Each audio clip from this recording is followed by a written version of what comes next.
What is evil? Should evil be eradicated? The melodious chime echoed through the clouds. Li Xiankong traversed the ethereal peaks, holding a square box in his hand. From within the ancient black box, voices incessantly emerged. Evil cultivators? Do they truly deserve death? You, the disciples of Mount Shu, pride yourselves on righteousness. Why can you not attempt to save me? The Buddha laid down his weapon and attained enlightenment. Even the Buddha is willing to grant us a chance for redemption. Li Xiankong remained indifferent, focusing solely on his path ahead. The sacred waters of the three lights flowed through the mountains. Casting this box into them would utterly annihilate the devourer of worlds. Do you not wish to know why your elder brother, upon arriving here, chose to bring me back to Mount Shu instead of casting me into the waters of the three lights? Li Xiankong said nothing. The devourer of worlds grew increasingly anxious. Your elder brother is exceptionally gifted, a ancien millennium prodigy. Do you not want to discover why he failed to complete his mission at the critical moment? Li Xiankong remained silent, his pace quickening with each step. Indeed, even the demon lord could not withstand such cold indifference. Very well, I shall reveal it to you. I was sworn brothers with your master. We vowed to share life and death, intertwining our fates. If I die now, your revered master will also perish. Consider your master, who raised you from childhood, treating you as his own. Can you truly bear to kill him? The devourer of worlds nearly roared. Li Xiankong had reached the waters of the three lights. These waters, derived from the sun, moon, and stars, are unparalleled treasures, yet also deadly poisons. The sunlight water devours flesh and bone. The moonlight water erodes the soul and spirit. The starlight water consumes the true essence of the mind. Even those who have attained the Tao of the Great Unity would suffer grievously upon contact with them. The devourer of worlds was filled with dread. Li Xiankong's gaze was resolute.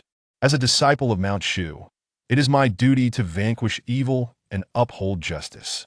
You, devourer of worlds, have harmed countless beings. Your survival to this day is half due to your own misdeeds and half due to the indulgence of our master. Your master, as the head of Mount Shu, has been ensnared by personal desires. Even in death, it would be a righteous end, atoning for past transgressions. This sentiment was markedly different from what other disciples of Mount Shu had expressed earlier. Are we still human without emotions? The devourer of worlds retorted. I refuse to believe you possess no malevolent thoughts. Even the esteemed elder brother of Mount Shu, with his formidable prowess, had succumbed to dark inclinations ignited by the devourer. How much easier would it be for this disciple to fall prey? Instantly, the devourer began to probe Li Xiankong's sinister thoughts. The devourer of worlds must perish. Eliminate the devourer of worlds. He deserves 1,000 tortures. Dying so easily would be too lenient. 1,000 tortures, 1,000 tortures. The devourer of worlds. What overwhelming malevolence! Though the thoughts were substantial, the devourer dared not incite them. For if he did not awaken his dark thoughts, he would perish. But if he did, he might die even sooner. This was a cunning trap, a deadlock of sorts. Li Xiankong formed a hand seal. Disciple Li Xiankong requests the master to embrace death. The devourer of worlds exclaimed, Do you not wish to inquire whether your master is willing to die? I know him. While he harbors many regrets, still aspires to immortality, and that he has a first love. The devourer was genuinely frantic. Are you engaging in moral coercion? How can you sacrifice others to fulfill your selfish desires? The devourer began to chastise Li Xiankong on ethical grounds. Yet, Li Xiankong merely replied with indifference. Enough of your prattle, into the waters you go. The devourer protested no. As the box descended into the waters of the three lights, a heart-wrenching wail echoed. At Mount Shu, the master calmly feasted on a roasted lamb. Perhaps this was his final moment, yet he seemed utterly unconcerned. Previous attempts by several disciples had ended in failure. Even the proudest of disciples had succumbed to dark thoughts at the last moment. The master's emotions were complex. Who truly wishes for death? Yet, failing to slay the devourer of worlds would tarnish the reputation of Mount Shu. Alas, if that lad were to discover that killing the devourer would also mean his master's demise, Li Xiankong would likely find it impossible to act. The master vividly recalled the scene of carrying the ailing Li Xiankong back from the mountain. Had it not been for him, Li Xiankong might have perished long ago. Li Xiankong had grown up at Mount Shu, closest to his master and also to this very ancestor. It was well known that the master held great affection for Li Xiankong. That lad held deep bonds of loyalty in his heart. The master was akin to a grandfather, warm and amiable. Reflecting on this, the master shook his head. That lad would never be able to go through with it. However, as time passed, the sealing box would likely no longer contain the devourer of worlds. Perhaps he should reconsider the approach. It should not fall upon the disciples of Mount Shu. After all, once they realized that killing the devourer meant killing their own master, nobody would have the heart to proceed. He was beloved, approachable, treating each disciple as if they were his own child. At that moment, 5 of the master's disciples entered. Upon seeing their master calmly enjoying roasted lamb, they felt no surprise.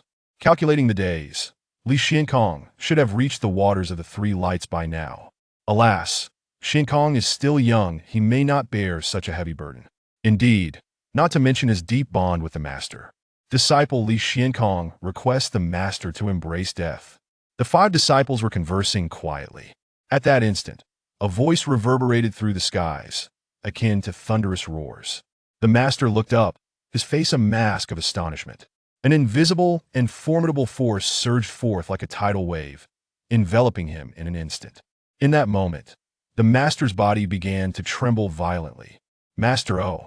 Soon after, his very soul began to dissolve under the onslaught of this mysterious power, vanishing as swiftly as snow before a raging fire. In mere moments, the soul of the Mount Shu master completely dissipated from this realm, leaving only silence and the terrified gazes of those present. In the Central Land, the 21st year of the Great Treasure, the master of Mount Shu has passed away. Chapter 2. A sword to vanquish the demonic forces. Li Xianxiao, a traveler from another realm, found himself in this world 2 decades ago. He was neither a child of destiny nor equipped with a system, leaving him no choice but to rely on sheer effort. Fortunately, his innate talents were commendable, and he devoted himself to the pursuit of the path to immortality, in this tumultuous era, where demons and spirits coexisted. Li Xianxiao was fortuitously discovered by the sect leader of Mount Shu. He subsequently became a disciple under the leader's tutelage, growing up sheltered under the auspices of Mount Shu. 20 years had elapsed. How swiftly time flew. After completing his mission, Li Xianxiao returned to Mount Shu. Upon his arrival, the leader's treasured sword emitted a resonant hum, transforming into a wisp of silver light that vanished from his sight. Li Xianxiao gazed upwards at the ethereal peaks of Mount Shu, where white cranes took flight. Typically, the cranes remained grounded. Their ascent signified the death of a disciple. It was said that these cranes could guide the souls of the disciples back home.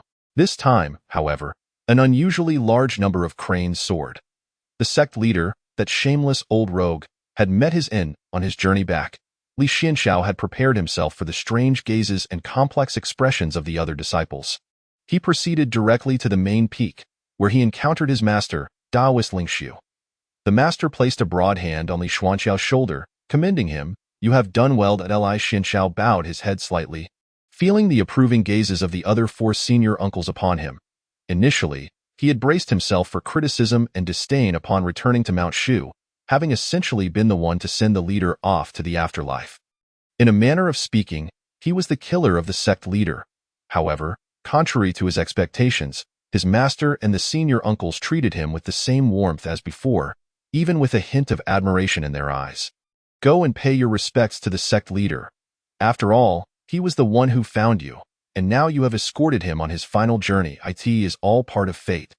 Daoist Lingxiu remarked.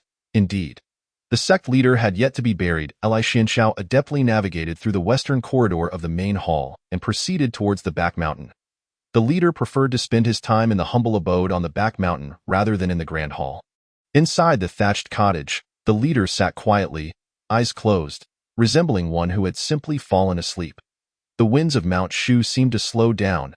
Li Xianxiao was suddenly reminded of many years past. In the 5th year after his arrival, from the initial excitement of discovering his new life to the despair he had experienced over the past 5 years, lacking a system, external aids, a child of fortune, or the protection of a family, stripped of the comforts of modern society, even the most basic sustenance had become a luxury. After a serious illness, he believed himself to be the unluckiest traveler in history. The bitter winters were the hardest to endure, with countless lives lost to the cold each year. Li Xianxiao thought he would succumb to the harshness of winter, and then he encountered the eccentric old man who claimed to be the greatest sect leader of Mount Shu. This shameless rogue saved him and deceived him away from his parents. Clad in rags, with a gourd of wine in hand, the old man led him through the world, shouting at injustices before fleeing. They rode across the grasslands, galloping on horseback, lying atop mountains beneath a tapestry of stars. They traversed renowned mountains and rivers, seeking the sources of streams, while the clouds transformed in the ever-changing scenery. Li Xianxiao closed his eyes. Was it fate or merely the ordinary course of events? Suddenly, he drew his sword amidst the snowfall. The winds howled, and the snow fell heavier. He had practiced the triad sword technique for a long time, learning it since he met the old rogue. Yet, he had remained at the earthly level, never reaching the celestial heights. The old rogue's voice echoed in his ears, recalling a time by the lakeside when he wielded a wooden staff, cleaving rivers with his sword aura. Remember, as disciples of Mount Shu, it is our duty to eradicate evil and uphold justice. Even when faced with formidable foes beyond the borders, we shall not retreat an inch. Regardless of the perilous path ahead, we will wield our swords to defend righteousness and protect the lives of the innocent. We, the disciples of Mount Shu, shall charge forward, willing to sacrifice ourselves, facing death 1,000 times without regret.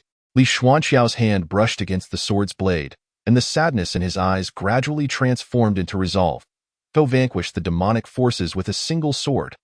The sword aura surged forth, instantly tearing through the surrounding air, wildly stirring everything in its vicinity. Concurrently, the swirling snowflakes cascading from the heavens seemed to be drawn by an unseen force, swirling and dancing in sync with the sword aura. The snowflakes intertwined with the sword energy, creating a breathtaking yet ominously charged spectacle. Ha ha ha! This time, Li Xianxiao distinctly heard laughter. He looked up in astonishment, only to find the old rogue, who should have been dead, standing before him. The old rogue patted his head, saying, "You haven't embarrassed me." Li Xianxiao knelt on one knee. His sword plunged into the ground. Disciple Li Xianxiao pays his respects to the sect leader.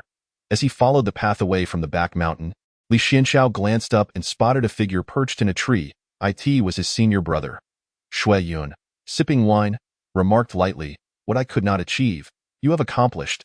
You are stronger than I." Li Xianxiao forced a smile, finding some merit in Shui Yun's words. His senior brother was a prodigy of ancient times, even acknowledged by the celestial devil. Had they lived in the same era, Li Xianxiao would undoubtedly have been overshadowed by his brilliance. Alas, Shui Yun was simply too radiant. At times, Li Xianxiao wondered if Shui Yun was the true child of fortune who had traversed realms, while he himself was merely a supporting character. The sect leader is dead? That old man, although he was my father, I never quite liked him, Shui Yun said, tossing a jade box to Li Xianxiao. This was meant for me, but I am unworthy. It is yours now. Li Xianxiao caught the jade box. Shui Yun sighed, with my father gone, the woman I love is to be married. They say the strong can change everything. I am strong, yet I could not save my father nor win the heart of the one I cherish. Xianxiao, do you think I am a failure? If it were you, how would you reclaim the heart of your beloved? Li Xianxiao pondered for a moment. I would dedicate myself to cultivation and strive to attain immortality. Shui Yun clenched his fists. Exactly.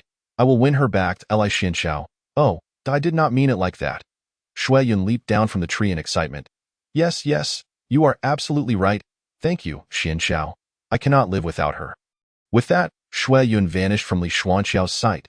Li Xianxiao called out, Senior brother, wait, you just lost your father. The mourning period hasn't even passed. Chapter 3.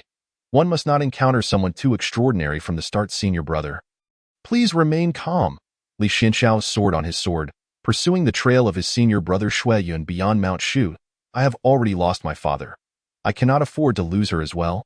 That saying rings true. Only after losing something do we learn to cherish it. Why father was like this. And so is she. I shall not allow myself any further regrets. Brother, have you forgotten your original intention when you began your path of cultivation? You speak the truth. I love her, Li Xianxiao. That it seemed his senior brother was entirely deaf to his words. Shui Yun's cultivation level vastly surpassed Li Xuanqiao's, even if he exerted himself to the utmost. He could not keep pace. Before long, he was left behind. Li Xianxiao halted in a dense forest, letting out a helpless side-eye in the distance. Shui Yun's voice echoed, "If I lose her, what value is there in conquering the world?" Li Xianxiao, "Oh, my infatuated senior brother." Li Xianxiao gave up on chasing after his senior brother, preparing to return and report this matter to the sect. Just then, he heard the sounds of battle erupting below. Looking down, he saw a fierce clash taking place not far away. A figure was struck down, plummeting directly towards him. Instinctively, Li Xianxiao reached out to catch them. The individual was clad in black robes. With delicate, fair legs and a face breathtakingly beautiful. Oh dear, what a predicament, Li Xianxiao thought, troubled. The plot seemed painfully kitsch, a worn-out trope. Unsure of the woman's identity, whether she was virtuous or wicked, he hesitated. Should he save her or not? Rescuing her might invite unnecessary trouble, but failing to act would contradict the principles of a disciple of Mount Shuda. At that moment, Li Xianxiao noticed the woman's injuries. It appeared she had been attacked by a practitioner of nefarious arts. Narrowing his eyes slightly, he hesitated for a moment before reaching a decision. Zhao Lu slowly opened her eyes, feeling somewhat disoriented as she surveyed her surroundings. She found herself in a cave. Glancing at her body, she realized her clothes had been removed, and her wounds had been tended to. "You are awake?" A clear voice resonated. "That a man?"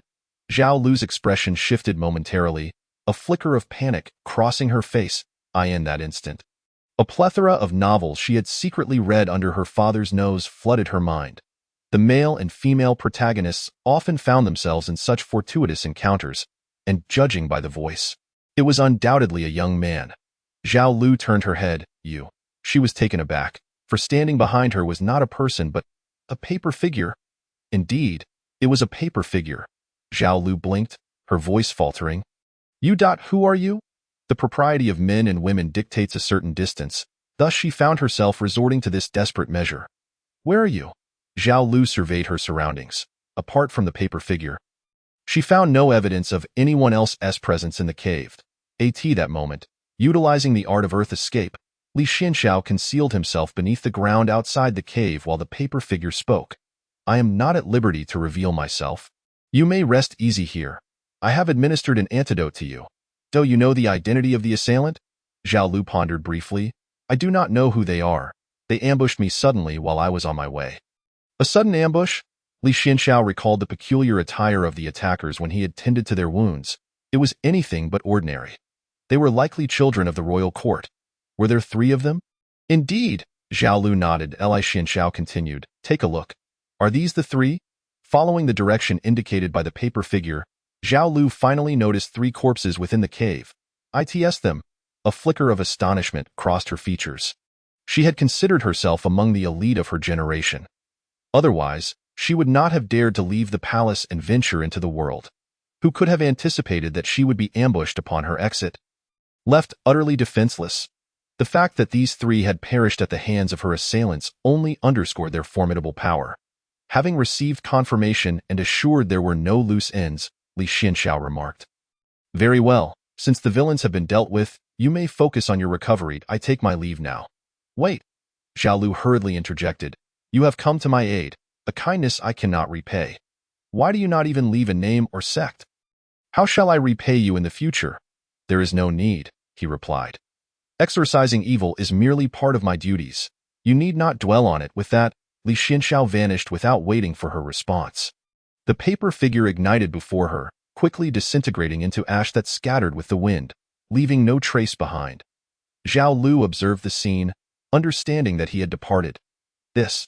Zhao Lu gazed at the exquisitely wrapped, almost flawless white bandages adorning her body. It was evident that he was a person of meticulous nature. She looked further down, her cheeks flushed with a hint of shyness, for she realized the bandages encircled her chest, the insides of her thighs, and even some intimate areas. This linen appeared to be imbued with a special concoction, possessing the properties to staunch bleeding and dispel toxins. Suddenly, an idea struck her. She hastily removed a purple crystal pendant from around her neck. The reflection stone. This purple crystal was so exquisite that any cultivator would mistake it for something far more refined than a mere reflection stone. Fortunately, it had not been damaged during the skirmish. Zhao Lu activated the reflection stone, and soon, An extraordinarily handsome face materialized within its depths. His features were finely chiseled and impeccably arranged. Clad in a robe as white as snow, the fabric flowed gracefully with the breeze.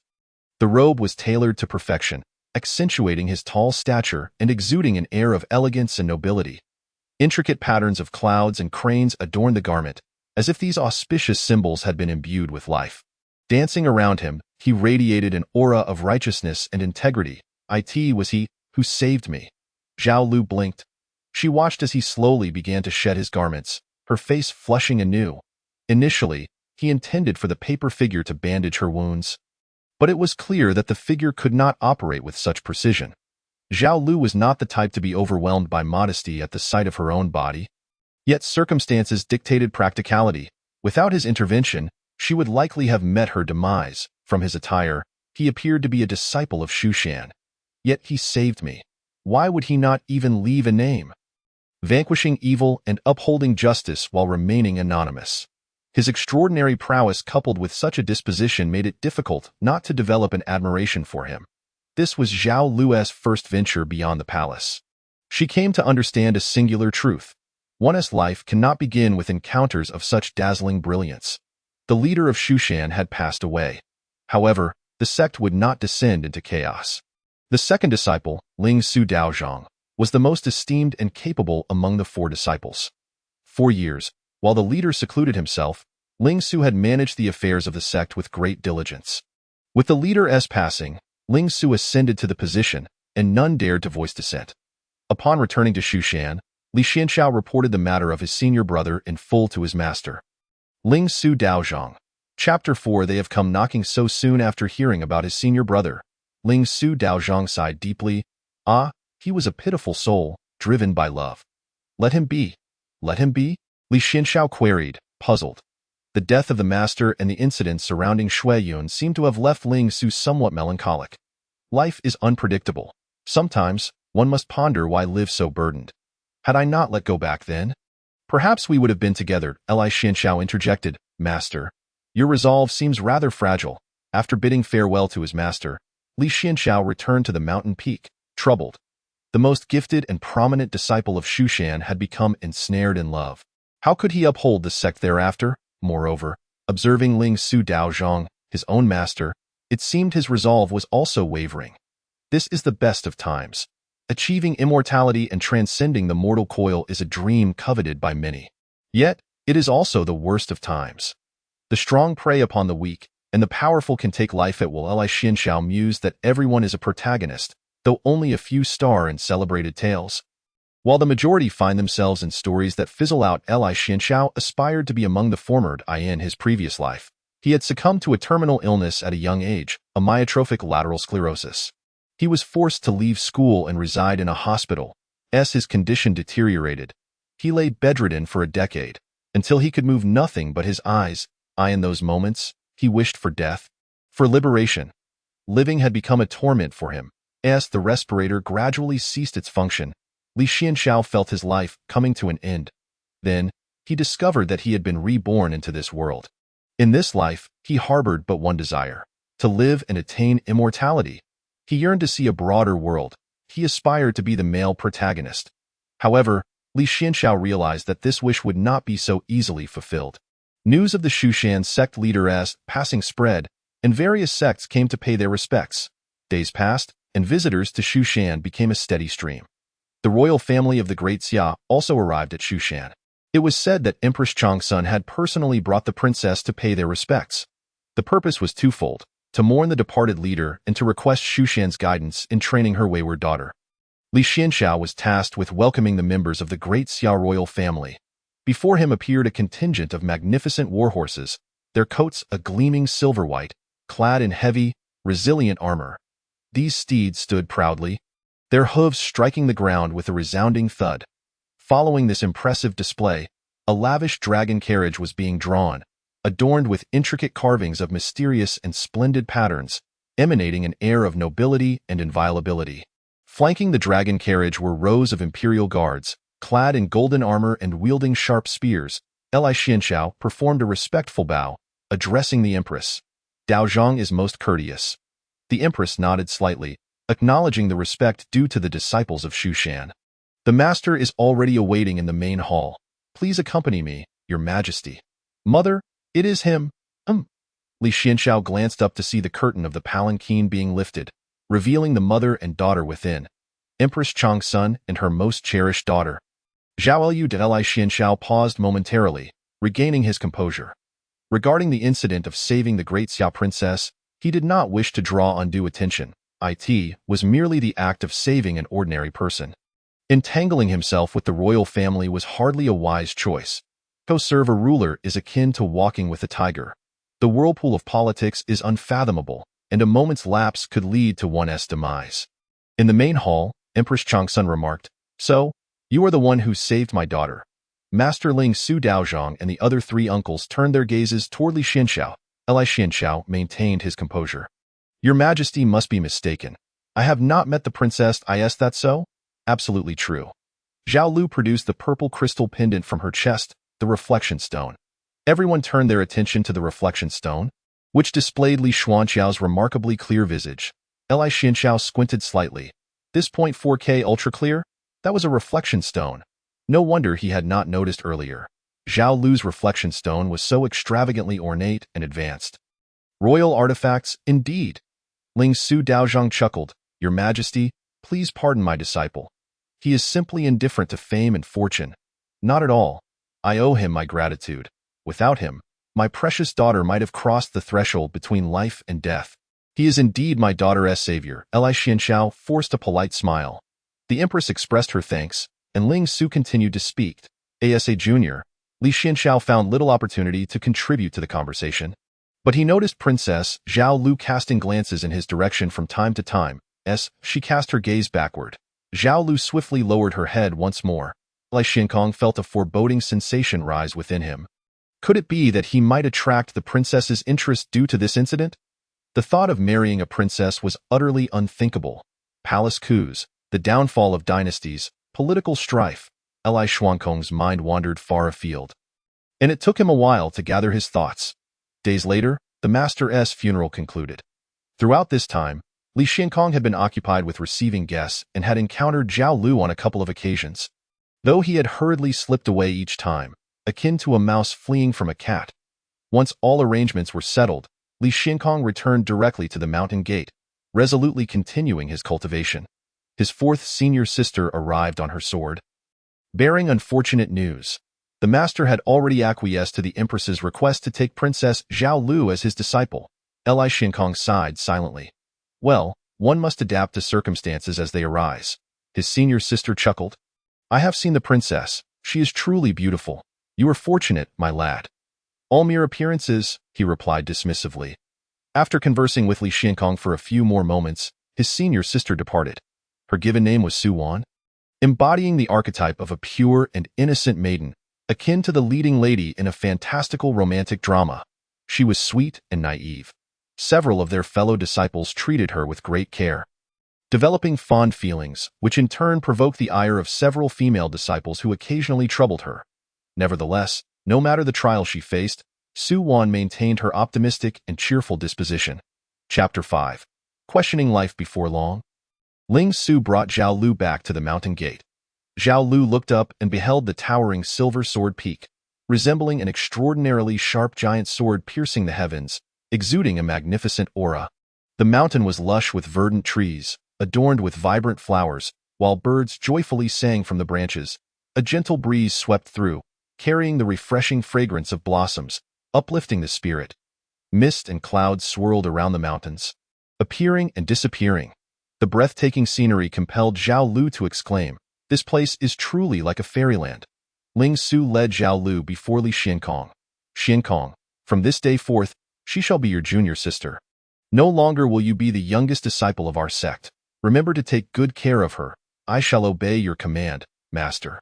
Introduce your junior sister to the wonders of Mount Shu." "I have other matters to attend to." With that, Ling Su vanished. Zhao Lu shyly regarded the youth before her. He was unlike anyone she had met in the palace. "Greetings, junior sister," Li Xiankong nodded. "Now that you have entered Mount Shu, there are a few things I must impart to you. Cultivation is not merely about enhancing one's magical abilities, but also about refining oneself. This is the path of emotionlessness that we uphold in Mount Shu. Regrettably, we are not lacking in students, but rather in graduates. Emotionless? Is it about severing feelings and love? Zhao Lu queried, puzzled. Emotionless sounds quite harsh, she mused. Li Shinkong clarified. Great love is devoid of personal desires. It encompasses compassion for all living beings. It is a love that treats all beings equally, rather than the severance of feelings you perceive. I understand now, senior brother. You are quite mature, unlike those princely youths of the palace, Li Shinkong gestured. Come aboard. Zhao Lu blinked, contemplating how to ride the sword. Would she hold onto his waist? Perhaps she should grasp the hem of his robe instead. There was no avoiding close proximity while standing upon a 3-foot sword. As Zhao Lu stepped onto the long sword, Li Shinkong formed a hand seal, and in an instant, the 3-foot sword transformed into one over 10 meters long. Li Shinkong stood at the sword's tip, while Zhao Lu stood at its rear, appearing as if they were worlds apart. Zhao Lu gasped in astonishment. Mount Shu boasts 7 peaks: Silver Sword Peak, Little Cheong Peak, Tongtian Peak, Dragon Head Peak, Falling Sunset Peak, Big Bamboo Peak, and Little Bamboo Peak, with Tongtian Peak as the main summit. Li Shinkong expounded on the basic facts of Mount Shu. Senior brother, I can hardly hear you. Zhao Lu stepped forward. The next moment, he cast a spell to transmit his voice directly to her ears. Can you hear me clearly now? Yes, I can hear you. Remember, do not let emotions cloud your judgment if you have resolved to embark on this path. Be prepared. Now, imagine a powerful cultivator falling in love with you, willing to oppose the world for you, causing harm to countless innocents. What would you think of him? Would such a person truly exist? I find him quite devoted. Good now, let us suppose you are an ordinary citizen, living a mundane life. Though you may not be wealthy, you are content. Your parents have arranged a good marriage for you, but on your wedding day, a deranged cultivator appears from nowhere, slaughtering all the townsfolk, and you are the sole survivor. You gaze upon your family's corpses, and your groom still wears his bright red wedding attire. Zhao Lu fell silent. Remember, this is not love. It is the blood and tears of countless individuals, the heartbreak and separation of many families, the accumulation of lifeless bones. When the immortal is moved, the world is thrown into chaos. I understand. Now, please close your eyes and envision this scene in your mind. A tall, handsome man, as if he stepped forth from a painting, emerges in a moment of peril to save you. Time seems to stand still, and all surrounding noise fades away, leaving only the imprint of his steadfast figure in your heart. Since that fateful encounter, your destinies intertwine. Each accidental gaze exchanged ignites ripples within your hearts, and every whispered conversation feels like a gentle breeze. Refreshing and invigorating. Gradually, an ineffable emotion begins to blossom between you. Li Shinkong's magnetic voice resonated like celestial music, gently guiding Zhao Lu into this dreamlike scenario. She couldn't help but think of the brother who had saved her life. Li Shinkong. At that moment, he shifted the conversation. But what if one day you discover he is a disciple of the demonic sect, an enemy of the righteous path, with the bodies of countless innocents and righteous individuals piled high in his wake? What will you do? Zhao Lu bit her lip, her expression troubled. All right. Speak your true thoughts, Li Shinkong encouraged her. Zhao Lu inhaled deeply. I should kill him. Correct. That is the answer my junior sister should give. You cannot present yourself as a Na'vi girl madly in love before me. Wrong? Huh? Zhao Lu was perplexed. Should you let him go, sever ties, and then kill him on the battlefield? That is also wrong. The right answer is to tell him you wish to take him home to meet your parents and prepare a dowry. With your current strength, you cannot kill him. The only way to ensure a safe resolution is to deceive him into your sect, where you can collectively strike him down. Zhao Lu. Never let emotions blind your eyes. Do not naively believe that a demon will love only you forever, and do not aid in their wickedness. Upon discovering his true identity, do not act impulsively. Plan your move. I understand, senior brother. Zhao Lu took a deep breath, realizing that this conversation might profoundly influence her life. Now, please continue to imagine. 2 years later. Chapter 6. A pointless defense. Take note, the woman before you, her heart ashen, is named Su Wan. She currently kneels in front of the main hall, falsely accused. 4th senior sister. I know not what enmity lies between us that you would strike me down so cruelly. The tearful beauty, known as Zhang Luoshui, weeps like a pear blossom battered by wind and rain, her tears flowing uncontrollably like a burst dam, her frail form trembling as if she were a flower swaying in the breeze. On the verge of wilting, evoking pity, now, look at Su Wan, her face as cold as ice. She gazes disdainfully at Jiang Luoshui. Once again, it is her who accuses me. I am weary and reluctant to explain further. The elder in charge of law enforcement observes Jiang Luoshui and then glances at Su Wan, Su Wan. The wounds on Jiang Luoshui bear the distinct mark of your sword. What do you have to say for yourself? All eyes turn to Su Wan. She looks toward her senior brother Morongimo, hoping he might speak on her behalf. But Morongimo remains silent, and Su Wan's heart sinks. Disciple, I have no words to defend myself. An uproar ensues. The elder in charge of law enforcement declares solemnly, Su Wan, do you realize that Jiang Luoshui nearly lost her life at the critical moment of her breakthrough due to your sword? To harm a fellow disciple is grounds for expulsion from the sect. I possess evidence of your collusion with the demonic sect. What can you say for that?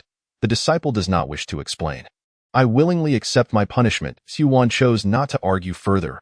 Upon uttering these words, the surrounding murmurs grew louder. How could this be? Fourth senior sister colluding with the demonic sect? In the ordinary course of events, Su Wan's jealousy towards Sister Jiang is quite comprehensible, yet she has taken a drastic step. Indeed, Sister Jiang not only possesses greater talent than Senior Sister Su, consistently overshadowing her, but most crucially, ever since Sister Jiang's arrival, Brother Morong seems to have lost the intimacy he once shared with Senior Sister Su. In a flash, rumors began to circulate, each more varied than the last. Su Wan let out a cold laugh. Su Wan, you have violated the sect's rules, and according to the law, your cultivation is hereby revoked, and you are expelled from the sect. Su Wan noticed the glimmer of triumph in Jiang Luoshui's gaze. In that fleeting moment, she recognized that Jiang Luoshui had succeeded. Years ago, it was Jiang Luoshui whom she and Brother Morong had brought back to the mountain gate, saving her life. She considered herself to be Jiang's savior when she first entered the sect, providing her with the finest resources for cultivation, guiding her in her practice, and even descending the mountain to procure life-saving medicine for her during a time when she was valued, sustaining severe injuries in the process. Yet now, Jiang Luoshui has returned gratitude with enmity, even sowing discord between herself and Brother Morong. What plunged Su Wan into despair was Brother Morong's attitude towards her, even if the whole world doubted her. You alone must not. Just then, a voice rang out. Wait, I have something to say. Moments earlier, at Silver Sword Peak, Li Xianxiao was engrossed in his cultivation. A box left by the deceased sect leader for the eldest senior brother was given to Li Xianxiao before the latter departed from the sect. Upon opening the box, which resembled a storage pouch, he discovered a sword case containing 4 treasured swords representing the 4 seasons, a sword manual, and 2 cleansing elixirs. Given Li Xianxiao's current prowess, he could only wield the spring sword from the quartet. Spring symbolizes the flourishing of all life, teeming with vitality. Brother, something big has happened. An exquisitely stunning face intruded upon Li Xianxiao's line of sight. The visage was akin to a meticulously sculpted piece of jade, with delicate and smooth skin emanating a faint glow, reminiscent of sheep-fat white jade's warmth. Her brows resembled distant mountains veiled in mist, and her eyes sparkled like autumn waters. Zhao Lu reached to tug at Li Xianxiao's sleeve, but he effortlessly brushed her off. Speak of the matter at hand. Brother, fourth sister is in trouble. When is fourth sister not in trouble? Li Xianxiao replied with a hint of exasperation. Being the sect's most unblemished pure white lotus. The Navi and sweet fourth sister, Jiang Luoshui, had long been seen by Li Xianxiao as someone with ulterior motives. He had subtly warned fourth sister Su Wan on numerous occasions, yet she paid no heed. Li Xianxiao couldn't help but recall the female-centric novels he had perused earlier. Following the plot's trajectory, the next development should be the junior sister framing the senior sister. The senior sister would then endure public scorn, facing accusations from all quarters, stripped of her cultivation and subjected to countless tortures, all executed by the beloved Brother Morong. Eventually, the senior sister would despair and leave Mount Shu, only to be reborn and overturn her fate. If the world turned against her, what meaning would there be in adhering to the righteous path? Thus, she would turn to the demonic sect. You suspect I am colluding with the demonic sect? Then I shall truly conspire with them. Ultimately, she would obliterate all of Mount Situ. In the end, Brother Morong would emerge to stop Fourth Sister, and the two would engage in a deadly love-hate relationship. As for Mount Shu and the Innocents, they would likely have already reincarnated by that time. When asked how Li Xianxiao knew so much about the plot, he simply replied, "It's just familiarity in my previous life. My greatest pleasure while bedridden was reading novels. This storyline is all too familiar. Even if there existed a 1 in 1,000 chance of such a scenario unfolding, he would strive to prevent it." They claim Fourth Sister ambushed Sister Jiang and colluded with the demonic sect. Zhao Lu exclaimed in rapid succession, "I am fully aware of the situation." Li Xianxiao nodded calmly. "Let us go and investigate. The sect is truly relentless in depriving me of peace." He then set off with Zhao Lu towards Tongtian Peak. "I have something to say." Having listened to the entire account, Li Xianxiao now stepped forward, drawing the attention of the crowd. Fourth Sister Su Wan, who had previously closed her eyes, opened them again, gazing at the junior brother with confusion akin to autumn waters. Li Xianxiao cleared his throat. "Sister Jiang, did you witness with your own eyes that it was Sister Su who attacked you?" "Indeed, I saw it with my own eyes. The wounds on my body can attest to it." "Yes, I witnessed it as well," another female disciple cautiously interjected. "When exactly did you suffer the attack?" Li Xianxiao inquired again. "This morning during the Yin hour." During the Yin hour, Fourth Sister was meditating in her cave and did not leave even for a moment. Jiang Luoshui shot a hostile glare at Li Xianxiao, who had interrupted. She signaled to the female disciple who had spoken earlier. The disciple retorted, "Can your word alone prove that she never left her cave? Moreover, Sister Su herself has admitted to it my apologies." "Sister," Li Xianxiao remarked. Su Wan was taken aback by his sudden apology. Li Xianxiao raised a twin-image stone, stating, "I have been monitoring Sister Su's every move in her cave since 5 years ago. Her actions have been under my surveillance, and I can confirm that Sister Su did not leave during the Yin hour." Su Wan. Li Xuanqiao's words rendered everyone present speechless. Monitoring, since 5 years ago. Does that imply that everything Fourth Sister did within her cave, including bathing and changing clothes, was not? Another traitor has emerged in Mount Shu. Fourth Sister Su Wan quickly realized something was amiss. Her pretty face flushing with embarrassment and anger directed at Li Xianxiao. Zhao Lu looked at Li Xianxiao with disappointment. "Brother, were you taken by someone else? Are you interested in women? Then why can't it be me?"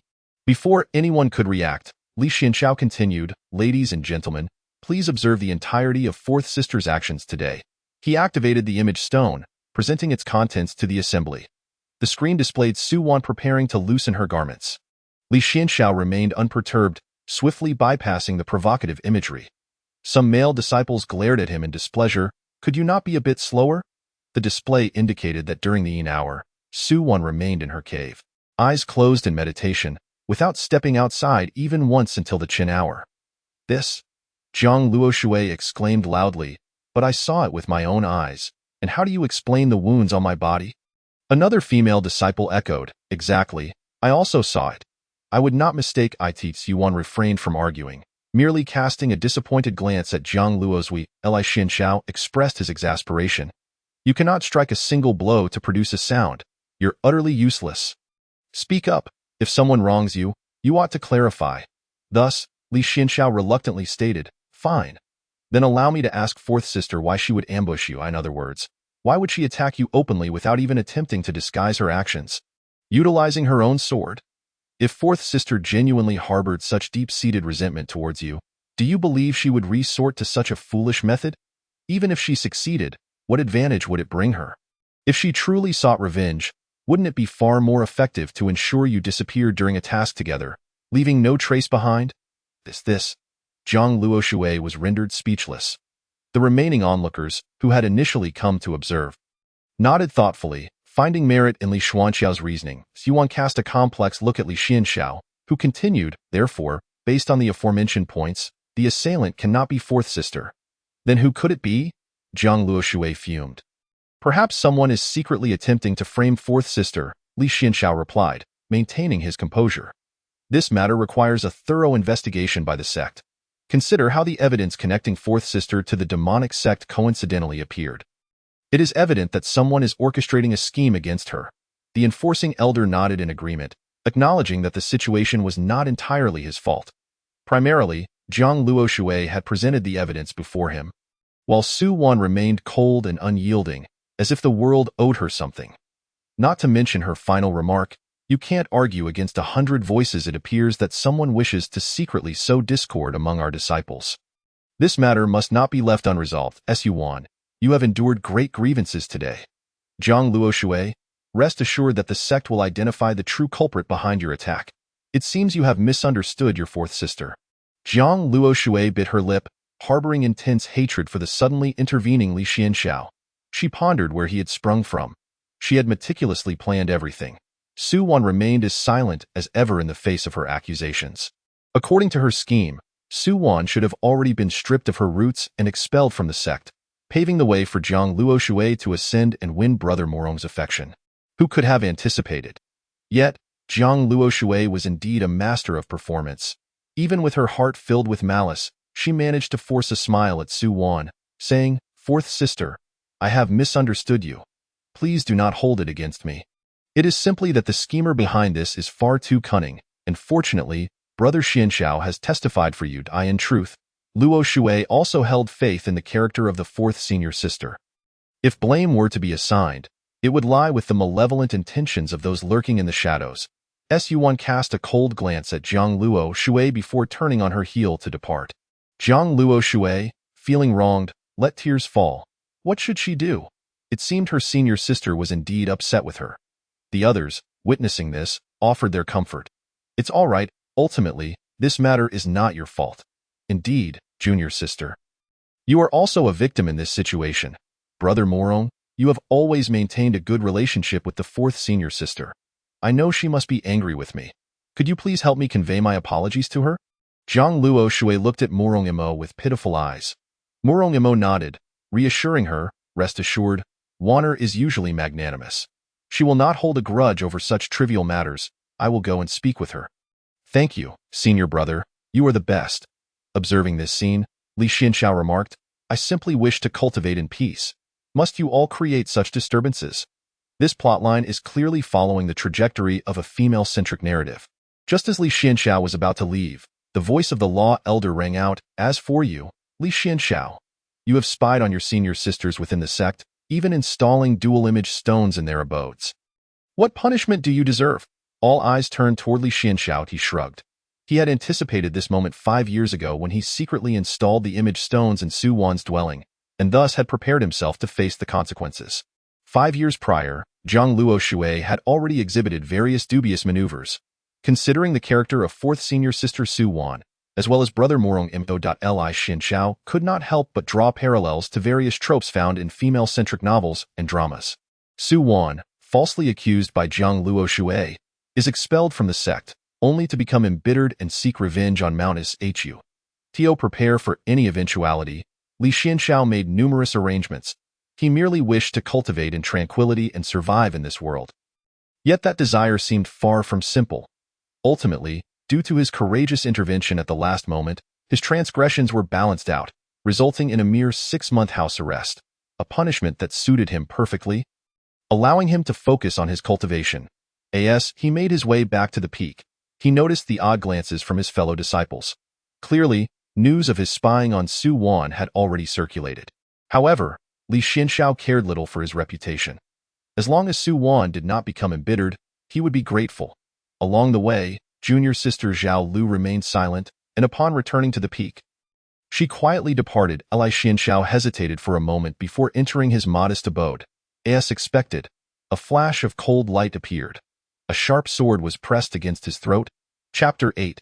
The outcome is clear. The cold light flickered, the blade resting against Li Xianxiao's throat. A mere inch further could penetrate that vulnerable spot. Su Wan's face was a mix of shame and anger. "If only you could be this assertive when facing Zhang Luoshui." Li Xianxiao calmly remarked. Su Wan replied in a low voice, "Can it be the same? Speak. Why did you install dual-image stones in my abode?" Li Xianxiao shrugged. Was the reason not straightforward? Su Wan's originally porcelain-like face flushed with a captivating hue, reminiscent of peach blossoms blooming in spring, making her already striking features appear even more enchanting.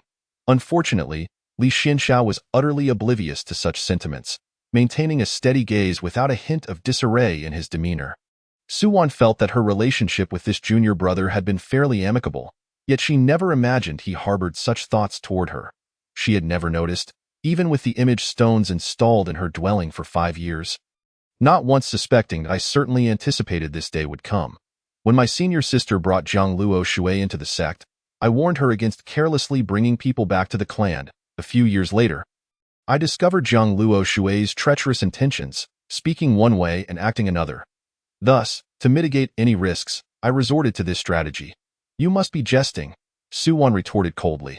Had it been under normal circumstances? Knowing someone had installed dual-image stones in her abode, monitoring her every move for 5 years, and likely having seen her in vulnerable moments, Su Wan would have long since slain him with the sword. Yet, he had stepped forward at a critical moment to testify on her behalf, which was the source of her inner conflict. Li Xianxiao remained unfazed.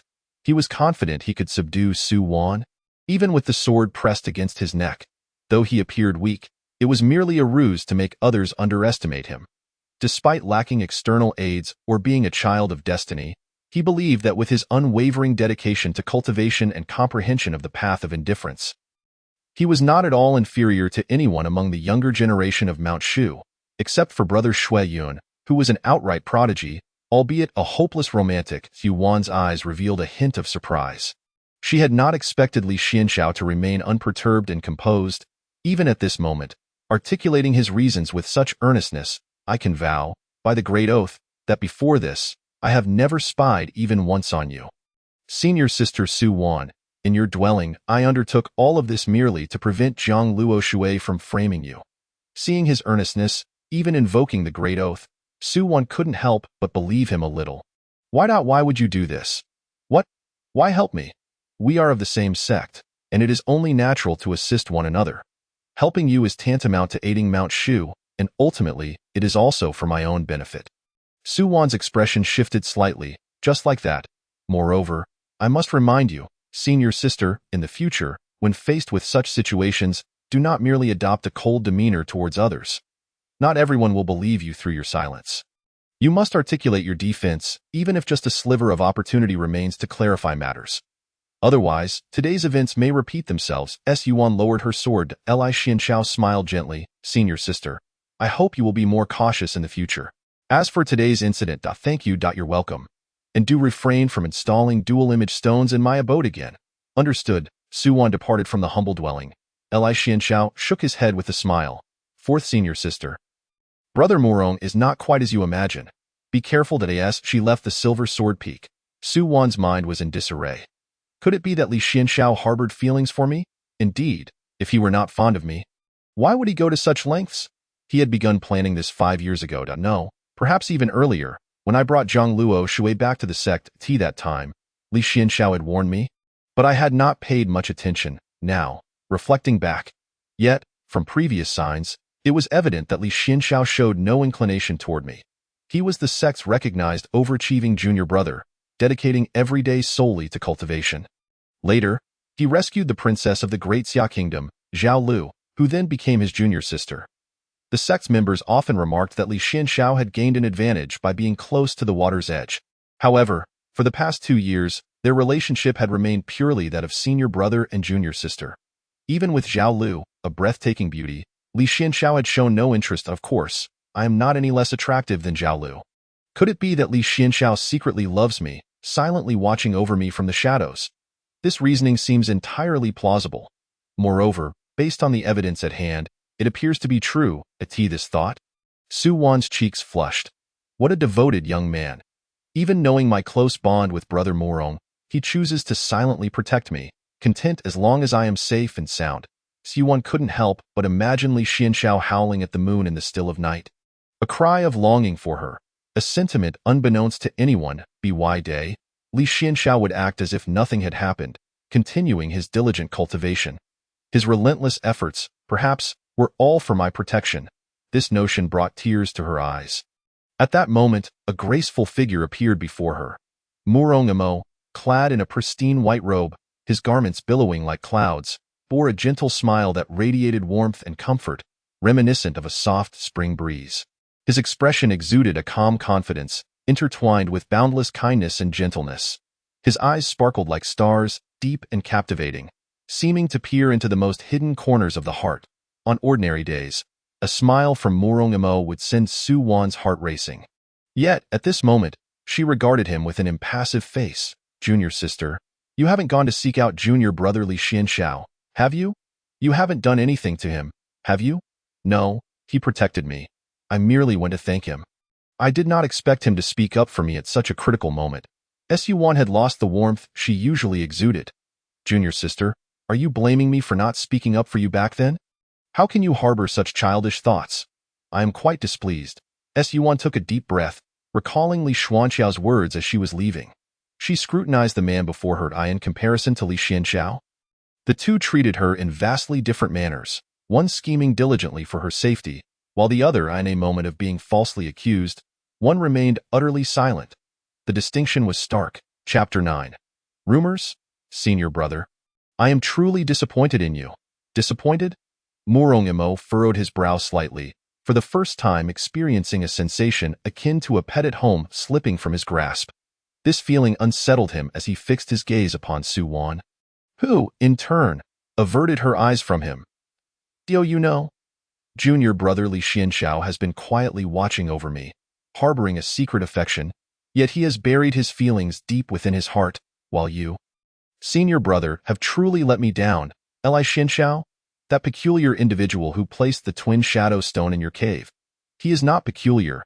He loves me. He would even sacrifice his life for me. At this moment, the two had yet to step beyond the bounds of Silver Sword Peak, all under Li Xuanxiao's watchful surveillance. Li Xianxiao, oh, I save your life, and this is how you repay me? Spreading rumors about me? In the end, Su Wan and Murong Imo parted on unfriendly terms. As Murong Imo departed, he shot a fierce glare towards Silver Sword Peak. Li Xianxiao, feeling rather helpless, thought to himself, oh, senior sister, I saved you, and if you choose not to repay me, fine, but why must you harm me? Resigned, Li Xianxiao began jotting down the date on which Murong Imo had expressed dissatisfaction towards him. To alleviate this discontent, he devised several plans. First, to refrain from further association with Murong Imo and Su Wan. Second, to maintain surveillance on Murong Imo, as it was quite possible that he might develop resentment towards Li Xianxiao due to Su Wan's words, potentially leading to violent repercussions. Third, to ensure he kept his distance from Murong Imo and Jiang Luoshui during future missions, actively avoiding any tasks that involve them. Fourth, to gather intelligence on Murong Imo and Jiang Luoshui's magical artifacts, cultivation status, and combat strategies. Should the day arise when they might confront one another, he must guarantee his own survival. Upon reaching this point, Li Xianxiao couldn't help but shake his head. Indeed, he despised trouble the most. In an effort to prevent senior sister Su Wan from possibly succumbing to darkness, he had inadvertently offended both Murong Imo and Jiang Luoshui. With a sigh, he thought, when soldiers come, I shall block. When water rises, I shall dam. The time that followed was bound to be busy. The next evening, Li Xianxiao returned to his humble abode after being out. He had been waiting to take advantage of Murong Imo's south absence to place a twin shadow stone in his cave. But the opportunity had eluded him. Through indirect inquiries, he learned of two commonly used magical artifacts of Murong Imo.as for Jiang Luoshui, despite her cultivation being far inferior to Murong Imo's. Caution was paramount. One could never be too sure if she possessed any hidden trump cards. The methods of qi refiners are numerous, and it was not uncommon for one to produce artifacts that could level the disparity in combat strength with a moment's carelessness. Li Xianxiao pushed open the door to his abode. Inside, he was greeted by a scene that sent his heart racing and blood surging. The interior was lavishly adorned, with flickering candlelight casting an ethereal glow throughout the room. A rich and alluring fragrance permeated the air, intoxicating anyone who inhaled it in one corner. A beautifully crafted incense burner released wisps of delicate smoke, swirling like gossamer and lending an air of mystery to the already ambiguous atmosphere.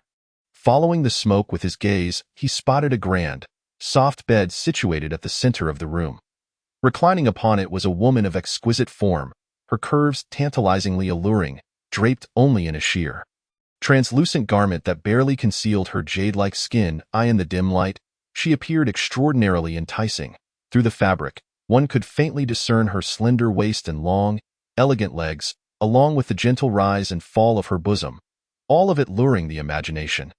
The woman turned her head slightly. Senior brother Li Xianxiao maintained his composure, thinking, "Who invited you to my bed?" "Senior brother, I think I've been poisoned." "Poisoned?" Li Xianxiao raised an eyebrow. "Yes, I feel dizzy, my vision is blurred, and my body feels hot." Zhao Lu supported her forehead with her hand. Li Xianxiao, seated in a chair, inquired, "Are there any other symptoms?" "Aside from that, I'm not sure. I feel so dizzy." "Senior brother, could you come closer and check my pulse?" Zhao Lu exclaimed before collapsing onto the bed. As if she had fainted, Li Xianxiao calmly poured himself a cup of tea, thinking, her acting skills are impressive for a young maiden. With a flick of his fingers, a black pill deftly landed between Zhao Lu's lips. Senior brother, what is this? Did you not say you were poisoned?" "This is an antidote pill," Li Xianxiao explained nonchalantly. "It will help you expel the toxins from your body through natural means." Zhao Lu's expression abruptly changed. "Senior brother, how could you give me such a thing? I'm doing this to save you." Zhao Lu opened her mouth to protest further, but her stomach let out a loud grumble. She clutched her belly and exclaimed, "Wretched senior brother, I shall never speak to you again." With that, she dashed out of the humble abode. Li Xianxiao waved his hand, restoring the room to its original arrangement. The pill he had given his junior sister was not a laxative, but rather a beauty-enhancing elixir. He was not oblivious to her feelings, but he knew that women could greatly impede one's cultivation. Although there were those in Shushan who attempted to pursue dual cultivation, like the sixth master uncle and his wife, the outcome was often a series of arguments every 3 days and brawls every 5, creating chaos and disrupting their training over trivial matters. Moreover, Zhao Lu was a princess of the Great Xia Kingdom, which would complicate matters further. "Wretched senior brother, bad senior brother." Zhao Lu fumed as she vented her frustration on the large tree at Silver Sword Peak. "Why can't I be like fourth senior sister? What makes fourth senior sister so exceptional? What does she have that I lack? Is my face not beautiful enough? Why must you sneak a glance at fourth senior sister?" After returning from the main peak, Zhao Lu searched her quarters 3 times in vain, only to be met with disappointment. Her abode had not been graced with a shadow stone by her senior brother. Why won't you look at me? Why must you secretly watch fourth senior sister?" Zhao Lu couldn't comprehend and felt a tear threatening to fall. 2 years had passed, yet she had failed to win over her senior brother. Now he seemed to have feelings for someone else. Did fourth senior sister possess some extraordinary quality? Zhao Lu pondered deeply and glanced down at her own bosom. After all, being of a younger age, it was only natural that she could not compare to fourth senior sister. Thus, she resolved to visit the renowned alchemy hall of Shushan, preparing to procure some elixirs to enhance her appearance.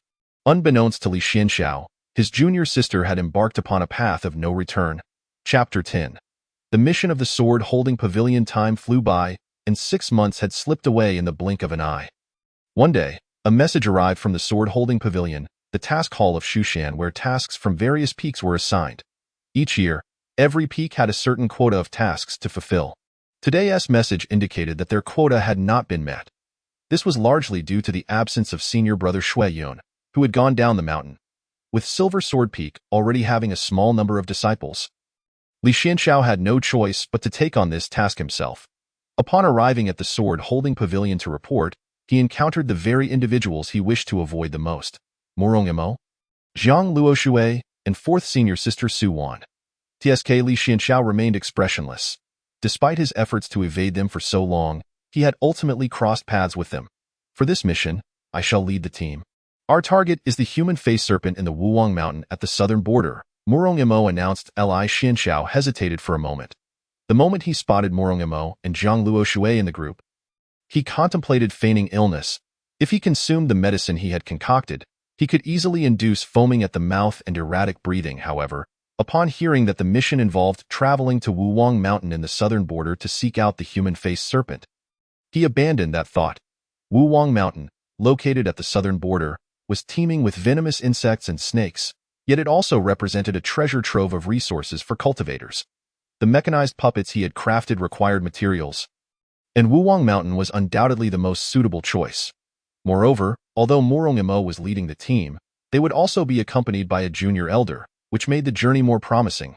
As the group departed the sword-holding pavilion, Murong Imo summoned a spirit pet. A large white bird emerged from the rolling, billowing sea of clouds. its wings gently fanning out and dispersing the surrounding mist.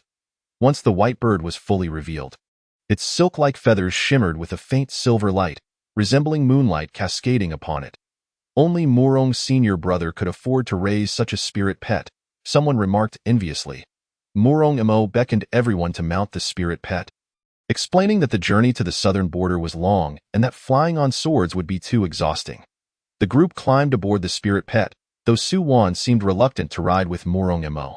Yet, seeing everyone else board, she quietly followed suit.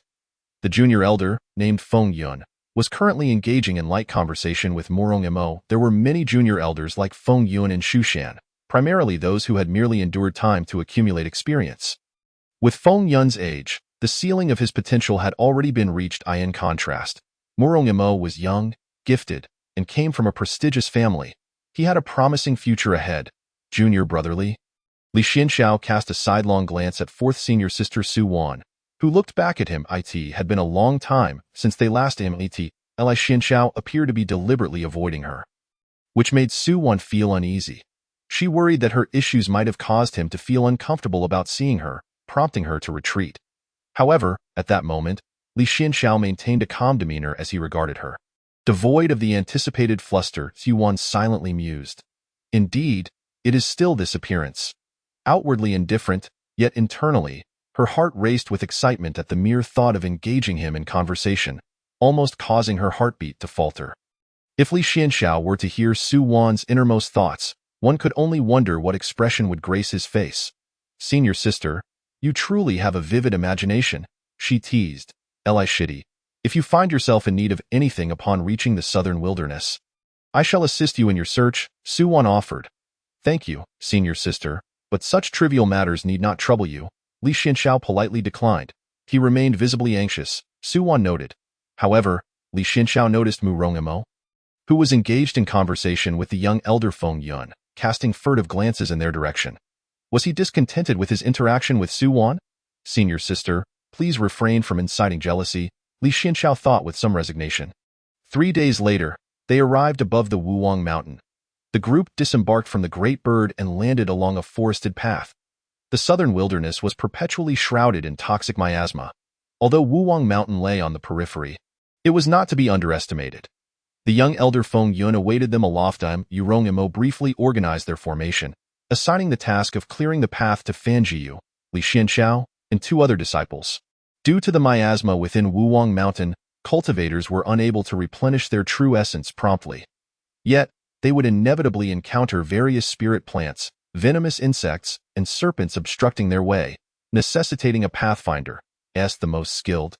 Murong Emo was the primary force against the man-faced snake, thus he could not afford to waste his true essence on such matters. Xianxiao, be cautious, he advised. Li Xianxiao was the first to take the lead. Murong Emo patted his shoulder and offered a gentle smile. Li Xianxiao responded with a neutral nod. Senior brother, my cultivation is weak. You must protect me, Jiang Luoshui whimsically said to Murong Emo. He affectionately ruffled her hair. Witnessing this, Su Wan snorted coldly. Turning to Li Xianxiao, she stated, allow me to take on the task of clearing the path. Though Su Wan meant well, Li Xianxiao felt a sense of unease. Am I merely a pawn in your game? He shook his head and declined her kindness. The group swiftly advanced, with Li Xianxiao leading the way. After traversing for a while, they encountered their first obstacle, a venomous snake. Its body a vibrant green, it suddenly lunged at Li Xianxiao, catching him off guard. Be careful. Fortunately, a disciple behind him acted swiftly, drawing his sword and cleaving the snake in 2. Are you unharmed? I'm fine. Thank you. The onlookers could not help but feel a tinge of disdain. The snake's cultivation was not particularly high, having been hidden in the trees, which they had all noticed, except for Li Xianxiao, who had rushed ahead too quickly. Yuan stepped in front of Li Xianxiao, assuming the role of pathfinder. I shall take the lead now. Murong Emo observed the unfolding scene with a cold gaze. The journey continued, and soon they were attacked by a somewhat more formidable spider. However, through their combined efforts, they swiftly overcame the foe. Without lingering to attract the attention of other creatures in the forest, they pressed on. At this pace, they reached the lair of the man-faced snake within an hour. Finally, Murong Emo, who had remained still until now, sprang into action. With a flick of his wrist, the renowned thunder sword in his hand transformed into a dazzling array of light. Akin to lightning streaking across the night sky, in an instant, thunder roared, surging forth like a raging tide toward the man-faced snake.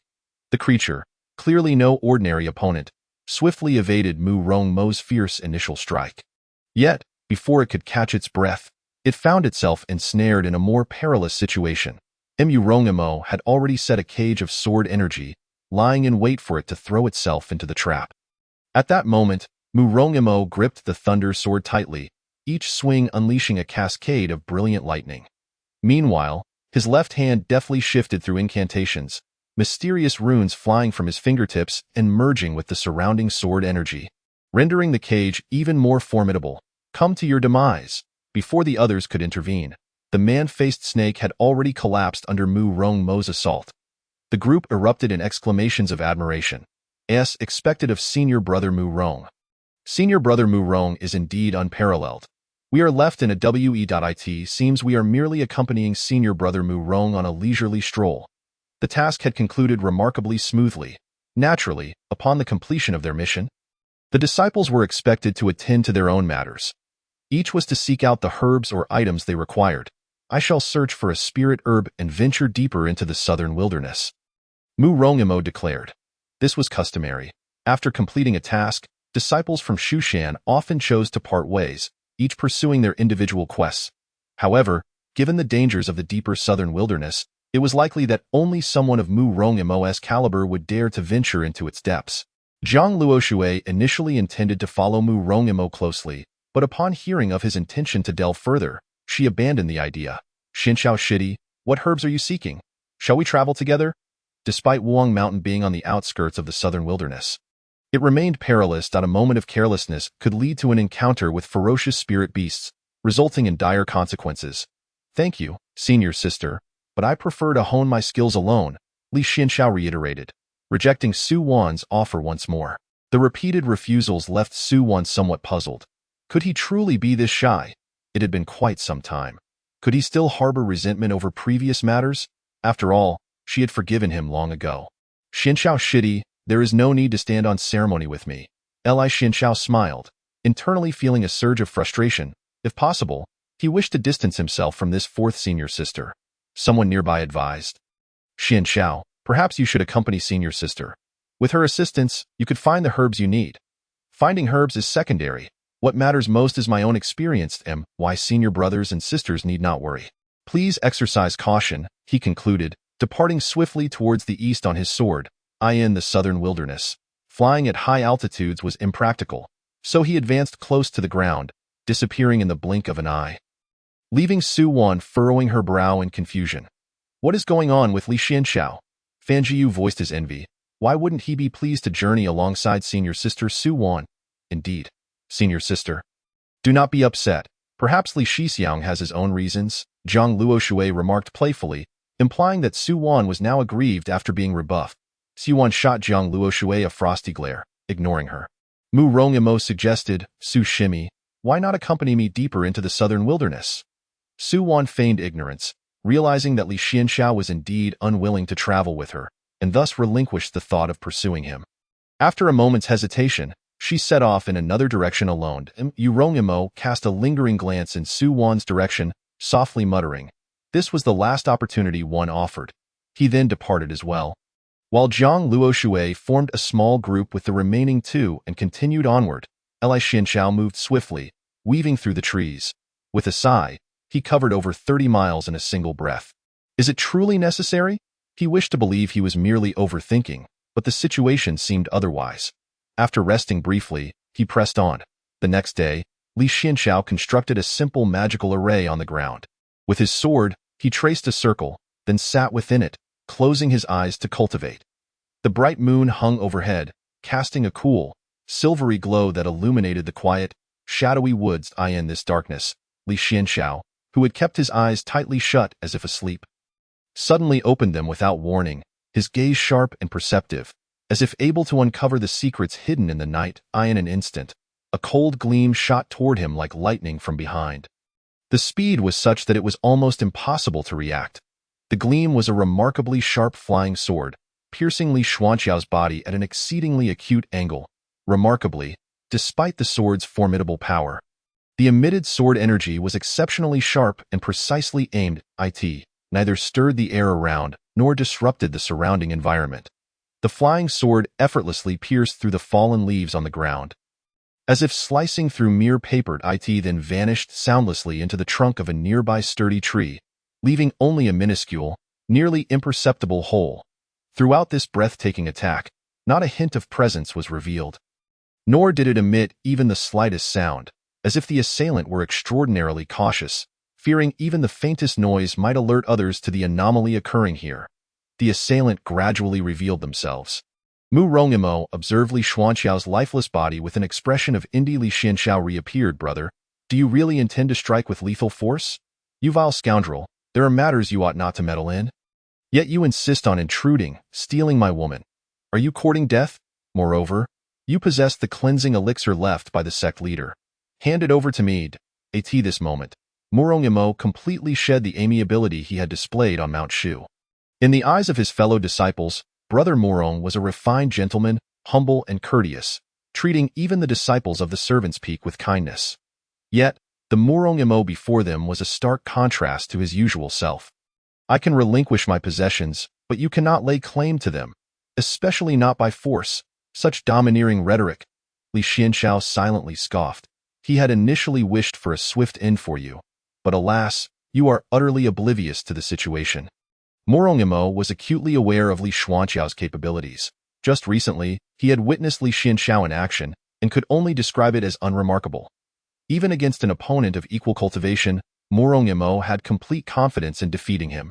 Moreover, he was at a higher realm than Li Xianxiao. Your fate is to perish here. From the moment you received the task from the Sword Exchange Pavilion, you have stepped into my trap. If I do not clarify this for you, you may remain in ignorance until your last breath. Mu Rongimo said coolly. You are also seeking death. If you had traveled with Sister Su Wan, I would have hesitated to act. Yet, you chose to venture alone. I offered you numerous chances, but it appears fate has turned against you. Li Xianxiao smiled slightly, offering no further explanation. He reached behind to unfasten the sword pouch. Spring with a clang, the sword sang, a glimmer of cold light shot forth from the pouch. Brother, perhaps you have misunderstood. I am not at all inferior to you. Li Xianxiao no longer suppressed his cultivation. Mu Rongimo's expression shifted slightly. Foundation establishment? The aura he exuded had clearly reached the late stages of foundation establishment. How could this be? Mu Rongimo instinctively sought to summon his treasured sword back. It was too late. The opponent's sword approached with alarming speed, and Mu Rongimo raised his hand, attempting to activate his magical artifact. Yet, Li Xianxiao seemed to anticipate this. In the thicket behind Mu Rongimo lay the carefully laid traps of Li Xianxiao. 2 scorpion puppets launched their poison needles. Chapter 12. The True Strong. With the flying sword, Spring, in front, and behind him the 2 ambushed puppet scorpions releasing their venomous projectiles. Mu Rongimo was still unaware of the gravity of the situation. He had been astonished by Li Xianxiao's cultivation level. The realms of cultivation are as follows: Qi Refinement, Foundation Establishment, Golden Core, Nascent Soul, Transformation, Integration, Crossing Tribulation, and Great Completion. A Qi Refinement cultivator can manipulate low-tier spiritual artifacts and talismans with a spiritual energy reserve of 3 layers or more, while those of 6 layers and above can fly with swords. Foundation Establishment is divided into early, mid, late, and perfection stages. Once one establishes a foundation, their lifespan can extend to 200 or 300 years. Although their appearance may age, elixirs can help maintain it. They undergo a transformation, absorbing spiritual energy, and no longer require sustenance. They develop spiritual consciousness, allowing them to perceive their surroundings and manipulate objects. They can wield mid-tier magical artifacts and talismans, and may use high-tier artifacts and talismans that require less spiritual energy. It is a qualitative transformation from Qi Refinement to Foundation Establishment. It is said that while an ordinary martial artist might kill a Qi refiner under certain circumstances, they would stand no chance against a Foundation Establishment cultivator. Yet, at this moment, Mu Rongimo sensed that the opponent's aura was only slightly weaker than his own. Concealed prowess. The opponent must be wearing some artifact to hide his cultivation level. Otherwise, I would have detected it. Morong Imo felt the lethal strikes coming from both directions, and just as he was about to summon his magical artifact, the poison needles from behind had already struck him. How swift! Faster than the flying sword. Morong Imo attempted to mobilize his true essence, but his right hand fell weakly. The poison from the needles had sealed his crucial acupoints, Yuanyuan, Zhongzhu, and Yangqi. These acupoints aligned perfectly with the flow of true essence required to activate his artifact. If we liken the meridians of a person to a river, the acupoints are akin to checkpoints, awaiting the impact and activation of the true essence flood. Only by successfully traversing these acupoints could one summon the corresponding magical power. Yet at this moment, Morong Mo's vital checkpoints were temporarily blocked, preventing the flow of true essence. Panic finally set in for Morong Imo. The opponent was prepared. Little did Morong Imo know, Li Xianxiao had devised a plan to eliminate him upon discovering that the disciples of Silver Sword Peak had failed to meet their task quotas. He had mistakenly believed himself the hunter. Unbeknownst to him, the true hunter had been on guard against him since more than half a year ago, following Morong Mo's fallout with Su Wan, and casting a glare towards Silver Sword Peak. From that moment, Li Xianxiao had been vigilant. Over the past 6 months, through various means, he had learned everything about Morong Imo, even his preferred flavors of food and the color of his undergarments. Not to mention his commonly used magical artifacts. According to Li Xuanqiao's predictions, there was a 70% chance that the opponent habitually relied on that silver ring artifact, which was also the best defensive artifact against flying swords. This factor increased the odds by another 20%.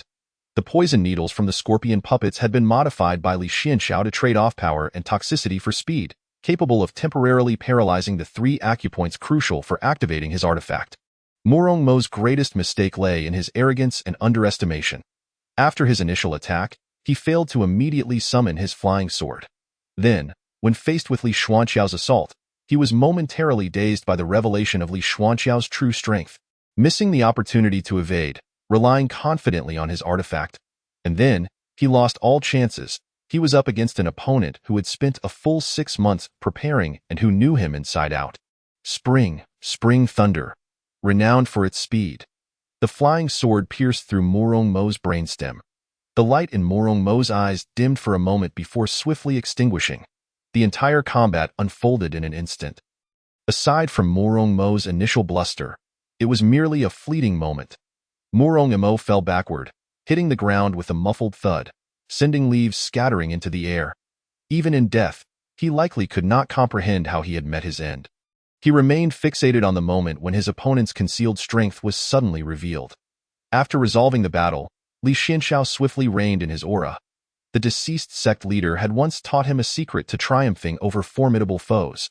It is quite simple to appear ordinary, allowing the enemy to underestimate you, leading everyone to mistakenly perceive you as a mere pawn. This world is not lacking in powerful cultivators, yet many have lost their lives due to minor oversights. Deceiving and killing the opponent by exploiting their misjudgment of your strength is the simplest method. Li Xianxiao exhaled softly. He returned the spring sword to its pouch, and the 2 scorpion puppets vanished in a puff of green smoke. As for Morong Mo's corpse, it certainly could not be left here. Otherwise, should someone discover the wounds were inflicted by his own sword, he would have no way to explain.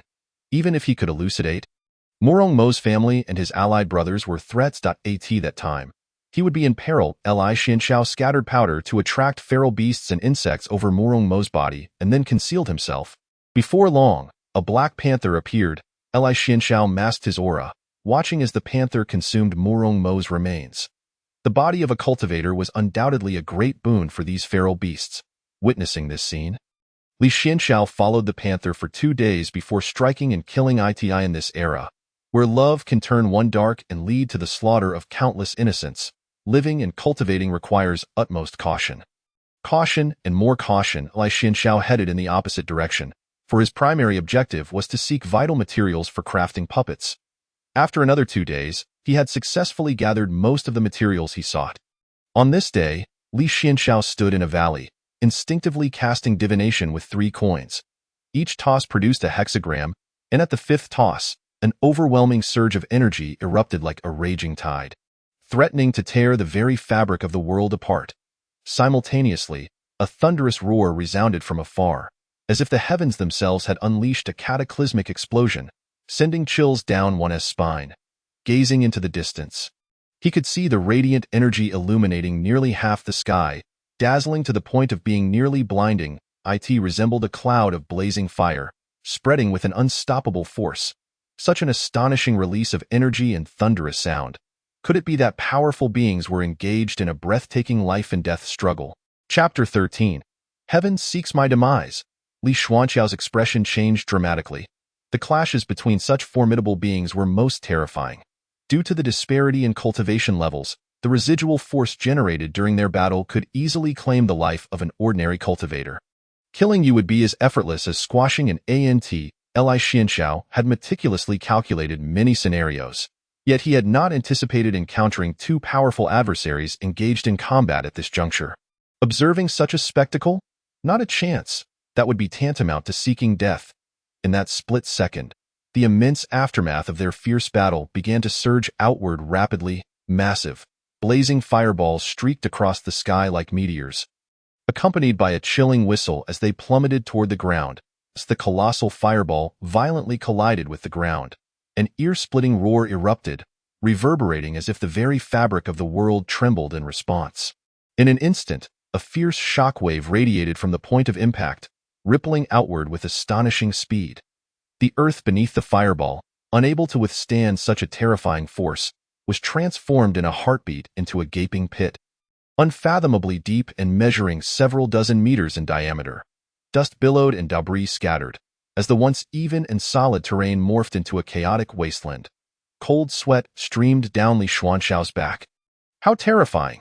This was a battle far beyond his level of participation. It was akin to a seasoned player in an online game engaging in combat while a novice merely dreams of scavenging for loot. Li Xuanxiao focused on the location of the fireball nearby. According to the theory of craters, it is unlikely for a shell to detonate in the same spot twice. He swiftly dashed over. Employing his earth-burrowing technique, dig, dig, with a talisman of burrowing affixed to his forehead, he continued to excavate stealthily. Only after a long while did he pause. The world of cultivation was indeed excessively brutal and unforgiving. Even then, Li Xuanxiao felt unsafe at a sword that can move mountains, part seas, pluck stars, sever rivers, destroy cities, and create worlds. Too perilous. Time passed, a full day and night elapsed. The commotion outside finally subsided, yet Li Xuanxiao remained hidden, suppressing his presence, reluctant to venture out. The supervising elder dispatched this time was not particularly strong, likely hiding just as he was, leaving him with no reliance on others. In such circumstances, it was best to remain concealed. After another half-day, Li Xuanxiao cautiously emerged from the ground. Akin to a groundhog, he exposed merely his head, surveying his surroundings thoroughly. Once assured of safety, he burrowed out. However, after advancing a short distance, a figure appeared in the vicinity. Li Xuanxiao's steps came to an abrupt halt. Am I truly this unfortunate? Is fate conspiring against me? Before him stood a beautiful woman clad in red, resembling a blood rose blossoming in the darkness of night. Blood flowed ceaselessly from her body. The crimson liquid rendered her already striking red attire even more vibrant, as if scorched by fierce flames. Her tightly pressed lips bore a hint of bluish purple, and a few disheveled strands of hair clung to her damp forehead, swaying gently in the breeze, amplifying her tragic beauty. Li Xuanxiao turned and fled. Run, run fast. This overwhelming demonic aura undoubtedly belonged to a female demon. Moreover, she was an exceedingly formidable one. There was no way to fight her. Absolutely impossible. Despite her seemingly imminent demise, he could not underestimate her. www.org. Sword technique, Spring Thunder. The blade shimmered in midair, radiating a dazzling light, akin to lightning cleaving through the sky. At that moment, Li Xuanxiao's expression turned grave, as he summoned every ounce of true energy within him, leaving no strength unspent. In that fleeting instant, the surrounding air seemed to be stirred by the powerful aura he emitted. Racing towards the target with astonishing speed. Run? There was only one thought in his mind. Run? In the next moment, Li Xuanxiao collapsed to the ground. The flash of red appeared before his eyes. It was over. My life is forfeit. The woman in red fixed her gaze upon the sword sheath behind him. The sword sheath trembled incessantly, emitting a buzzing sound. A disciple of Mount Shu. Are you that old man's disciple? Li Xianxiao felt his heart tremble violently. Merely the act of her speaking, infused with a faint energy, overwhelmed him. The disparity was insurmountable, a chasm akin to clouds and mud. This was not something that flying swords or puppet poison needles could bridge. He hadn't even left the novice village before encountering a major boss. Li Xianxiao lay on the ground, suddenly sensing the intense pressure dissipate. The woman in red lunged towards him like a kite with its string cut, crashing heavily against his chest. After that fall, she lost consciousness, evidently due to her grievous injuries. Li Xianxiao was engulfed by a mixture of faint fragrance and a strong metallic scent of blood. The unique aroma flooding his nostrils. Simultaneously, he distinctly felt the warmth of her soft body, as if devoid of bones, transmitting a gentle heat through the well. It is necessary to clarify that our journey to the southern frontier is for the purpose of training. If I do not return for an extended period, the elders within the sect will initiate a large-scale search of the mountains, which could lead to considerable complications. Li Xianxiao subtly reminded those behind him of this fact. After all, he was merely a junior elder in the Golden Core stage. The woman in red spoke with an air of arrogance, clearly having discerned their situation. Realizing that she had seen through his circumstances, Li Xianxiao obediently fell silent. I owe no debts to anyone, so rest assured, the woman in red declared before closing her eyes. Li Xianxiao was uncertain whether she had fallen asleep or was merely testing him. Leaving him hesitant to make any sudden moves, about a day passed, and the woman in red awakened again. Her complexion significantly improved, and the blood on her body long since ceased to flow. What kind of medicine did you use on me? My wounds are healing quite well. Li Xianxiao's lips twitched slightly, and he could only attribute it to the excellent medicine from Mount Shu. Damn! She can't possibly be a body of 100 poisons, can she? Able to absorb any toxin as nourishment. The woman in red sat up, seemingly cultivating to recover from her injuries. Li Xianxiao felt overwhelmed. If she was already this formidable in her wounded state, what might she become once fully healed? With that thought, he rose to his feet. I shall go outside to find something to eat. After all, being a mere foundation establishment cultivator, he needed sustenance to replenish his energy. A perfectly reasonable excuse. I will also gather some dew. Dew collects spiritual energy, which cultivators like the woman in red likely disdain under normal circumstances. However, given her current injuries, the situation was different. The woman in red nodded in agreement, granting him permission to leave the cave. Nevertheless, he had no intention of fleeing. It would be absurd. With such a formidable presence beside him, attempting to escape would be futile. Even if he managed to run for a day, she could easily apprehend him. Seeking assistance from others was out of the question. The leading junior elder, being only at the Golden Core stage, would hardly be regarded as a threat in her eyes. Once outside the cave, Li Xianxiao retrieved a blue vial from his storage ring and sprinkled its contents around. This powder was designed to attract the fierce beasts and venomous insects of the forest. After dispersing all of it, he stealthily slipped away. After collecting some dew and waiting a while, he returned to the cave, feigning nonchalance. Inside, he beheld the woman in red seated atop a stone, surrounded by the corpses of several large and powerful beasts. What has transpired? Did you go hunting? Li Xianxiao swiftly came to terms with the failure of his plan, his acting skills sharp. Well, it suffices, as it can replenish my strength, the woman in red remarked indifferently. Feeling guilty, Li Xianxiao voluntarily took on the responsibility of dissecting the beasts and preparing a meal. He retrieved a small bottle filled with a chili-like powder, its appearance indistinguishable from that of chili flakes, though it bore a slightly pungent aroma. In truth, it was heart-piercing powder. After a while, a pot of beast meat soup was ready. Under Li Xianxiao's culinary expertise, it appeared exceptionally appetizing. The woman in red glanced at him, surprised that a young man could cook so well. Chapter 15. Do not toy with me. In her recollection, cultivators of this age typically possessed high aspirations yet lacked practical skills. Who among them would willingly learn to cook? As she directed her gaze back toward the pot of soup, its rich aroma wafted toward her, seemingly imbued with a magical allure that could instantly awaken dormant taste buds. Upon closer inspection, the soup showcased an enticing reddish-brown hue, glistening with a thin layer of oil. The meat chunks were evenly sized, their textures clearly visible, having become tender and juicy after prolonged simmering. The accompanying vegetables were perfectly cooked, preserving their flavor and nutrients while thoroughly absorbing the delectable essence of the meat. It was remarkable to see such a delightful dish crafted under such rudimentary conditions, devoid of advanced cooking tools or a variety of seasonings.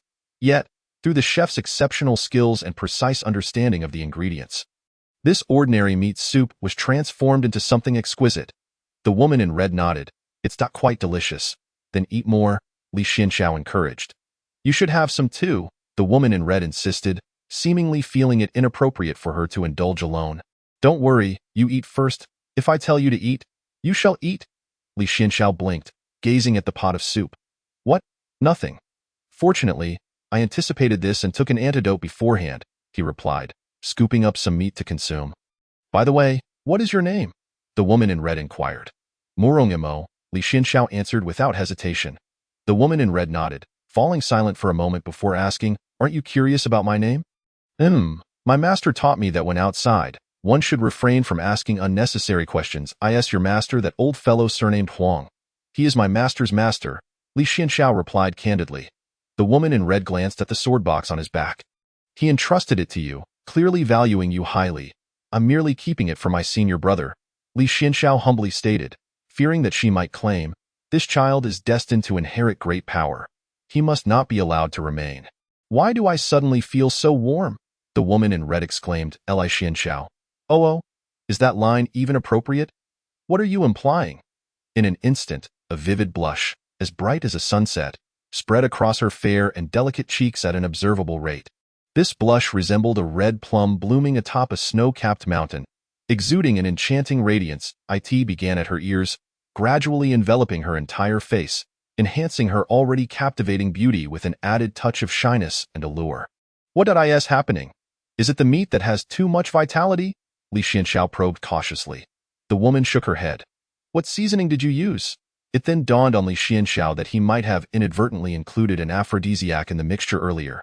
Good heavens, administering such potent toxins with no adverse effects.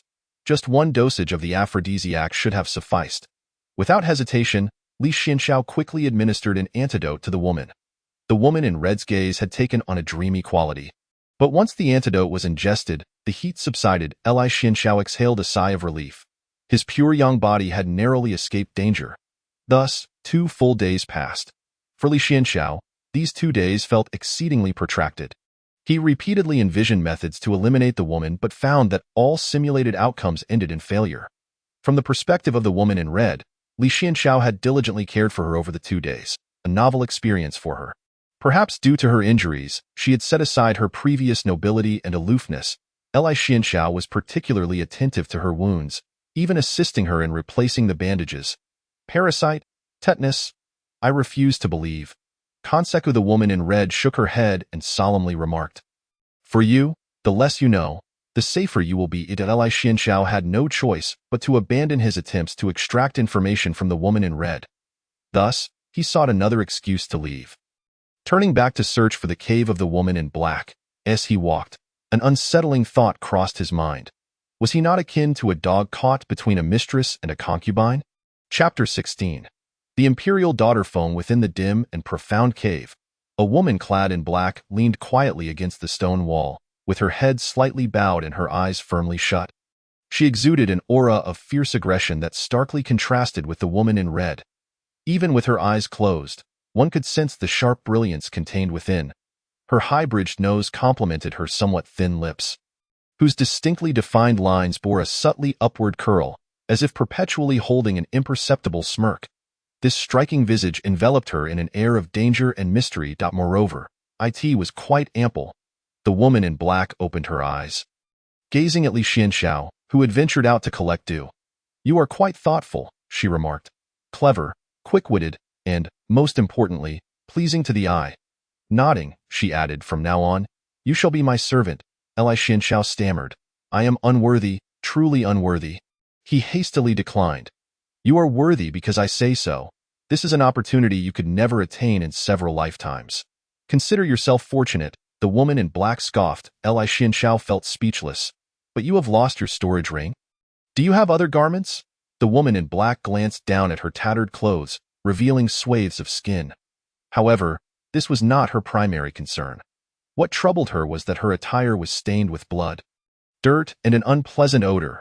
It was intolerably filthy. Had he known this would happen, Li Xianxiao lamented that he should have brought more clothes. His outer garment had already been given to the woman in red. The woman in black shot him a look. "Give me your clothes, you worthless servant." With no other option, Li Xianxiao reluctantly removed his inner garment, revealing a vest of his own design. The woman in black observed it and hissed, "You, pitiful servant, possess quite the taste. Remove it." After a moment's hesitation, Li Xianxiao complied and shed the vest. This was trouble. He had encountered a female rogue, and a formidable one at that. The woman in black discarded her black robe and donned Li Xuanxiao's vest. Not bad," she mused, surveying herself. "By the way, what is your name, servant?" "Murongemo," Li Xianxiao replied without hesitation. "What a contemptible name. I am called the Imperial Daughter Feng. In gratitude for your assistance, I shall allow you the honor of rubbing your head against my feet." Li Xianxiao was left speechless. Is the demon sect indulging in such perversions nowadays? What? Not enough. The Imperial Daughter Feng rested her chin on her hand. Such a greedy creature. Very well, I shall grant you a bit more.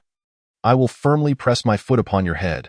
That should suffice. That, of course, I must be cautious, lest I crush your little head. What a mess that would be. Li Xianxiao quickly declined, insisting that it was unnecessary, and expressed that serving her was already a privilege. The Imperial Daughter Feng nodded, raising her chin slightly, her delight evident. Li Xianxiao noted that this demoness was easily appeased. A few compliments sent her soaring. As a disciple of Mount Shu, Li Xianxiao was well aware of her name. The Imperial Daughter Feng, the master of the Heavenly Evil Hall. Among the 4 great demonic sects of Zhengzhou, the Heavenly Evil Hall, the 9 Nether Mountain, the Azura Hall, and the Bloodshed Manor. The Imperial Daughter Feng was said to possess unfathomable cultivation, with a mountain of righteous individuals perishing at her hands, their blood forming rivers. Li Xianxiao couldn't help but marvel at his own fortune. He had ventured out only to encounter a figure of her caliber. Go be honest, I have long heard of your illustrious name, and I never expected to meet you here. Truly, I am blessed. My ancestors must be smiling down upon me. Oh, did not expect me to be so renowned? The corners of the Imperial Daughter Feng's mouth quirked up, revealing her genuine delight in the flattery. Li Xianxiao assessed her in silence. Ample yet not very bright. Not as cunning as the woman in red, hot-tempered and single-minded. Crossing her arms, the Imperial Daughter Feng continued to gaze at him. Growing increasingly pleased with his company, she snapped her fingers, and a pill fell directly into Li Xuanxiao's mouth. Observing the bewildered look on his face, she explained, "This is a life and death pill I concocted. Consuming it will significantly enhance your cultivation, but you will also fall under my control. You must return to me for the antidote every year, or face certain death." Li Xianxiao swallowed hard. Indeed, this was the nature of a seductress. Even when one has aided her, she would not hesitate to turn against you. He realized he could not entertain any illusions of forming a bond with her. One misstep could lead to irrevocable ruin. This was troublesome. Yet Li Xianxiao maintained his composure, his smile unwavering. "You must change your name. I do not fancy Murongemo from now on. You shall be called Wang Kai." "Wang Kai? That is a dog's name," she retorted. "Rest assured, following me will guarantee you comfort far beyond what you experienced at Mount Shu," he reassured her. "Wang Kai, thanks your highness." Li Xianxiao quickly accepted his new name. The Imperial Daughter Feng nodded, visibly satisfied. "Wang Kai dares to inquire, who injured your highness? Why do you ask?" The Imperial Daughter Feng's expression turned cold. Li Xianxiao hastily explained, "I merely wish to know who would dare harm the great Imperial Daughter Feng. Such transgressions must not go unpunished. I shall have them torn asunder." The Imperial Daughter Feng nodded in appreciation before shaking her head. "You are not her match, but your intent is commendable." It was Lu Qiushui of the Azura Hall. Lu Qiushui of the Azura Hall. Another infamous seductress. It was said she had a penchant for red and often appeared in a crimson gown. However, such tales remained mere folklore. Li Xuanxiao's mind raced. Probing cautiously, could it be the legendary Lu Qiushui, who was renowned for her unmatched beauty in her ever-red attire? Upon hearing this, the Imperial Daughter Feng became agitated, leaping up. "Unmatched beauty? Is she more beautiful than I? What makes her superior? Look at her face. Now compare it to my bosom." The Imperial Daughter Feng straightened her back. "Now look at my legs and my waist." As she spoke, she began to disrobe, insistent on proving her superiority in beauty to Li Xianxiao. How is she more beautiful than me? Speak up.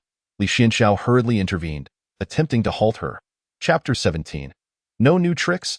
Having finally placated the imperial daughter Feng with a barrage of disparaging remarks about Lu Qiushui, Li Xianxiao extricated himself from her presence and hastened to find Lu Qiushui.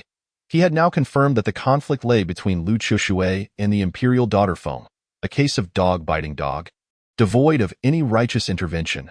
Thus, if he wished to survive amidst these two formidable figures, with that thought, Li Xianxiao stood before Lu Qiushui's cave. She raised her gaze slightly, her eyes resembling a clear autumn lake. Her glance sparkled with the brilliance of countless stars, and as her eyes inadvertently met Li Xianxiao's, that fleeting connection seemed laden with unspoken words. Li Xianxiao maintained his calm demeanor, a smile still gracing his face. In the next moment, a black pill was deposited into his mouth. He clutched his throat. This is a pill I concocted. It will greatly enhance your cultivation, but it is also a poison, Lu Qiushui stated calmly. Li Xianxiao, oh, here we go again. Can the demon sect not come up with some new tricks? Are they all playing the same hand? He sensed a wave of discomfort wash over him. To have ingested two potent pills with side effects in quick succession was bound to result in unease. It is only natural to feel unwell. Give it a moment, and you shall be fine. Lu Qiushui advised, Do not blame me. This is merely a precaution. All those who join my sect undergo this process. However, only those close to me may partake of this pill. You saved my life? So you shall remain by my side.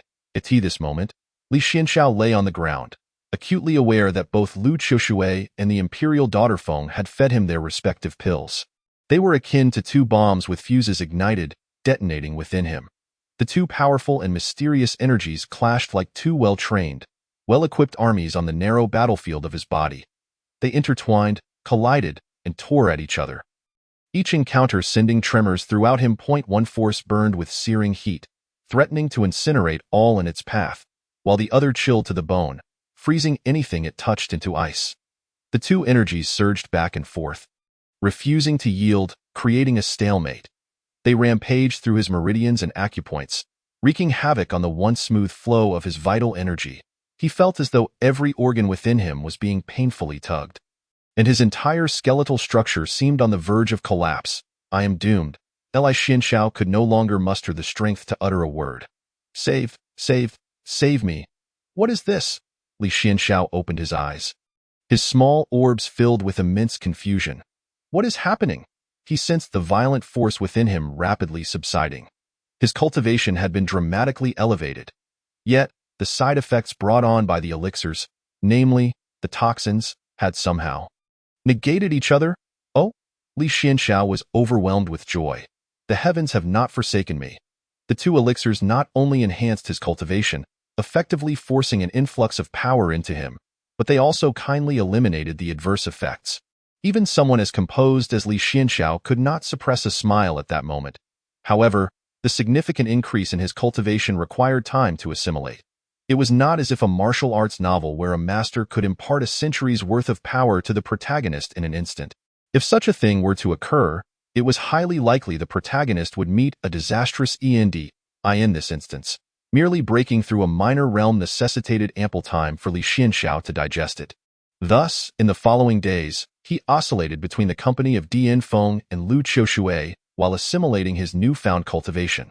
Dian Feng resembled a brazen leader of the underworld, more impulsive and easily deceived, while Lu Qiushui, though enamored with the color red, maintained a calm demeanor.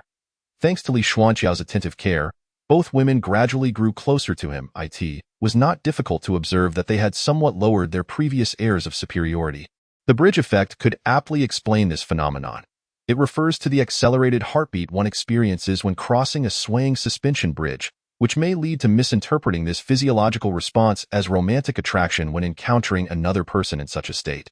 Dian Feng and Lu Qiushui, accustomed to commanding respect and surrounded by followers, now found themselves severely injured, lying in a cave, with only a stranger from Shushan to attend to them, naturally fostering a sense of fondness toward him. This explains why many cinematic narratives depict such scenarios as the foundation for romantic entanglements. After a few days of tranquil living, Li Xianxiao concluded his training. Although he had not fully digested his cultivation, he had temporarily reached a state of saturation and could commence his next plan on this day.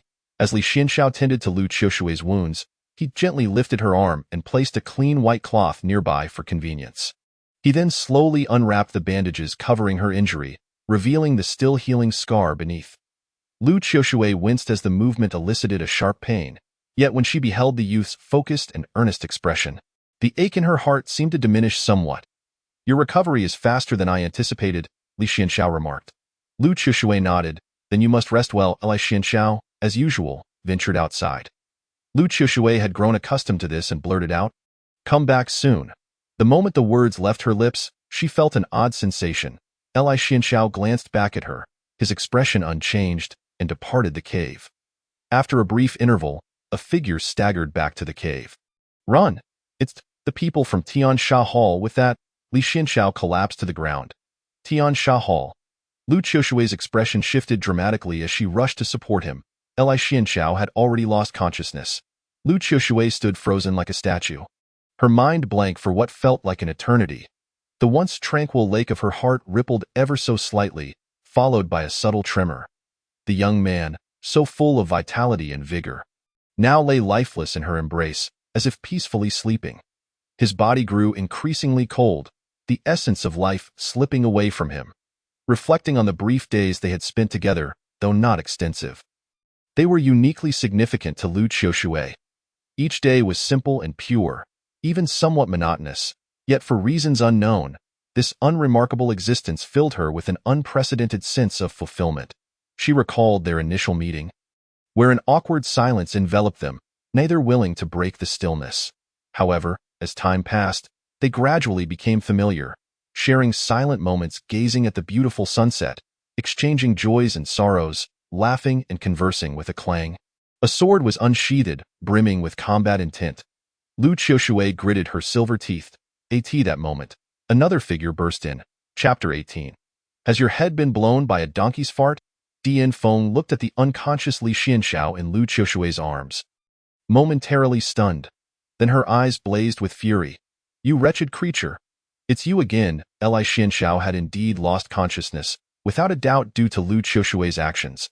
She had promised the young man a life of luxury, to drink the finest wines, indulge in the fairest maidens, and ride the swiftest steeds. Dian Feng was known for her unwavering word. Besides, she held a favorable impression of this young man. Lu Qiushui's gaze was equally furious as she glared at Dian Feng. "Die, you scoundrel!" The two women charged out of the cave. Lu Qiushui gripped the glimmering longsword tightly, the blade trembling as if resonating with her will. In an instant, a brilliant beam of sword light erupted, akin to a raging inferno, illuminating the entire battlefield.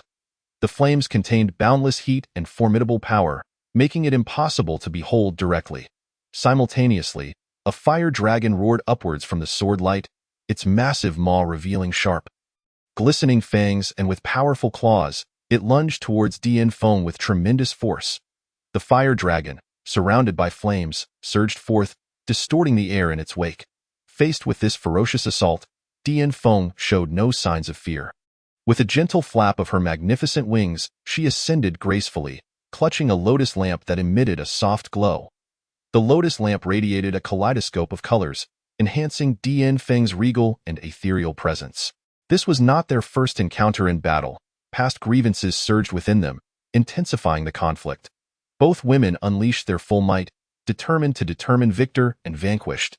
The unfathomable mountain swayed violently, as if a drunken giant struggled to maintain its balance. Amidst this tumult, countless boulders cascaded down the steep slopes, colliding with one another and producing a deafening roar. In an instant, debris flew, and dust filled the air. The mountain's avian inhabitants and fierce beasts fled in all directions. Seeking refuge in the midst of their fierce clash, neither noticed that the seemingly lifeless Li Xianxiao had vanished, quietly employing his earth-escaping technique to slip away into the distance. Let them fight. May they both suffer grievous harm. Li Xianxiao fled towards the predetermined rendezvous point. He ran tirelessly for 3 days and nights, finally escaping the unfathomable mountain. It had begun anew. Su Wan looked anxiously towards the distant, unfathomable mountain. The other disciples of Shu Shan exchanged worried glances.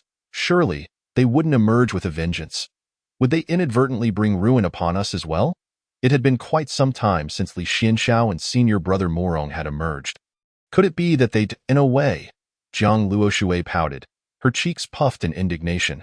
The disciple who had spoken out of turn hastily slapped his mouth, exclaiming, "Pa, pa! Senior brother Morong and junior brother Li are destined for good fortune. They will surely be unharmed." Just as they spoke, a figure darted into view from a distance. Junior brother Li, Su Wan's eyes lit up. The young elder Feng Yun sighed in relief upon seeing Li Xianxiao. But his expression shifted to concern when he noted the absence of Morong Emo by his side. "Did you not see senior brother Morong?" Li Xianxiao shook his head. "I did not see senior brother Morong. It was Dian Feng and Lu Qiushui." What? Upon hearing those names, the expressions of the Shushan disciples, including young elder Feng Yun, shifted dramatically. Dian Feng of Tiansha Hall and Lu Qiushui of Shura Hall. Both were notorious figures of the highest order. Their reputations extended beyond Central Continent. Young elder Feng Yun made a swift decision, sending a message via flying sword to Shushan, urging an immediate encirclement of the two formidable foes. 3 days later, the chief elder of Shushan's 3 peaks, along with 5 elders and 36 disciples, arrived at the unfathomable mountain. Yet, by the time they reached the site, the battle between Dian Feng and Lu Qiushui had already concluded. The outcome of the confrontation remained uncertain, as both women had vanished without a trace. Unwilling to concede defeat, the elders searched the southern regions, but even the chief elder hesitated to delve too deeply. Ultimately, they had to abandon their efforts to ask for Morong Emo. His whereabouts remained a mystery amidst their searches. It was likely that he had perished within the unfathomable mountain. Of course, all blame lay squarely on Dian Feng and Lu Qiushui. With the prowess of Morong Emo at the fringes of the Nameless Mountain's southern territory, coupled with the presence of a distressed talisman on his person, it seems highly improbable that he could be silently dispatched. Thus, it is highly likely that the imperial daughter Feng or Lu Qiushui was responsible for his demise. Shushan has duly recorded this blood debt, resulting in the two acquiring yet another disciple's life from their sect. Amidst Jiang Luoshui's weeping, the group concluded their journey to the Nameless Mountain and returned to Shushan. Throughout the journey, Jiang Luoshui wept incessantly. Su1 gazed into the distance, her heart a tumult of emotions. This man had once been the object of her profound affection, yet now they were as estranged as two strangers. Nevertheless, upon hearing of his death, Su Wan's heart ached with an indescribable sorrow. Memories of their past flooded her mind like a relentless tide. The sweetness of their shared moments reminiscent of yesteryear. They had strolled together beneath the blossoms and moonlight, sharing their innermost thoughts.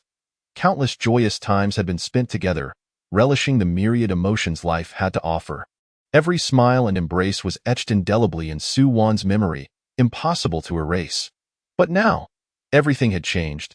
The past was irretrievable. Su Wan let out a long sigh, her exhalation laden with boundless helplessness and melancholy. Perhaps this was the design of fate, a connection that, though fated, could only serve as an interlude in the grand symphony of life.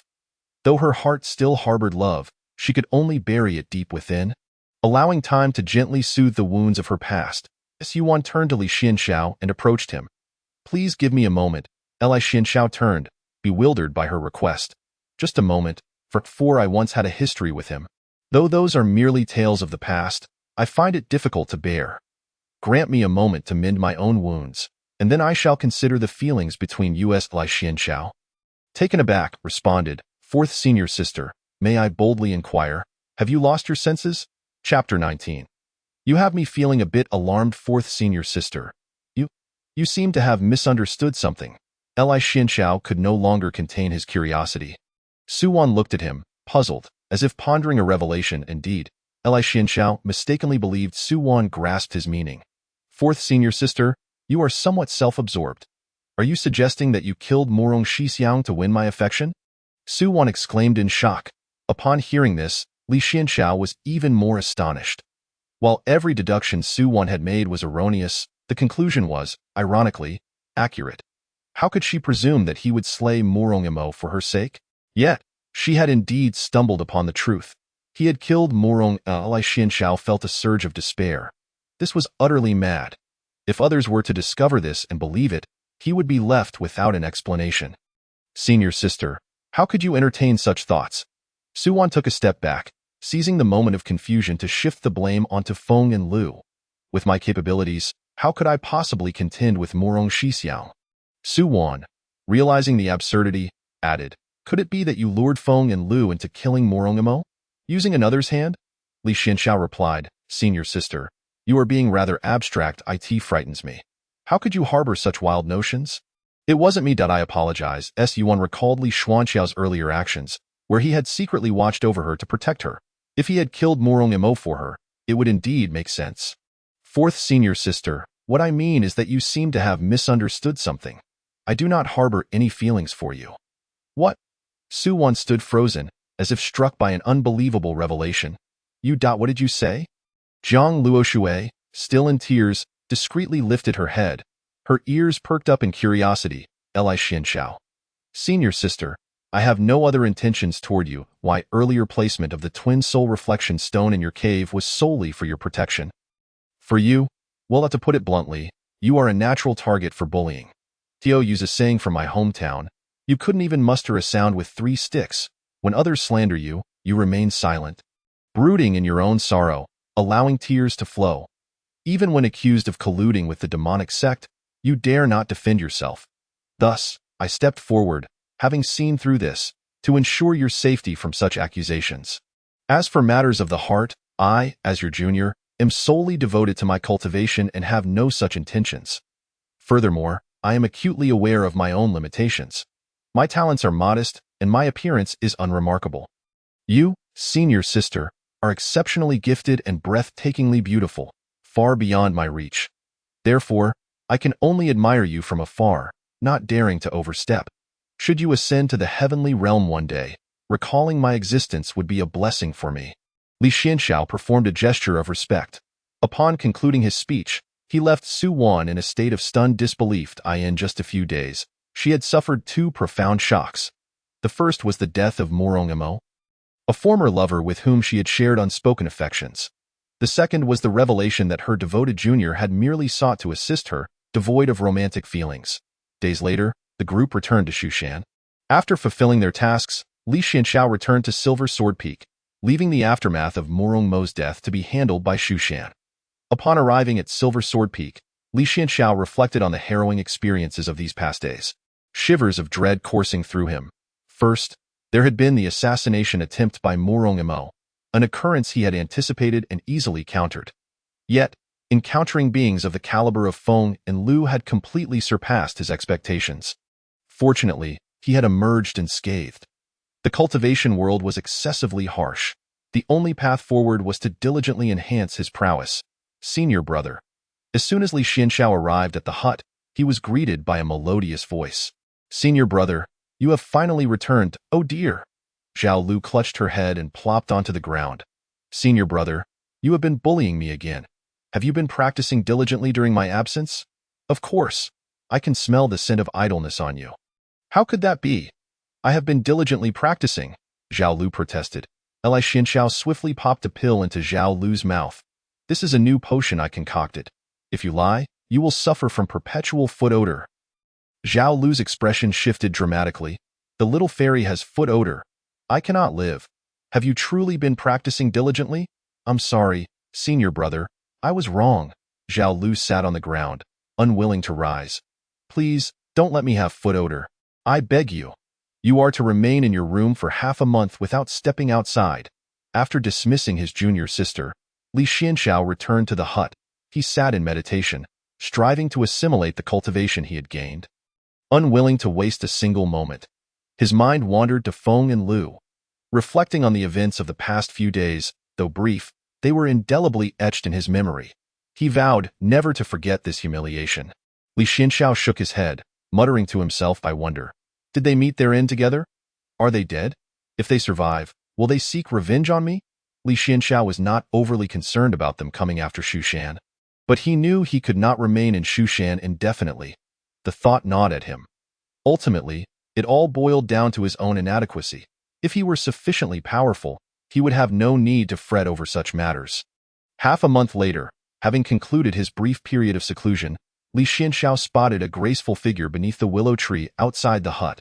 There stood Zhang Luoshui, gently toying with her long, flowing hair. She was adorned in an exquisite fringed gown, the fabric soft and smooth, swaying with the breeze, while the fringes danced gracefully, shimmering with glimmers of light. The gown accentuated her elegant figure, her slender waist appearing delicate. Her long legs tantalizingly visible. It was neither Su Wan nor the junior sister Zhao Lu, but Zhang Luoshui. What brings her here? Chapter 20. You two are true lovely Shixiang. You have finally emerged. I've been waiting for you for so long. Zhang Luoshui approached warmly, attempting to link her arm with Li Xuanqiao's, only to be deftly evaded by him. Zhang Shimi? What brings you to me? Unfazed by the rejection, Zhang Luoshui's smile only brightened further. It's so wrong to seek out Li Shixiang. To her credit, Zhang Luoshui was indeed beautiful. Her porcelain-like face, delicate and smooth, seemed as if it could be touched without fear of marring its softness. Her exquisite features were perfectly proportioned, her brows arched like distant mountains, her large, bright eyes sparkling with life, and her cherry-red lips unadorned yet alluring. With her hands clasped behind her, she leaned slightly forward. Li Shixiang, if it were anyone else, such a call would surely prompt them to reveal their innermost feelings. Li Xuanqiao's instincts screamed with alarm. He had no idea what this little diva was up to. Could it be that she has come to avenge Morongimo? Zhang Luoshui harbored deep affections for Morongimo. Upon learning of his demise, she was profoundly impacted and subsequently embarked on a path of retribution. As for the targets of her vengeance, Su Wan, herself, and others, anyone could potentially be in her crosshairs. Their infatuated minds cannot be comprehended through the lens of ordinary reasoning. In an instant, Li Xianxiao envisioned countless scenarios. Although the opponent's cultivation level was inferior to his own, one could never be certain of the presence of potent artifacts. However, the likelihood of this was minimal. Moreover, given the distance, even if the opponent possessed such artifacts, there would be insufficient time to deploy them, unless it was poison. Indeed, poison. Li Xianxiao narrowed his eyes, his expression grave, and held his breath. His hands, concealed within the voluminous sleeves of his robe, began to move cautiously and silently. His fingers deftly maneuvered, akin to a nimble creature probing its surroundings. He successfully retrieved a talisman exuding a faint glow from the cuff of his sleeve. This poison barrier talisman appeared unremarkable. Yet once activated, it could swiftly conjure a brief but formidable defensive shield within a 3-foot radius, specifically designed to thwart various toxic gases, effectively shielding him from lethal fumes and granting him precious time and a safe space. Junior sister, what brings you to seek me? Li Xianxiao intensified his tone. Oh, nothing much. I merely wish to have a chat with you, Zhang Luoshui replied. Chat? Li Xianxiao stepped back slightly. Is that your intention, to suddenly strike while we converse? I simply desire to share a meal with you, senior brother Li. Zhang Luoshui blinked her beautiful eyes. Tio poisoned me during our meal. In vengeance for Morongimo, Li Xianxiao discreetly retreated another half-step. With the green bamboo snake's fangs and the wasp's stinger, both can inflict harm. The most venomous is a woman's heart. Senior brother Li, Morongimo has departed, and I have no one to converse with. So that you wish for me to join Morongimo?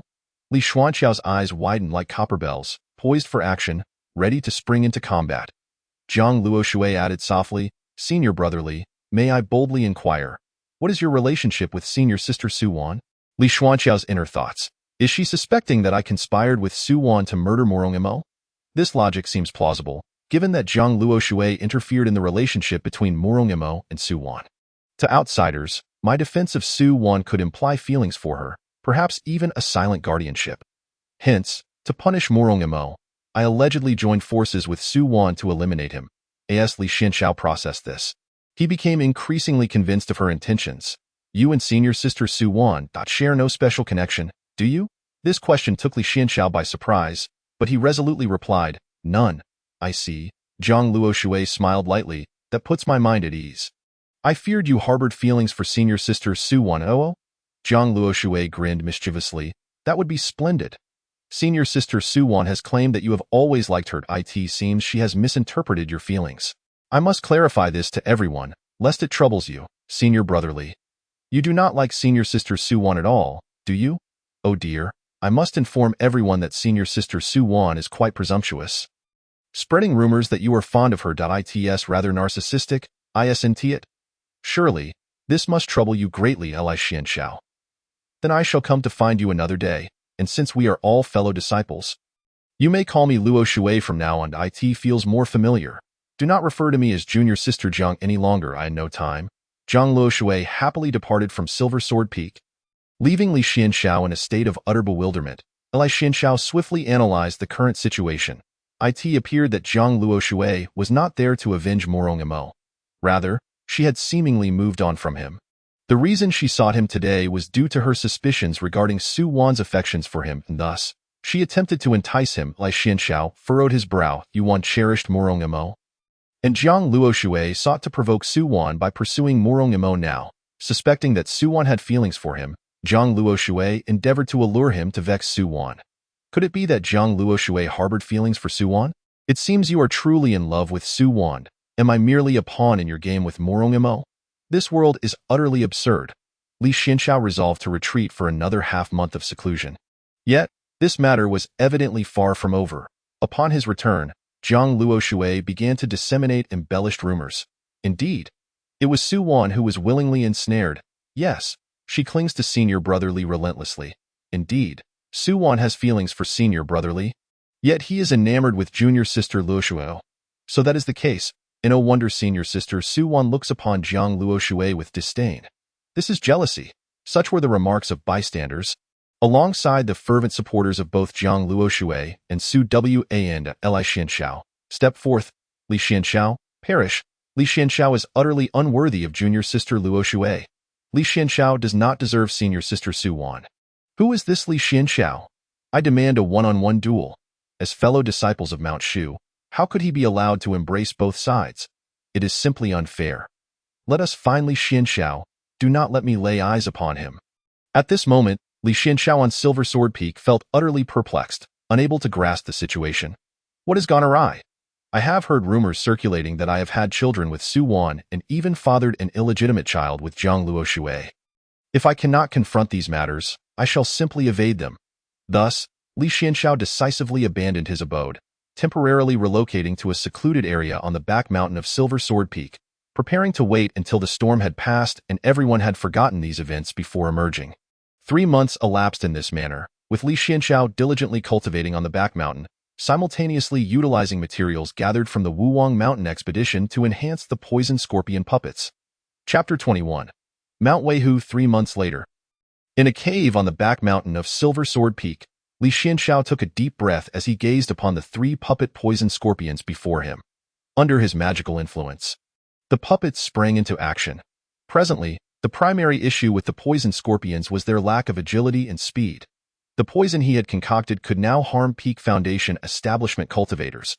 The dilemma was how to ensnare such formidable cultivators with his poison. For not everyone was as oblivious as Morong Imo de Li Xianxiao marked a large question mark on his plan. As for his swordsmanship, he had only mastered the 4th level of the Mount Shu Sword Classic. Having stagnated for half a year, during this time, his progress in the Mount Shu Sword Classic had been non-existent. Am I truly becoming complacent? His peers would exclaim. What immense pressure! If your 4th level is considered idle, what do we embody? Simply indulging in pleasures. Suddenly, Li Xianxiao sensed an intruder in the formation he had set. In the next moment, he vanished from the cave, appearing outside the array. Potato, potato, I am a sweet potato. Came the voice of his junior sister from within the maze. Li Xianxiao dispelled the formation. Senior brother, as per your instructions, I have procured a task for you. Zhao Lu shook her hand, revealing a jade token in her palm. Li Xianxiao nodded and accepted the jade token. Inscribed upon it were details of the task. Mission content: exterminate the tiger demon at Mount Weihu. A complete route map accompanied it. Very well. I understand. Please report the latest happenings within the sect to me. Zhao Lu pursed her lips and pulled out her notebook. Recent news from within the sect. Senior brother Shui Yun has been located. It is said he was seen drinking alone in Yunzhou. Recently, the discussions surrounding you have diminished. After senior sister Su Wan entered seclusion, Zhang Luo Shui has ceased her fixation on seeking you. Li Xianxiao nodded, further confirming his belief that Zhang Luo Shui had feelings for Su Wan and could not bear to see her affectionate toward another. However, after he and Su Wan had clarified their situation, Zhang Luo Shui should no longer pursue him, and the rumors would eventually fade from memory. Zhao Lu continued. Additionally, Senior Sister San has returned from her travels, but she brought someone back with her. Who is this person? Unknown. Even Senior Sister San does not know his true identity. It is said he suffers from amnesia. Amnesia? A man? Zhao Lu nodded, adding, and he is quite handsome, though of course, not as handsome as you, senior brother. Li Xianxiao disregarded her latter comment. An amnesiac stranger. This combination raises my suspicions. It is rumored that his amnesia is connected to Senior Sister San, which is why she brought him back to Mount Shu. Li Xuanxiao's eyes shifted slightly as he instructed Zhao Lu on a few matters before departing from the back mountain of Silver Sword Peak. He headed directly to seek out Senior Sister San. Eager to see this so-called amnesiac man for himself. An amnesiac with an unknown identity who is also handsome. This combination left Li Xianxiao feeling quite uneasy. Upon arriving at Senior Sister San's residence on Silver Sword Peak, he discovered that she had been summoned by the sect leader. Li Xianxiao waited until evening but saw no sign of Senior Sister San. Not wanting to encounter other disciples and risk further rumors, he decided to complete his current task before seeking out Senior Sister San for further information. Thus, Li Xianxiao left Silver Sword Peak alone. Weihu Mountain, majestic and perilous, shrouded in swirling mists. It is said that within this formidable mountain lurk two powerful tiger demons that have transcended their beastly forms. In days of yore, these two tiger demons were mere wild animals, but by a twist of fate, they encountered a passing immortal. The immortal, recognizing their latent spirit, bestowed upon them the secrets of cultivation and the awakening of their intellect. Initially, the tiger demons expressed gratitude and diligently followed the teachings of the immortal, striving to tame their primal instincts and desires, yearning to achieve enlightenment. However, as time wore on, their strength grew, and their ambitions and cravings burgeoned like rampant weeds. Gradually, they became increasingly unrestrained. Presently, Weihu Mountain has transformed into a forbidden zone. Any merchant or traveler unfortunate enough to trespass into this territory is likely to meet a gruesome fate. The two tiger demons mercilessly devour these innocent souls. Reveling in the thrill of slaughter, a deafening thunder rumbled in the sky as torrential raindrops poured from the heavily clouded heavens, rendering the already rugged mountain path exceedingly treacherous. Rainwater cascaded down the slopes, forming turbulent streams that relentlessly battered the legs of those attempting to traverse the terrain. Senior brother, let us take shelter in that mountain shrine over there. This path is too difficult to navigate, said the woman clad in blue. The tall man was named Zhou Yin, and the woman was called by Shui. Both were disciples of the Xintian sword sect. Although the Xintian sword sect did not possess the profound heritage of the Shushen sect, its strength was nonetheless formidable. The duo had come with the intent to slay the tiger demons. As they entered the dilapidated mountain shrine, they found it already occupied by two young monks seeking refuge from the rain.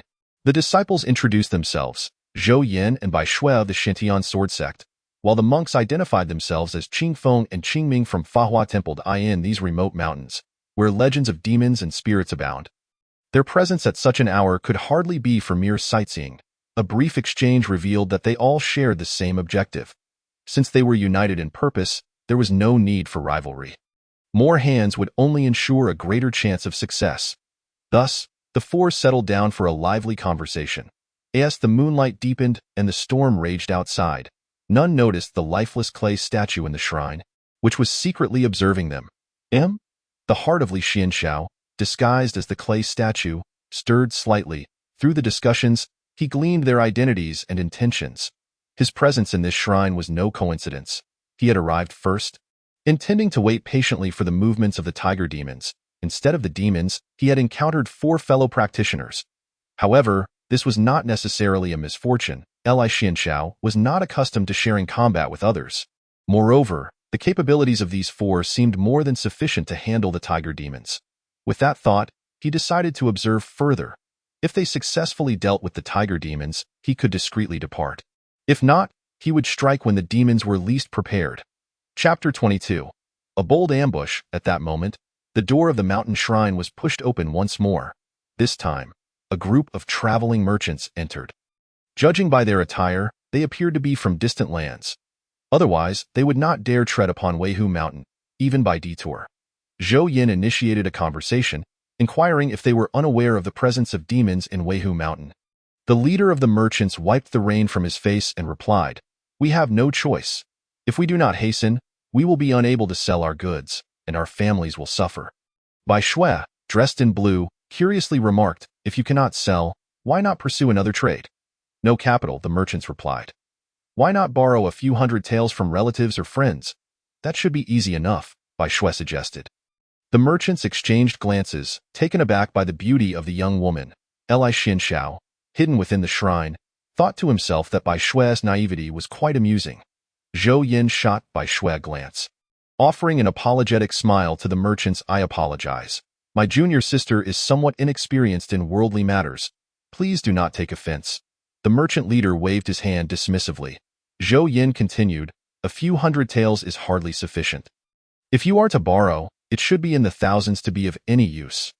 Otherwise, you might consider leasing your home and fields to others for cultivation. That is how my family operates. The merchants were left speechless. Li Xianxiao remarked, you and your junior sister are quite the pair. Just then, a low, rumbling roar echoed from outside. The sound seemed to originate from ancient times, piercing through the raging storm and directly reaching their ears. Amidst the tempest, the roar was alarmingly clear, like a sword slicing through the air. The merchants were startled. Could it be that we have truly encountered the tiger demons? Zhou Yin, Bai Shui, Qing Feng, and Qing Ming remained calm, even slightly thrilled. After all, they had come specifically to confront the tiger demons. They had expected a lengthy pursuit, but the demons had seemingly delivered themselves to their doorstep.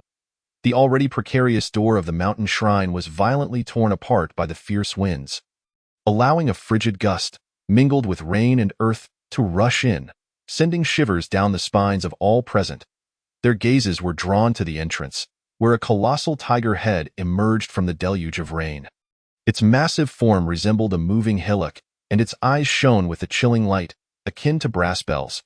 Above this beast, flashes of lightning illuminated the dark sky, casting a glow that rendered the surroundings as bright as day. With each flash, the tiger's fur reflected dazzling light, enhancing its fearsome visage. The merchants were pale with terror, having never witnessed such a gigantic creature. The tiger halted, its eyes narrowing with contempt. Another batch of reckless cultivators.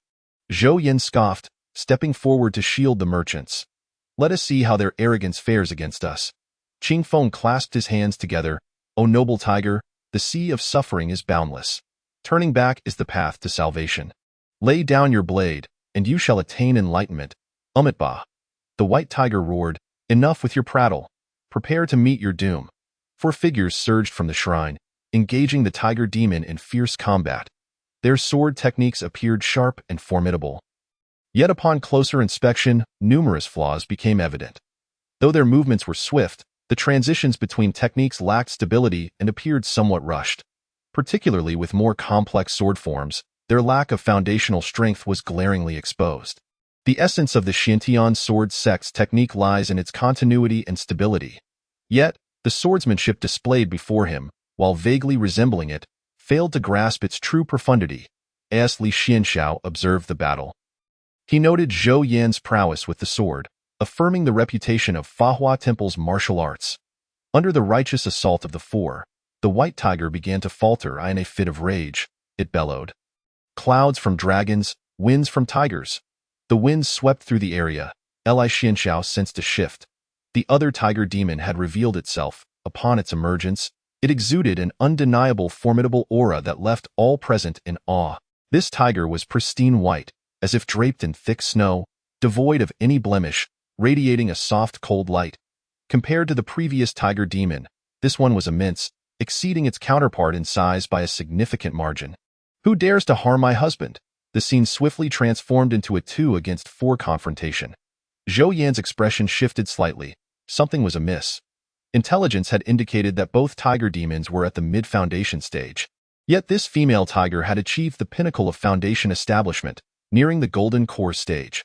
The female tiger was more vicious, relying on her immense physique to attack without restraint. Additionally, her combat intelligence far surpassed that of the male tiger.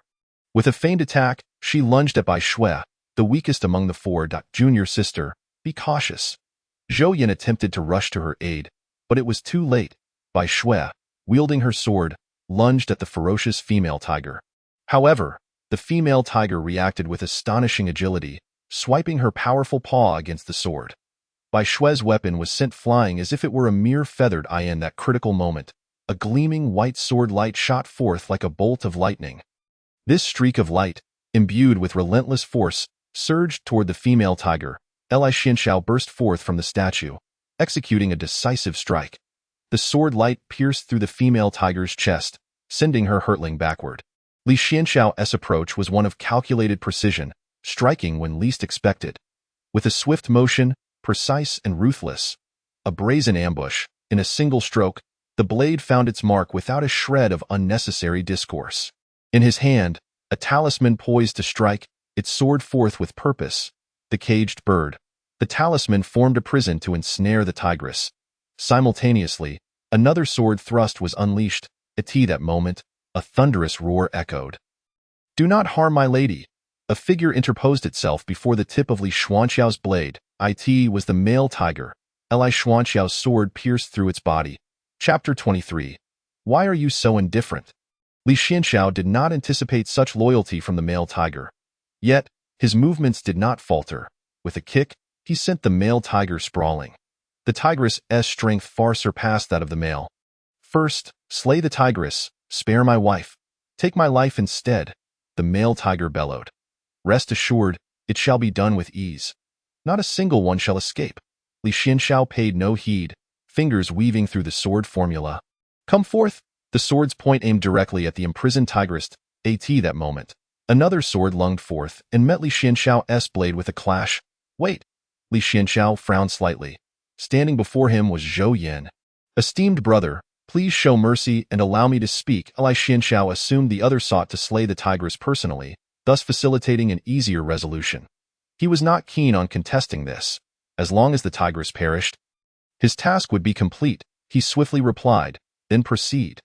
Meanwhile, the male tiger had lunged towards the cage. However, with its cultivation, it found it impossible to breach the confines. Within the cage, the tigress lay gravely injured from Li Xuanxiao's earlier ambush. My lady, are you all right? Please don't be hurt, my lady. Darling. Run. These foes are formidable. You must flee. Do not concern yourself with me. No, my lady, I will not abandon you. It turned, glaring furiously at Li Xianxiao and the others. If you wish to kill me, then let my wife go. Umitba, heaven has its laws, and immortals follow their own rules. Though heaven may be unkind, treating all beings as mere fodder, it is unknown that demons too possess genuine feelings. Qing Feng clasped his hands together in prayer. His disciple, Qing Ming, echoed the sentiment beside him. Upon witnessing this scene, Bai Shui could not help but feel moved. Esteemed brother, may I inquire your sect and lineage? Zhou Yan bowed. Disciple of Mount Shu, Li Xianxiao. A disciple of Mount Shu. My gratitude to you, friend, for saving my junior sister. There is no need for such thanks. This is not the time for idle chatter. We shall discuss matters further after vanquishing the demons. Zhou Yan cast a glance at the pair of tiger demons, sighing softly. Does Li Daoyu not feel a pang of compassion upon witnessing this? Compassion? Such an uncommon term, if you wish to kill. Then I beseech you, spare my lady. The male tiger knelt in a human-like posture, pressing its head against the ground in a display of despair. My beloved, do not. Please don't. Just let them be. I will fulfill your wishes. Li Xianxiao raised his sword to strike, only to be halted once more. Umitba, please pause. Benefactor. Li Xianxiao was taken aback. Didn't you fight with much greater speed moments ago? At this instant, doubts crept into Li Xianxiao's mind, wondering if he had fallen into a trap. The power Qing Feng displayed earlier was not so formidable. Why now intervene? Benefactor. Saving a life is more virtuous than erecting a pagoda of 7 levels. Demons too deserve compassion. The essence of Buddhism lies not only in loving those we cherish but also in forgiving and caring for our adversaries. Such magnanimity arises from the understanding of unity and the wisdom to love others as ourselves. If you wish to kill me, then let us both perish together. The male tiger pleaded desperately. Darling, do not be foolish. You must flee. The tigress cried out, her voice hoarse. You must live and care for our children. My lady, without you, my existence in this world would be but suffering. Rest assured, I will ensure that you and your children experience no pain in death. Benefactor, Li Daoyu, please cease. How can you be so unfeeling? Li Xianxiao blinked in surprise. Unfeeling me? He gazed towards Bai Xue, who wiped away tears that had welled in her eyes from the poignant scene. Do you not find them pitiable? Witnessing this, can you still bear to strike? Grant them a chance, Zhou Yin added. You too must remember this day.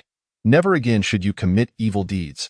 For the sake of your deep affection, I shall spare you. Thank you, revered immortal. Thank you. The tiger pair bowed deeply.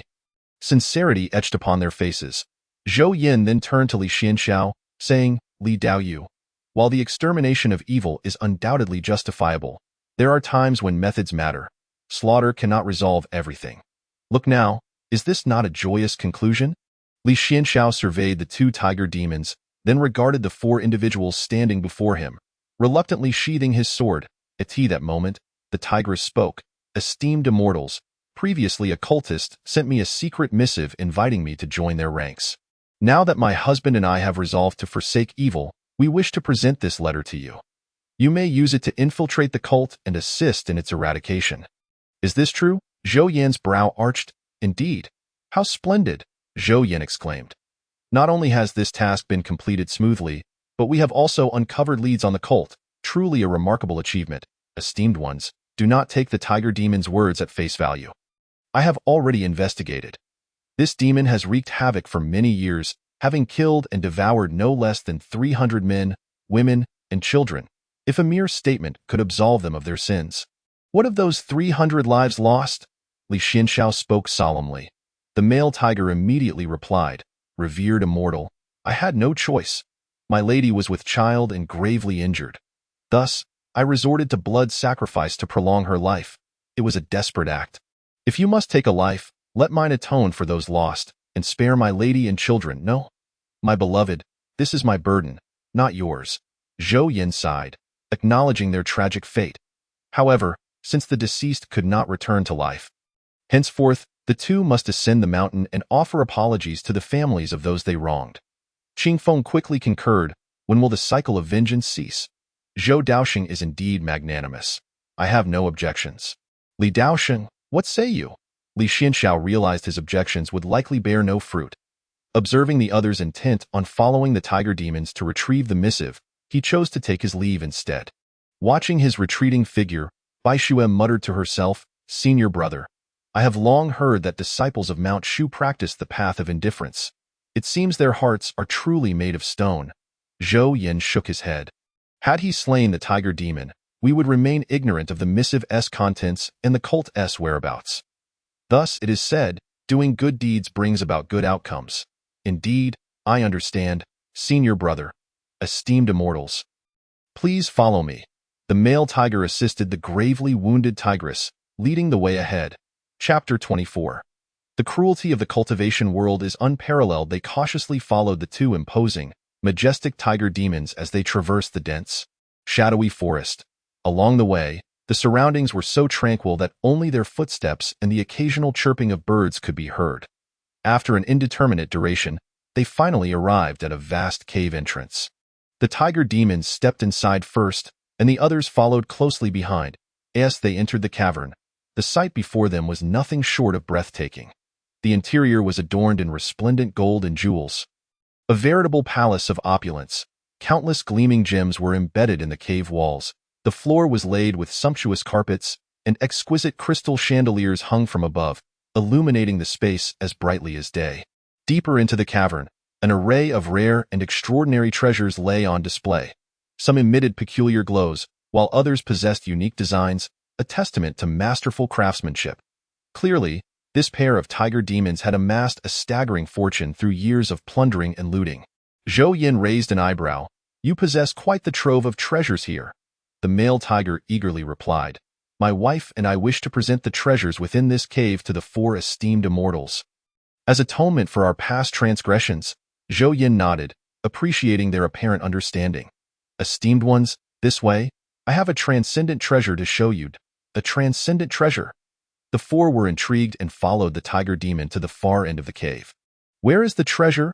Immortal, please behold. The male tiger stepped back, then suddenly darted away. In an instant, a cage sprang up from the ground, enveloping the four within its confines. Zhou Yin swiftly grasped the situation. You two demons have not changed your wicked ways. How dare you resort to trickery? Amitabha, I am quite enraged. How could you be so deceitful, after all my trust in you? Baishu exclaimed, stamping her foot in frustration. You are simply too naive. The tigress laughed heartily. You cultivators are both foolish and innocent. It is no injustice to fall into our hands. Do you really think this can hold us? Zhou Yin scoffed, swinging his sword to strike. A single sword transformed into a myriad, a unique skill of the Xintian sword sect, capable of manifesting countless blades at its peak. However, even with Zhou Yin demonstrating such formidable swordsmanship, the surrounding vines remained utterly unscathed. The mother tiger let out a hearty laugh, declaring, "Do not waste your efforts. These vines are a treasure born from a seed left behind by two celestial beings of our time. Not even a perfected golden core practitioner could hope to sever these vines." Zhou Yin, undeterred by superstition, continued to channel his true essence, wielding his sword with fervor. Qing Feng and Qing Ming joined him in this endeavor. Yet, the reality proved to be as the mother tiger had asserted. Despite their myriad spells and treasures, they could not breach this prison. The four of them found themselves momentarily flustered. Bai Shui threatened, "You vile creature, release us now for a chance at retreat, or when our sect arrives, we shall ensure you are ground to dust mid-sentence." She suddenly felt dizzy, soon followed by the other three. The two tiger demons chuckled derisively. "These vines emit a corrosive poison. Within half an hour, you shall perish. Prepare to await your fate." Upon hearing this, the expressions of the four shifted dramatically. However, no matter their actions, they could not dismantle the vines. Ultimately, they even cast aside their dignity to plead for mercy from the two tiger demons. But the tiger demons, unlike them, would not afford their adversaries a second chance. Half an hour passed in the blink of an eye, and the four collapsed, breathless. The cruelty of the cultivation world could not be overstated. The two tiger demons swiftly gathered everything of value from the cave. With the four dead, their sect would undoubtedly track them here through the unique marks on their bodies. They could not remain in this place. Alas, what a pity for this cave. The male tiger lamented, "As long as life is preserved, nothing else matters." The mother tiger, still somewhat unstable from the prior ambush by Li Xianxiao, felt the blow had indeed wounded her foundation. "Fear not, my dear. Should we meet that cultivator again, I shall flay him alive." The mother tiger smiled. "Now, let us depart." The two tiger demons hastened down the mountain.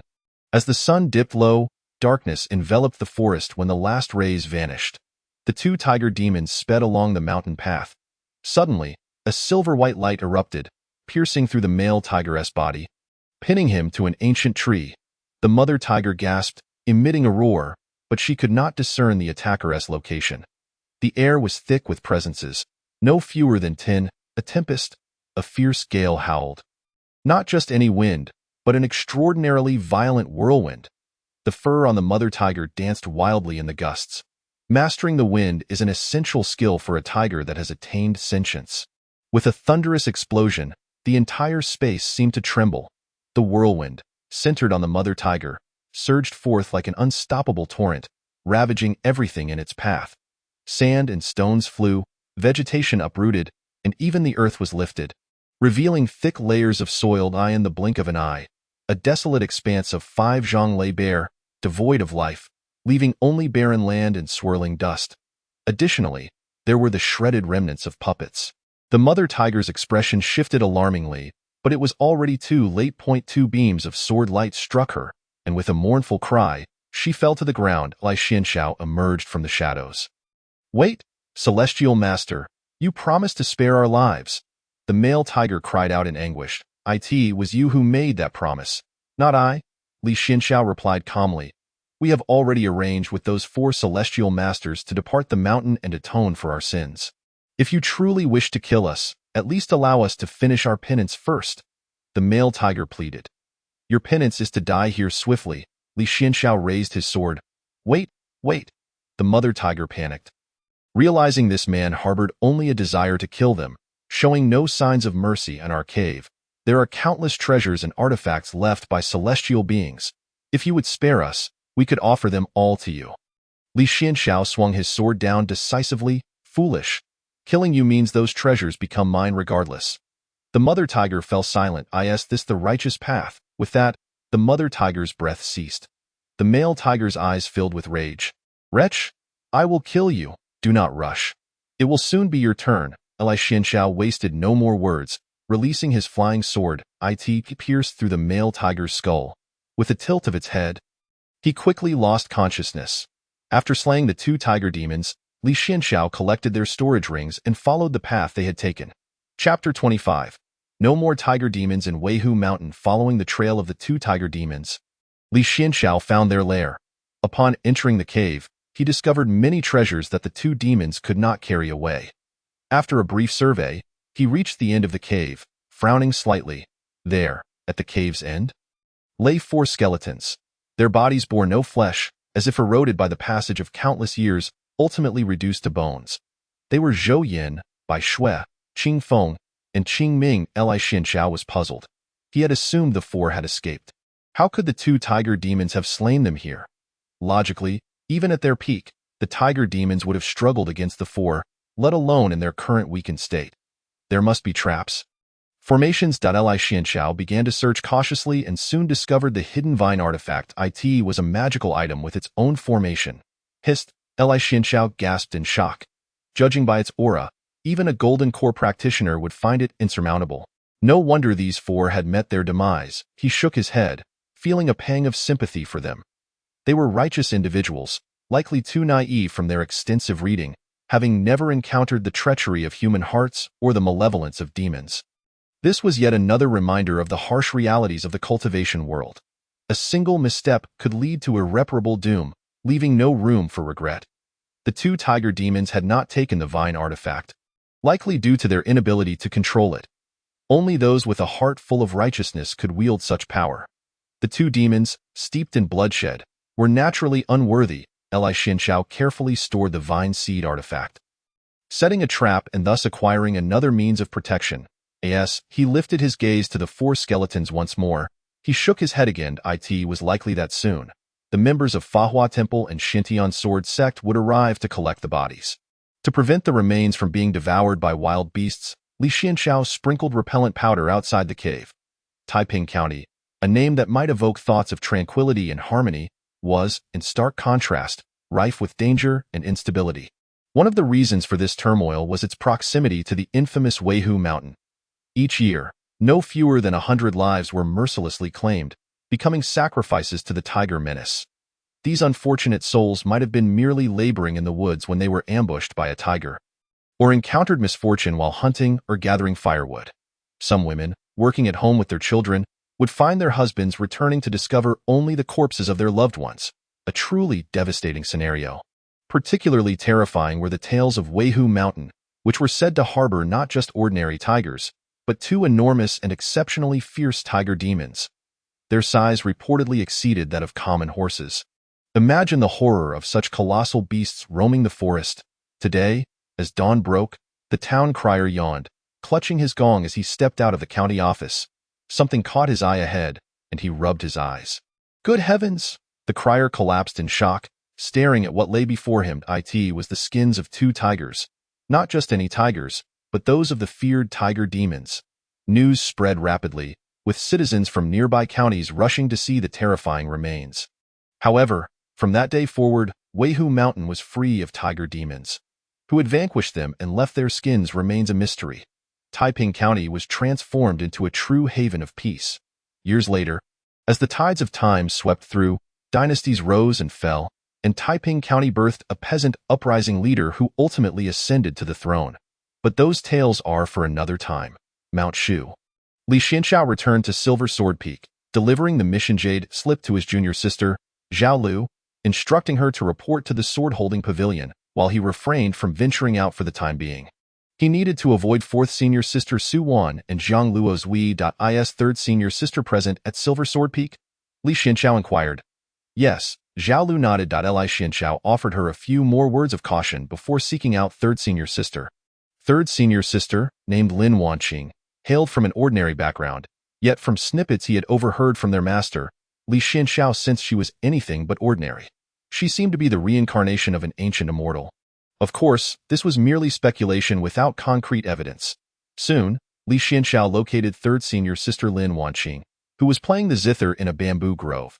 He did not approach directly, but instead observed from a distance. Before long, he noticed a striking young man, whose appearance bore an enchanting quality, seemingly capable of captivating anyone's heart. Her skin was as pale as snow, delicate as sheep's fat white jade, shimmering with a subtle luster under the sunlight. She donned a flowing indigo robe, the collar and cuffs meticulously adorned with silver-threaded cloud patterns. This trim, reminiscent of drifting clouds, was accentuated by a wide, cerulean silk sash at her waist, intricately embroidered with exquisite designs that complemented the robe.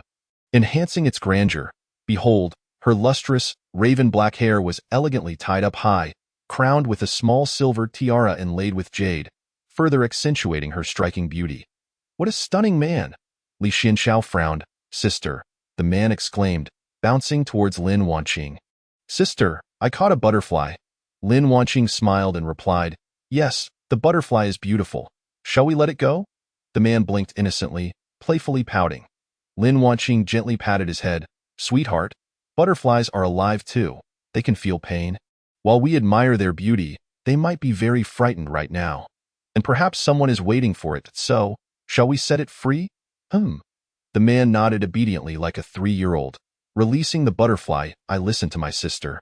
Li Xianxiao shuddered, goosebumps rising all over him. "This is intolerable. Who is it?" Lin Wanqing suddenly inquired. Li Xianxiao composed himself and smiled as he stepped outside. "Third senior sister, you're back, Dotto. It's the junior brother." Upon seeing Li Xianxiao, Lin Wanqing's face brightened with a smile. Chapter 26. The Mysterious Individual Sister. Who is he? The man noticed Li Xianxiao's cautious demeanor and even hid behind Lin Wanqing. "He is my junior brother." "Junior brother? What does that mean?" "Well, it means he is my younger brother," Lin Wanqing explained. The man pouted. "He is your younger brother?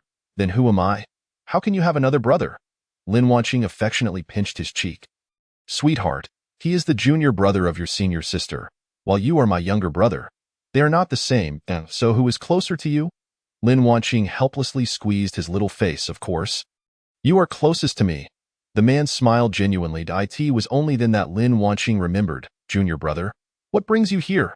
Li Xianxiao clutched his chest, his head bowed, his expression grim. "Junior brother, what's wrong?" "It's nothing, just feeling a bit nauseous all of a sudden." "Nauseous? Did you eat something bad?"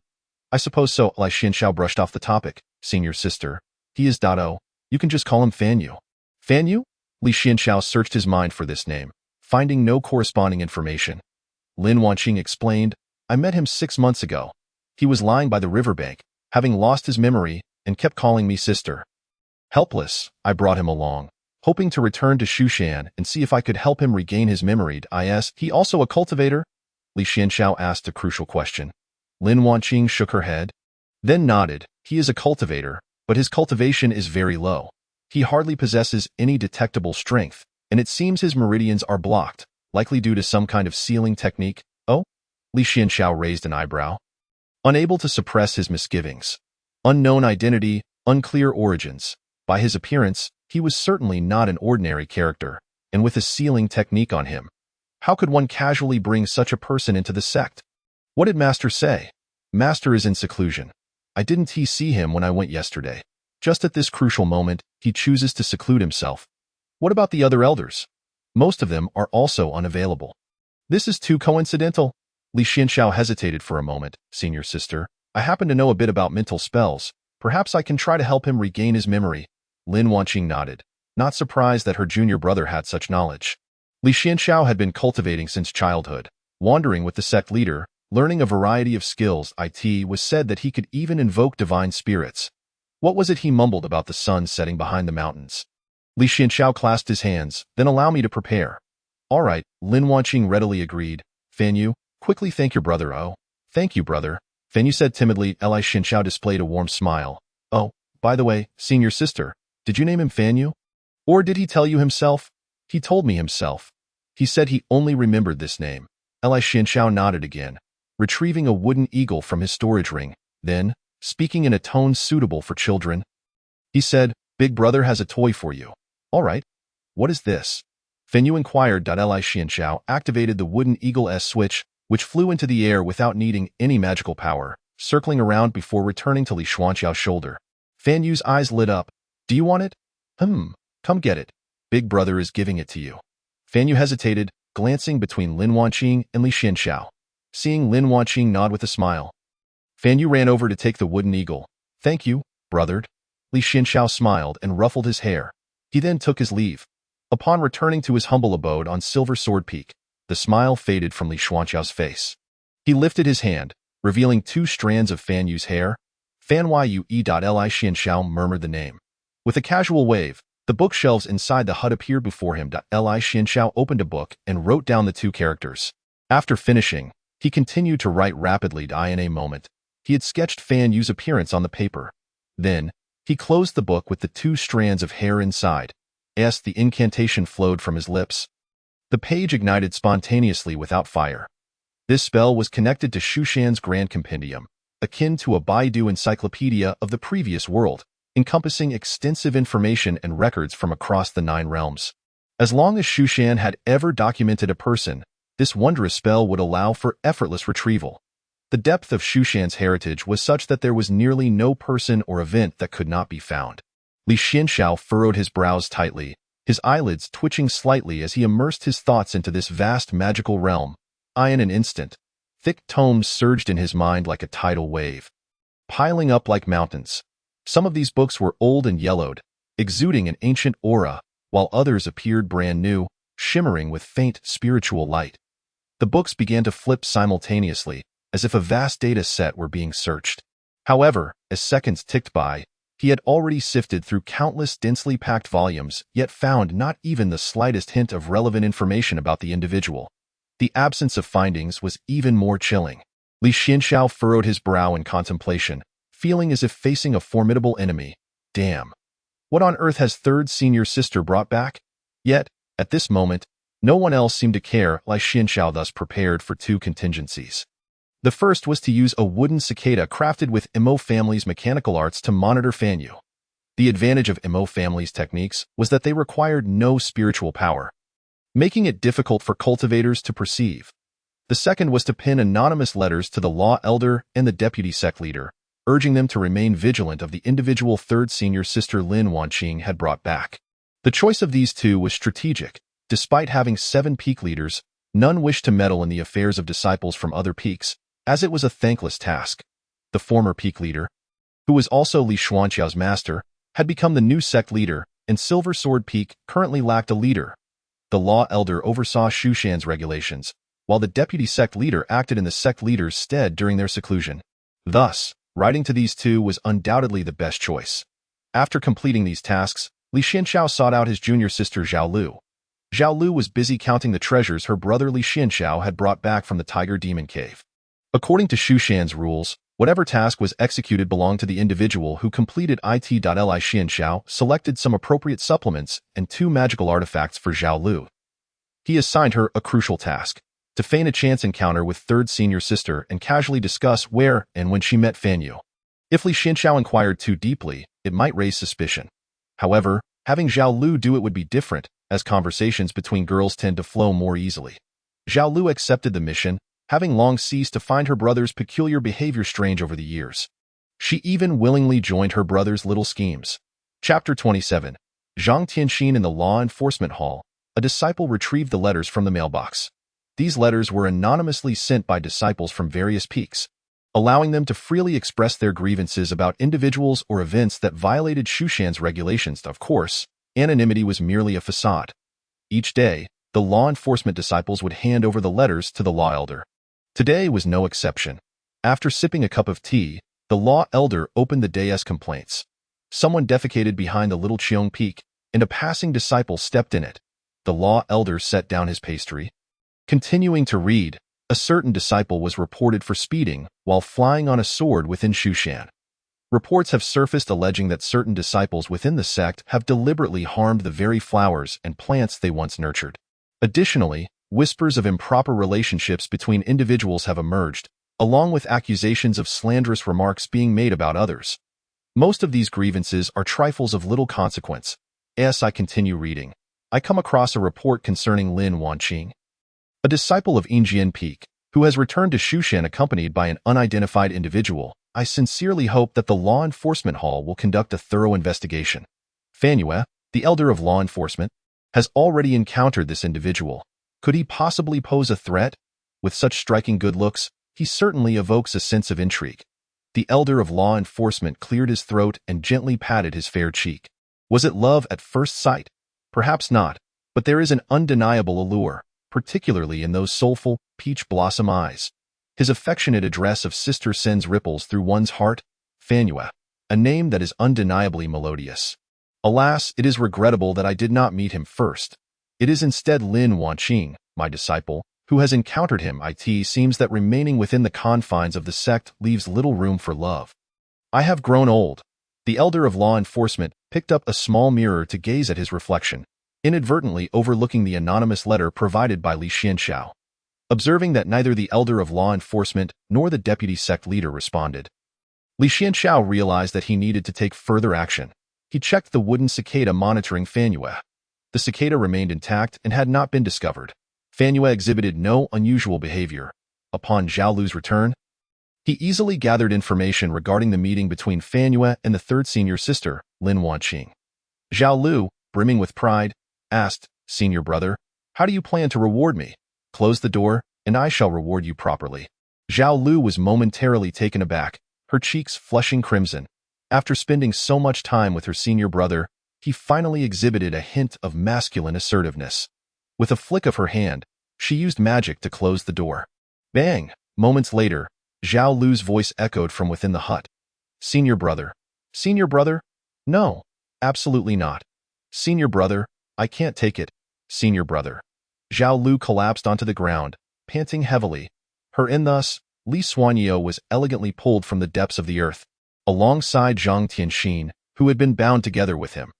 The presence of the sovereign inexplicably vanished from this place, and perhaps these two young men possessed some knowledge worth bringing back to the Lord. A golden elixir cultivator inquired, "This trivial matter, can we not investigate ourselves? Why trouble the Lord? Foolishness. If you fail to extract any information and lose the lead on the sovereign, then the Lord will deem us incompetent. We shall present these two individuals to the Lord. Should they possess any clues, it would be a cause for celebration. If not, it remains of no consequence to us and the workplace. One must discern what is to be done and what is not." The golden elixir cultivator suddenly understood. "Second uncle, what exactly should we do and what should we not do? How many times must I tell you? When at work, one must act with responsibility." The other four golden elixir cultivators gazed at the nascent soul old demon with anticipation. The nascent soul old demon spoke confidently, stating that they should not engage in matters of the demon sect if they cannot learn anything new, nor should they undertake tasks they are unqualified for. Urgent matters should not be rushed, for haste leads to mistakes. Non-urgent matters should not be done either. What is the rush? Li Xuanyou could not help but applaud. I don't know. He has learned something valuable. Zhang Tianxin from the Golden Thunder sect and Li Xuanyou from Mount Shu began conversing as they were abducted. Zhang Tianxin remarked, "Brother, it seems our fate is dire." Li Xuanyou sighed in resignation.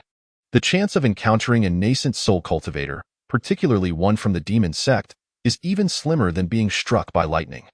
Pray tell, why did you follow these individuals from the demon sect? Zhang Tianxin hesitated. Actually, I descended the mountain to travel and heard an old fortune teller say that a heavenly tribulation would descend, guiding me to this location, where I encountered them. Heavenly tribulation?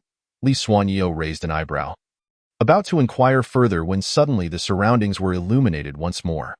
The two found themselves in a palace, bound to pillars. Zhang Tianxin took a deep breath and spoke solemnly, "Dao friendly. Though this is our first encounter, I see your righteous spirit. You are not one to cower in fear. Today, even in the face of the various tortures inflicted by these evil beings, we must grit our teeth and persevere to demonstrate the integrity of righteous individuals." Li Xuanyou was moved by his words and nodded emphatically. "Excellent." Just then, a dense aura of malice surged around them, akin to a rolling black smoke that quickly converged in the blink of an eye. This sinister energy surged towards their location, eventually settling above a chair before them. As the malevolent energy continued to swirl and coalesce, a human figure gradually became discernible. The figure was lithe and graceful, with long, delicate legs, casually crossing one over the other while propping her cheek with a slender jade hand. Exuding an air of utter languor, at last, the figure fully materialized. She lifted her head slightly, her beautiful eyes slowly opening, revealing a hint of fatigue and indifference, as if just awakening from slumber, lazily observing the two before her. Morong Imo, exclaimed the imperial Princess Feng in delight. You are still alive. Li Xuanyo thought the worst-case scenario had indeed materialized. They had fallen into the hands of the demon sect's leader, someone he had previously schemed against. Morong Imo, you are still alive. The imperial Princess Feng gazed at Li Xuanyo with disbelief. Li Xuanyo blinked in astonishment, never expecting to reunite with her in such a manner, as anticipated. She had not perished alongside Lu Chishui on that fateful day at Wuang Mountain, having witnessed Li Xuanyo's death at Lu Chishui's hands. The imperial Princess Feng had engaged in a fierce battle with him, causing both of their injuries to worsen. Subsequently, a third party intervened, forcing them to retreat from the battlefield to avoid falling victim to someone else's schemes. Upon returning, the imperial Princess Feng had even erected a ceremonial tomb for Li Xuanyo, vowing at his grave to one day return with Lu Chishui's head as an offering. Little did she expect to encounter Li Xuanyo once more today. Li Xuanyo managed a strained smile. In truth, I'm still alive. The imperial Princess Feng raised an eyebrow, turning her gaze towards the nascent soul-old demon who had captured Li Xuanyo and Zhang Tianxin. The old demon hurriedly explained, Lord, these two are related to the sovereign's disappearance. I suspect they may have captured him. The imperial Princess Feng nodded thoughtfully, then looked at Li Xuanyo. You are alive. Why did you not seek me out? Oh, you returned to Mount Shu and promised to become my little brother. Yet you are now going back on your word. I despise those who go back on their promises. The imperial Princess Feng placed her hands on her hips, pacing angrily. How foolish of me to have built a ceremonial tomb for you and have people pay their respects. You ungrateful wretch. Did you act at the behest of Mount Shu to take our sovereign away? Speak up or remain silent. Li Xuanyo forced a smile. My dear leader, may I ask who this sovereign is?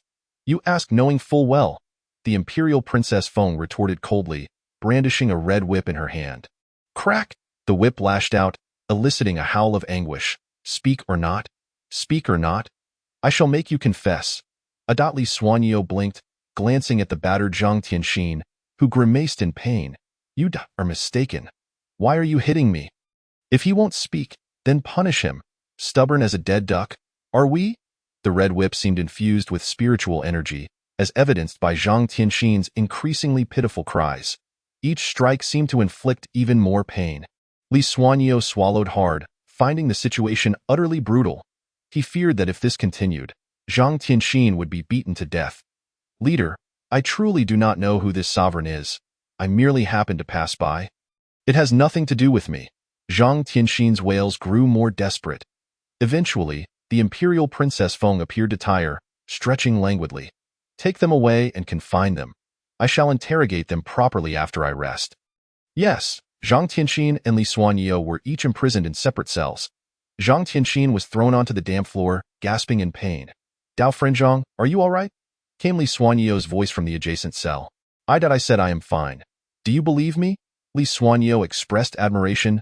Dao Frenzhong, truly a paragon of righteousness, to endure such punishment without a single complaint. Impressive. Zhang Tianxin's lips twitched. She didn't even ask me anything. All she did was beat me. I wanted to speak, but did she ask me? She just kept hitting me. Zhang Tianxin cast a resentful glance at Li Xuanyo. Who was that woman? Li Xuanyo replied slowly. The imperial Princess Feng.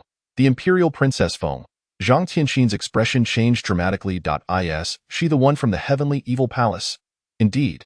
Li Xuanyo confirmed with ANOD.IT appears that neither of us has any hope of survival.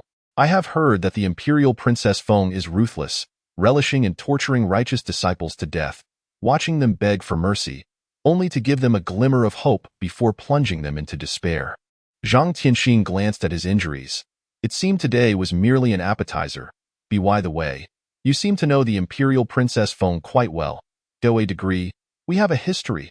A history? No wonder she only targeted you today. It must be psychological warfare, instilling fear and trepidation in you, making you dread when it would be your turn. This is far more terrifying than physical pain. It's akin to a slap delivered to your face versus one you cannot anticipate. They are not of the same terrifying magnitude.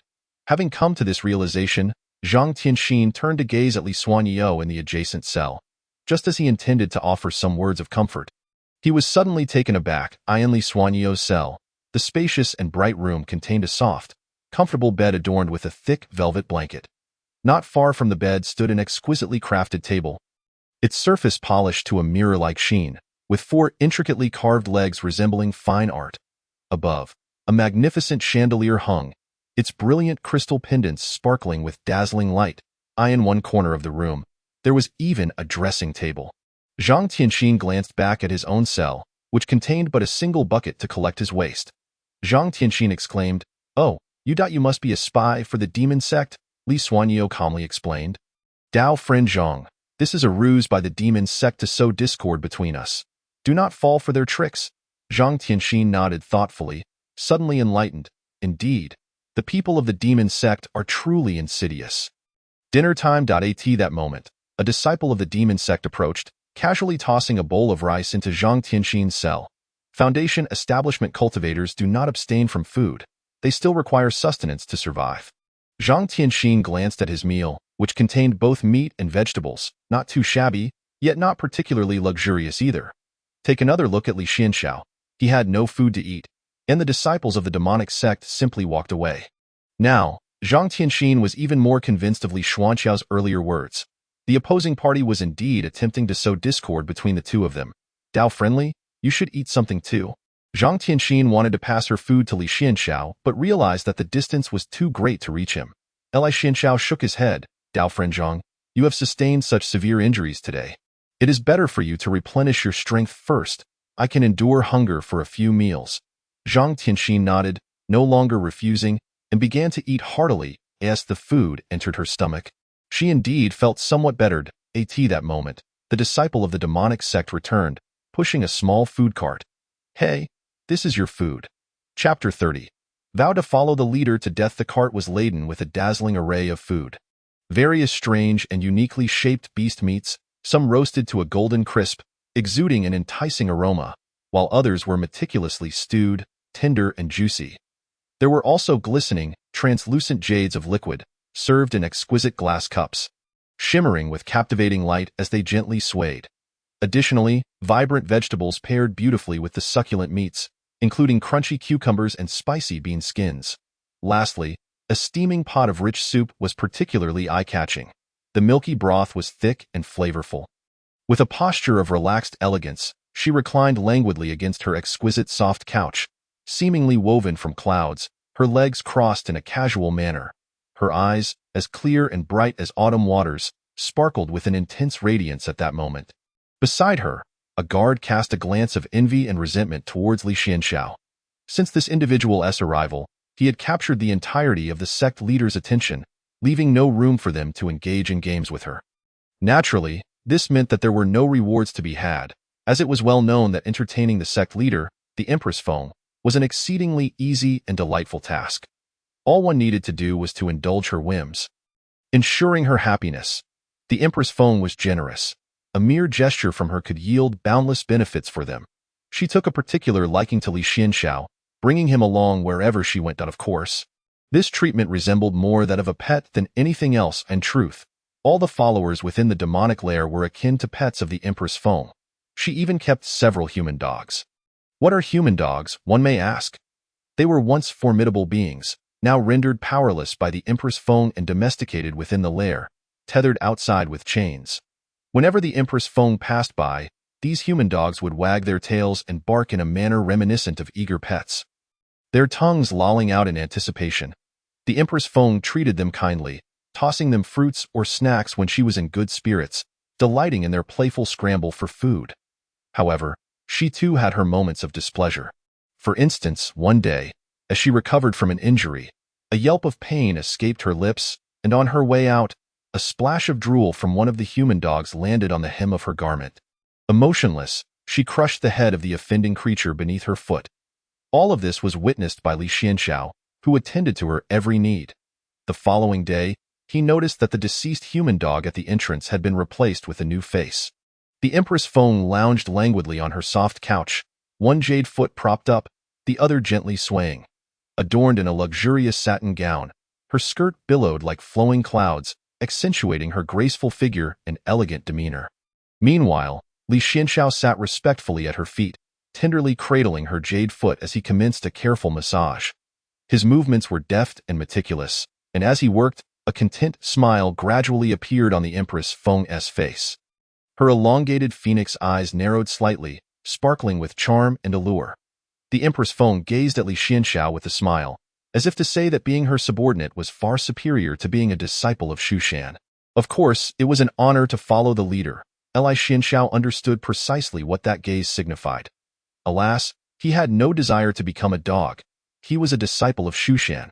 On this day, having gained the favor of the Empress Feng, Li Xianxiao once again visited the prison to see Zhang Tianxin. "Zhang, my friend, you have suffered," he exclaimed. Zhang Tianxin glanced at Li Xuanqiao's opulent attire and replied with a hint of melancholy. "Why do I feel as though you are rather comfortable? It is all an illusion to deceive them. I have obtained the layout of the entire demonic sect. Tonight, we can escape." "Oh, are you serious?" Zhang Tianxin's eyes lit up with hope. "Indeed, I shall come for you at the third watch of the night," Li Xianxiao whispered. Zhang Tianxin nodded solemnly, tears brimming in her eyes. "Li, I misjudged you." Reflecting on her previous thoughts, she couldn't help but slap herself. "How could I doubt you, Li?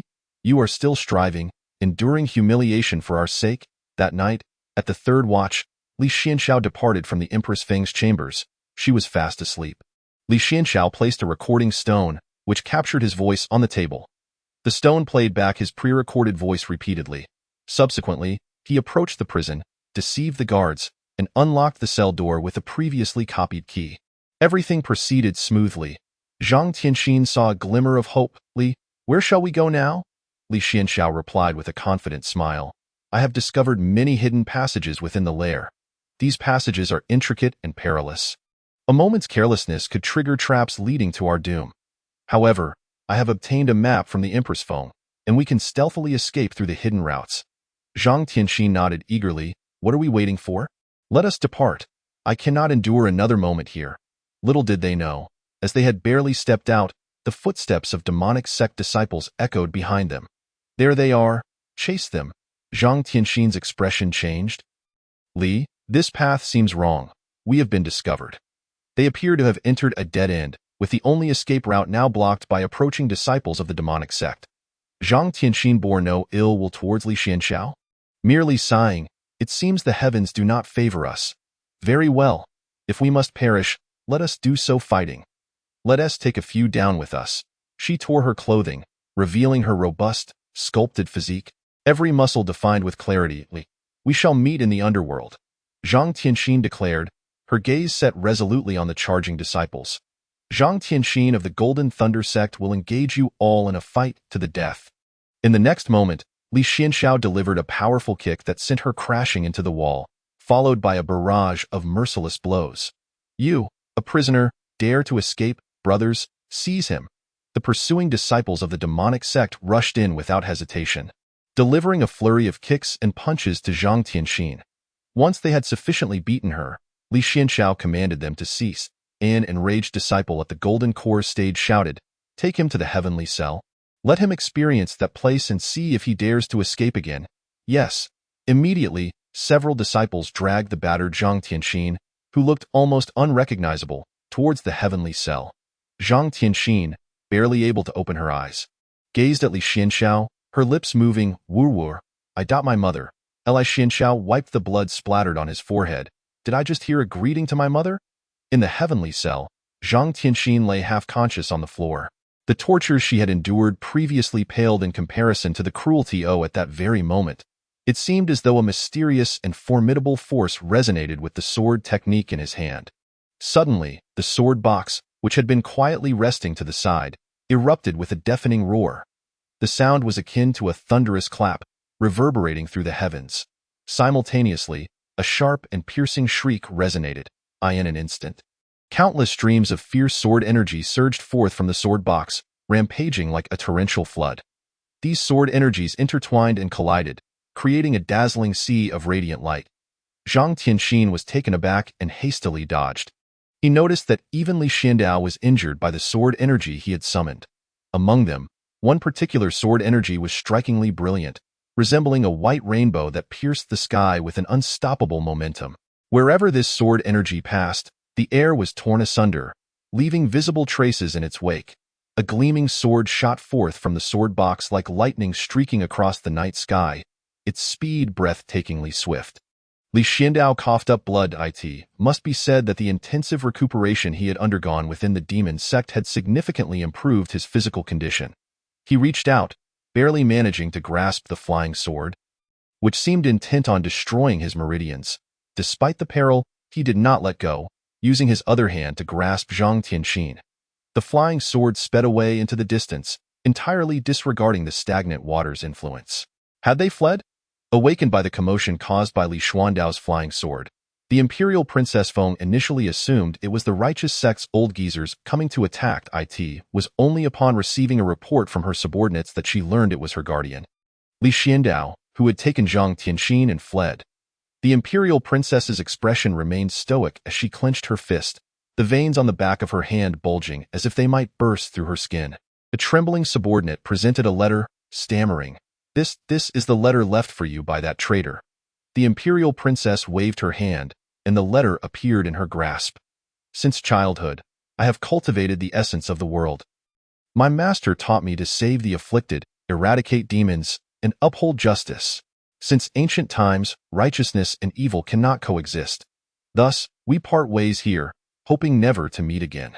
Lastly, I must say, Lu Qiushui is far more beautiful than you." The Imperial Princess exclaimed. "What?" The final remark by Li Xiandao had utterly breached her defenses. "You scoundrel! I shall slay you. Lu Qiushui, I will have my vengeance." The Imperial Princess stormed out, placing the blame for all her grievances squarely on Lu Qiushui. "I shall tear your face to shreds." Chapter 33. The plan. Bang, bang, bang. The flying sword was finally and laboriously retracted back into the sword box by Li Xiandao. After this incident, he realized he had sustained significant injuries, and Zhang Tianxin was no better off. The two confirmed their locations before parting ways, with Li Xiandao returning to Mount Shu. Despite the dangers of this journey down the mountain, he had ascertained one crucial piece of information. Fan Yu was, in fact, the first master of the Celestial Hall, the very founder of the Celestial Hall. Moreover, he was an ancient being who had lived in the previous epoch, reincarnated. This news needed to be reported to his master immediately upon his return. Report to his master? Li Xiandao pondered uneasily. At Mount Shu, on Silver Sword Peak, his junior sister, Zhao Lu, exclaimed, "Brother, why are you only just returning? You scared me half to death." Upon seeing her senior brother return, tears streamed down her face. "You've been missing for days. I thought you had perished." Li Xiandao consoled her briefly, mentioning only a minor mishap, without detailing the specifics. "What about third senior sister? How is that man named Fan Yu?" "Everything is normal," Zhao Lu replied. "He seems to be attached to third senior sister, almost inseparable, and he is quite handsome. It appears she doesn't mind much. This." Zhao Lu hastily added, "Of course, he is no match for you in handsomeness." Brother Li Xiandao ignored his junior sister's flattery. "Do you have any other information?" Zhao Lu shook her head, then curiously asked, "Is there something wrong with the person third senior sister brought back?" "There's nothing wrong. I just feel uneasy not having clarified everything." Li Xiandao refrained from revealing the truth to Zhao Lu. She was innocent, and during her interactions with third senior sister, she might inadvertently let something slip or provoke unnecessary complications. Turning away, Li Xiandao made his way to the main peak, Tongtian Peak. His master was in seclusion, but if an important matter arose, he could directly seek out the sect leader. Li Xiandao wandered on Tongtian Peak, contemplating how to explain the situation to his master, envisioning the potential outcomes of his explanations in his mind. His master would most likely believe him. Even if he had doubts, he would verify Fan Yu's identity. This would lead to two possible scenarios. First, his master might have a way to uncover Fan Yu's true identity and then eliminate him. As a reincarnated being, would Fan Yu awaken peculiar powers? Unknown 1. Would third senior sister Lin Wanqing harbor resentment towards him? Unknown 2. If Fan Yu were killed this time, would there be another reincarnation aimed at him? Unknown 3. Would Lin Wanqing darken due to Fan Yu's demise? Unknown 4. Second, if his master could not discern Fan Yu's identity and could not trust his word, he would have no choice but to expel Fan Yu. Consequently, third senior sister and Fan Yu would be reluctant to part. which could very likely lead to Lin Wanqing leaving the sect.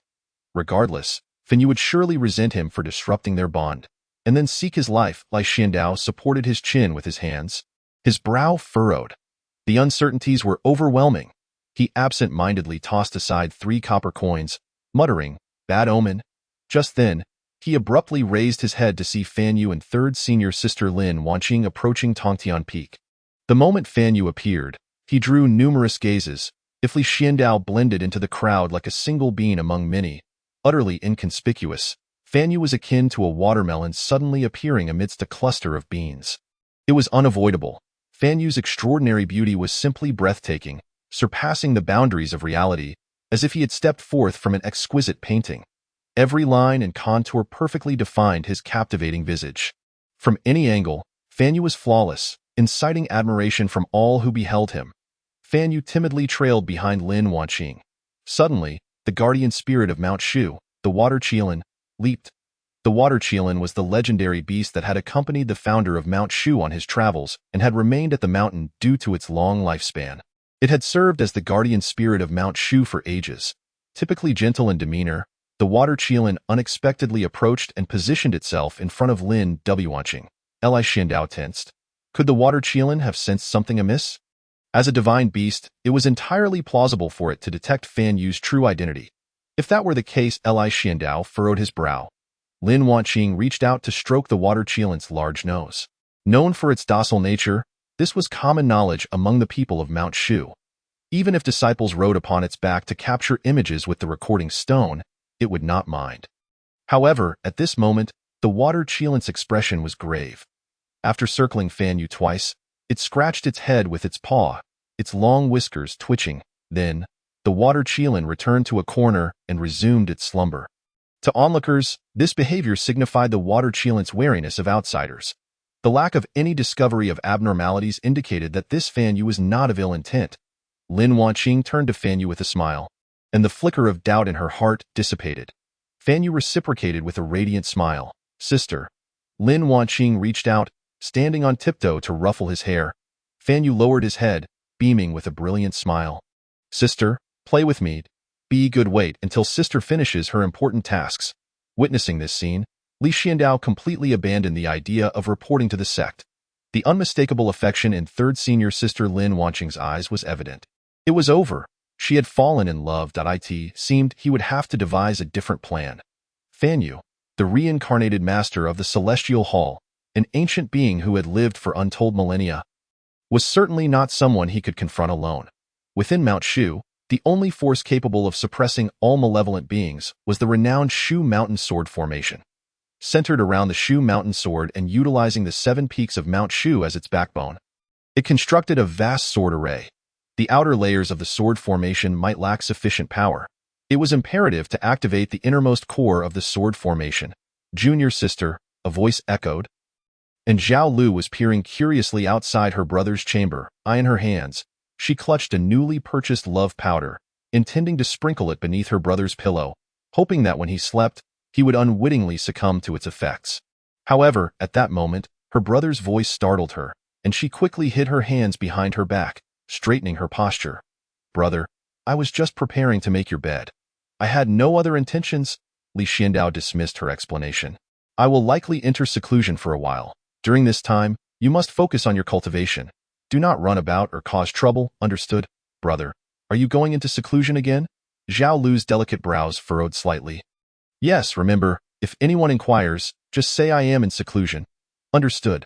Brother, do take care and emerge from your seclusion soon." Chapter 34. Even if the whole world is against you, time flew, and 2 months had passed. Fan Yu had already adapted to life in Mount Shu. Wherever his sister was, that was where he would be in this world. Only his elder sister treated him with kindness.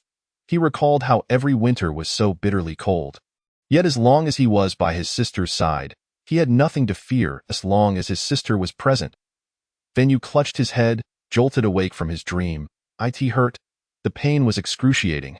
It felt as if something within him was awakening. "I will annihilate everyone. I will bring destruction to the 9 provinces. This is my path to immortality." The scenes unfolding before him were chilling. As if the entire world had plunged into the abyss of apocalypse, The earth had utterly collapsed, with enormous fissures resembling the gaping maw of a monstrous beast, mercilessly devouring everything in its path. Raging inferno swept through, flames leaping towards the sky, staining the heavens a deep crimson. On this land, engulfed by fire and ruins, corpses piled high were scattered everywhere. Some bodies were grotesquely dismembered, others bore twisted faces, and blood stained the ground, forming shocking pools of crimson. Countless lives were extinguished in this calamity, their anguished wails and cries intertwining like a mournful dirge, echoing in the desolate space. Yet, amidst this hellish scene, one figure stood out starkly. Vanu was laughing maniacally in the heart of the flames, his laughter akin to the screech of a night owl, sharp and jarring, filled with madness and delirium. His gaze was hollow, as if he had lost his very soul, leaving only an obsession and ecstasy for destruction. No. Vanu opened his eyes again, gasping for breath. He found himself back in Mount Shu. Beside his sister once more, tearfully, he ran back to her, burying his head in her embrace. Lin Wanqing's cheeks flushed slightly, though it was fleeting. She seemed to be accustomed to such physical contact. What is it? Did you have a nightmare again? Vanu nodded, tears streaming down his face. It's all right. I'm here. Lin Wanqing comforted him. Sister, I dreamt that I killed many people. What should I do? Am I a bad person? Not at all. Vanu is the kindest person in the world. If you truly killed someone, they must have been wicked too. But what if I killed a good person? What if they were innocent? What if they came to seek revenge on me? Everyone would bully me, hate me. Would you still like me, sister? Lin Wanqing fell silent for a moment, playfully pinching Vanu's nose. Even if the world turns against you, I will stand by your side. I love you the most, sister. Vanu held Lin Wanqing even tighter. Sister will protect you with her life, Lin Wanqing continued. As long as you are here, I won't allow anyone to harm you. If anyone dares to touch even a hair on your head, I will kill everyone in the world to avenge you. Lin Wanqing smiled. See? I haven't spoiled you for nothing. Now, let us get some sleep. The bond between Lin Wanqing and Vanu grew stronger. Concerned that Vanu might feel bored during her training, Lin Wanqing often brought him little toys from Mount Shu. This time, she had purchased a mechanical dog from the Mo family. There was a marketplace for disciples in Mount Shu where many trinkets could be found. Many disciples enjoyed selling things they no longer needed. This particular mechanical dog was crafted by a disciple from the small Chongfeng Peak, who had taken up the study of Mo family machinery out of passion a few years ago. Over the years, he had created many small gadgets, often selling them at his stall. The most popular item was this little dog, and he had made quite a few. However, unbeknownst to him, one mechanical dog had been mixed in with the rest, indistinguishable from those he had crafted. One day, under a bright and sunny sky, Vanu played with the mechanical dog on Silver Sword Peak. Suddenly, the little dog began to run uncontrollably. Alarmed, Vanu hurried to chase after it, but the dog only sped away faster, as the distance between them widened. He quickened his pace. Don't run. Stop. Suddenly, the dog unfurled a pair of wooden wings and took to the air. Vanu was astonished to see a flying dog for the first time. His mouth agape in delight. He wanted to pursue it, but he couldn't fly himself. Just as he was at a loss, he noticed a group of celestial cranes passing nearby. These cranes were raised in Mount Shu and would often circle around the mountain at this time. After a moment's hesitation, he seized the opportunity and jumped onto the back of a crane. The crane did not struggle. Some disciples in the Qi refinement stage often did this. If a disciple accidentally fell off, the crane would even help them back up. Vanu had seen an older brother named Li Xianxiao do this before, so he followed suit. The white crane soared with Vanu, cutting through the misty clouds.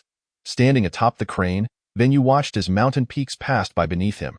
Today marked the annual day of quiet cultivation in Mount Shu, a tradition passed down through the ages.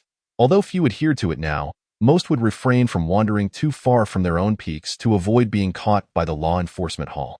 Thus, Vanu saw no sign of disciples or the little dog along the way, causing him to feel anxious. Just then, his eyes brightened.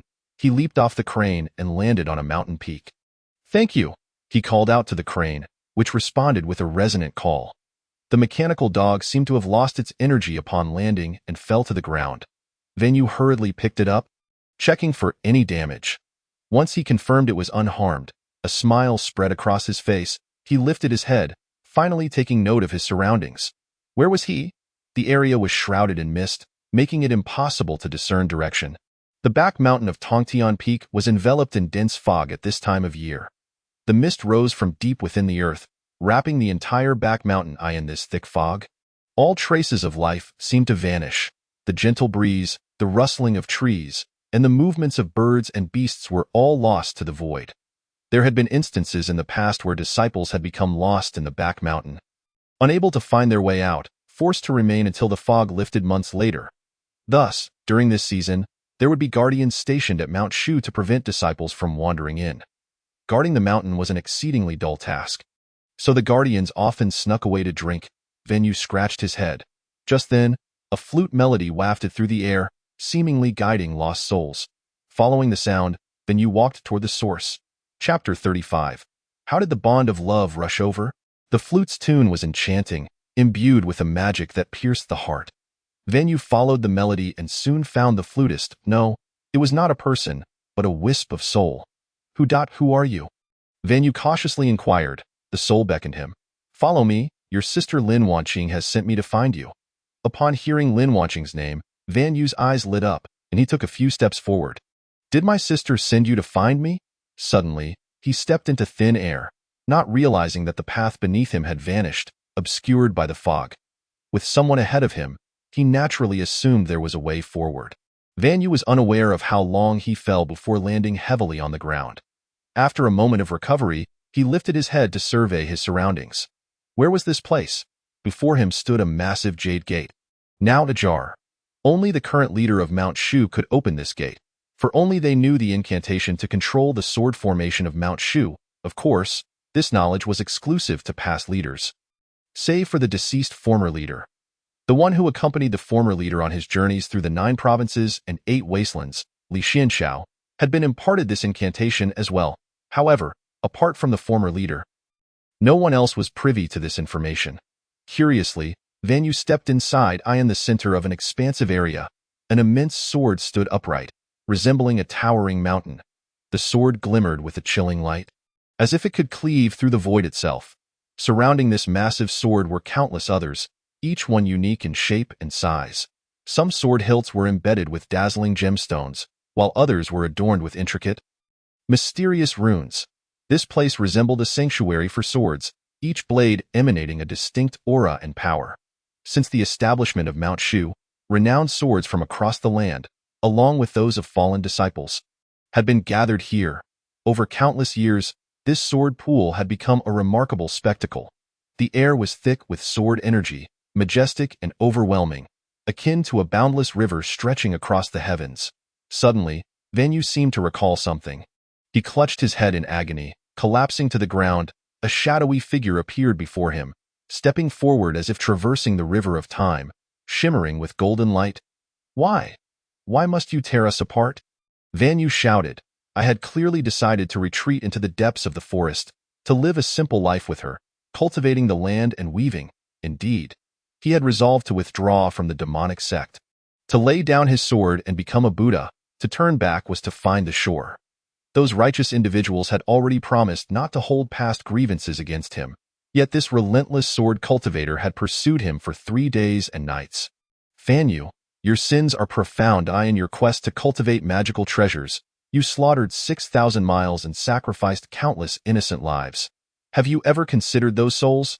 They were fathers, mothers, wives, and sons. Now, you dare to speak so brazenly. Prepare to meet your demise. The golden sword light severed all. Gazing upon the Shushan sword, Fan Yu gradually recalled everything. Mushan, no, it's Zhao Shui, it's Lin Wanqing. Across 3 lifetimes, I have come to find you. It is all you. They are all you. He clutched his head, yearning to escape this place. Faced with the Shushan sword that had once slain him, he was consumed by an inner dread. The jade gate was tightly shut. The formation that had once confined the sword pool began to show signs of loosening. No. At the back mountain of Silver Sword Peak, Li Xuanqiao's lips began to move rapidly, and with each motion, obscure characters flowed continuously from his mouth.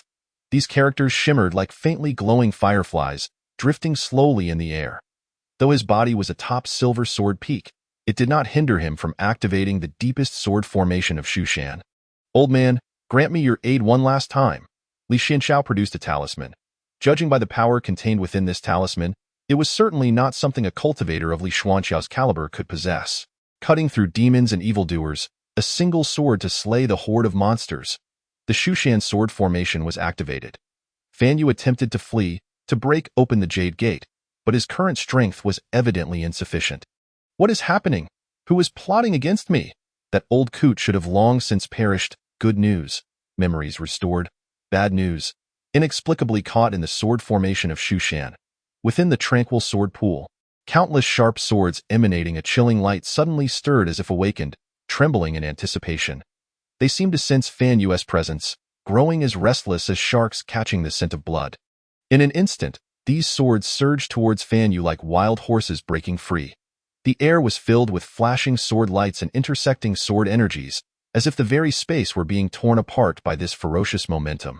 Faced with such a fierce assault, Fan Yu's expression changed dramatically. With a swift motion of his right hand, a dense black aura surged from his palm. This black mist, akin to a ferocious black dragon, clawed its way toward the first wave of flying swords. With a tremendous crash, the initial swords that approached Fan Yu were sent flying as if they were kites severed from their strings by the powerful black energy. However, more and mightier swords followed in rapid succession, one after another, each stronger than the last. Fan Yu struggled desperately. Mushan, Zhao Shui, in this life, you are Lin Wanqing. I cannot perish here. I have yet to introduce myself to you. Indeed, you do not recognize me. You have forgotten me. How can I die here? You cannot sever the bond between us, not even with the sharpest sword in the world. In his soliloquy, Fan Yu's strength surged. The demonic energy overwhelming the rain of swords. Li Xianxiao furrowed his brow. Why does calling out about bonds and love lead to a surge in power? Are you the protagonist of some passionate anime? Without hesitation, Li Xianxiao pressed the talisman against his forehead, synchronizing with his unique movements, shouting aloud, "As the sun sets behind the mountains, darkness falls, and every household shuts its doors.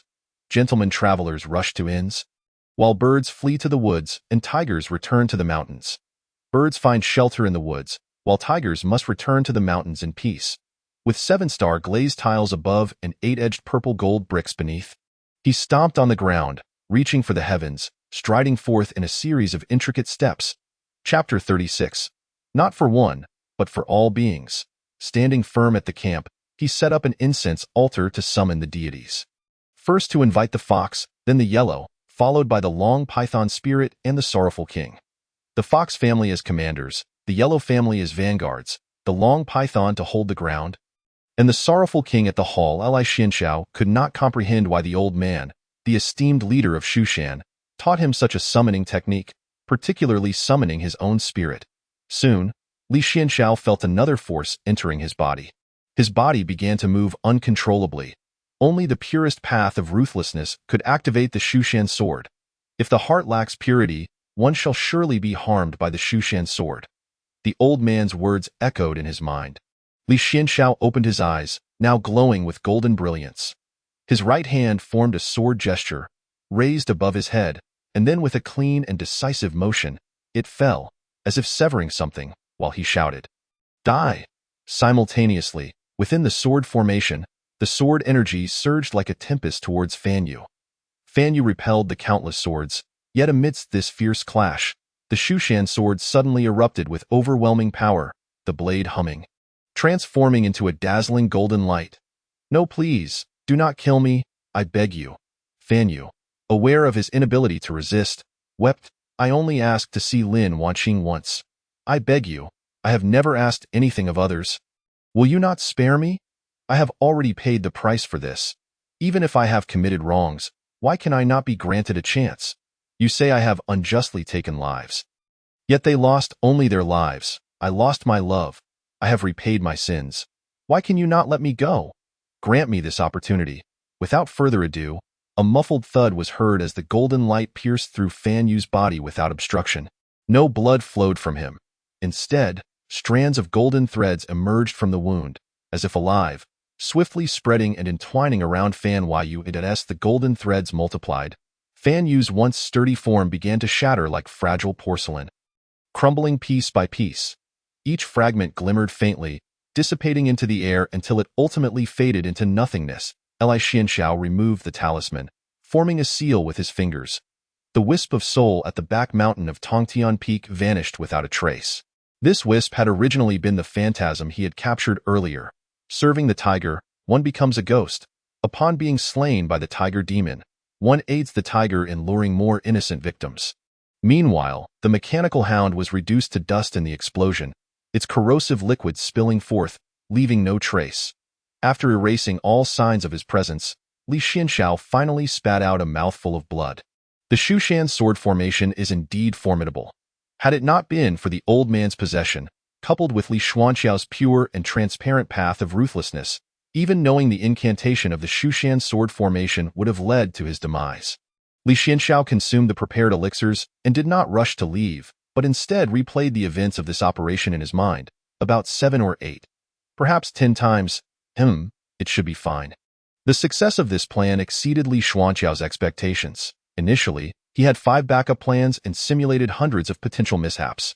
After all, not everything unfolds as planned, and if by chance Fan Yu encountered a Shushan disciple along the way and inadvertently captured the mechanical hound. If Fan Yu reached the back mountain of Tongtian Peak without obsessively searching for the mechanical hound, if Fan Yu ignored the sound of the flute, the ability of the Shushan sword formation to actually kill Fan Yu remained uncertain. In any case, there were many unexpected variables. Yet, when executed, everything proceeded remarkably smoothly. Throughout, Li Xianxiao never revealed his presence, nor did he let out a trace of his Aura Point 3 reincarnations. Could there be a fourth? One must do their part and leave the rest to fate. The Shushan sword formation trembled, alarming the higher-ups of Shushan. By the time the deputy leader arrived with others, they were utterly bewildered as to what had transpired. Suspecting that the sect leader had entered the Shushan sword formation. After all, only the sect leader knew the incantation of the sword formation. They had no choice but to summon the sect leader Ling Su, who was in closed-door meditation. As Ling Su opened the Jade Gate, he quickly discovered the anomalies within the sword formation. There were clear signs of a battle, yet only traces of combat remained. Nothing else was left behind. Ling Su inspected thoroughly inside and out, certain that someone had breached the sword formation. But besides the Shushan sect leader, who else could enter the sword formation? Who could even provoke the Shushan sword? Ling Su was filled with questions. To investigate this matter further, Shushan was placed under strict surveillance for over 3 months. It cannot be said that nothing was discovered, but indeed, no useful clues were found. The man named Fan Yu, who Lin Wanqing had brought back from Silver Sword Peak, had vanished without a trace. Some disciples claimed the last they saw of him was seemingly on the White Crane. After that, they paid little attention. The Shushan sword formation remained intact, and there were no abnormalities within Shushan. Thus, the matter faded into obscurity. However, following this incident, Shushan assigned dedicated disciples to guard the perimeter of the Shushan sword formation. On the day Li Xianxiao concluded his meditation, he happened to coincide with his senior sister Lin Wanqing's descent from the mountain. Lin Wanqing believed that Fan Yu must have gone down the mountain. What if he, so naive and innocent, fell victim to others' deceit? I must find him, she remarked. Li Xianxiao comforted his senior sister, suggesting, perhaps he has suddenly regained his memories and forgotten the reasons for being in Shushan during your amnesia. Which is why he hurriedly departed. Such is the nature of the world. Some arrive while others depart. Each person possesses their own unique mission and journey. Some individuals, upon encountering and getting to know us, may merely be the result of fate's gentle strumming of a string at a particular moment. When they turn away, they become but a fleeting interlude in the grand symphony of existence. If destiny has orchestrated our meeting, then even if we must ultimately part ways, why should we cling so desperately, striving in vain? After all, life is inherently replete with countless uncertainties and variables. Let us allow everything to unfold naturally, trusting that what is meant to come will arrive, and what is destined to depart cannot be held back. In response to Li Xuanxiao's counsel, Lin Wanqing simply shook her head. You do not understand. Ever since our encounter, he has become my sole beacon of hope. Li Xianxiao fell silent for a moment. Senior sister, did you traverse countless miles and endure great hardships to join the sect merely to find someone to whom you could entrust your life? The disciples of Shushan do not fight for one individual. We fight for the greater good. Lin Wanqing offered a wry smile. I lack your steadfast resolve. It seems I am truly unsuited for cultivation. To live a life according to one's own desires, even if brief, is already an impressive feat. Li Xianxiao chose not to press further, simply bidding her to take care. Chapter 37. The Golden Silver Blood Serpent. In the Shushan Library, Li Xianxiao rummaged through texts related to reincarnation. Only those who have successfully navigated tribulations and reached the Great Ascension phase possess such supernatural abilities. He recalled the words spoken by Fan Yu at the time of their confrontation, claiming to have searched for Lin Wanqing across 3 lifetimes. Does this imply that the third senior sister is also the reincarnation of a celestial being? It truly gives one a headache. Li Xianxiao meticulously reviewed his actions from beginning to end, deeming them flawless. Even if Fan Yu were to reincarnate, he should not suspect that it was Li Xianxiao who orchestrated the events. Yet, who can ascertain the abilities of a great ascension practitioner? He questioned whether his modest strategies would suffice against such a formidable opponent. Just as Li Xianxiao was lost in thought, he felt a stir from the jade pendant at his waist. Departing the library, he sought a secluded spot to unveil the pendant. Upon opening it, a concealed box was revealed, containing a pair of twin gu insects, with one residing with Lin Wanqing. These twin gu were acquired during his travels in the southern wilderness. Originally, twin gu were designed for life and death to be intertwined. Southern girls often used them during marriage, where if one spouse perished, the other would be fatally affected. However, that was in a bygone era. Now, the twin gu have been modified to be more benign, akin to a remote sensing device that can continuously monitor the state of one's counterpart. At that moment, Li Xianxiao received alarming news from the insect. Lin Wanqing was in peril. After a moment's hesitation, he swiftly left the mountain gate. Thanks to the existence of the twin gu, he was confident he would locate Lin Wanqing without difficulty. It had only been a little over half a month since Lin Wanqing descended the mountain in the wild woods. Li Xianxiao lay hidden within an ancient tree, keenly observing. He spotted Lin Wanqing not far away. She was still alive, he could ascertain, though her vital energy was notably weakened. Yet, there were no visible injuries. It seemed she had succumbed to poison. Had she been ambushed? Or perhaps had someone discovered the existence of the gu and plotted against her? Li Xianxiao refrained from rushing to her aid immediately, opting instead to engage in frantic speculation. Was it the sorrow from Fan Yu's demise that awakened her memories of 3 lifetimes? Li Xianxiao unleashed a puppet scorpion. He had successfully refined 3 such puppets, one of which had attained the first layer of qi refinement. The scorpion scuttled toward Lin Wanqing, confirming that she had indeed been poisoned. The wound at her ankle suggested snake venom. In the next instant, a shadow darted past with blinding speed, so swift that even Li Xianxiao failed to detect its presence at first. It was a snake, the length of an arm but as slender as an earthworm, which sank its fangs into the puppet scorpion. Fortunately, the puppet scorpion was immune to toxins. The golden silver blood serpent? Li Xianxiao recognized the snake at once. It is said that this serpent thrives amidst rare treasures. Thus, it became a coveted entity among practitioners in the previous era. Possessing one would lead to the discovery of precious artifacts, yet the golden silver blood serpent cannot be domesticated. Once captured, it would soon refuse sustenance, ultimately leading to its demise. This serpent has a notably long lifespan and its venom is exceedingly potent, capable of killing a golden core practitioner within a century. With a single strike, it could seal one's fate. And this particular golden silver blood serpent likely boasted a century of life. Li Xianxiao felt a wave of relief. He was fortunate not to have acted impulsively. The serpent excels in concealment. He would never have detected it otherwise. Should it bite him, death would be inevitable. He commanded the puppet scorpion to launch an attack against the golden silver blood serpent, which, upon failing to land a hit, quickly retreated. The serpent itself possessed little combat capability. Relying solely on its stealth and venom, Li Xianxiao, controlling 3 puppets, swiftly blocked its escape route. The puppets seized the golden silver blood serpent, preventing its flight. Yet, Li Xianxiao remained cautious, suspecting that a second serpent might be lurking nearby. A gust of wind surged forth.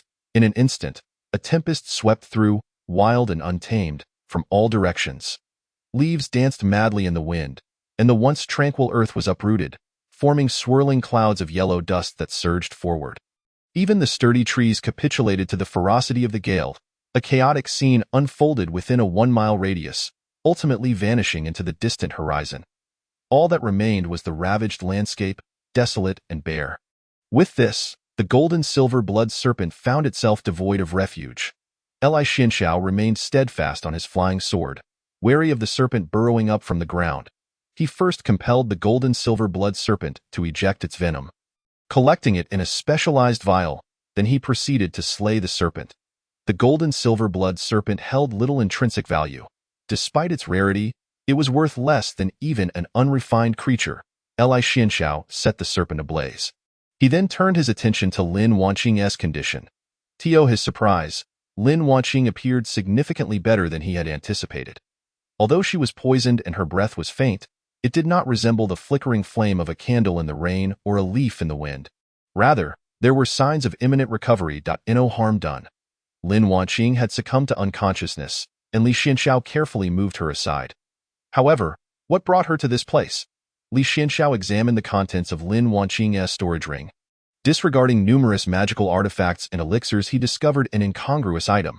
A crudely drawn map, pinned in Fan Yu's handwriting. Li Xianxiao recognized Fan Yu's script sister. "Over here," Fan Yu exclaimed. Sketching in the dirt by the riverside with a tree branch. Lin Wanqing glanced at it. Fan Yu's drawing appeared to be a map. "Where is this?" Lin Wanqing inquired absent-mindedly. Fan Yu shook her head, admitting ignorance, only recalling that it seemed to mark an important location. An important location? What could that possibly be? "I have forgotten," Lin Wanqing replied with a smile, unconcerned. "Very well, let us return to Shushan together. When you have time, I will take you there, all right?" Mei Chim, Fan Yu nodded, adding, "In truth, I do not care about how important this place is. Being with you is what truly matters." Lin Wanqing reached out and affectionately ruffled Fan Yu's hair. Chapter 38, 3 Lifetimes. The sealed door slowly opened before Li Xianxiao. Its unlocking required blood, specifically, the blood of a chosen individual, and that person was undoubtedly Lin Wanqing. As anticipated, a vast expanse appeared before Li Xianxiao. Initially, he suspected there might be traps within, but soon realized his assumption was misguided. It seemed to be a place once inhabited by someone. A faint scent of sandalwood wafted through the air, enveloping him in a tranquil and mysterious ambience. His gaze traveled across intricately carved lattice windows, and he noticed a soft, comfortable wooden bed adorned with exquisitely embroidered silk bedding, its headboard and footboard embellished with delicate carvings. In one corner of the room stood an elegant, ancient guqin, while a bronze mirror rested atop a beautifully crafted wooden vanity. Suddenly, Li Xianxiao clutched his head as a torrent of memories surged forth. These were not his memories but belonged to Fan Yu and Lin Wanqing. More accurately, they were the memories of their previous lives. Li Xianxiao comprehended at once why Fan Yu had drawn this map. It was part of a plan devised long ago. By bringing Lin Wanqing here, she would regain her memories and recall everything from their past. Yet, he had miscalculated. He had not anticipated his own unexpected amnesia, nor did he foresee being outmaneuvered by Li Xianxiao and Shushan. Ultimately, Lin Wanqing had fallen victim to the gold-and-silver blood serpent hidden within this place, and by chance, it was Li Xianxiao who entered here. Li Xianxiao glimpsed the memories left behind by Fan Yu. 1. A notorious demon lord, the master of the heavenly evil palace. The other, the foremost female swordsman in the land, a paragon of swordsmanship. In a fateful encounter, Fan Yu had slain all but Lin Wanqing. Lin Wanqing pursued Fan Yu for 3 months. Initially, her heart was resolute in vengeance, but as time passed, she discovered a unique affection for Fan Yu. Ultimately, she resolved to sacrifice herself to redeem him, hoping he would abandon his path of slaughter.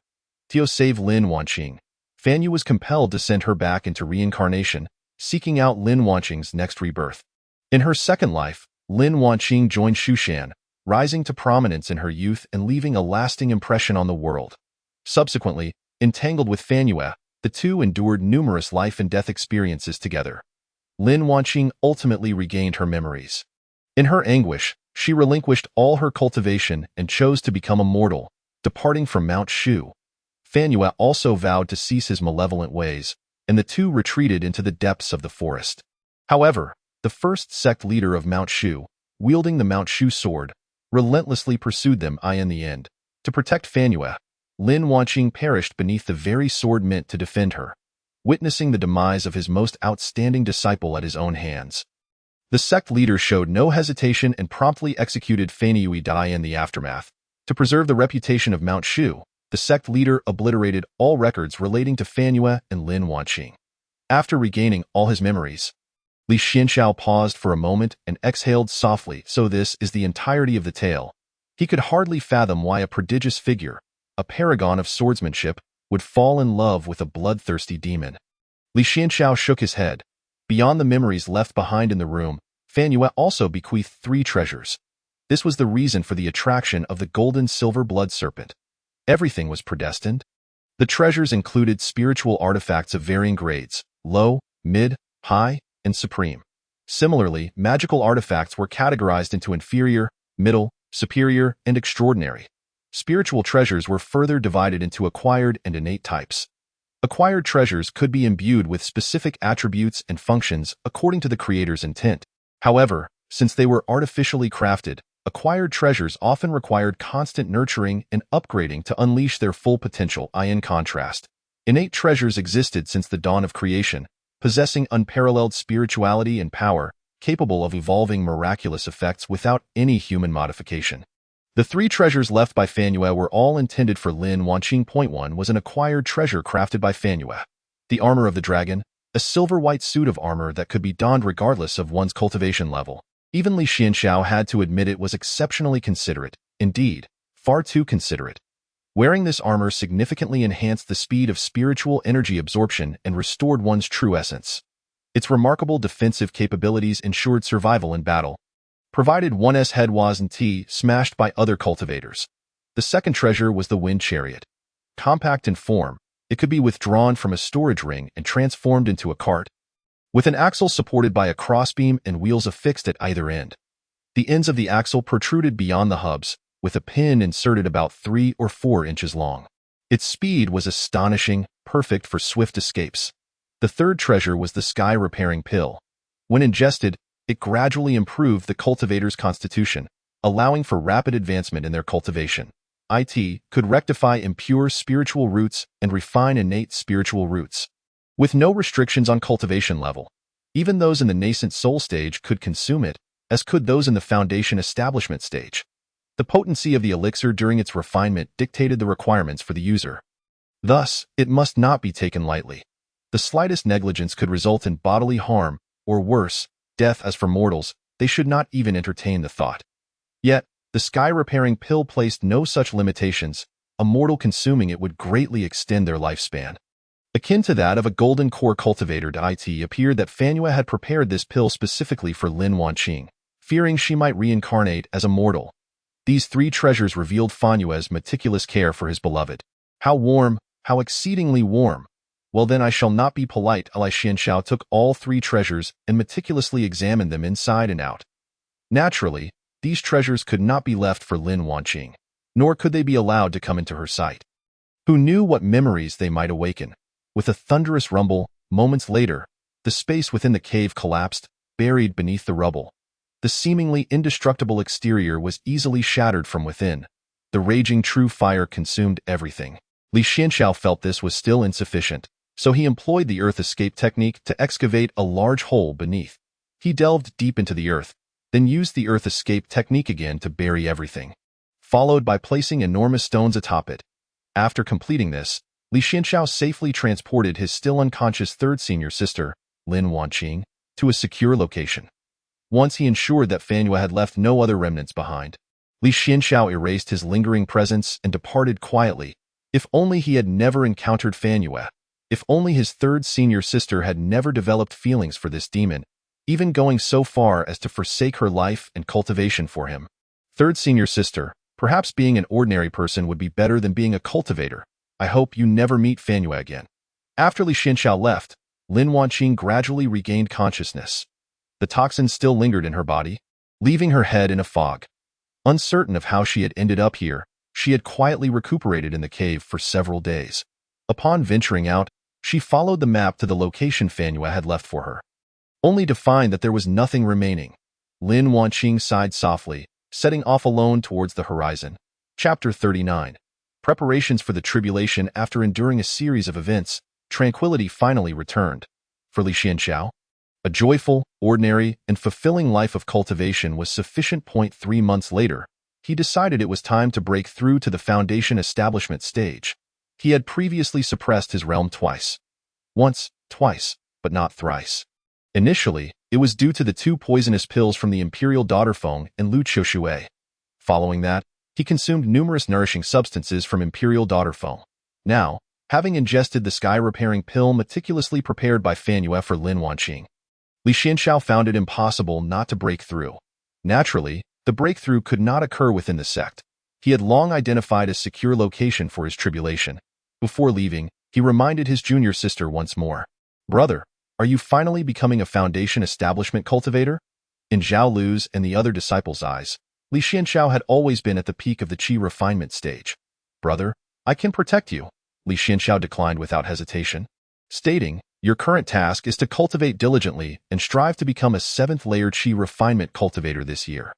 During my seclusion, do not cause trouble, do not leave Mount Shu, and especially do not casually bring strangers back. Particularly men. Understood, brother." Zhao Lu blinked playfully. "Brother, are you worried I might be snatched away by another man?" After giving his junior sister his instructions, Li Xianxiao went to see his second senior brother. Currently, the Silver Sword Peak lacked a peak master. The eldest brother had left the sect and remained unaccounted for, so the second senior brother was temporarily in charge. Ouch, so painful. Ha ha ha. Here's a joke. I once believed in love. The second senior brother sat alone in his room, intoxicated. Seeing him in such a state, Li Xianxiao quietly retreated and asked his junior sister Zhao Lu to inform the second senior brother when she had the chance, as he would be descending the mountain for the tribulation. The second senior brother had broken up again. This had become the norm, and he would be fine after a while. In Li Xuanxiao's view, the second senior brother posed the least danger, as his love affairs came swiftly and departed just as quickly. New flames and old loves always coexisted. It was said that wherever he went within a 50-mile radius, his ex-girlfriends were sure to be present, yet he always claimed to be a pure-hearted lover. Return, O soul! Return, O soul! In the hall of heavenly calamity, the Imperial Daughter Feng was fervently calling out to Fan Yue once more. Beneath the 9 heavens, she recited his true name. The Imperial Daughter Feng had sensed Fan Yue's demise, but remained oblivious to the circumstances surrounding it. Was there a possibility of a 4th reincarnation for Fan Yue? This thought troubled the Imperial Daughter Feng, prompting her to act swiftly to eliminate him, lest her true self live in constant fear. "Hurry back, my lord. I shall continue to follow you." The Imperial Daughter Feng seemed to engage in a devout dialogue with Fan Yue, separated by an eternity in the river of time. Fan Yue remained silent, merely fleeing. "First, put down the soul-destroying artifact in your hand." Fan Yue severed the connection with the Imperial Daughter Feng. With a soft sigh, the Imperial Daughter Feng lamented, "Truly, the remnants of a bygone era remain so obstinately unyielding." Fan Yue reassembled his soul, wandering through the world like a lost spirit. His true essence no longer permitted him to reincarnate. The 3rd time, losing all memories was the best proof. If he were to attempt a 4th, he could only manifest in the world in the form of a soul. His cultivation had been completely exhausted. Damn it! Who plotted against me? Fan Yue was baffled, unable to discern who had schemed against him. The 3rd reincarnation had been on the verge of success, yet at the last moment, he had been betrayed. However, recalling the events, Fan Yue could not fathom who had struck him down from behind. Souls could not linger in the mortal realm for long. The Tao was repelling him. He needed to find a usable body, but where could he seek one at this moment? As Li Xianxiao departed from Mount Shu, he swiftly maneuvered through the terrain. He did not head directly to his tribulation site, but deliberately circled around to ensure he was not being followed. Only then did Li Xianxiao plunge into the mountains, heading straight for the location he had previously prepared for his tribulation. In the vast underground cavern, the 1st level appeared to be a mere ordinary cave dwelling, surrounded by spiritual pills. However, anyone attempting to touch these items would be in for a calamity, for hidden behind them were traps. For instance, a pill that seemed to be a nourishing pill would explode upon the slightest touch, releasing a dense cloud of toxic mist. Similarly, a spiritual stone was linked to the mechanisms of the Mo family. A gentle movement would trigger poison needles. Li Xianxiao descended to the 2nd level of the cavern. There sat a figure identical to him. This was a paper effigy crafted by Li Xianxiao. The material used for the paper effigy was the treasured ink of a Confucian Taoist master, imbued with inherent laws. However, There was only one such figure. Li Xianxiao possessed many similar treasures. A portion of this knowledge was acquired during his travels with the Venerable Elder, while another segment was amassed through his own diligent efforts over the years. The third layer represents the true realm of tribulation for Li Xianxiao. Beyond this, there exists a formation designed to conceal the presence of others. Furthermore, there lies a grand array specifically crafted to annihilate the souls of intruders. This is to prevent any opportunistic soul from seizing control during the moment of greatest vulnerability in the tribulation. Moreover, ultimately the golden core stage. The vital energy within the body coalesces into a golden core, the quality of which is pivotal to a cultivator's future potential. Any flaw in the golden core could result in severe injury, a fall in cultivation level, and a subsequent inability to advance. In the worst case, it could lead to the complete loss of cultivation and a threat to one's very life. Golden cores are classified from the 5th to the 1st grade, with the 1st grade being the most desirable. Achieving a 1st grade golden core necessitates greater resources and poses a higher level of difficulty. Initially, Li Xianxiao intended to aim for a 2nd grade golden core, having gathered materials over an extended period. However, since acquiring the treasures left behind by Fan Yue, he has revised his ambitions. A 1st grade golden core is certainly worth attempting. Now, let us delve into a brief lesson on tribulation. I encourage everyone to take diligent notes. Those who have undergone tribulation understand well the importance of timing. It must not coincide with your birth date or that of your parents. Avoid the 1st and 15th days of the lunar month, and steer clear of the birthdays of various celestial beings. Once these dates have been avoided, one may cast divination. The position of the life gate should correspond to the hour indicated. The power of the lightning in the heavenly tribulation should not be underestimated. However, even more insidious is the inner demon. Under the influence of the inner demon, a cultivator may find themselves ensnared in their deepest fears and vulnerabilities. Many highly skilled cultivators have failed their tribulations due to the haunting visions of past failures that the inner demon conjures, leading to a state of mental unrest and ultimately failure. A stable mindset is crucial. One must maintain emotional equilibrium amidst the tumultuous thunder and the rampant inner demons to retain composure as the storm clouds gathered. Li Xianxiao resolutely lifted his head. Chapter 40. The Tao of Heaven's Recompense, the enhancement of fortune. My heart and my actions are as clear as a pristine mirror. My heart is like a sword, severing all misfortunes. My heart is like a mirror, reflecting the sun and moon. My actions and my heart are both just. I remain loyal to my own sense of justice, dedicating myself wholly to it until death. I will pursue my path unwaveringly, refusing to relent until I reach the pinnacle. Li Xianxiao shook his robe and exhaled a breath of stale air. The wind around him surged forward. The sky appeared to be shrouded by an immense black curtain, thick enough to stifle breath. Layers upon layers of dark clouds amassed like towering peaks, pressing against the horizon. Within the storm clouds, brilliant flashes of lightning flickered intermittently, dancing like silver serpents across the darkened sky. Each bolt of lightning seemed intent on tearing apart this oppressive world, accompanied by deafening roars of thunder that rolled and rumbled through the clouds. The thunder grew louder, reminiscent of a stampede of 1,000 horses or the cataclysmic collapse of mountains, echoing through the heavens. Who in this world does not strive to cross the tribulation? Even mortals may aspire to become immortals. Li Xianxiao prepared meticulously, yet at the final moment, he bore an air of nonchalance. A single golden core swallowed into his belly, and I realized that my fate is not dictated by heaven. Boom! In that instant, the first bolt of lightning plunged down from the inky clouds. Li Xianxiao's expression grew solemn, without a trace of carelessness. The formidable energy within him surged like a torrential river, wildly coursing through his being. The first bolt of lightning struck, followed by the second and third, almost simultaneously. After the tribulation, Li Xianxiao's eyes shone brightly, as he keenly sensed the fierce clash between every thread of power within him and the newly fallen tribulation. The sensation resembled tumultuous waves crashing against rocks or fierce flames scorching steel. After this baptism of tribulation, the feeling intensified. He understood that the 3 bolts of lightning were merely an appetizer. The true test was yet to come. Li Xianxiao formed seals with his hands and proclaimed loudly, "With my true energy, I unite with the essence of heaven and earth. Thunder Lord, assist me. Who among you is crossing tribulation here?" A voice rang out, yet there was no response. The speaking cultivator had not anticipated an answer. He was merely curious. Passers-by halted, gazing at the spectacle unfolding in the distance. Such a thunderous tribulation was not to be approached lightly. Naturally, there were the occasional audacious individuals with ulterior motives, such as Fanua at this moment. Approaching the tribulation indeed stirred Fanua's soul. However, he quickly recognized this as an opportunity.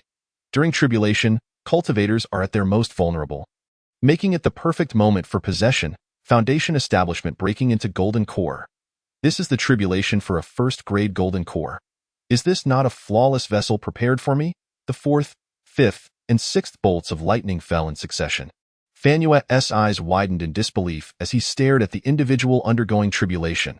He was not astonished by this person's strength.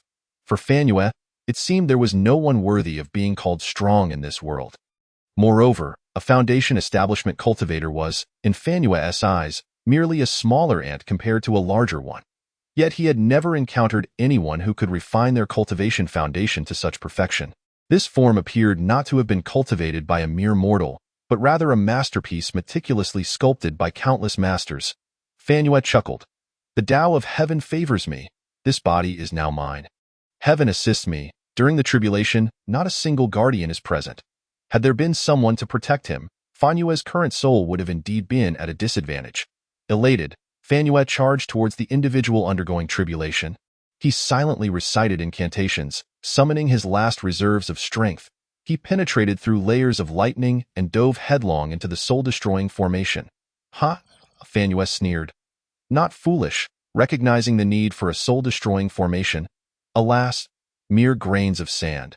Fanua dismantled the soul-destroying formation, then proceeded to the second, third, fourth, and fifth layers. Fanua, oh, is this correct?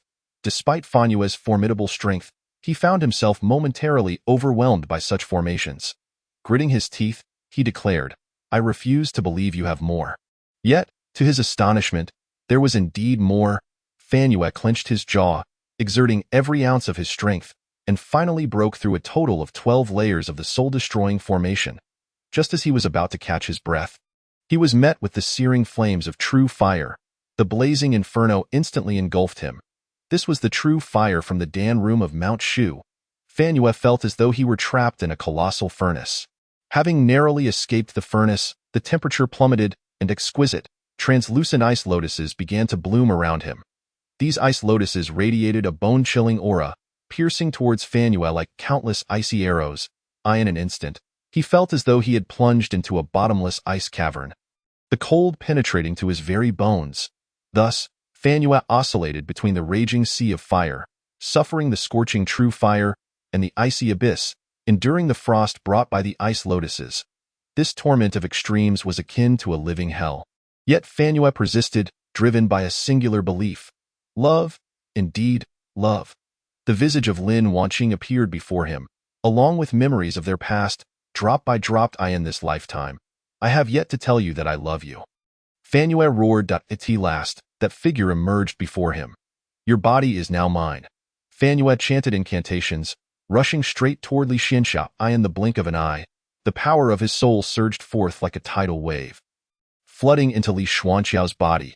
However, just as Fanua successfully seized possession, believing he had everything under control, an unforeseen change transpired. In that very moment, he sensed an unprecedented sense of disquiet. This is bad, Fanua silently cried out. But it was already too late to escape. The body tightly bound his soul within. No matter how Fanua struggled or resisted, he could not break free from the shackles of this body. Simultaneously, Fanua was horrified to discover a colossal figure materializing before him. The golden body of a Confucian sage. This golden figure radiated a blinding golden light. The dazzling golden rays shot towards Fanua like countless merciless arrows. With each piercing shriek that echoed, Fanua's soul became riddled with wounds, engulfed in agony. He desperately attempted to fend off this terrifying assault. Yet the vast disparity in power rendered his efforts futile. Li Xianxiao sensed an intrusion but was unaware it was Fanua. He remained focused, confident in the defenses he had set in place. All he needed to do was face the heavenly tribulation wholeheartedly. Li Xianxiao shook his robe, a first-grade golden core and the 4-9 minor heavenly tribulation. Each bolt of lightning possesses differing levels of power, yet they seemed not as formidable as he had anticipated.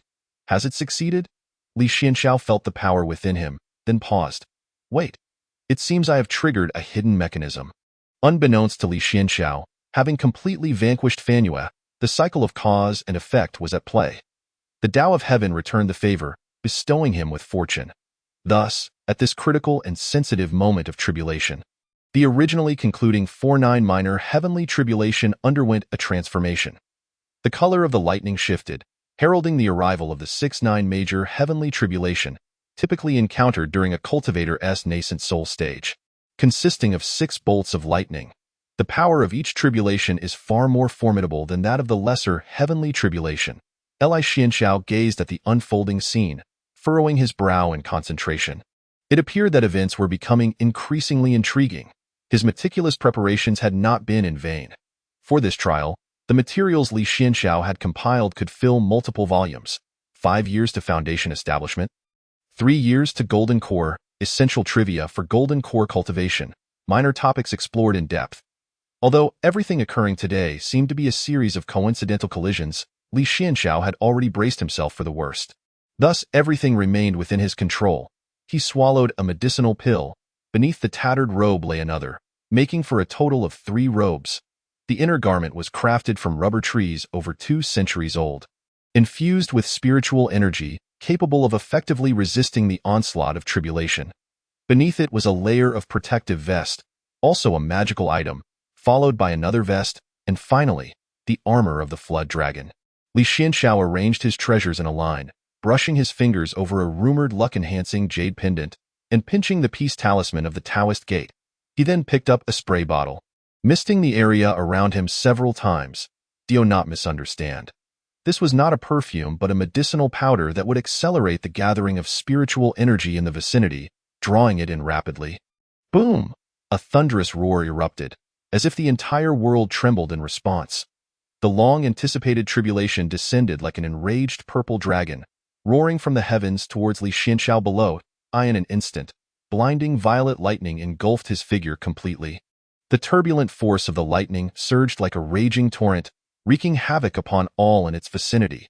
The very fabric of space seemed distorted by this overwhelming energy, emitting a series of disconcerting buzzing sounds. Alas, keep your distance. What is happening? Has the tribulation not yet ended?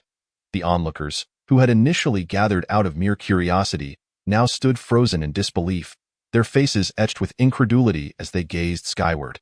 They could never have imagined that the tribulation, which should have dissipated into nothingness, would suddenly undergo such astonishing transformation.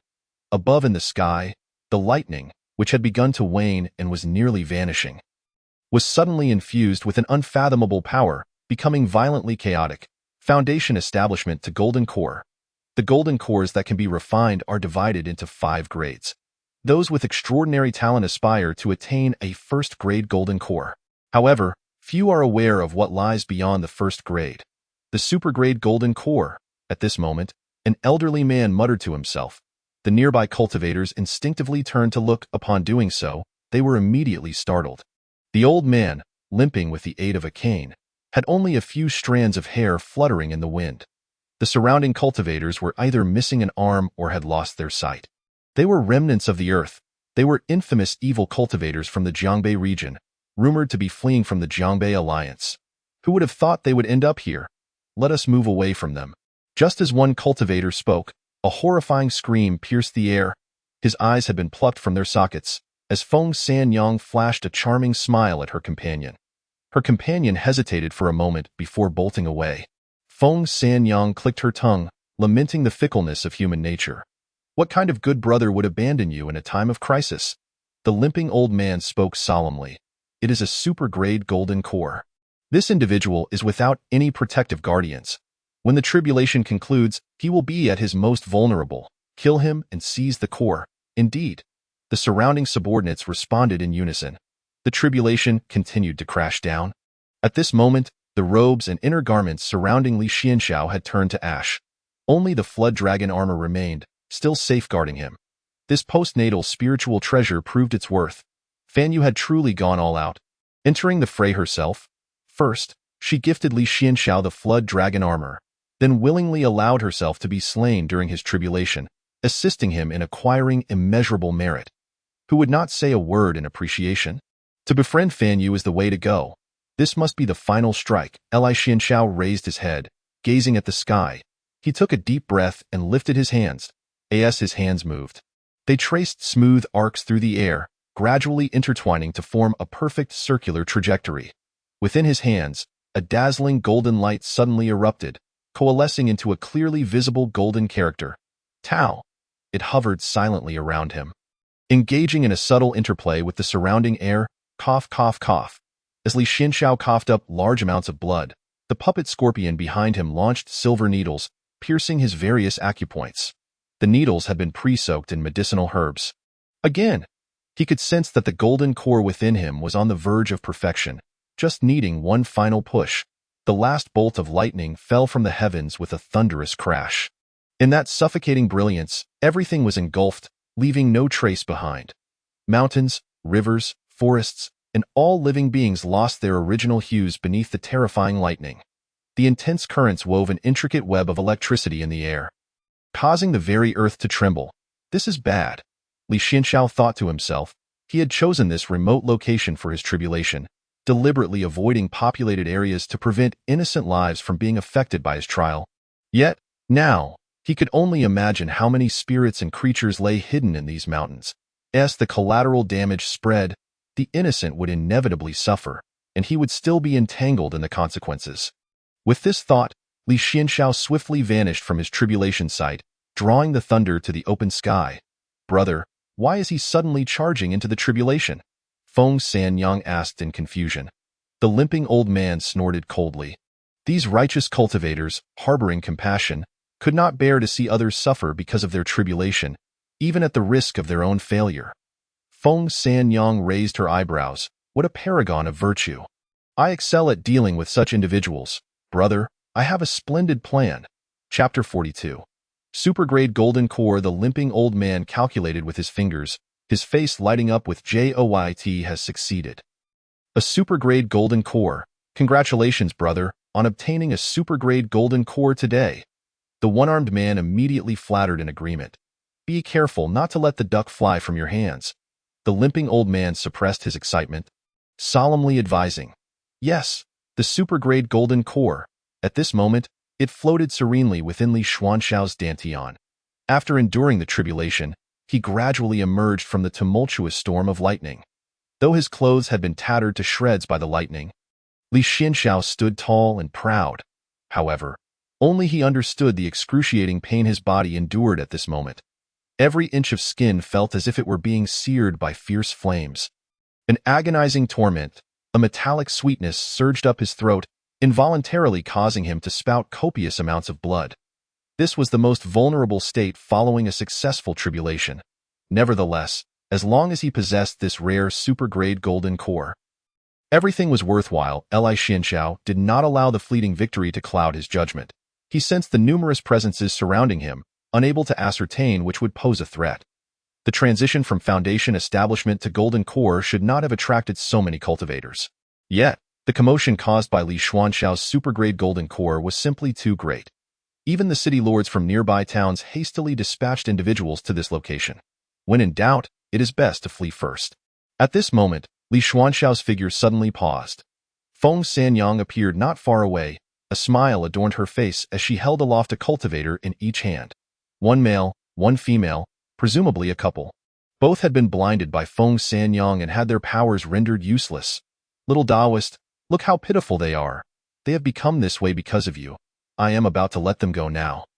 On her left was a green python, while on her right was a black python. Should these two be thrown down, they would be devoured by the respective snakes. Feng Sanyang feigned a pitiful expression. You are a disciple of a prestigious sect, acting righteously in such a moment. Whom would you save? She emphasized again that they were so innocent. Perhaps this woman was already with child. What to do? If it were not for you undergoing tribulation here, we would not have been drawn in.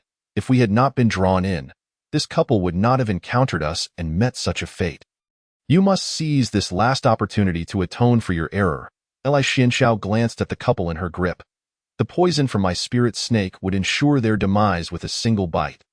I hope the little Taoist's speed is swift enough to save them. With that, Feng Sanyang exerted a gentle force, throwing the two from different directions. Simultaneously, the black and green pythons sprang into action. Both moved with remarkable speed. Feng Sanyang narrowed her eyes, fixating on Li Xianxiao. From her left sleeve emerged a binding rope for demons, while her right sleeve revealed a hairpin, both treasures, lethal weapons. If he attempted to save the female cultivator, the binding rope would strike from behind. Conversely, if he chose to save the male cultivator, the hairpin would attack him. In any case, he would need to save a life while simultaneously contending with the attacks of the venomous snakes and her magical artifacts. Feng Sanyang's tactic was all too familiar. What they possess in abundance compared to righteous individuals is a complete lack of moral boundaries, while the latter uphold a much higher standard of ethics. Consequently, those virtuous individuals often find themselves at a loss when faced with such characters.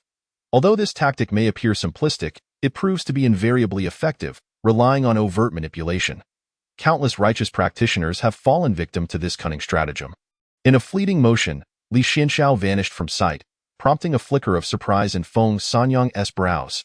Indeed, most would choose to save the female cultivator. Her earlier remark about the possibility of the female cultivator being pregnant had evidently struck a chord with her adversary. With a subtle smile, Feng Sanyang flicked her right sleeve, activating her magical artifact.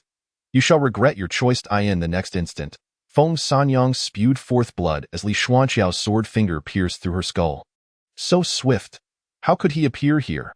Feng Sanyang was still in shock, her eyes vacant, as her spiritual awareness swiftly dissipated. Her dying breath, she could hardly fathom that her opponent would charge at her without hesitation. Simultaneously, that ill-fated couple had already met their demise at the serpent's jaws. Li Xianxiao barely spared them a glance. A gentleman does not offer rescued. At the very least, I have avenged you. After slaying Feng Sanyang, he did not linger but instead darted away into the distance. Sanyang, you scoundrel, halt! A thunderous shout rang out behind him, accompanied by the sound of slicing art. Li Xianxiao plunged into the forest. Pursued closely by two men, each missing an arm, one bereft of his left limb, the other deprived of his right. Though both brothers had harbored affection for Feng Sanyang, they could not help but harbor resentment now that she had been harmed by this man. Despite being in the golden core stage, having just survived the tribulation and feeling weakened, they believed that their perfected foundation establishment cultivation could still slay him. Vengeance for Sanyang. Be careful. The cries abruptly ceased. Toxic mist erupted, instantly disorienting the two men. Following this, poison needles shot forth from all directions. Li Xianxiao had lured his pursuers into a trap he had meticulously set up. He had long since charted his escape route to preempt such a scenario. Those who relentlessly pursued him either fell victim to the puppet's poison needles or became ensnared by the vine's inherent magical array, only to be slain by its toxins, or perhaps triggered a series of explosions. After running 100 miles, Li Xianxiao found himself free of pursuers. It's done. You little thief, do you think my golden core is merely for show? A limping elder descended from the sky. Furiously enraged by the loss of all his subordinates, his adversary was indeed worthy of having cultivated an exceptional golden core. Yet, the thought of possessing this extraordinary golden core made the loss of his entire entourage seem worthwhile. The limping elder prepared to pierce Li Xianxiao's chest with a single strike. Even among those in the golden core stage, there exists disparity. Moreover, his opponent had just completed his tribulation and had not yet had sufficient time to assimilate the powers granted by the extraordinary golden core. A heavy thud echoed as his opponent's chest remained unpierced. Instead, the limping elder felt a pull, as if all the force of his strike had been absorbed. A roar echoed. Was that the sound of a dragon? Heavenly spiritual treasure. The limping elder was both startled and elated. With a primordial treasure in hand and an extraordinary golden core, he could only thank the heavens for their bounty. Unable to contain his laughter, he suddenly felt dizzy and weak. Unbeknownst to him, a minute wound had appeared on his finger, the poison of the gold and silver blood serpent. At the time, Lin Wanqing, a golden core perfectionist with the blessing of her bloodline, had directly lost consciousness even in the face of such power. The limping elder, far inferior in strength, succumbed immediately upon the toxin entering his body. The blessings and perils from the heavens always descend simultaneously. And the key lies in which one you can seize. Li Xianxiao, wary that the toxin might not be lethal enough, did not forget to deliver a finishing blow. Without a backward glance, he continued his flight. Not even pausing to loot the corpse, greed could easily cost him his life. His vision blurred. He felt on the verge of collapse and knew he must find a place to recuperate. Chapter 43. The Rule's 5 puppet avatars scurried away in different directions, while the true Li Xianxiao employed the earth escape technique, burrowing swiftly beneath the surface like a small mole. He needed to find a suitable resting place without delay. This perfect golden core would undoubtedly attract considerable attention, and he feared he had already been marked. Li Xianxiao continued digging at an angle, ensuring both progress and depth. The 2 puppets worked feverishly. While he nestled between them, shutting his eyes in exhaustion, he was utterly drained. Before succumbing to slumber, he instructed the puppets to slow their pace but not to stop. They were to alternate their tasks. Li Xianxiao adjusted his breathing rhythm, gradually relaxing into a state akin to a secluded sanctuary. He sat there quietly, resembling a sleeping statue. However, beneath his seemingly tranquil exterior, a series of wondrous events unfolded. Li Xianxiao's consciousness gradually delved into his body, meticulously exploring and mending the meridians and acupoints that had been damaged during his tribulation. Simultaneously, he remained acutely aware of the subtle changes in his surroundings. Ever vigilant against external threats, the insights gained from his tribulation caressed his spirit like a gentle breeze, creating ripples deep within. Drawn by this newfound power, Li Xianxiao involuntarily sank into deeper contemplation. He began to recall the myriad hardships and fortuitous encounters he had faced since embarking on the path of cultivation, reflecting on the cycles of life and death, the impermanence of existence, and pondering the true meaning and value of his existence within this vast universe. Thus, after a full 3 months, Li Xianxiao finally awakened. The golden core stage sustains itself on the spiritual energy of heaven and earth, rendering the consumption of grains unnecessary. Consequently, even after 3 months without food or drink, Li Xianxiao felt rejuvenated. This sensation was exquisite. After savoring this feeling, he recalled his current predicament. The 2 puppets turned to him as he awakened, and inexplicably, at that moment, Li Xianxiao sensed their lingering grievances. Oh, indeed, even puppets could not endure prolonged labor. Without hesitation, Li Xianxiao retracted them into his palm, transforming the puppets back into wooden figures. Like a mole, he broke through the surface of the earth. As soon as Li Xianxiao poked his head out, he immediately sensed something amiss. He could not circulate his spiritual energy. What was happening? In a state of urgency, he attempted to burrow back underground, but found it impossible. Even extricating his body from the earth proved to be an arduous task. Sweat dripped from his brow as he exerted tremendous effort to free himself from the ground. Once he finally emerged, he scanned his surroundings, bracing himself for an ambush. However, after a prolonged wait, there was no sign of any attack. It appeared he was situated in a small town. Just as Li Xianxiao pondered this, a series of words materialized before him. Rules of Luoshui Town. Rule 1. Entry into the town is permitted, but exit is forbidden. One cannot leave at will. Rule 2. At night, one must possess a candle, which must not be extinguished. Rule 3. Wearing red clothing is prohibited in Luoshui Town. Rule 4. Within 7 days, find a suitable partner and marry under the witness of the townsfolk. Rule 5. New residents must report to the government office within 3 days. Rule 6. Anyone entering the government office will permanently lose their 5 senses. Rule 7. The mountain deity temple is a safe haven. Rule 8. Dangerous beasts lurk within the mountain deity temple. Rule 9. There are no constables in the town. Rule 10. Individuals clad in black are constables. Their words must be heeded. Rule 11. Residents of the town are forbidden from leaking any information about it. A total of 11 rules appeared, lingering briefly before vanishing from sight. What is the purpose of this? Is this still Zhongzhou? Li Xianxiao settled down in a cross-legged position, taking a moment to gather his thoughts. It seemed he had inadvertently stumbled into a certain celestial realm. In truth, these so-called celestial realms are often the resting places of many powerful beings who have perished during their integration stages. These formidable beings possess the ability to alter the fabric of reality with their own will. However, the rules they establish must not deviate excessively from reason or reality. Upon their demise, their essence transforms into nourishment for the heavenly way, ultimately dissipating into this world. Many powerful beings, unwilling to fade away so easily, create rules to seal off certain areas, preventing their spiritual energy from leaking, while trapping those who enter. The more individuals trapped, the stronger these beings become, potentially achieving rebirth. Yet, simultaneously, these areas are rich in spiritual energy, making them conducive for cultivation. Hence the term celestial realms. Some intrepid cultivators seek out these places governed by the rules of powerful beings, charging in without hesitation, though the ultimate result often leads to their demise.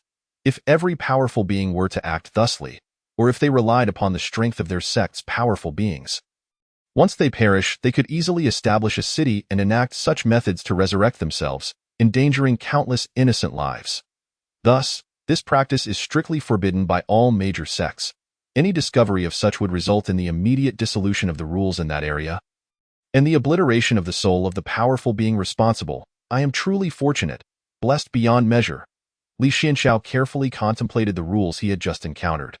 There exist numerous contradictions within the regulations, such as between Rule 5 and Rule 6. Rule 5 mandates that new residents of the town must report to the authorities within 3 days.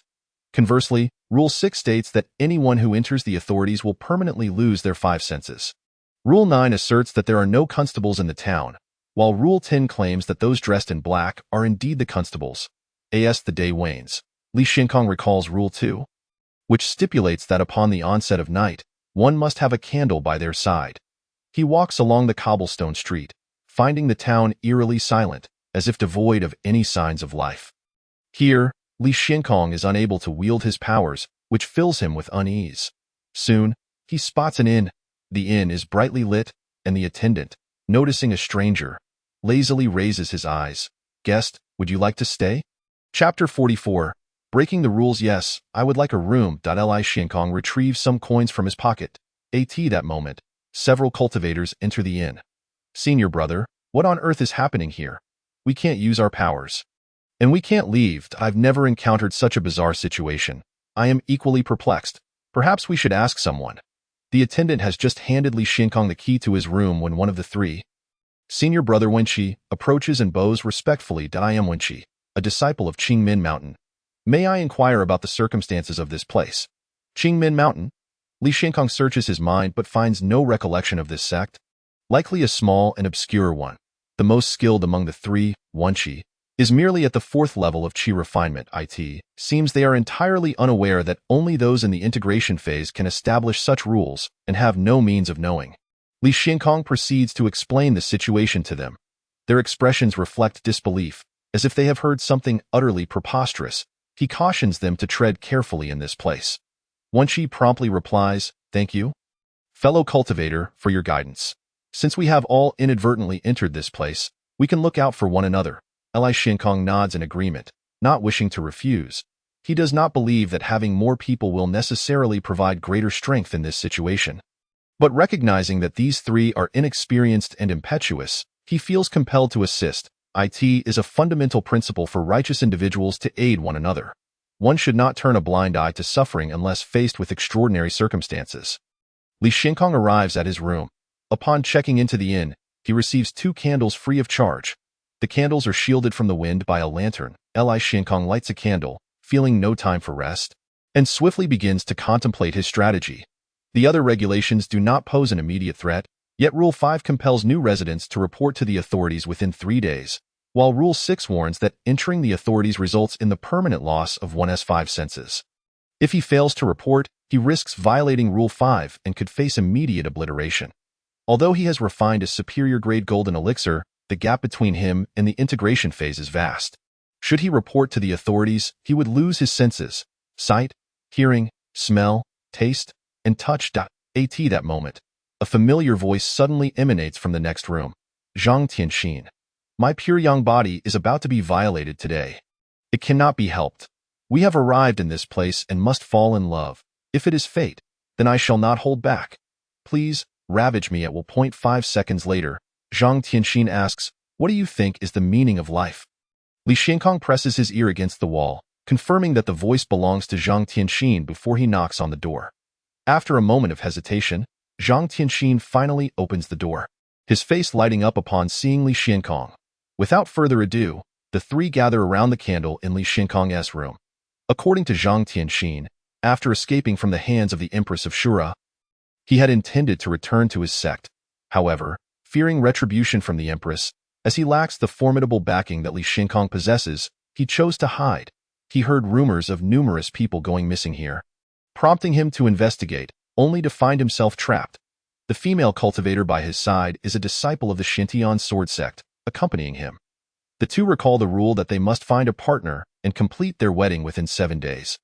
Which leads to Li Xiankong quickly discerns Zhang Tianxin's flaw. He overanalyzes and enjoys training matches, yet falters in real combat.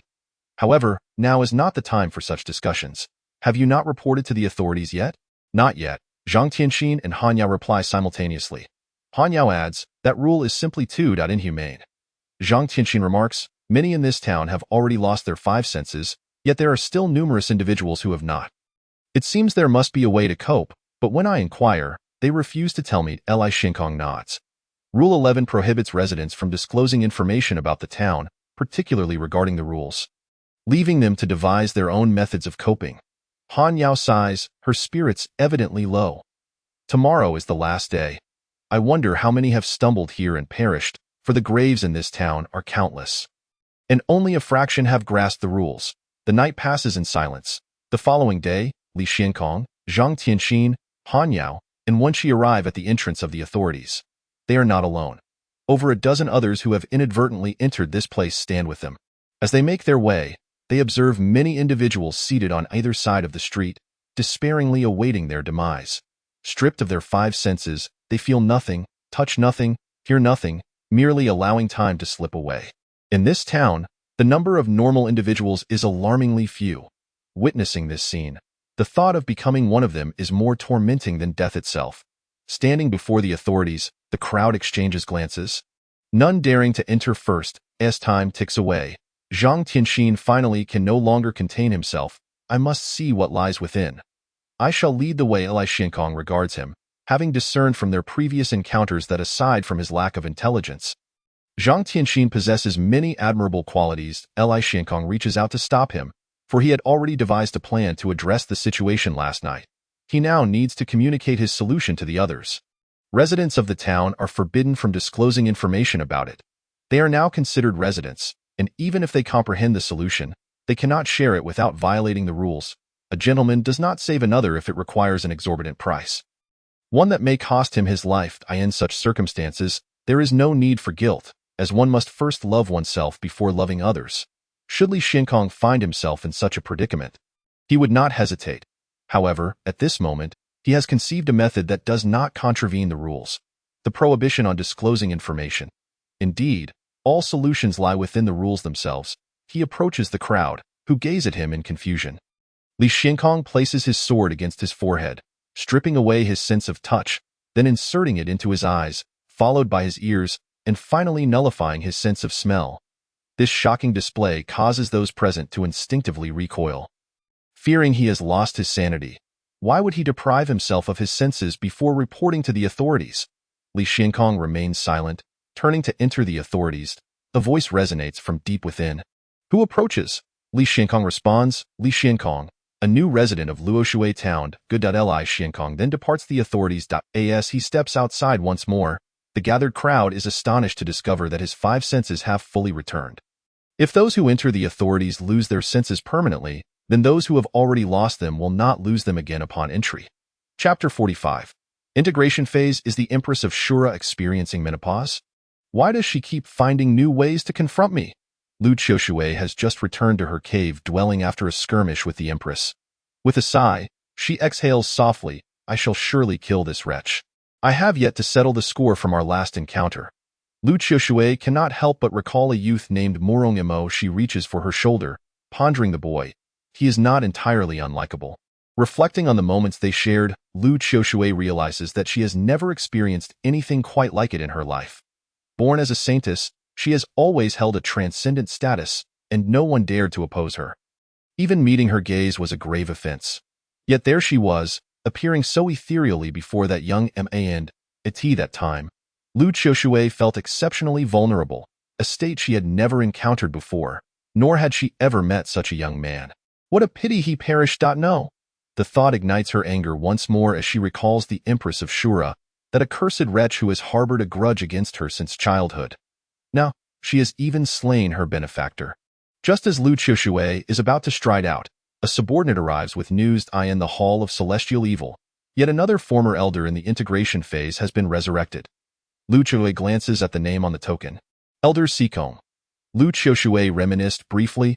Elder Sikong likely perished 5 centuries ago. After his demise, he established prohibitions in the vicinity, which were subsequently concealed by the members of the Heavenly Kill Palace to prevent discovery by other righteous factions. Now, after all these years, it seems the time for his revival has finally arrived. Lu Qiushui nodded. It appeared that the combat strength of the integration stage would soon be augmented by another. After a moment's hesitation, she decided to pay a visit to Elder Sikong. Where is Elder Sikong? In Luoshui Town. In Luoshui Town, as Li Xiandao severed his 5 senses and entered the government office. Onlookers were left dumbfounded. However, when they witnessed Li Xiandao emerge from the office, his senses restored, they quickly grasped the rationale behind his actions, a loophole in the rules. Thus, they hastily emulated Li Xiandao's approach. Willingly relinquishing their own 5 senses. To be candid, few possess such resolve to undertake such actions. Yet, faced with imminent peril, they had no choice but to steel themselves. Consequently, the air was filled with wails at the entrance of the government office. Senior brother, I no longer wish to live. Just endure for a moment. Returning to the inn, Lu Jing pondered Rule 4. Within 7 days, find a suitable partner and conduct a grand wedding in the presence of witnesses. How could one be compelled to seek a partner in this manner? What peculiar inclination did the integration stage powers possess? Did they take pleasure in witnessing love and affection? Zhang Tianxin assured Lu Jing that he need not worry about this matter. She would handle it herself. She would find a female cultivator for him. Li Xiandao did not refuse, though he was reluctant to do so. Nevertheless, securing an appropriate partner seemed a prudent course of action. However, he had never contemplated marriage, as doing so would entangle him in karma, potentially hindering his cultivation. If he were to ascend in the future, earthly ties might sever his dreams of immortality. In truth, as long as he resolved the regulatory restrictions imposed by the integration stage within the 7-day time frame, he could exploit the loophole. Li Xiandao silently contemplated. If he could not discern a means of escape within 7 days, then marriage could wait. Zhang Tianxin was indeed efficient. Before long, she procured a female cultivator. The young woman appeared quite youthful, exuding an air of timidity. I am Li Mingyun. Without a sect, I've run away from my family. Li Mingyun cautiously glanced at her future spouse, whom she was to wed in 7 days. Unremarkable. Truly unremarkable, devoid of any noteworthy traits. Was she to marry such a person? Li Mingyun felt utterly disillusioned. This was far from the adventurous world she had envisioned. She had hoped to encounter an extraordinarily handsome and aloof master, a master not only powerful but also cold-hearted, yet inexplicably enamored with her. But now Li Mingyun sniffled, feeling somewhat aggrieved. Li Xiandao failed to perceive her emotions, offering a simple self-introduction before immersing himself in his thoughts. He had another matter to verify. His gaze fell upon 2 constables clad in black. Appearing on the street, their eyes roamed over the gathered individuals.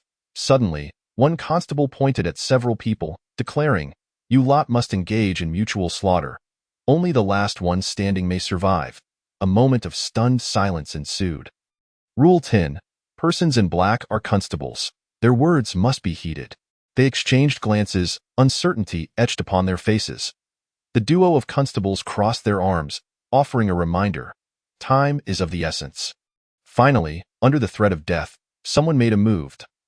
One person struck. The remaining individuals followed suit, engaging in a brutal melee with the weapons at hand, unable to deploy spells. Blood stained the ground.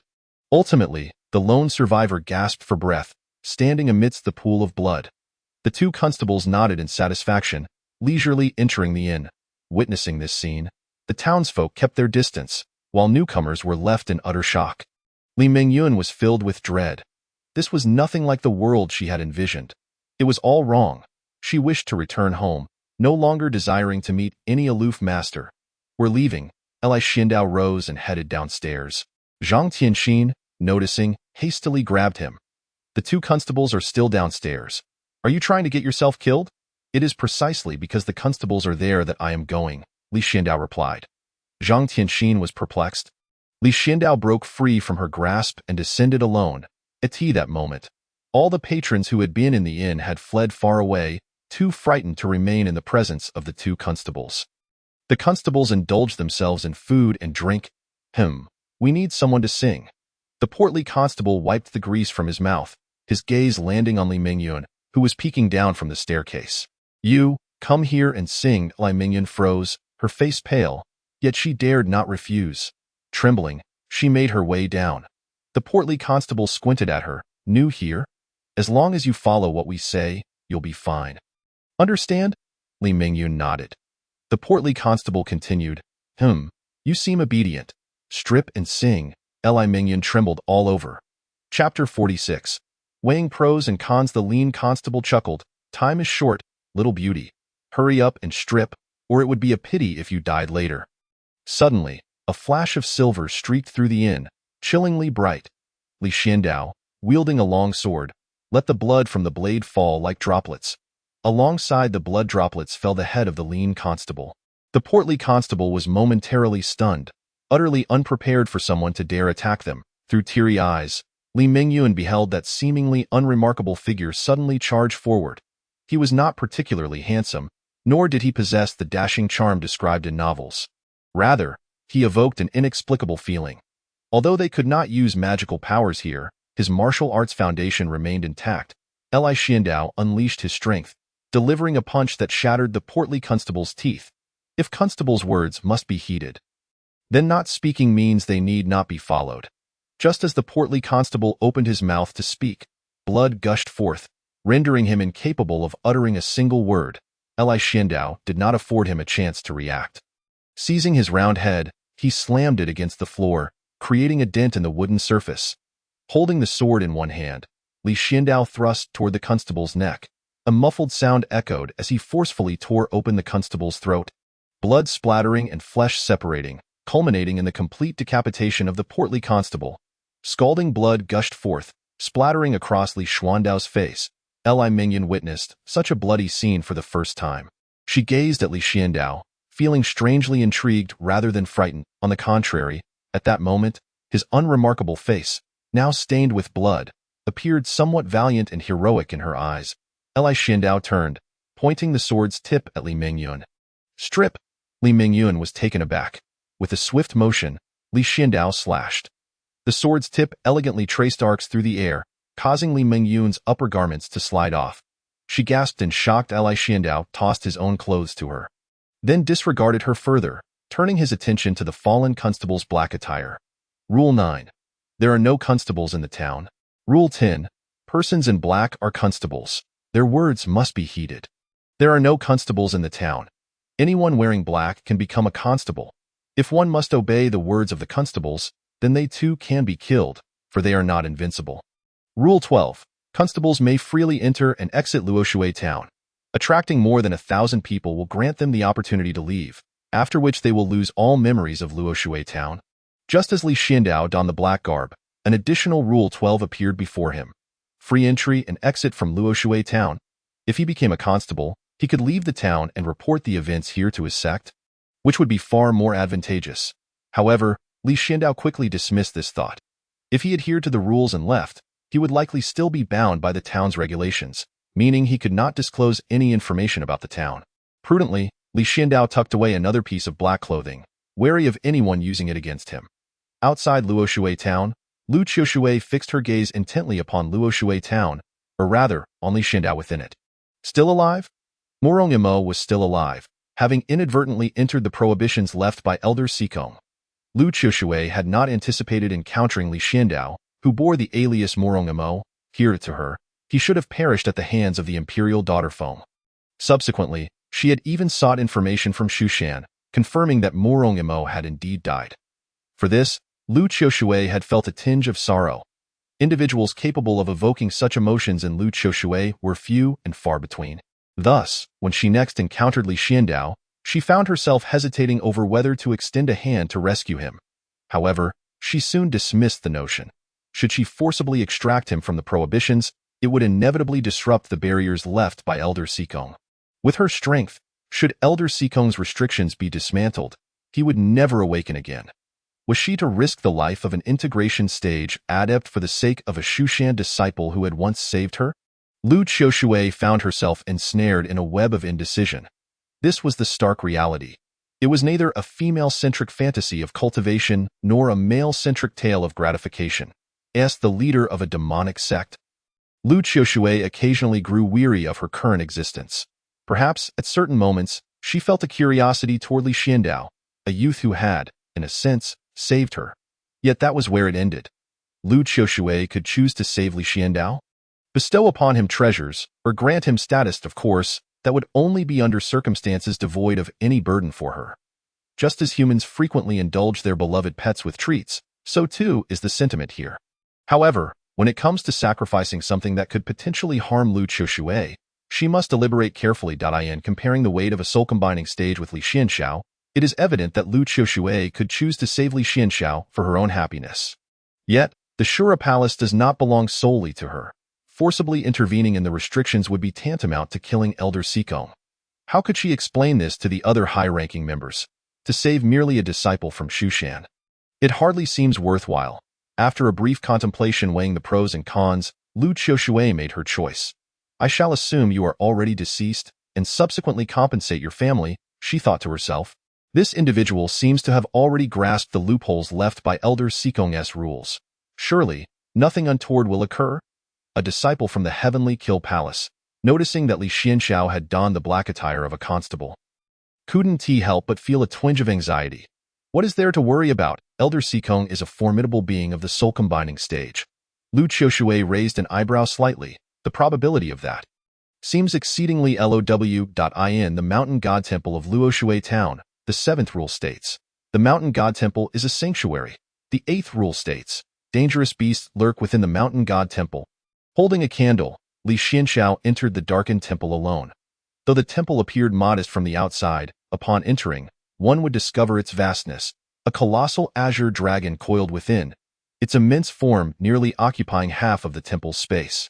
Each scale glimmered with a chilling light, exuding an ancient and powerful aura, and its sharp fangs resembled swords, instilling a sense of dread, as though it might open its gaping maw and roar at any moment.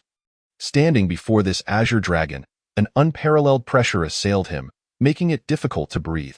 This fear did not stem from a physical threat, but from a deep-seated reverence for the unknown force within his soul. The azure dragon gazed at Li Xianxiao with a mocking glint. Li Xianxiao met its gaze without flinching. Suddenly, the dragon opened its massive mouth, lunging to devour him. Li Xianxiao remained motionless. The dragon roared, extinguishing the candlelight. Rule 2. A candle must be present at night, and it must not be extinguished. At this moment, the only candle beside Li Xianxiao was snuffed out. Yet, he stood resolute, allowing the dragon to roar and writhe before him. The Mountain God Temple is a sanctuary. Chapter 47. The Cycle of Life and Death. Lu Qiushui observed Li Xianxiao bravely entering the Mountain God Temple alone, letting out a barely audible sigh. The crux of the restriction lies within the temple. Li Xianxiao is indeed quite clever. Alas, he has only discerned half the truth. I shall remember you. You saved my little companion, but that is all. It can only be said that it is your fate to encounter this calamity. Lu Qiushui, having ascended to her current position, naturally understood the essence of sacrifice. She cast one last glance at the silhouette of the youth within the restriction before turning to leave. You few remain here to await Elder Seekong's revival. Yes, the power of the restriction is already sufficient. It is estimated that within a day or two, Elder Seekong will awaken once more. And at that time, all within the restriction will perish. Lu Qiushui could not bear the thought of that youth meeting an untimely end.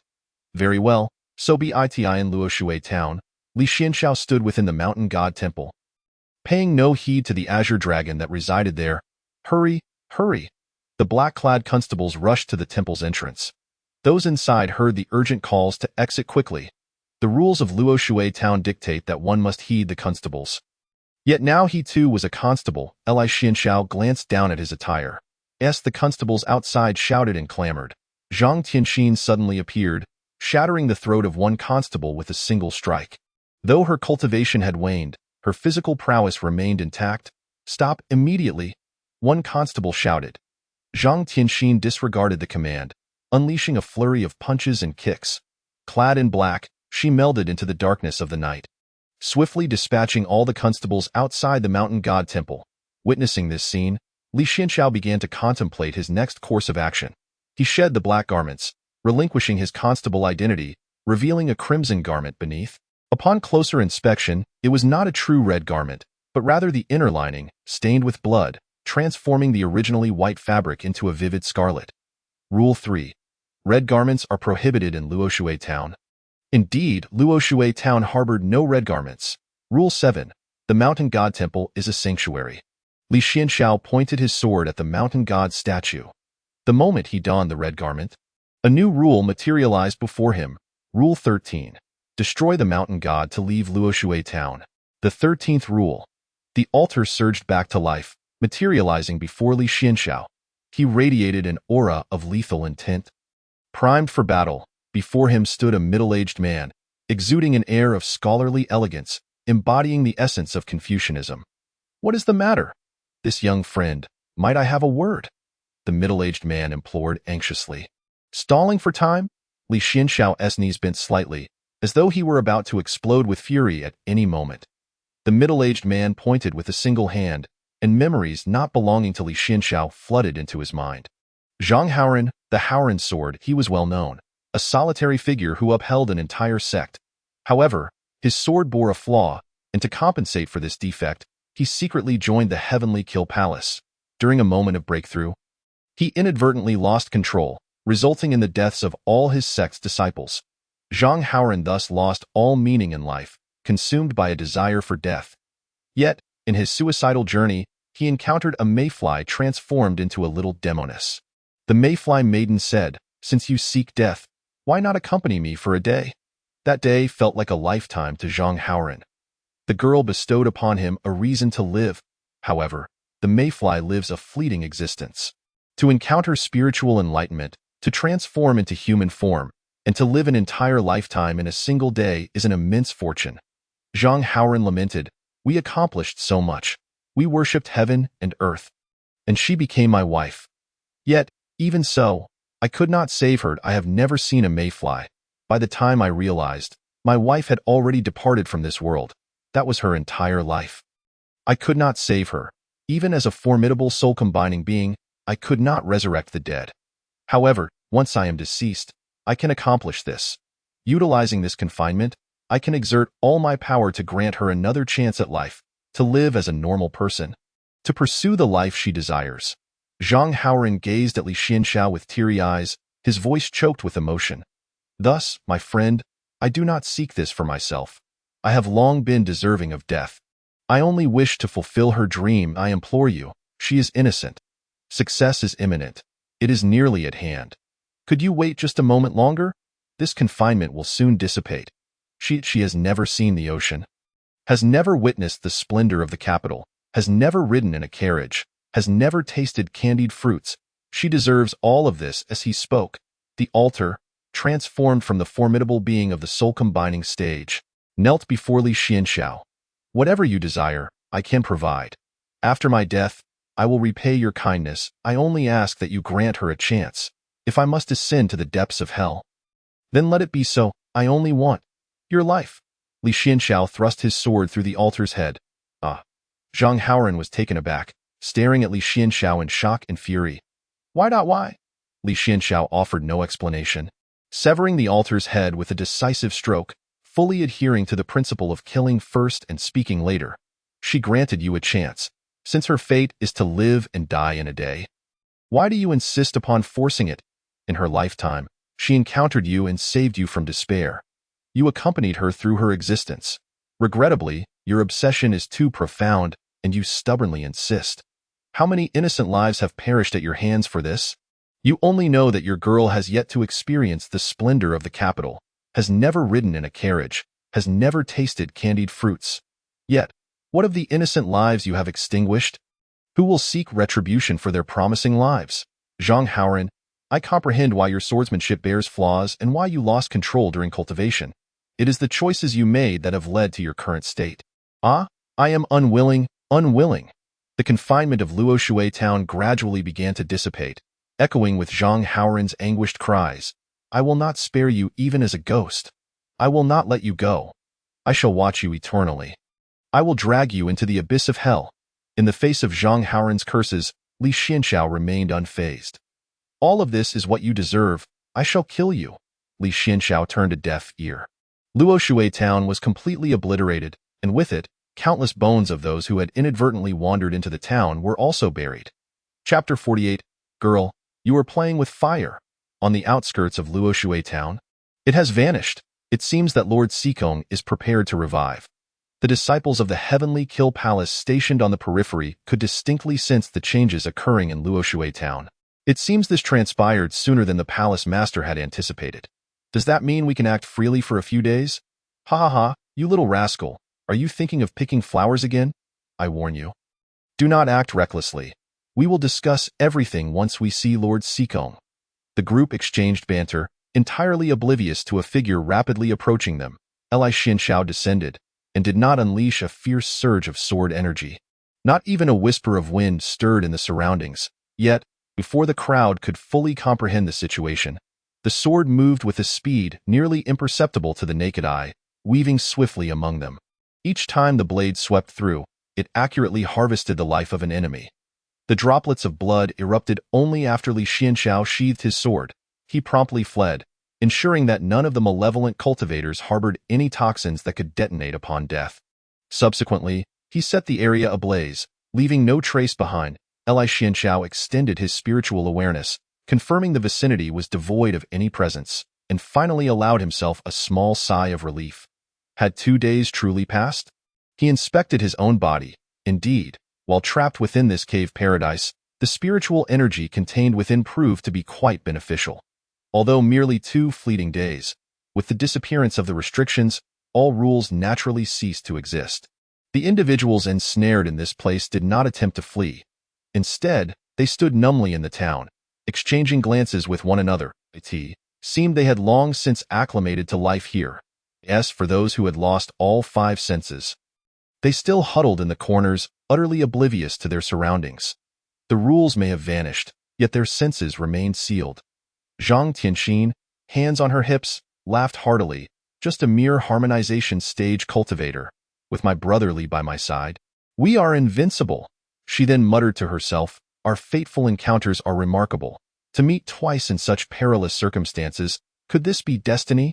Perhaps I should form a sworn brotherhood with Brother Li. Quickly abandoned that perilous thought. Li Xianxiao internally admonished. Li Mingyun had prepared her last will, and now, having survived a calamity, she felt utterly drained, as if caught in a surreal dream. Is it over? The brief span of these few days felt interminable. Li Mingyun recalled Li Xianxiao, who had saved her twice, and looked around. Where is he? Why has he disappeared? She couldn't help but reminisce about the earlier scene when she was on the brink of humiliation. That figure, his blood-stained visage, so imposing. A slight blush crept onto Li Mingyun's cheeks. It appeared she had found her very own protagonist from a romance novel, just as she was lost in such thoughts. Zhang Tianxin inadvertently discovered a letter left behind by Li Xianxiao. He had departed ahead of her. What? Li Mingyun murmured cautiously. He had mentioned he was bound by his master's orders and needed to return to recuperate due to his injuries. Disappointment washed over Li Mingyun's face, and she quietly mused, he must be a disciple of Shushan. I should express my gratitude for such a significant favor. In the shadows, Li Xianxiao thought to himself. Oh, girl, you're playing with fire. Zhang Tianxin unfolded the note, which bore the 6 words. Fate will reunite us in the Jianghu. Li Mingyun's lips puffed, slightly in surprised eye in the letter. Li Xianxiao also requested Zhang Tianxin to assist those in the town whose senses had been sealed. Should it be convenient? Zhang Tianxin did not refuse and led these individuals towards her sect. As for Li Xianxiao, once everyone had departed, he set up a simple large-scale formation around Luo Shui town and recited the rebirth incantation, allowing those who perished here to return to dust. Subsequently, he discovered numerous letters among the bodies. Some were from wayward souls who had received family correspondence, having not returned home for 10 years. Their loved ones sorely missing them. Unbeknownst to them, they They had stumbled into this place on their way home. Others carried marriage contracts, likely waiting for a beloved somewhere. Some letters were penned by those who knew they had no hope of escaping, urging their younger siblings to care for their parents while their wives could remarry. There were even letters addressed to unborn children, wishing for their safety. The letters concluded with addresses and names of family members. If someone happened upon these letters and chanced by their homes, they implored that the letters be delivered to their families, not wishing for them to worry incessantly. Li Xianxiao sat on the grass. Opening letter after letter, he carefully stored each one away before swiftly departing. Months later, the morning sun bathed the village in light. A couple, up early to tend to their farm, discovered a letter and 5 taels of silver at their doorstep. Neither the couple nor their young son could read, so they brought it to their eldest daughter-in-law. Having read a bit, she took a long time to process the contents before bursting into tears. Her tears flowed freely, while the child in her arms, not understanding, gently patted her face. From a distance, Li Xianxiao let out a barely audible sigh. Indeed, Zhang Haoran's ephemeral maiden had lived and died in a day. He would willingly exchange his life for the hope she had given him. Yet, how many families were left in tatters behind this? What sin had the common folk committed? After delivering the final letter, Li Xianxiao hurried back to Shushan. The path of ruthlessness was never devoid of compassion. Rather, it was a path for the common people, a manifestation of selfless love. Having embarked on the path of cultivation, why cling to worldly matters? In confusion, one suffers in the cycle of reincarnation. In enlightenment, the world opens wide. The myriad beings, entangled in the cycle of cause and effect. If the world is filled with misfortune, the more one clings, the greater the suffering. Zhang Haoran was the prime example of this. Are you saying that in the time I was away, the restrictions were broken? Elder Sikong is dead, and the outer disciples are still missing? Inside the Shura hall, Lu Qiushui slightly arched her beautifully shaped eyebrows. The disciples who came to report were too terrified to move. Lu Qiushui suddenly laughed, causing the disciple to pale even further. Trembling like a leaf, the hall master was amused to the point of laughter. She had underestimated him. You may leave now. Lu Qiushui waved her hand dismissively. The disciple, feeling as if granted a reprieve, hurriedly exited. Lu Qiushui's slender fingers lightly tapped the armrest of her chair.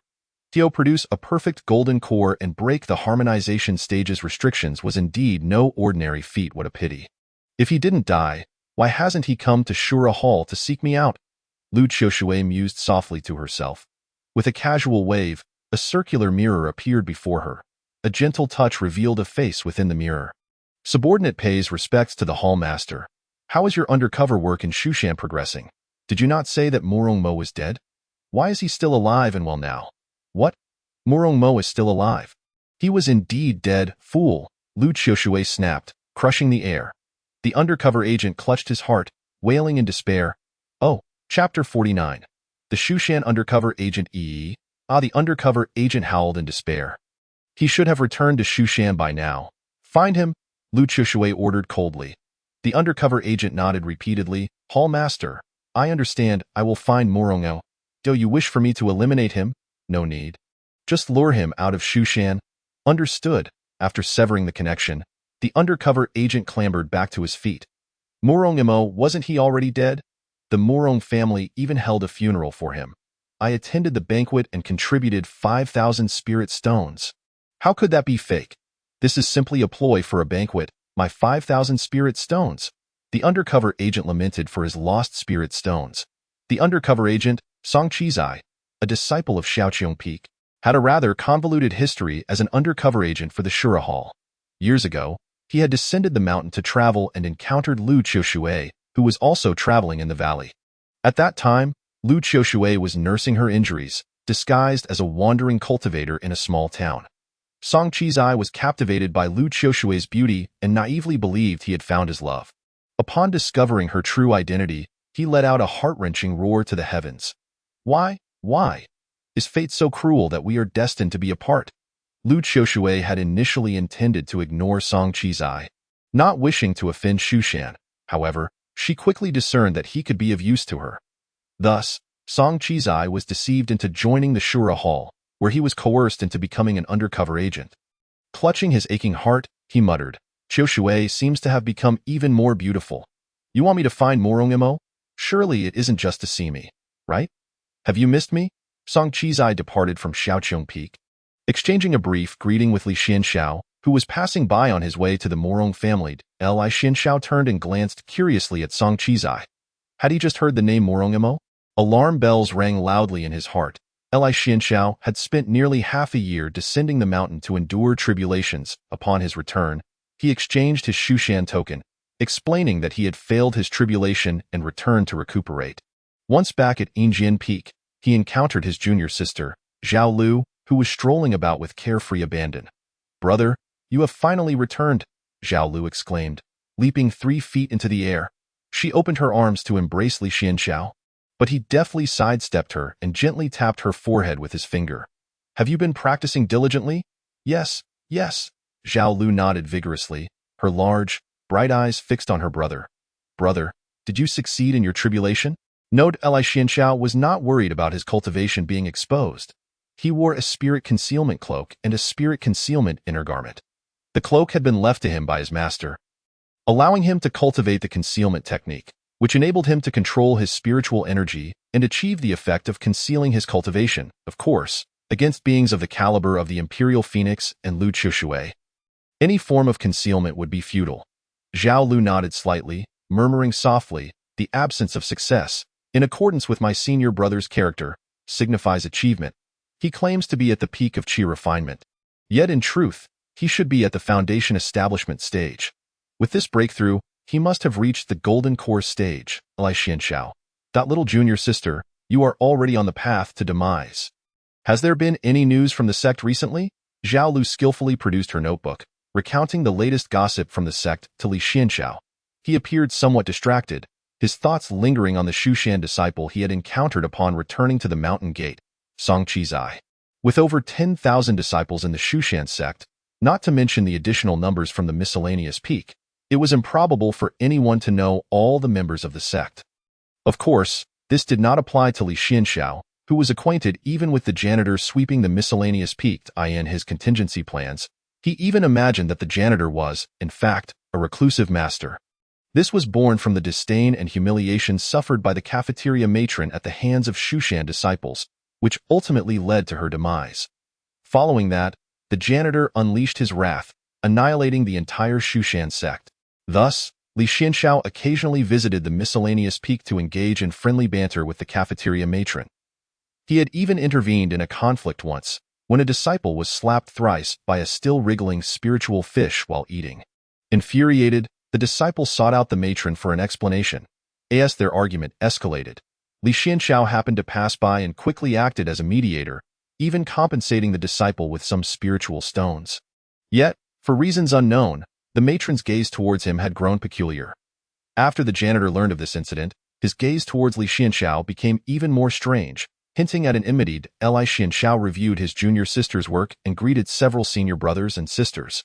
Upon learning of his failed breakthrough, they offered their condolences, saying things like, "Little junior brother, you are still young. There will be plenty of opportunities ahead." Subsequently, Li Xianxiao began to investigate the relationship between Song Chizai and Morong Imo. The two had undertaken missions together on multiple occasions.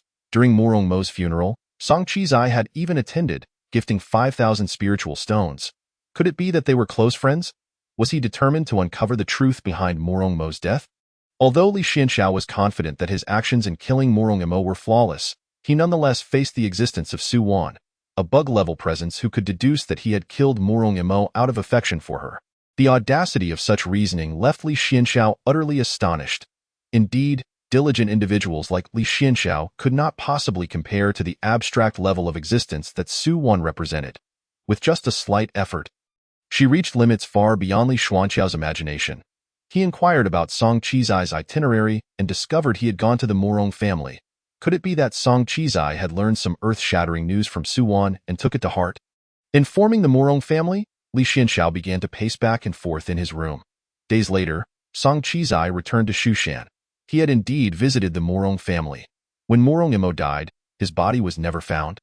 Leading his family to erect a symbolic grave, Song Chizai sought out those who had accompanied Morong Imo on missions, but Su Wan was in seclusion, and junior sister Jiang Luoshui was completely indifferent to Morong Mo's fate. When Song Qizai mentioned Morong Mo, she appeared lost in thought for a while, as if trying to recall who he was. She then dragged Song Qizai to gossip about Su Wan for a while. Song Qizai felt utterly speechless. Nevertheless, he had obtained an important piece of information. Li Xianxiao had also gone missing at the same time as Morong Mo. Thus, he made his way to Silver Sword Peak to find Li Xianxiao. However, for reasons unknown, Li Xianxiao's gaze towards him seemed somewhat off. Perhaps it was just an illusion, Song Qizai thought. Song Qizai. Chapter 50, The Burden of Undercover Work. Xianxiao Jr. Brother, were you present when Morong Mo was killed? Song Qizai inquired. Not at all. Then where were you at the time? How can you be sure that senior brother Morong is dead? Did you see his body? Li Xianxiao maintained a calm demeanor.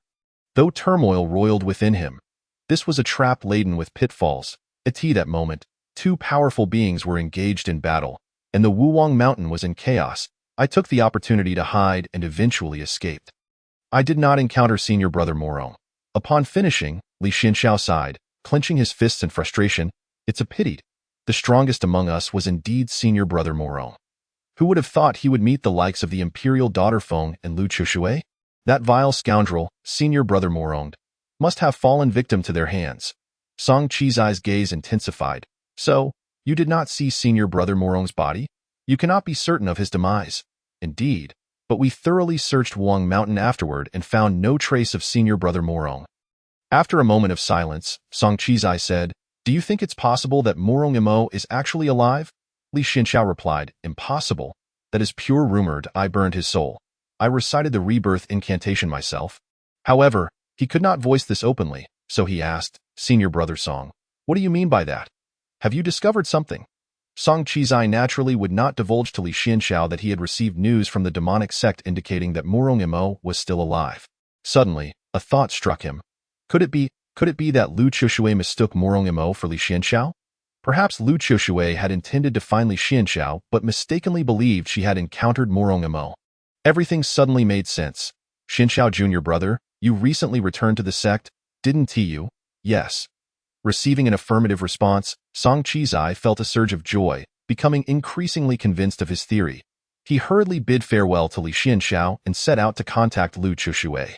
After he departed, Li Xianxiao wore a serious expression. Please, master, spare me. I'm going to die. I'm going to die.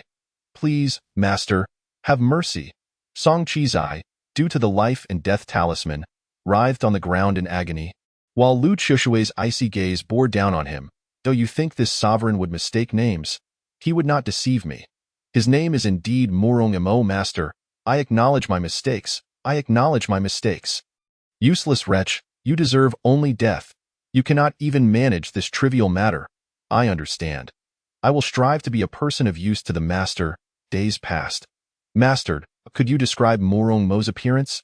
After extensive inquiries, Song Qizai remained convinced that Morong Mo was dead. Lu Chushui was seeking Li Xianxiao. Useless fool. How could I have sent such an incompetent fool like you undercover in Shushan, and you cannot even accomplish this simple task? Master, I was wrong. More days passed.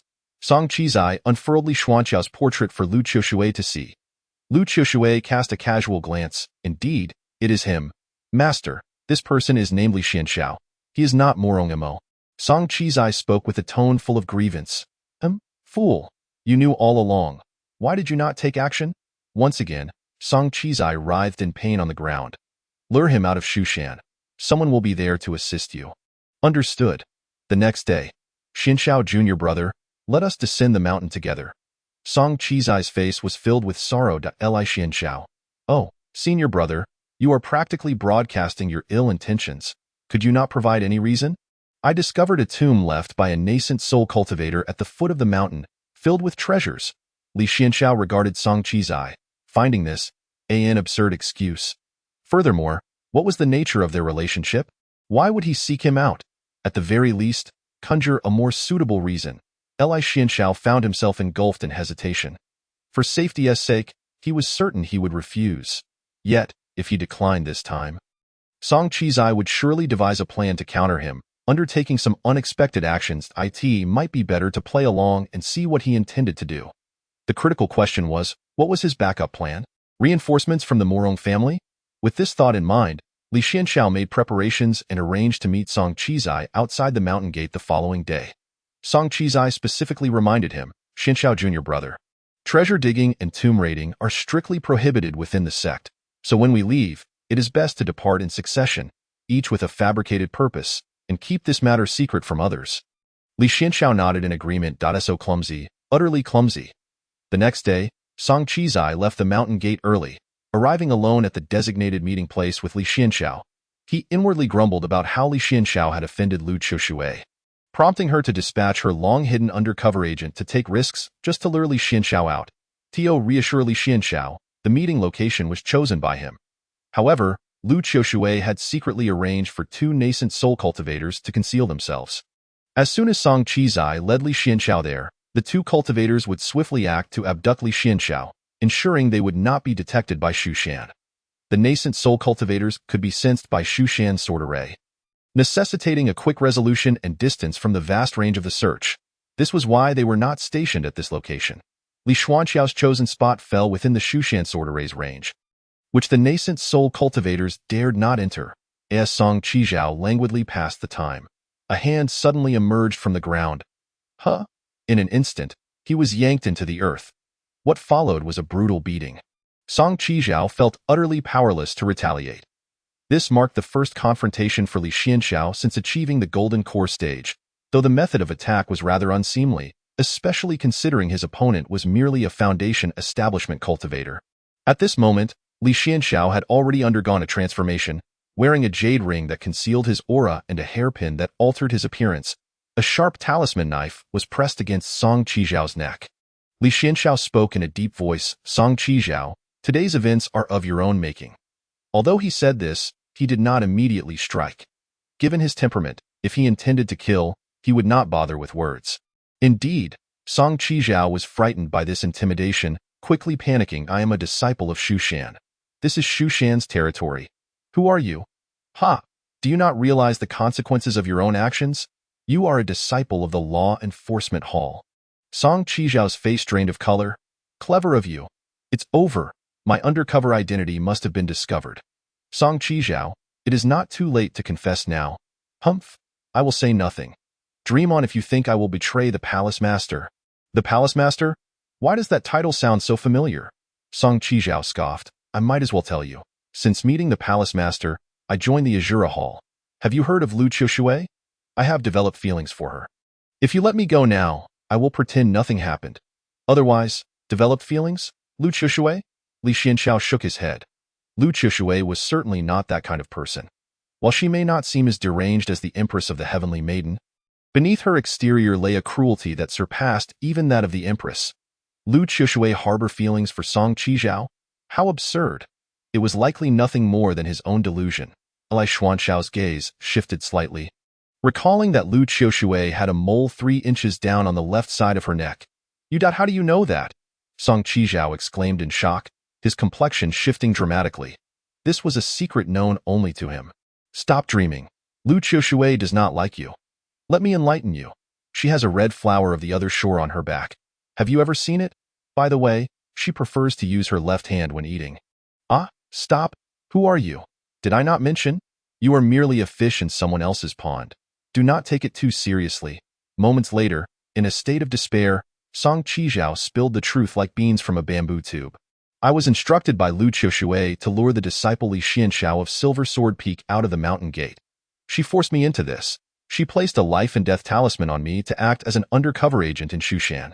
Li Xuanxiao's silence was deafening. Not a matter concerning Morong Imo? An undercover agent? Li Xianxiao felt turmoil within, now. With Lu Qiushui of the Azura Hall and the Empress of the Heavenly Maiden both plotting against him, he felt overwhelmed. However, it seemed an excellent opportunity was at hand. Wasn't he agreed that today would be the day? Where are they? Originally, it was supposed to be the day before yesterday, but it had been delayed by 2 days. Could something have happened? We are only responsible for the retrieval. There is no need to worry about anything else. After all, this is Xu Shan territory, and the Xu Shan sword array is no trivial matter. I have heard that it can now sense those at the nascent soul stage.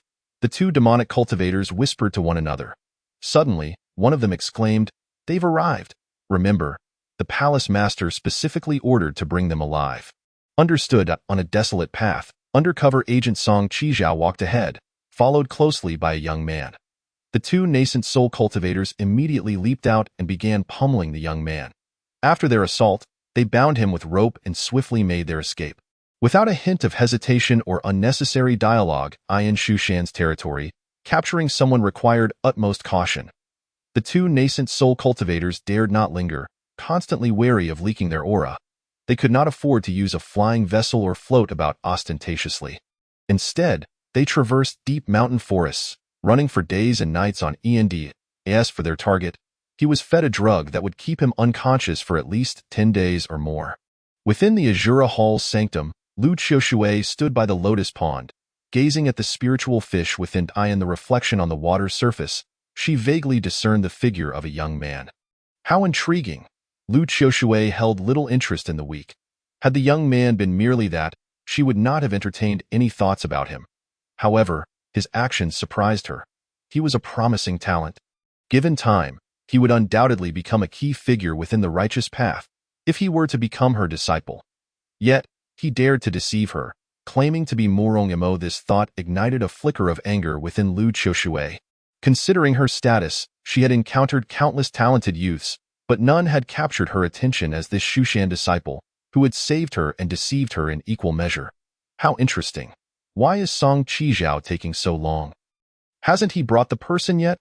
Lu Qiushui tightened her grip on the life and death talisman, inflicting further agony upon Song Qijiao. Just as she was contemplating this, a servant finally arrived with news. The person has been brought.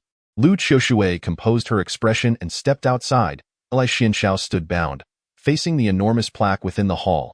He scanned the Azura Hall, and moments later, a figure materialized like a specter, clad in striking red garments that billowed gracefully. The fabric seemed to have been dyed with the hues of the setting sun, exuding a captivating radiance that drew the eye. Her stunning visage was breathtaking, with skin like porcelain, eyebrows resembling distant mountains, and eyes that resembled deep lakes, shimmering with a hint of coldness. Beneath her high nose, her crimson lips curled into a slight, enigmatic smile. At this moment, she raised her beautiful eyes, scrutinizing Li Xianxiao with an intense gaze. Morong Emo, we meet again. She had already discovered Li Xuanxiao's true name, thus speaking with a hint of mockery. Li Xianxiao remained silent.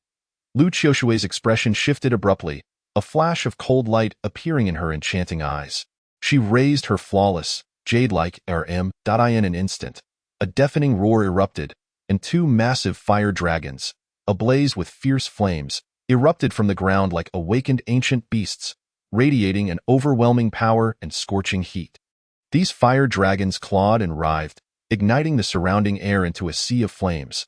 They exhaled thick smoke and searing fire directly towards Li Xianxiao, seemingly intent on engulfing him and reducing him to ashes. Faced with the full force strike of the renowned Azura Hall's master, Li Xianxiao remained unperturbed. His body was shielded by protective treasures, rendering him impervious to the flames. A slight smirk appeared at the corner of Li Xuanxiao's mouth. Lu Qiushui snorted coldly. The Shushan concealed spirit technique is indeed formidable. The concealed spirit technique was a unique cultivation method created by the previous master of Shushan, primarily designed to conceal one's cultivation level.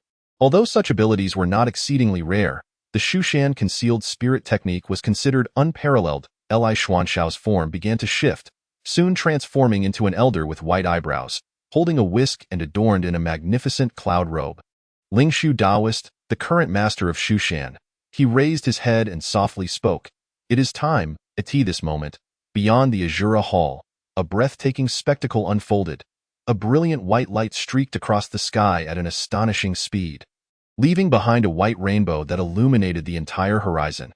This was the powerful sword energy released by a flying sword. The might of that single strike was earth-shattering, cleaving through the thick clouds above while effortlessly breaking the long-standing restrictions in the area. The fierce sword energy did not dissipate quickly over time. Standing within the hall, Lu Qiushui recognized the terrifying power contained within that sword strike. In an instant, the entire hall began to tremble violently, and the surrounding aura became extraordinarily tumultuous. Had she not activated the protective formation of the Grand Hall in time, this magnificent structure would have been reduced to rubble in an instant. The flying sword returned to Lingshu Daoist's hand, the immense sword energy seemingly endowed with sentience, swiftly swirling around him. When the polluted energies within the hall attempted to approach, they were incinerated before they even had the chance to touch the hem of Lingshu Daoist's robe. Vanishing without a trace, it was as if fragile droplets of water had landed upon a scorching iron, evaporating in an instant. Lu Qiushui, radiating killing intent, declared, "Lingshu, do you truly believe you can dare to invade my sanctum alone?" With a flourish of her sleeve, Lu Qiushui concealed the aura of her cave abode. Lingshu Daoist smiled nonchalantly. What fear is there in one person? But to be honest, I do prefer a righteous group brawl. With that, he summoned a grand banner from his sleeve, which fluttered without wind. The innate spiritual treasure, the Qinglian Baos banner. At that moment, within the Shushan Grand Formation, the numerous elders and disciples sensed the surge of power from the array. In the blink of an eye, they were collectively teleported to the Azura Hall, Chapter 52. Establishing a solid foundation and pursuing excellence, this battle was nothing short of earth-shattering on the battlefield. The cacophony of battle cries and the clashing of weapons reverberated incessantly, a deafening symphony of chaos. Within an 800-li radius, the weather transformed dramatically. Just moments ago, the sky was clear and bright. Yet now it was engulfed in dark clouds, accompanied by flashes of lightning and the rumble of thunder. Bolts of lightning slashed through the heavens, followed by torrential rain that pelted the ground like beads. Sending up splashes of water, the mingling of rainwater and blood formed a crimson stream. Flowing languidly, Shushan reaped a bountiful harvest. The demonic sect was never a match for the righteous path. Even the combined forces of the four major demonic sects could only contend with Shushan in a battle. This time, however, Shushan caught Lu Qiushui completely off guard, penetrating deep into the enemy's sanctum. The Shura Palace suffered devastating losses, with most of its disciples either captured or slain on the spot. Many crucial documents and spiritual treasures within the sanctum were left behind in haste. Lu Qiushui, gravely injured, managed to fight her way out of the encirclement. The news spread like wildfire, eliciting widespread jubilation. The reason the demonic sect could not be entirely eradicated was not due to their overwhelming power, but rather because they were deeply entrenched and difficult to uproot. This time, Shushan delivered a profound lesson to the righteous path. Lu Qiushui had never anticipated that she would stumble in such a manner, nearly losing her life in the process. To her, Li Xianxiao resembled an intriguing toy or a delectable morsel. In short, he piqued her interest, which was already a stroke of luck for him.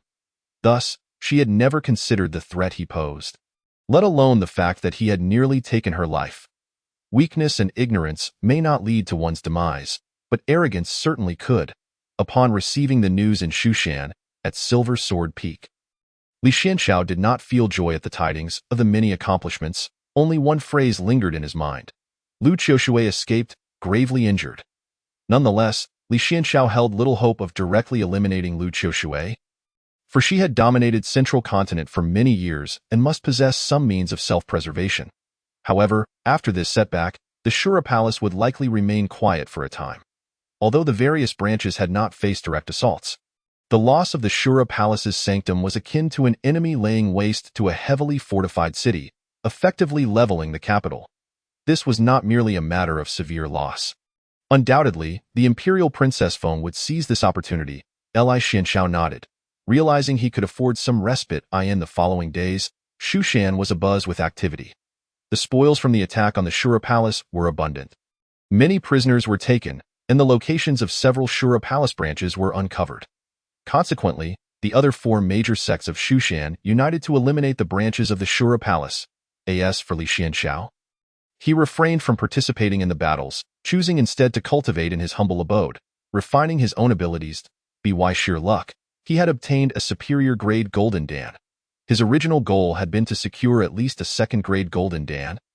Preferably a first grade and a third grade would suffice, while a fourth grade would be acceptable and a fifth grade not a loss. Unexpectedly, through a twist of fate, he had produced a superior-grade Golden Dan. Thinking of this, Li Xianxiao, finding himself alone, could not help but chuckle quietly. Then, with a serious expression, he admonished himself with a slap. Do not let pride cloud your judgment. Quickly solidify your foundation, striving for excellence and fortifying the groundwork. He reminded himself that haste makes waste, at his age. Achieving the Golden Dan stage was already several times, if not dozens of times, above that of ordinary individuals. Therefore, there was no need for haste.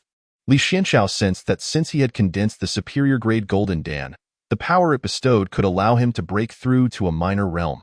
However, he deliberately restrained this potential because a breakthrough at the Golden Dan stage was irrevocable. It was akin to a blank canvas, ready for one to paint upon. Hence, the notion of the Golden Dan determining the path was born.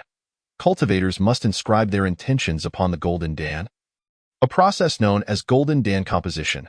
Thus, the Golden Dan stage places immense importance on one's Tao heart, while the Qi refining and foundation-laying stages largely overlook it. Each stroke in the Golden Dan composition is irreversible, refining the Golden Dan to be more rounded and solid. To this end, Li Xianxiao devised a 5-year plan for himself. Year 1. Identify and address shortcomings, solidify the foundation. Year 2. Identify and address shortcomings, solidify the foundation. Year 3. Same as above. Year 4. Same as above. Year 5. Reassess from the beginning, strive for excellence. A good book is worth revisiting. It never hurts to review before an examination. After 2 months of seclusion, one day, as was his custom, Li Xianxiao began his divination. His expression suddenly soured. The divination indicated that he was afflicted by the peach blossom fate. Peach blossom, improper intentions, potential malice, threat to safety. Someone wants to kill me, an enemy. An enemy was present. Li Xianxiao sprang to his feet. Soon, he deduced the source of this trouble with surprising ease, as the adversary was still a novice in Qi refining. It was none other than Li Mengyun, whom he encountered in Luoshui town. Old man, is this Shushan ahead? Just a bit further, replied the old man, who was riding a donkey, cracking his whip. Little girl, Shushan isn't accepting disciples at this time. You'll need to wait a few years. Clearly, the old man had encountered too many who sought immortality and enlightenment. Li Mengyun smiled. She was not there to seek immortality, but to find the person who had saved her in recent days. Thoughts of him had haunted her, as if her soul had been spirited away. A mere meeting would suffice. With a bundle on her back and leading a fine steed, she trod along the official road. She had stealthily escaped from home, traveling for 2 months, and had finally arrived. Unable to suppress a yawn, her face was alight with joy. The next instant, she lost consciousness. A figure swiftly hoisted her away. Darting into the distance, Li Mengyun gradually regained consciousness, blinking her eyes. Observing the familiar surroundings, she turned to see her father and mother, their expressions grim, standing by the bed with a bamboo stick in hand. Suddenly, Li Mengyun laughed, realizing she had frightened herself. Another dream. Standing at the side of the bed, her father raised the bamboo stick with a grin. Moments later, the room echoed with Li Mengyun's anguished screams. I told you not to sneak out. Do you have any idea how dangerous it is outside? Li Mengyun felt as though she had encountered something vile. Undeterred, she attempted to escape again 6 months later. This time, she found herself once more at the foot of Shushan, only to faint again. Waking up at home, on her 3rd attempt, she had climbed halfway up Shushan, only to be knocked out again and reappear in her home. On her 4th and 5th attempts, Li Mengyun proved remarkably tenacious. Gradually, as she matured, she shed the naivety of her youth. Lacking any talent for cultivation, even if she were to join a sect, she would likely find herself relegated to the lower ranks. Later, she forgot about the Shushan disciple named Li Xianxiao, married her ideal husband, and had children. On an unintentional visit to the foot of Shushan with her child, holding a skewer of candied hawthorn, she suddenly caught sight of a familiar figure brushing past. Turning to look, she found the person had vanished into the crowd. Reflecting on her youthful escapades, Li Mengyun couldn't help but chuckle. She finally understood why she had fainted upon her first arrival at Shushan and had been sent home. Thank you, she suddenly exclaimed loudly. Amidst the clamor, her voice was drowned out by the throngs. Li Xianxiao hurried past, a refreshing breeze brushing his face. Chapter 53. The Passage of Time. A melodious sentiment. A skilled cook cannot make a meal without rice. Recently, Li Xianxiao found himself ensnared in financial difficulties. The reason was simple. He had been diligently refining his skills within the mountain gates. During this period, he had refrained from venturing out, fearing encounters with the imperial princess Feng and Lu Chushui, who were both searching for him. Thus, when he finally realized it, he discovered that his resources were nearly depleted. This was one of the drawbacks of concealing one's cultivation level. The sect distributed resources monthly. However, due to the belief that he was merely at the qi refining stage, Li Xianxiao received only the resources allocated for that stage, which were of little use to him as a Golden Dan cultivator. To address this, Li Xianxiao prepared two plans. On one hand, he sought suitable tasks for himself. On the other, he turned to alchemy. As an alchemist, Li Xianxiao was quite competent. He borrowed a small sum from the sect to purchase medicinal materials for alchemy. This move significantly increased the value of the resulting pills. These elixirs could not be sold within the sect, so Li Xianxiao planned to venture down the mountain to various markets to sell them. He had concocted a plausible story. He intended to visit his parents in the valley below, as his elder brother's letter indicated that their parents had passed away. Although the realms of immortals and mortals were distinct, he felt compelled to pay his respects at their graves. Li Xuanxiao's memories of his parents were faint. He only recalled that his mother's hands were very soft. After leaving Shushan, Li Xianxiao did not travel far. After 2 days, he arrived at a market named Qingshui, where he disguised himself and sold the elixirs in batches. He then shifted to another market to continue selling. Not only did he sell spiritual elixirs, but he also offered his crafted magical tools. Now that he had reached the Golden Dan stage, he found that 2/3 of the magical tools crafted during the foundation establishment stage were no longer useful to him. He gifted some to his junior sister Zhao Lu, while the remainder he sold in batches. Thus, he repeated this process through 4 different markets before finally selling all the elixirs. When others expressed a desire to purchase more, he refused. Those unaware might have thought he was peddling stolen goods. The markets were protected by various sects, yet beyond their boundaries lay a vast expanse of freedom. It is inevitable that some may harbor ill intentions. Fortunately, the journey thus far has been uneventful. Subsequently, Li Xuanyao made his way directly to his former hometown, Songyang Town. The elderly couple of the prominent Li family had passed away. Their coffins had been laid out for 7 days, and today marked the final day of mourning before their burial. The Li couple had departed from this world peacefully in their sleep, leading others to remark on their good fortune. They had been blessed with a son and a daughter. The eldest son had achieved success in running a restaurant, while the younger daughter had married a local scholar. Yet, what others did not know was that the Li family had another son, who was the true pillar of the family. Upon crossing over, Li Xuanyao felt a sense of gratitude for the chance to start anew. In his previous life, he had suffered greatly from a debilitating illness. In this life, he endured similar hardships. Each day was a struggle for sustenance, often resorting to gnawing on tree bark to stave off hunger, nearly succumbing to the cold. Fortunately, he encountered an old master who roamed the martial world. Li Xuanyao chose to follow the old master, which ultimately spared his family from ruin. Although he had been diligently cultivating within the sect over the years, the sect had taken good care of his family. However, the divide between the immortal and mortal realms was clear. Li Xuanyao understood that having embarked on the path of cultivation, he must bid farewell to his worldly life.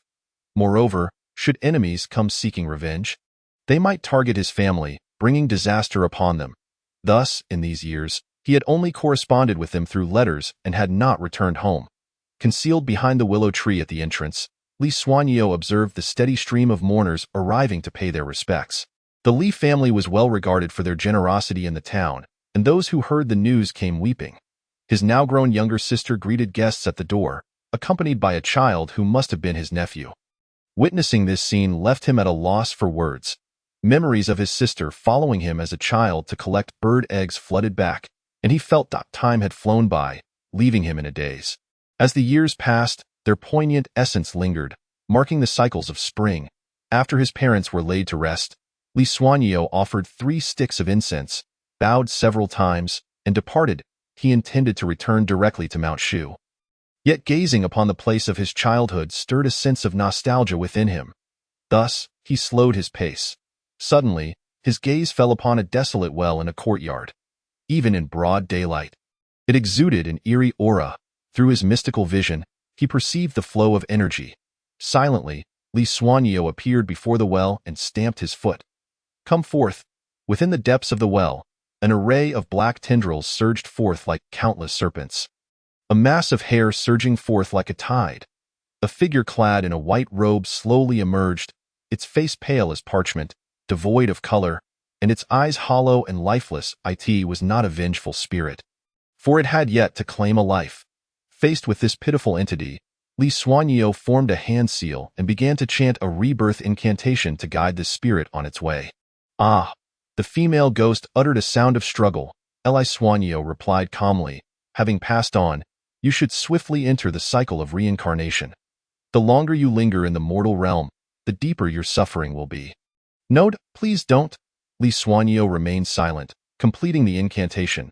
He noticed that the female ghost, through sheer will, managed to hold on. What unfulfilled wish do you still harbor? I await my husband. Li Xuanyeo hesitated momentarily, sensing the familiar echo of a tragic tale. He prepared to forcibly disperse the female ghost. Aware of her inability to resist, the ghost realized that breaking free from the rebirth incantation had exhausted her strength. Li Xuanyeo paused, suddenly inquiring, your attachment is profound. Why not pursue power through the act of killing? The ghost replied weakly, I dare not. I have never harmed even a chicken in my life. Then how did you meet your demise? The story is simple. My name is Su Xiao, a performer in a pleasure house who sold her talents, not her body. I fell in love at first sight with a scholar, left the pleasure house, and came here. Just as he was to travel to the capital for the imperial examination, he promised to return and marry me. However, he never returned. After waiting 2 years, on a snowy day, while fetching water, I slipped and fell into the well and perished. Due to the well's peculiar location, it became a gathering place for malevolent energies, transforming me into a ghost, forever waiting for my scholar. The story felt somewhat cliché to Li Xuanyeo had heard variations of such tales countless times. He set up a formation around the well and said to the ghost, within a month, should you remain bound by your attachment, this formation will forcibly send you into reincarnation, i.e. in your current state. Lingering in the mortal realm will inevitably lead to your soul's scattering. Take heed.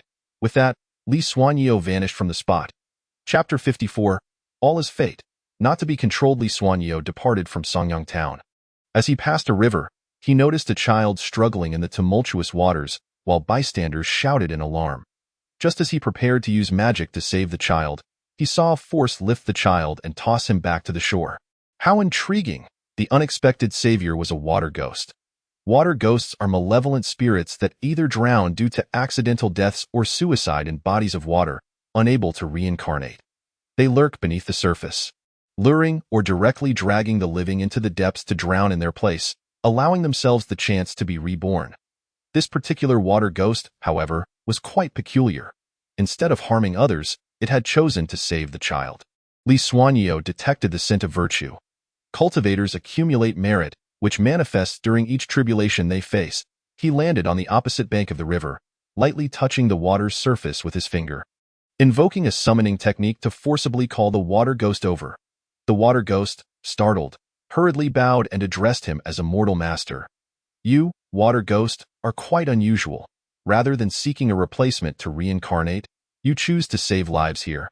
The water ghost forced a smile and replied, initially, I intended to do so. I had my sights set on a hapless soul who fell into the river, believing it was fate granting me a chance to reincarnate. However, upon hearing his daughter calling out from the shore, I could not bring myself to push him in. Li Xuanyeo nodded. How did you meet your end? The water ghost candidly replied, years ago, I passed through this area during a flood and, unable to cross, joined the villagers in rescue efforts. Unexpectedly, I was swept away by the current. Li Xuanyeo inquired about the ghost's birth date and, after calculation, said, you possess merit. Upon my return to Mount Shu, I will advocate for you to be recognized as a river deity, hoping you remain true to your intentions. Upon hearing this, the water ghost hurriedly bowed in gratitude. Before departing, it stammered, I have one more request. Immortal Master. What is it? I lost my parents at a young age and have no relatives left. Years ago, I was set to travel to the capital for the examination, with an unwed wife waiting for me. I had hoped to succeed and return home to marry. Alas, I died here and cannot leave this river. I simply wish to see how my wife fares now. Is she happy? I implore you to grant me this wish. Li Xuanyeo was momentarily taken aback though. Why does this story sound so familiar? Your wife's name is Su Xiao, and she resides in Songyang town. You have met my wife. Li Xuanyeo replied honestly, your wife has also passed away, bound to the desolate well in your family's home. Even if you become a river deity, you cannot leave this river region, let alone know when Mount Shu will act on this matter. Your wife may not live to see that day. If she remains in the mortal realm, her soul will inevitably scatter. The water ghost sighed. I see, then there is nothing to be done. I have wronged her in this life. Had I not been a poor scholar, she would not have met such a fate. All is fate, not to be controlled. In Songyang town, in a narrow alley, the rain began to fall, rapid footsteps echoed. Each step leaving a wet footprint, the figure pushed open a door, and Su Xiao in the well glanced at the overcast sky, just as she was about to retreat back into the well. Her expression suddenly froze. She cried out, "You have finally returned." It was not a reproach, but rather, "You have finally returned. I thought you had abandoned me. I couldn't reach the capital. I drowned in the water and became a water ghost." Unable to return, Su Xiao wept. "How foolish we both are. I fell into the well and died too." As Su Xiao's form began to dissipate, she said, "I must go. If there truly is a king of hell, tell him that your husband wants to become a river deity. Let him grant me this favor. Understood. Take care of yourself. I must leave now in this life. I have wronged you." The water ghost choked back tears as it called out. "Do not speak such words." Su Xiao's attachment faded, and she re-entered the cycle of reincarnation. Li Xuanyo exhaled softly, watching as a piece of his treasured artifact shattered in his hand. Such a loss. What a tremendous loss. This mere merit does not even equate to the value of my artifact. He held the umbrella, and with each step, he moved away. Suddenly, he recalled a niche game he had played in his previous life. One created by a developer who had a penchant for crafting scenarios with sharp twists. The game featured two endings. The first, an easily achievable conclusion where the protagonist saved the world. Yet all those he cared for perished, leaving only a maimed hero. The second was a hidden ending, where the protagonist perfectly saved the world and everyone else. Li Xuanyo had attempted this countless times, restarting from the beginning over and over again. After 3 arduous months of effort, a perfect strategy for success was finally devised. As the protagonist on the screen achieved a beautiful ending, Li Xiankong, lying in his hospital bed, smiled knowingly, as if all his efforts over the past 3 months had not been in vain. Contemplating this, Li Xiankong couldn't help but chuckle. After more than 20 years of cultivation, he realized he had remained unchanged, and he was grateful for that. Following the conclusion of this endeavor, Li Xiankong returned to Silver Sword Peak. After deducting the small loan from the sect and the interest, he estimated that he had earned around 40%. However, he did not keep this sum. Instead, he purchased spiritual herbs and precious materials to continue refining pills. After refining, he would sell the pills, and with the money earned, he would buy more materials. This cycle of reinvestment would exponentially increase his profits and capital, provided that he possessed the skills of an alchemist. Just the thought of his days of cultivation continuing in such a tranquil manner filled Li Xuankong's dreams with sweetness. In a few days, the Shushan sect would hold its decade-long disciple selection, and he wondered what new disciples would join Silver Sword Peak. That night, Li Xiankong had a nightmare. "If you dare to harm even a fraction of her as a disciple, I shall annihilate your entire clan. If you dare to inflict even the slightest harm upon her for the sake of the world, I shall slay all in existence." Chapter 55. I shall strike at my peak performance. Shushan recruits disciples every 10 years. Compared to other sects, this decade-long interval is relatively short, indicating Shushan's profound heritage and ample resources to cultivate a multitude of new disciples. Thus far, Li Xiankong had only experienced one disciple recruitment event at Shushan. Looking back, he could only recall the exhaustion of that time. Fearing the inclusion of peculiar individuals into Shushan, Li Xiankong had thoroughly investigated the backgrounds and personalities of all new disciples. However, he was still young then, and his methods and abilities were rather immature, resulting in numerous potential threats infiltrating Shushan and leaving hidden dangers. This time, I shall strike at my peak performance. With some time remaining before the disciple recruitment event, Li Xiankong prepared to enter seclusion, locking himself in the alchemy chamber to wholeheartedly refine pills, exchanging them for the resources necessary for his cultivation. After all, no one could predict what might happen next. With a reserve of resources, he could remain untroubled. Before entering seclusion, Li Xiankong conducted his usual inspection of Shushan. While it appeared he was merely enjoying the scenery during his arduous training, he was actually discreetly observing for any potential dangers. There are no issues at Shaoqiong Peak. Li Xiankong noted it down in his little notebook. Recently, at Longzhou Peak, a couple was embroiled in a breakup. The reason being the female discovered that her partner had feelings not for her, but for her elder brother. Li Xiankong found this rather puzzling. A senior from Dazhu Peak had failed a breakthrough and was often seen wandering down the mountain in a gloomy mood. Noteworthy, is there a possibility of him turning dark?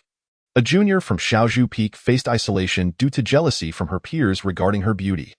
This requires special attention. Shushan, the false sect leader, Daoist Lingxiu. The true sect leader, Li Xiankong. In a remarkably short time, he resolved these trivial matters. Li Xiankong then proceeded to the servants' peak. Upon seeing Li Xiankong arrive, the cafeteria lady quickly picked up a small mirror to check her appearance. Hastily applying makeup, the janitor, who was conversing with her, cast a sidelong glance at Li Xiankong. His face filled with melancholy. Li Xiankong discerned that the janitor harbored feelings for the cafeteria lady. However, the lady had some issues.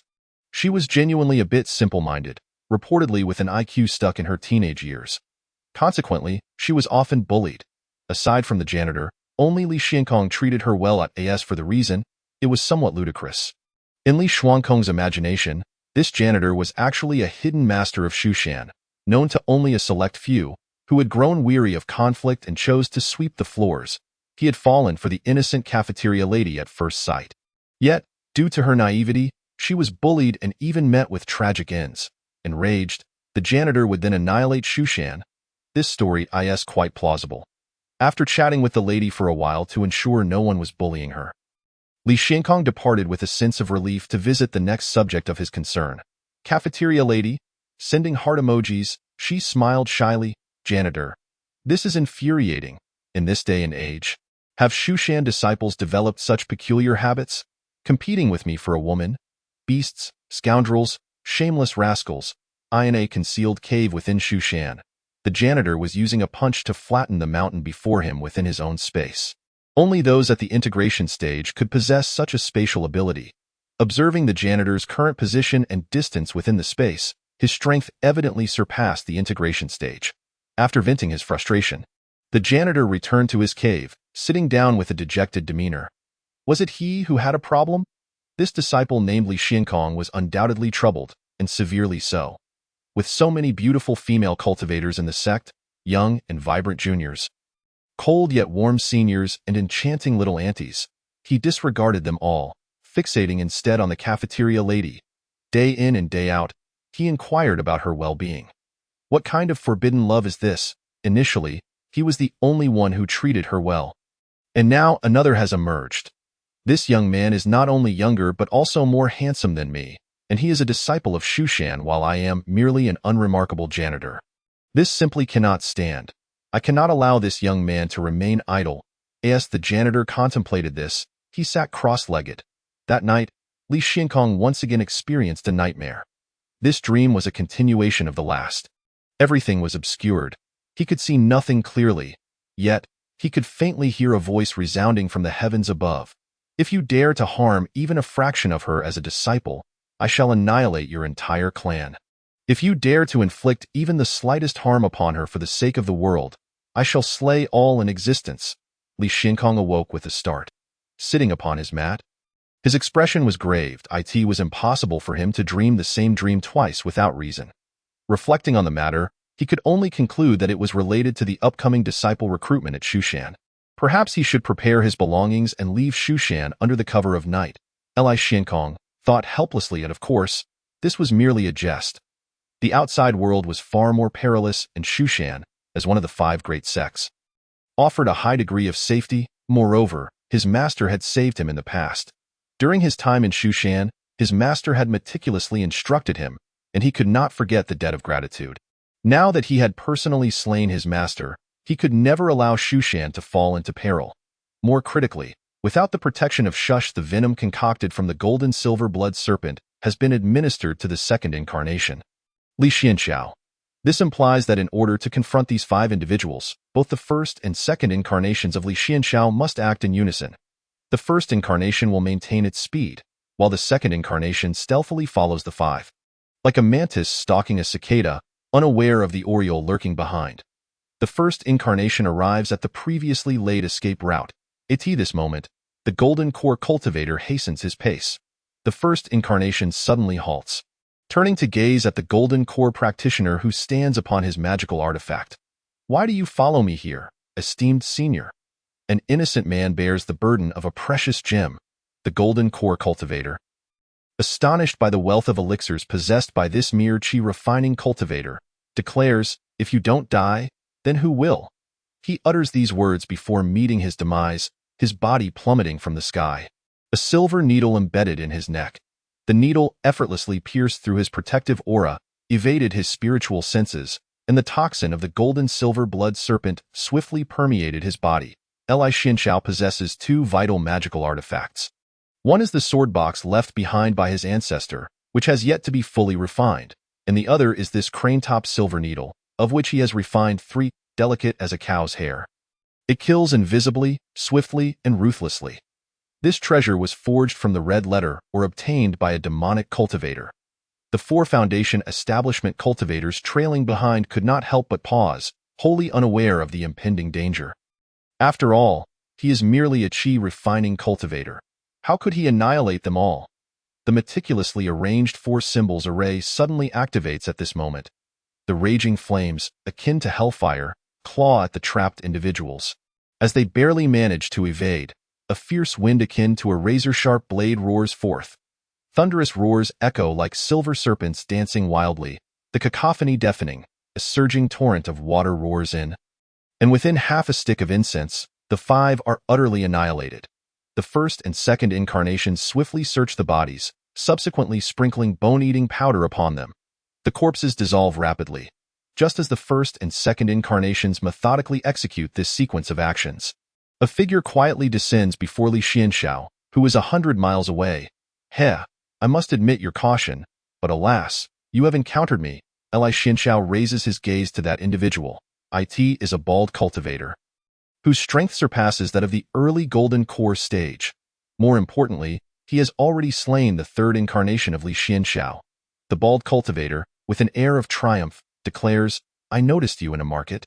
You split into 2 incarnations. One sells elixirs, while another hides underground, and yet another conceals itself within a tree, while your true self remains distant, fishing. Each incarnation is stronger than the last, leading others to believe the first is your true self. If they discover the second is an incarnation, they will assume the third is the real one in reality. You possess 3 incarnations. Impressive, truly impressive." The bald cultivator claps in delight. "Unfortunately, such tactics are too crude. Only fooling those weaker than you. Against me, you shall have nowhere to hide. Moreover, the incarnations severely diminish your true self-strength.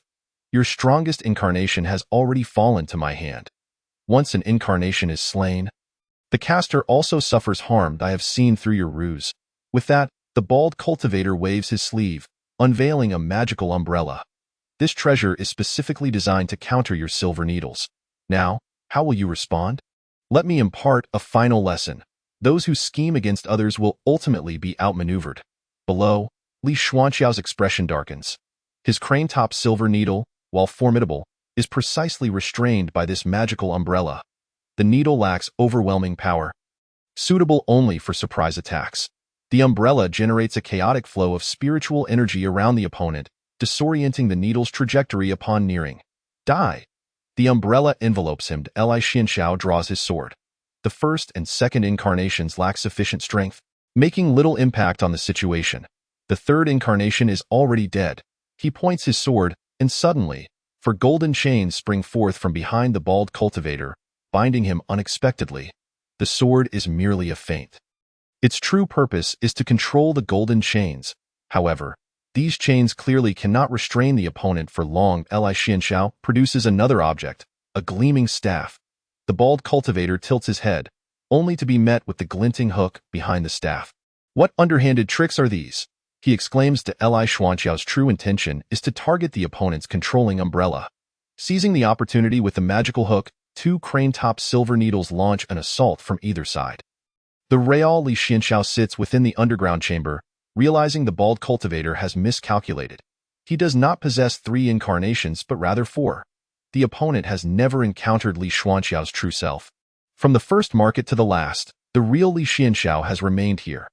From the moment the bald cultivator set his sights on him in the first market, Li Xianxiao devised an ambush plan.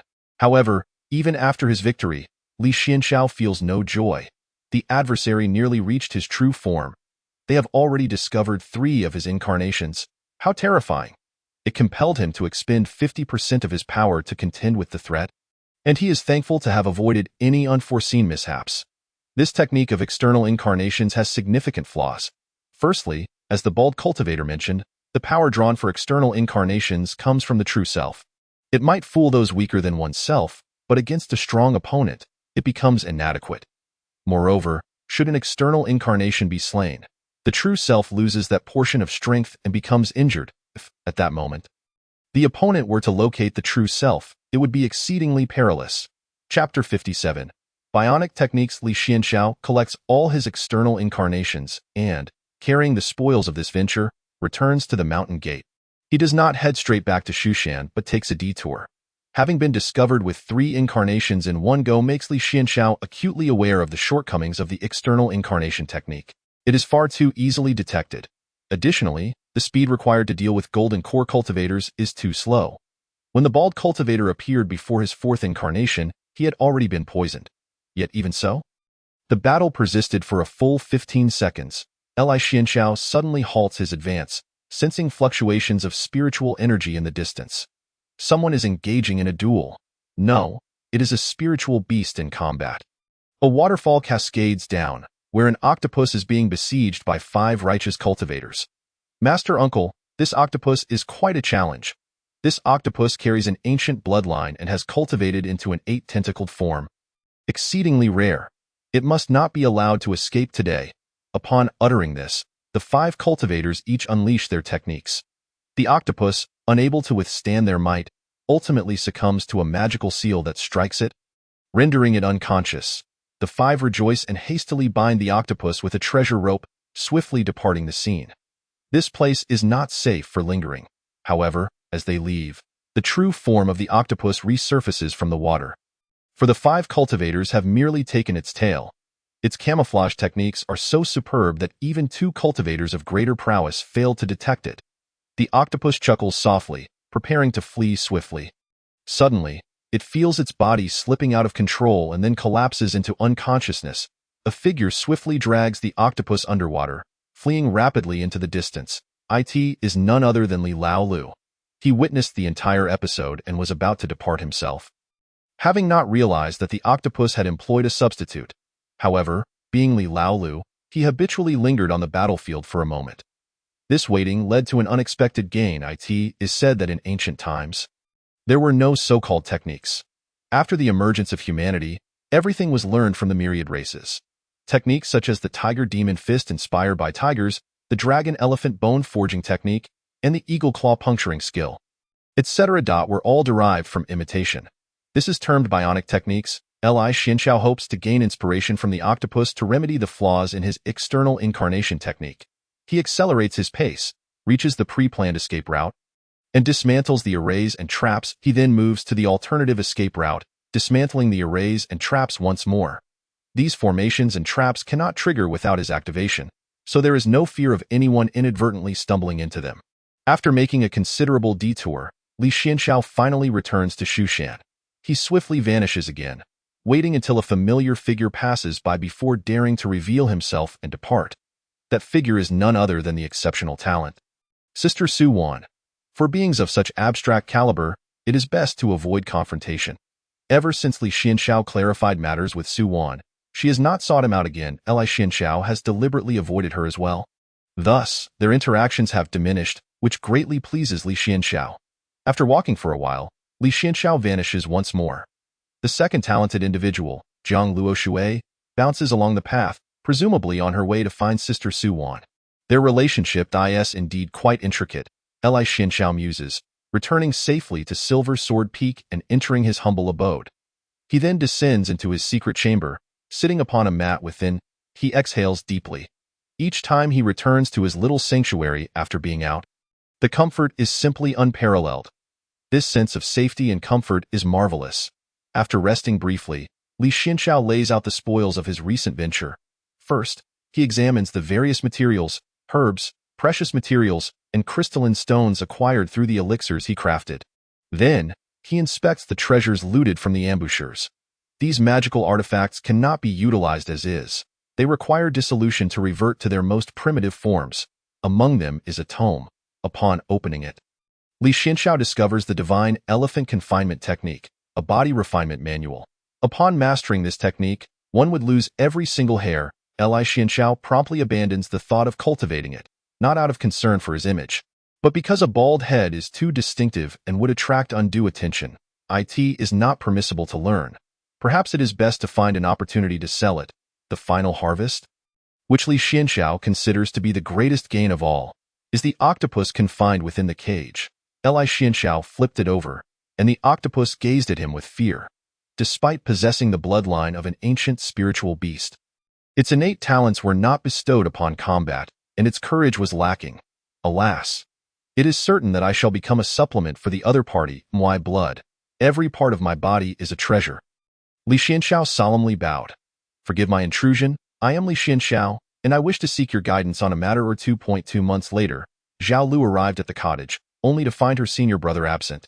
She took out her love powder, preparing to sprinkle it on her senior brother's pillow. Having learned from past experiences, she meticulously measured a small dose, intending to subtly influence her senior brother. Unfortunately, he was overly sensitive to toxins. As she was about to lift the covers, her gaze fell upon a sticky object. What is this? Upon unveiling the blanket, a small octopus appeared before her. Zhao Lu exclaimed, "The sky is falling." Just then, Li Xianxiao walked in.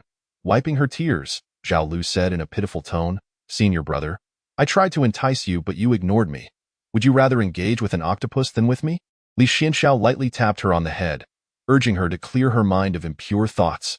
"This is my spiritual pet." Zhao Lu smiled through her tears. "I knew it. How could my senior brother fancy an octopus? It seems I misunderstood. Did you not say you would be in seclusion for 3 months? Why seek me out after only 2? Zhao Lu then recalled the matter at hand. "Senior brother, I have heard that the recruitment for new disciples will commence a month earlier, and preparations have already begun within the sect." "Oh?" Li Xianxiao raised an eyebrow. "The responsibilities are heavy and the journey long. Moreover, we are to have a new peak master at Silver Sword Peak." Li Xianxiao fell silent, feeling an eerie chill at the convergence of these two events. Chapter 58. Wealth and Prosperity at Silver Sword Peak. The former peak master, Daoist Lingxiu, took over as the new master after Li Xuanqiao's righteous actions against his own kin. Ordinarily, the position of peak master should rightfully belong to Shuiyun, the senior disciple of Silver Sword Peak. However, Shuiyun chose to pursue love and departed from Mount Shu, leaving the position unfilled for the time being. Now, a suitable candidate had finally emerged, Lu Ziyin, the youngest nascent soul in Mount Shu's history, and also the youngest to reach the transformation stage. However, this record was later broken by Shuiyun. After 15 years of secluded cultivation, Lu Ziyin finally emerged and assumed the role of peak master. The disciples greeted the new master. Lu Ziyin nodded, surveying the scene. Silver Sword Peak does not have many disciples. There are currently 18 direct disciples. We must all work together to strengthen Silver Sword Peak and Mount Shu. The crowd responded in unison. "We shall wholeheartedly assist our senior brother." Lu Ziyin, being of the same generation, was the first among the younger disciples to take on the position of peak master. He proceeded to address several matters. With the recruitment of new disciples imminent, Lu Ziyin was eager to make his mark. He planned to seize this opportunity to descend the mountain in search of promising candidates, hoping for a stroke of luck. Meanwhile, the other disciples would remain in the sect to scout among the new arrivals for potential talents. Although Mount Shu attracted applicants from far and wide, some potential candidates might have missed the opportunity for various reasons. Thus, the Peak Master's journey down the mountain served the dual purpose of seeking out exceptional disciples. Junior brother Xianxiao, junior sister Zhao Lu, you two are still in the Qi refinement stage, so focus on your cultivation within the cave abode. These matters shall be entrusted to the other senior brothers and sisters. Lu Ziyin's considerations were meticulous. On one hand, those in the Qi refinement stage should prioritize their cultivation, and on the other, it would be rather unbecoming for 2 disciples at that stage to venture out seeking new recruits. Zhao Lu had no objections. However, Li Xianxiao interjected, "Thank you for your concern, senior brother, but I have recently broken through the Qi refinement stage and entered the foundation establishment stage. The recruitment of new disciples is crucial to Silver Sword Peak's future, and I wish to contribute my modest efforts." Several senior brothers and sisters turned their gazes towards him, their senses confirming that the little junior brother had indeed reached the foundation establishment stage.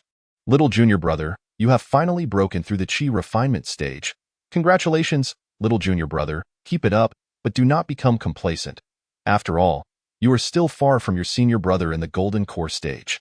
Enough of that, little junior brother, do not heed his words. Do not rush your progress. Amidst the banter, it was evident that everyone was genuinely pleased for Li Xuanqiao's breakthrough.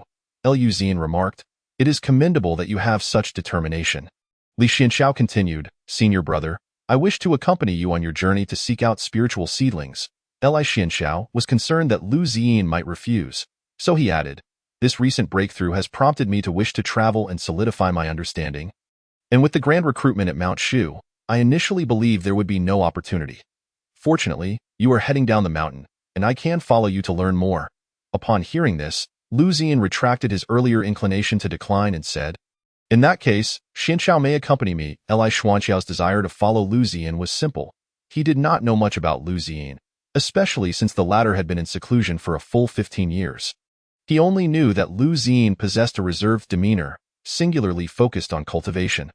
The path of the heartless was one he had mastered. Clad in a pristine white robe, Lu Ziyin's appearance was exquisite beyond compare.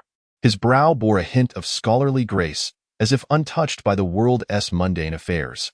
Every gesture he made exuded an extraordinary aura, embodying both the refined elegance of jade and the tranquil ease of clouds. Such a figure was truly unparalleled. Such a person is exceedingly dangerous. They are the most susceptible to corruption. The following day, Li Xianxiao descended the mountain alongside Lu Ziyin. They journeyed westward from Mount Shu. Traveling for several days, Lu Ziyin wielded his sword with remarkable speed. After a leisurely period of travel, they alighted upon a main road to enjoy some tea while taking in the scenery. Several days later, they traversed multiple towns without finding suitable candidates. Just as Lu Ziyin began to despair over the futility of their quest, they passed through a village one evening and beheld flames rising skyward. A ferocious beast was wreaking havoc within. "Help!" A sweet-faced girl clutched a tree branch, crying out in panic. The black wolf, unperturbed, opened its gaping maw, waiting for her to fall. In that moment of peril, a figure darted forth. Catching the girl in his arms, the girl stared blankly at the man who had saved her, his stunning visage etched into her memory. Lu Ziyin spun with the girl in his embrace, and cherry blossoms rained down from the trees. Li Xianxiao watched this scene unfold, blinking in disbelief. Why did this moment seem so familiar? Caution! The girl's pupils reflected the wolf demon. In the next instant, the wolf demon gracefully knelt before them. Woof woof woof with a flick of his hand. Lu Ziyin dispatched the wolf demon and gently set the girl down. The girl gazed at Lu Ziyin, captivated. Just then, two little boys came running, crying out for their sister. The girl embraced the two boys, declaring, "These are my younger brothers, Wealth and Prosperity. You must be an immortal, right? Thank you for saving me. It is the duty of cultivators to slay demons and eliminate evil." The girl's bright eyes sparkled. "I am Feng Lieli, but I do not yet know your name." Nearby, Li Xianxiao thought to himself, "Oh, your two younger brothers are named Wealth and Prosperity, and you are named Feng Lieli? How selfish can you be? Could you not have chosen a simpler name like Cui Hua? Feng Lieli is a name that even minor characters would hesitate to believe. Are you even on the same level as the villagers? May I ask if you are a disciple of Mount Shu?" Feng Lieli inquired curiously. "Indeed, my grandfather told me before his passing that once I turned 16, I must join Mount Shu." "Who was your grandfather?" "My grandfather was named Tai Zhu, and he was the blacksmith of the village." Just as they were speaking, a group of villagers armed with various farming tools surrounded them. "Kill her. It is she who brings calamity upon us. It is her presence that invites disaster into our village." Chapter 59. A common fate. Kill her. Kill her. Lu Ziyin shielded Feng Lieli behind him. Li Xianxiao furrowed his brow, sensing the oddity of the situation, and quietly retreated behind Lu Ziyin. "Who are you? Step aside. Today we shall kill this calamity bringer," the leading man declared. "Calamity bringer?" Lu Ziyin's expression was impassive. From the moment she was born, a meteor fell, and shortly thereafter, her grandfather died. It was then that our village began to experience the sporadic attacks of ferocious beasts. If she is not the calamity bringer, then who is? The notion of a calamity bringer is sheer nonsense. There is no such thing in this world. Who are you to claim such knowledge? I am Lu Ziyin, the Peak Master of Silver Sword Peak, Mount Shu, Mount Shu. Although he is merely a rustic villager, he is still aware of the esteemed name of Mount Shu. Upon observing Lu Ziyin's appearance and attire, it is evident that he is no ordinary individual. Lu Ziyin then remarked, "If you do not believe me, I can discern it with a mere calculation." He proceeded to inquire about Feng Liuli's birth date and, with a flick of his fingers, began to calculate. Suddenly, he discreetly wiped a trickle of blood from the corner of his mouth. "See, as I said, her fate is unremarkable," Li Xianxiao replied. "It does not appear to be very ordinary." The villagers, constrained by Lu Ziyin's identity as a disciple of Mount Shu, reluctantly dispersed. Lu Ziyin scrutinized Feng Liuli once more. Her aptitude and foundation seemed rather mundane. Yet, why was her fate so peculiar? At that moment, Li Xianxiao suggested, "Could it be that she is the reincarnation of some powerful being?" Lu Ziyin nodded thoughtfully.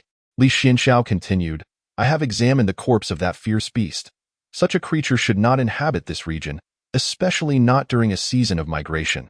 It must have come here for a reason. Perhaps this girl possesses some extraordinary bloodline that attracted the beast." Lu Ziyin cast a surprised glance at Li Xianxiao, taken aback by his keen observation despite his modest cultivation and talent.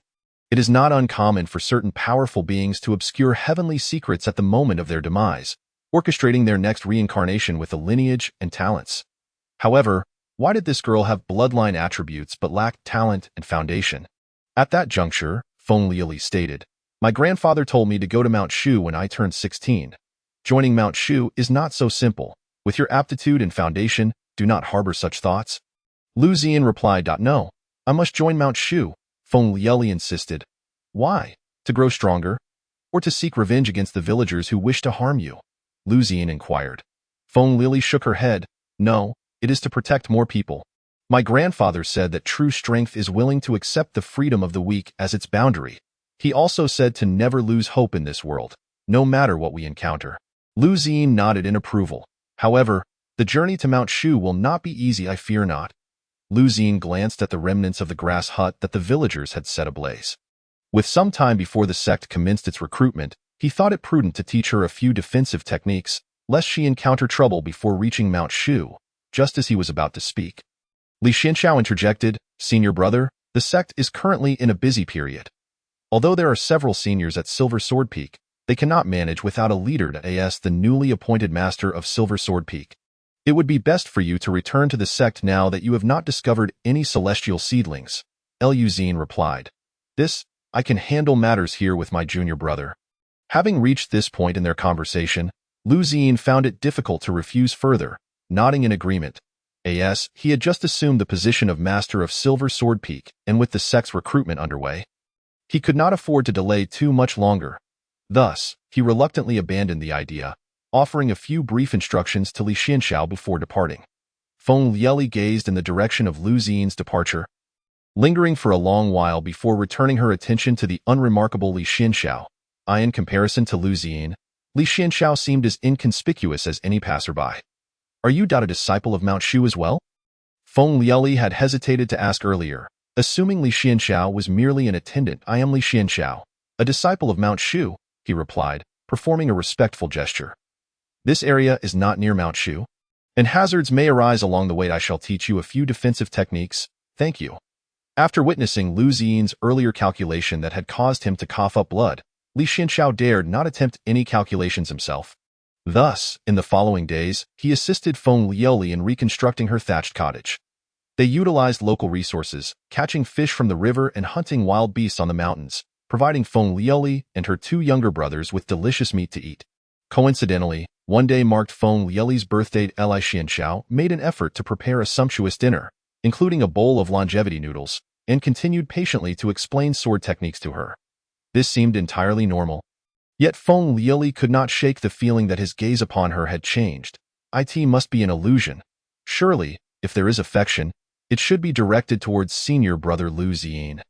"I humbly beseech you, should the day come when you eradicate Mount Shu, please spare me for the sake of today's kindness." Mount Shu practices the path of detachment, and once one embarks on this path, they must dedicate themselves to the protection of all living beings, refraining from the misuse of emotions. Do you understand? Li Xianxiao emphasized the principle of detachment to her. Feng Lieli nodded. Great love is devoid of sentiment. My grandfather has taught me that. When Feng Lieli's father returned, Li Xianxiao prepared to take his leave as well. This Feng Lieli must be recorded meticulously. In truth, it would be simpler for Li Xianxiao to eliminate any dangers. He could have discreetly dealt with Feng Lieli midway, unnoticed. No one would suspect a thing. However, such an act would be indistinguishable from that of a demonic sect. To suspect someone is to eliminate all, regardless of good or evil. Would that not make him even more abstract? Of course, the most critical aspect is that one cannot ascertain whether the other is the reincarnation of a ruthless demon lord who has taken countless lives or a being of immense virtue. To slay the former, like vanquishing Fan Yue, would bolster Li Xuanqiao's standing, allowing him to attain a superior golden elixir during tribulation. Yet, to kill the latter, a reincarnation imbued with boundless merit and the aura of the Tao, would pose a grave danger to himself. He could only wait for the next tribulation, when the heavenly principles might strike him down. Therefore, one must not act rashly in such circumstances. It is better to engage cautiously first. Could it be that his dreams foretold of Feng Lieli? He hoped that in this selection of disciples from Mount Shu, no more bizarre individuals would emerge. Li Xianxiao meticulously recorded in his notebook. A girl named Feng Lieli, who seems to be the reincarnation of a powerful being, possessing a unique bloodline, yet remaining innocent and naive. She is likely to become entangled with Lu Ziyin. Such is the nature of protagonists in fantastical romances, falsely accused by scheming individuals, targeted by malicious mentors, and ultimately succumbing to despair, becoming the supreme ruler of a demonic sect. Chapter 60. Unable to remain at Mount Shu any longer as Li Xianxiao returned, he hastened to arrive just in time for the selection of disciples at Mount Shu. Without pause, he made his way to Silver Sword Peak, tidied up, and then proceeded to Tongtian Peak. At this moment, the main peak of Tongtian was bustling with activity, filled with throngs of people and a cacophony of noise. Disciples from the 7 peaks were converging here to assist in welcoming the newly admitted disciples of Mount Shud. Li Xianxiao discreetly arrived at the location of Silver Sword Peak's group. He kindly took over the pen from his senior brother, assisting in recording the names, origins, ages, and addresses of the assessment team. However, Li Xuanqiao's inquiries were somewhat detailed, often adding personal notes. Imagine this scenario. You must forge a magical artifact, but it requires the lives of 100,000 people. Once this artifact is created, it will sweep across the world. What is your choice? Let me remind you to answer according to your true heart. The sincerity stone before you will discern falsehood. What do you believe is the meaning of cultivating immortality? Why do you wish to become a cultivator? How much do you know about cultivators? What is your perspective on the ethical conduct of cultivators? What are your future aspirations and development goals? What are your views on love? Other disciples swiftly reported their information. When it was Li Xuanqiao's turn, he had just recorded the 3rd name. He lacked the authority to select or eliminate any disciple. He could only note those he deemed noteworthy. Li Xianxiao maintained a list categorized by risk level: low risk, moderate risk, significant risk, and major risk. As for safety levels, there were none. There is no one absolutely safe, including himself, who might also fall into darkness. Li Xianxiao nodded, finding the responses of this disciple satisfactory. He seems to be a promising candidate, he thought, allowing a smile of approval to grace his face. Naturally, having another normal cultivator in Mount Shu would be beneficial for all. By the way, what is your name? Efa and Li Xianxiao. What a formidable name. He glanced at the youth and nodded slightly. Young man, strive to cultivate diligently. Next, state your name. I am Han Li. Li Xuanqiao's face displayed shock once more. He then cleared his throat, realizing he had lost composure. It is merely a name that bears resemblance. The world is vast, and many share similar names. When did he become so unstable? He must be cautious not to reveal any hints, if he were to leave a poor impression on the future protagonist. Especially one who is more cautious than himself, it could lead to resentment. Name: Wang Tang. My son, Wang Tang, possesses the stature of the earth. You are with that Yifan from earlier, correct? Li Xianxiao mused silently. Yet, this Wang Tang was of mixed spiritual roots, and why was his head so pointy? As for Yifan and Han Li, only the latter possessed decent aptitude. However, it was merely decent and did not reach the standard of being ordinary. Furthermore, he had just witnessed Han Li arguing over positioning in line. The authentic Han Laoma would never stoop to such behavior. It seemed he had indeed overthought it. It was merely a name that sounded alike. He had been overly cautious. Li Xianxiao could not help but chuckle. Sometimes, it is acceptable to allow oneself some relaxation. The world is not as dangerous as it seems. It is merely a name. After all, with this thought in mind, Li Xianxiao exhaled deeply, as if feeling considerably more relaxed. The next name. Gu Yufengyuan, thud. Li Xianxiao toppled from his stool to the ground, supporting himself with one hand against the table. His legs trembled slightly as he struggled to regain his composure. What on earth? Gu Yufengyuan. What is he doing here? Li Xianxiao reseated himself, hailing from the southern wilderness. The southern wilderness? Gu insects? The great love, immortal. It just so happens that this young man named Gu Yufengyuan possesses quite remarkable cultivation aptitude, making it highly likely that he will become a disciple of Mount Shu. Xianxiao, you don't look well. Is it because you're exhausted from your journey? Perhaps you should rest? Suggested a senior sister beside him. Li Xianxiao waved his hand dismissively. It's nothing, just a sudden pain in my chest, an old ailment. He pulled out a small notebook. Gu Yufengyuan, significant risk, followed by 3 quotation marks. Xianxiao, brother, we meet again. At that moment, a familiar face appeared. Li Xianxiao gazed at Feng Lieli, who stood before him, and managed a strained smile. Adeptly noting her information, by the time everything concluded, the sun had set. All the disciples who had registered were assigned to the Servants' Peak, where the formal assessment would commence the following day. What is this? Why do I feel such unease within? Within the cave dwelling, Lu Ziyin, the master of Silver Sword Peak, concluded his meditation. This retreat had ended because he sensed that his life and death tribulation was approaching. Yet, where this calamity lay, he did not know Liu Ziyin retrieved a precious orb, a gift from the sect leader, Daoist Lingxiu. Not long ago, it was a primordial spirit treasure that could assist him in locating his life and death tribulation. And at that moment, the orb began to glow. Liu Ziyin frowned slightly and quietly exited his cave. The closer he drew, the brighter the spirit orb shone. Eventually, he arrived at the Servants' Peak, observing 3 disciples who had yet to enter the sect. His gaze was immediately drawn to Feng Lieli, who was lost in slumber, the orb swirling with energy. So it is, my life and death tribulation is her. The life and death tribulation is a calamity that cultivators may encounter due to the cyclical nature of heavenly retribution. Once this tribulation is surpassed, their cultivation path will be smooth. However, should the 2 destined for the life and death tribulation meet, misfortune will ensue. If unresolved, they may either be severely injured or become malevolent beings. Lu Ziyin sighed silently. Such is the decree of fate. What can be done? He turned to leave. He could easily eliminate Feng Lieli, yet he refrained from doing so, as a disciple of Mount Shu. That would betray his principles. Should he commit such an act, it would inevitably give rise to inner demons, shaking the very foundation of his cultivation. He recalled Feng Lieli's earlier words. A true strong one is willing to draw boundaries with the freedom of the weak.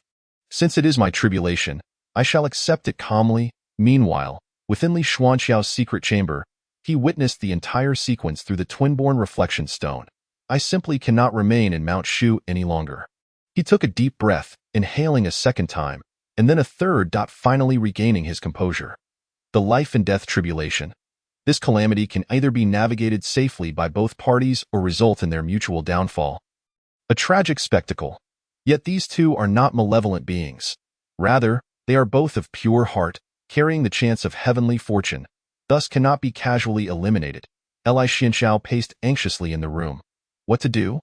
The assessment is tomorrow. If all goes as expected, even if Feng Lieli possesses mediocre talent, she will still be admitted to Mount Shu. Subsequently, she will be taken as Lu Ziyin's disciple, becoming the latest generation of Silver Sword Peak disciples. And undoubtedly, their paths will intertwine. Suddenly, a brilliant idea struck Li Xianxiao. Chapter 61. I am not called Gu Yufengyuan. The entrance assessment for Mount Shu consists of 3 trials. The first trial checks aptitude. The second trial is the heart's inquiry, a probing of one's true intentions to see if one possesses a pure heart for cultivation. The third trial involves mutual competition among disciples, engaging in combat on the martial arts platform. Li Xianxiao participated in these trials, crossing out many names he had previously recorded, including those of Yi Fan, Wang Tang, and the youth Han Li. None of the 3 passed the heart's inquiry. Following subsequent investigations, It became clear that they lacked a steadfast heart for cultivation. It was merely a case of sharing the same name. Though the world may be somewhat chaotic, it is certainly not a hodgepodge. In truth, if he were to encounter Yifan, Hanli, or Wang Tong, it would be manageable. The most pressing concern is that terrifying name from the southern wilderness, Gu Yufengyuan. That name is too ominous. Not to mention, he has successfully passed the first 2 trials and possesses considerable strength. What terrifies Li Xianxiao the most is that during the assessment, while he took notes, Gu Yufengyuan cast a glance in his direction. A glance immense malice, serious threat to personal safety, intent to refine me for enhanced aptitude, an enemy that must be eliminated. Yet, during the following day's assessment, Gu Yufengyuan disregarded Li Xianxiao entirely. This only solidified Li Xuanqiao's suspicions. Ignoring me? Is there something amiss in his heart? A hidden agenda, intent to ambush, harboring resentment towards me, serious threat to personal safety, an enemy that must be eliminated. Not a moment can be wasted. That very night, Li Xianxiao stealthily infiltrated the servants' peak. The vigilant caretaker of the servants' peak perked up his ears. What is this kid doing here at this late hour? Is he finally about to make a move on my woman? Scoundrel! Li Xianxiao emerged from the ground, gazing at the still sleeping Gu Yufengyuan. He placed a talisman on the young man's forehead and then cast a spell. The slumbering Gu Yufengyuan remained completely oblivious. Do you harbor any malicious intent towards the disciple named Li Xianxiao? Li Xianxiao? I do not know him. Gu Yufengyuan's lips moved. Li Xianxiao let out a sigh of relief. You have refined your relatives? Refining relatives? Am I a beast? My parents are healthy, and my family is harmonious. Li Xianxiao nodded, feeling relieved, and continued his inquiries. What would you sacrifice to become stronger? For instance, your relatives? Your parents? Isn't that bestial? Li Xianxiao nodded again. He examined Gu Yufengyuan from head to toe once more, finding no concealed strength or special items. As for the Gu insects, they were all quite common. Having accompanied his elder to the southern wilderness, Li Xianxiao was well versed in many Gu arts and had considerable knowledge of them. Are you a reincarnate? No, Li Xianxiao nodded once more. Thank goodness. I can finally rest easy. Now, for the 456th question, please listen carefully. In a town, there are 3 women, a mother and her 2 daughters. The mother passes away, and the sisters attend the funeral. The funeral, the younger sister encounters a very handsome man and falls head over heels for him. After returning home, the younger sister kills her older sister. Why? For the 459th question. There is a young man whose house is separated from that of a neighboring couple by a patch of lawn. Late at night, he is awakened by the sounds of an argument next door, followed by the sounds of chopping and cattle grazing. After a while, he hears someone banging on his door. The next day, he discovers the female neighbor dead at his doorstep. Deduce the sequence of events. Love for a fellow disciple or love for cultivation? Love for a fellow disciple. Love for a fellow disciple or love for aptitude? Love for a fellow disciple. Love for a fellow disciple or love for root constitution? Love for a fellow disciple. Having completed all the questions, you are qualified. Well then, I shall take my leave, Li Xianxiao muttered to himself. Following that, his presence vanished from the servants' peak, and silence once again enveloped the disciples' quarters. Gu Yufengyuan remained entirely unaware of any changes. Moments later, Li Xuanqiao's face reappeared by the window, silently observing Gu Yufengyuan. If you pretend to be under my control and deliberately answer my questions, then allow me to ask, what if I suddenly strike you from behind? Wouldn't that be disastrous? Li Xianxiao scrutinized Gu Yufengyuan. He truly seems controlled. It is time to depart. Li Xuanqiao's presence faded once more. After a while, Li Xuanqiao's face emerged from the beam above, fixated intently on Gu Yufengyuan. There is no choice. The title of the great love immortal is indeed too intimidating. I must proceed with caution. All questions have been tested. Li Xianxiao finally exhaled deeply, confirming that it was merely a case of sharing the same name. This Gu Yufengyuan does not possess antisocial tendencies, allowing the risk level to be lowered significantly. Gu Yufengyuan, such a dangerous name you bear, Li Xianxiao murmured. This name is far too perilous. Just as he was about to leave, he suddenly heard Gu Yufengyuan say, I am not called Gu Yufengyuan. Are you not Gu Yufengyuan? Li Xianxiao asked, puzzled. I am called Gu Yu. On my way to Mount Shu, I encountered a senior cultivator. Upon learning my name was Gu Yu, he found it rather amusing and suggested that when I registered at Mount Shu, I should say my name is Gu Yufengyuan. Li Xuanqiao's body stiffened instantly, a cold sweat breaking out on his back. What did you say? Recall the circumstances of that moment carefully, under Li Xuanqiao's guidance. Guyu fell into a reverie. Haha, your name is Guyu? What an interesting name. It's nothing, just thought that if you added 2 more words, it would be even more interesting. That way, when you go to Mount Shu, you can say your name is Gu Yufengyuan. Ha ha ha. Trust me, saying this will surely make Shu Shan accept you. Upon returning to Silver Sword Peak, Li Xianxiao burrowed into his humble abode. Fearful, diminutive, trembling, and cold. This world is perilously dangerous. The good news. Gu Yufengyuan is not the true Gu Yufengyuan. The bad news. It seems that I have discovered another traveler from another world. If the other party is aware of Gu Yufengyuan's existence, then there is a 90% chance they hail from the same realm as I do. However, Guyu seems to have completely forgotten the person's appearance and age. Logically, it is impossible for Guyu to recall absolutely no useful information. Thus, there exists only one possibility. The other party deliberately erased their appearance and age from their memory, akin to how I have subtly altered my own visage over the years, ultimately rendering myself an unremarkable figure. Li Xianxiao diligently noted this in his journal. Superbly invincible and exceedingly dangerous. It is highly probable that there exists someone akin to me who originates from another world. Name unknown, gender unknown, age unknown, cultivation unknown. This unsettling sensation of the unknown lurking in the shadows is profoundly disconcerting. Chapter 62. Scheming in the Shadows. The third assessment is about to commence. The disciples who passed the first 2 trials, filled with a mix of anxiety and excitement, made their way to Tongtian Peak. Feng Lieli gazed at the resplendent Tongtian Peak, reminiscent of Lu Laolao entering the Grandview Garden. She walked along with the crowd, inadvertently bumping into an individual ahead of her. I'm sorry. The female disciple turned her head, sizing up Feng Lieli with disdain, exclaiming, Humph! What a rural bumpkin, daring to come to Shu Shan? And what are you? At this moment, a girl named Huang Peiying stepped forward to defend Feng Lieli. The two had met when they entered the sect. Huang Peiying's family elder is an elder of Shu Shan, possessing connections and standing out among the younger generation in terms of cultivation. The disdainful female disciple cast a furtive glance at Huang Peiying, reluctant to engage in a dispute. Feng Lieli looked at Huang Peiying with gratitude, saying, Thank you, Sister Huang. Huang Peiying replied with a smile. No need to fear, I will protect you. Li Xianxiao observed this scene with keen interest.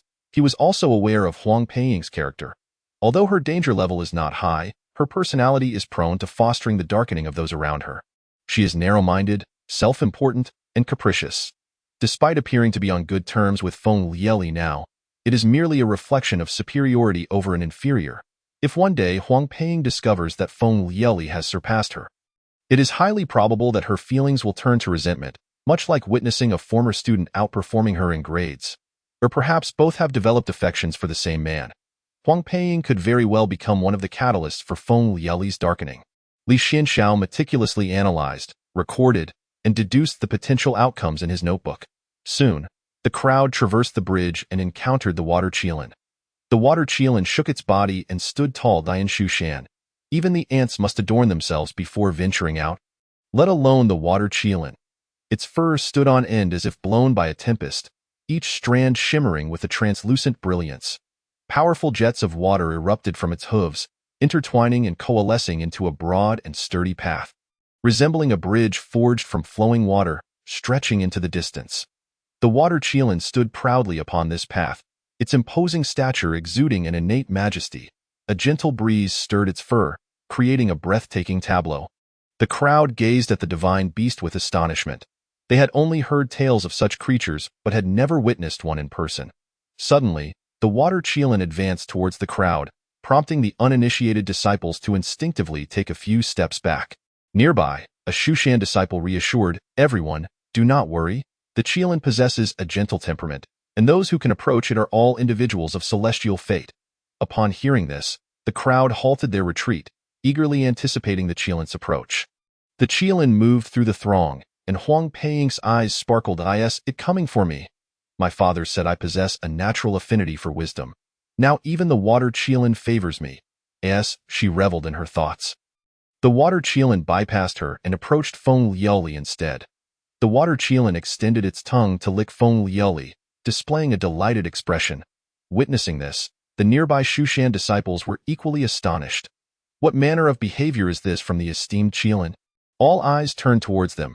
Feng Lieli felt a peculiar sense of warmth towards the water Qilin, though she could not comprehend why. Huang Peiying's gaze turned venomous as she stared at Feng Liuli, her previous warmth dissipating.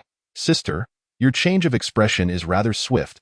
Li Xianxiao silently observed the interaction between Feng Liuli and Huang Peiying from the crowd. It appeared that in her previous life, Feng Liuli was not an irredeemable villain, but rather someone blessed with the fortune of the heavens.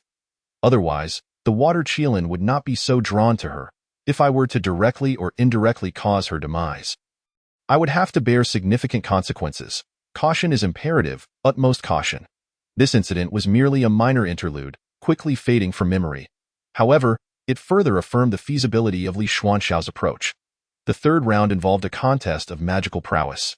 Fearing any oversight on his part, Li Xianxiao summoned his junior sister Zhao Lu from Silver Sword Peak to record the low-risk participants while he focused on several high-risk individuals, as anticipated.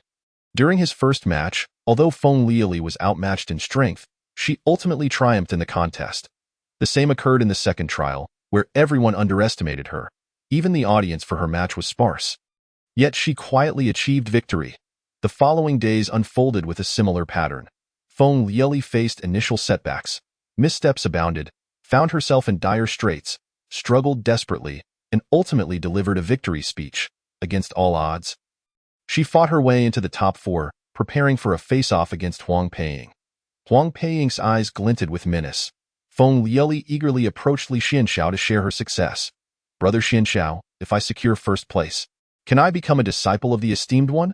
The Esteemed One refers to Lu Ziyan. Li Xianxiao nodded, stating that theoretically, this is indeed the case, but cautioned her not to push herself too hard, as she had already reached the top 4 and could still be Lu's disciple.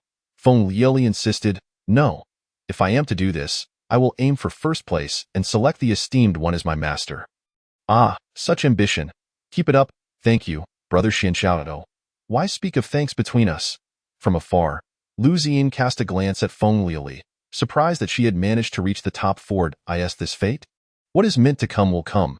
Since the day I met her, I have already fallen into the trap of destiny." That evening, Lu Ziyan returned to his cave, his thoughts in disarray, craving a cup of calming tea. However, to his surprise, he found the calming tea was entirely depleted. Was it consumed so quickly? I shall go to the miscellaneous peak to purchase some.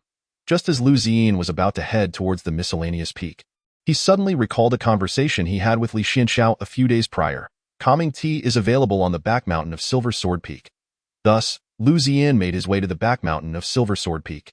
Having overseen Silver Sword Peak for so long, he had never visited the back mountain. Upon arriving, he was greeted with breathtaking beauty, especially in the tea forest of the back mountain. There, he casually plucked some tea leaves and brewed them with water from a nearby stream. As he looked up, a vibrant fruit caught his eye among the trees. He plucked it and took a bite. Quite delicious. Using his magical power to bring the water to a boil, he leisurely sipped a cup of tea. Just as Lu Ziyan prepared to return to his cave, he suddenly found himself unable to proceed. Chapter 63. Do you still need your face? What is happening? After circling around several times, Lu Ziyan finally confirmed that he was trapped in a maze. It must be a unique formation of the back mountain of Silver Sword Peak that he inadvertently activated. A mere minor formation. I shall break it. Lu Ziyan found it amusing. He had been studying formations since childhood. The principles of formations remain constant despite their myriad forms. Once, an elder of Shushan summarized all formations in the world into a singular formation, named the formation of the world. Disciples studying formations in Shushan vied to break formations, and possessing a single method of resolution signifies an entry into the world of formations. Point 2 methods prove that one has achieved a modest level of proficiency. In other words, the more solutions one has, the higher one's level of expertise in formations. Prior to entering seclusion, Lu Ziyan had set a record of 9 methods of resolution, a feat unmatched to this day, even by the most accomplished elders and peak masters. Of course, one must not disregard the importance of cultivation and resort to brute force to break them. Unbeknownst to Lu Ziyan, however, an old foe in the shadows had already devised 11 methods of resolution. Surpassing him by 2 as Lu Ziyan wandered through the formation, time ticked by. His eyelid twitched slightly. This has returned. This is becoming interesting. Lu Ziyan tossed 3 coins. Now, I must take this seriously. After a while, Lu Ziyan surveyed his surroundings. calculating with his fingers and reciting incantations.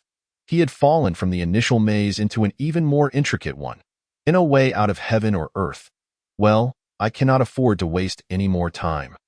Lu Ziyin prepared to force his way through the formation. Although one must acknowledge the remarkable sophistication of this formation, the strength of its creator pales in comparison. If one were to forcibly break the array, it could be unraveled. Yet, Lu Ziyin quickly dismissed this notion, for he suddenly realized that this formation was linked to the medicinal forest and tea gardens of the rear mountains. Should he recklessly dismantle the formation, these areas would inevitably suffer destruction. If word of this spread, it would be known that the master of Silver Sword Peak had been ensnared within his own formation, ultimately resorting to a forced breach that endangered the medicinal forest and tea gardens. Would he still have any face left? The day is still young. Surely he would find a way to uncover the vulnerabilities of this array. From Lu Ziyin's perspective, the day was indeed early.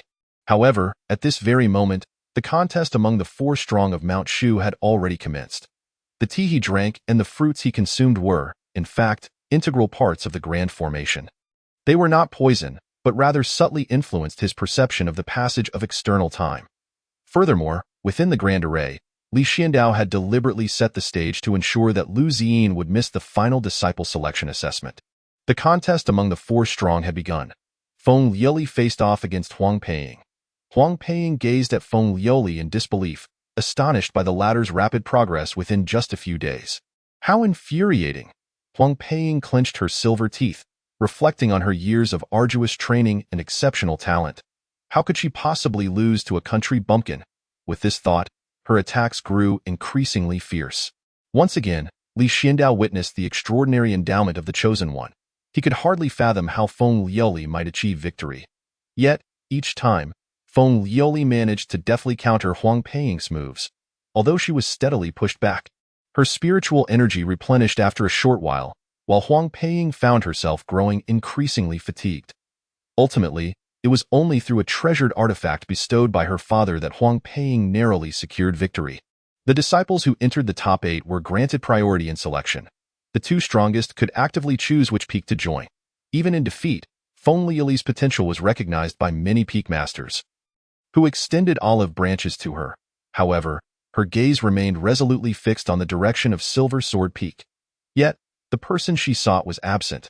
Where was Master Lu? Where had Brother Lu gone? No one knew. This disciple named Feng Liuli was a prodigy, and she could not be allowed to be snatched away by another peak.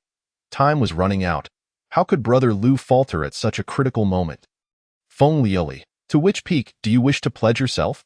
The disciple wishes to join the ranks of Silver Sword Peak under Master Lu Ziyin. The gaze of Taoist Lingshu fell upon the head seat of Silver Sword Peak. Yet it was empty. How could Lu Ziyin be absent from such an important occasion? According to tradition, if Lu Ziyin is not present, can we not seize the opportunity to accept this disciple first? The head of Shaoqiong Peak remarked it was evident that they were all eager not to miss out on this disciple. Indeed, let it not be said that we old fellows bully the younger generation. It is simply astonishing that Master Lu's nephew is absent on such a significant occasion. The head of Shaozhou Peak was the first to extend an olive branch. Feng Liuli, my Shaozhou Peak consists solely of female disciples. How about it? Would you consider joining us? Let us ignore those vile men. Feng Liuli clasped her hands and replied, I am deeply grateful for the kind intentions of all the Peak Masters, but I have long admired Master Lu and wished to join Silver Sword Peak. If you had triumphed over Huang Peiying, you would have had the right to choose, yet you did not prevail. Now that Lu Ziyin is absent, should you miss this master-accepting assembly, you will have to settle for being an outer disciple until the next decade. The head of Shaozhou Peak reminded her. Feng Liuli's expression turned anxious as she frequently glanced towards Silver Sword Peak. Hurry, make your decision. Otherwise, you may indeed become an outer disciple. Feng Liuli found herself at a loss for choice at that moment. A voice suddenly rang out. Feng Liuli, would you be willing to join Silver Sword Peak under my guidance?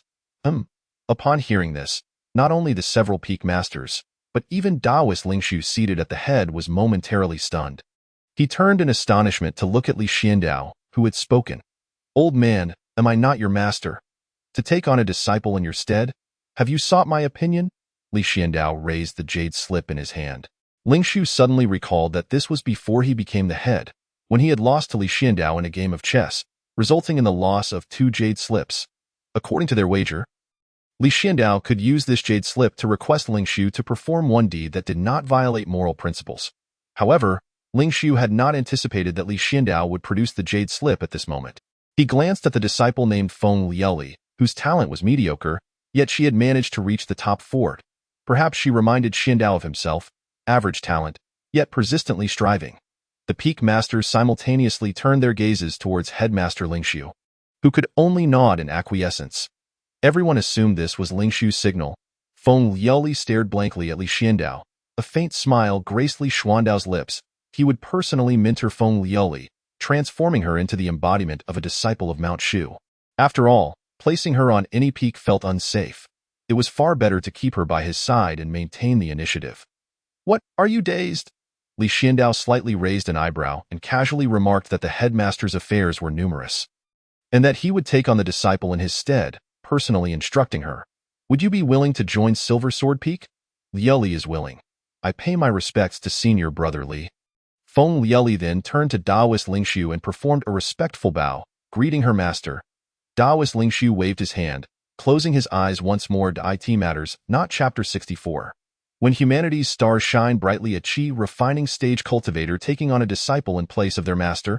No, Li Xiandao was now at the foundation establishment stage. This did seem rather absurd. However, upon reflection, it was also understandable. Silver Sword Peak had the fewest disciples among the 7 peaks. After Ling Xiu's ascension to headmaster, Lu Ziyin had taken over, and coincidentally, he was absent at this time. The headmaster sought to bolster Silver Sword Peak by allowing disciple Li Xiandao to accept a disciple on behalf of his master, which fell within reasonable bounds. At this moment, within the Grand Array, Lu Ziyin's fury was palpable, his head throbbing. "This is impossible. How could this be? How could I be so foolish as to fall into yet another labyrinth? This maze was designed with such cunning. Large circles ensnared smaller ones, each layer interlocking as if escape were eternally beyond reach. Lu Ziyin loathed his lack of skill, having repeatedly fallen into traps.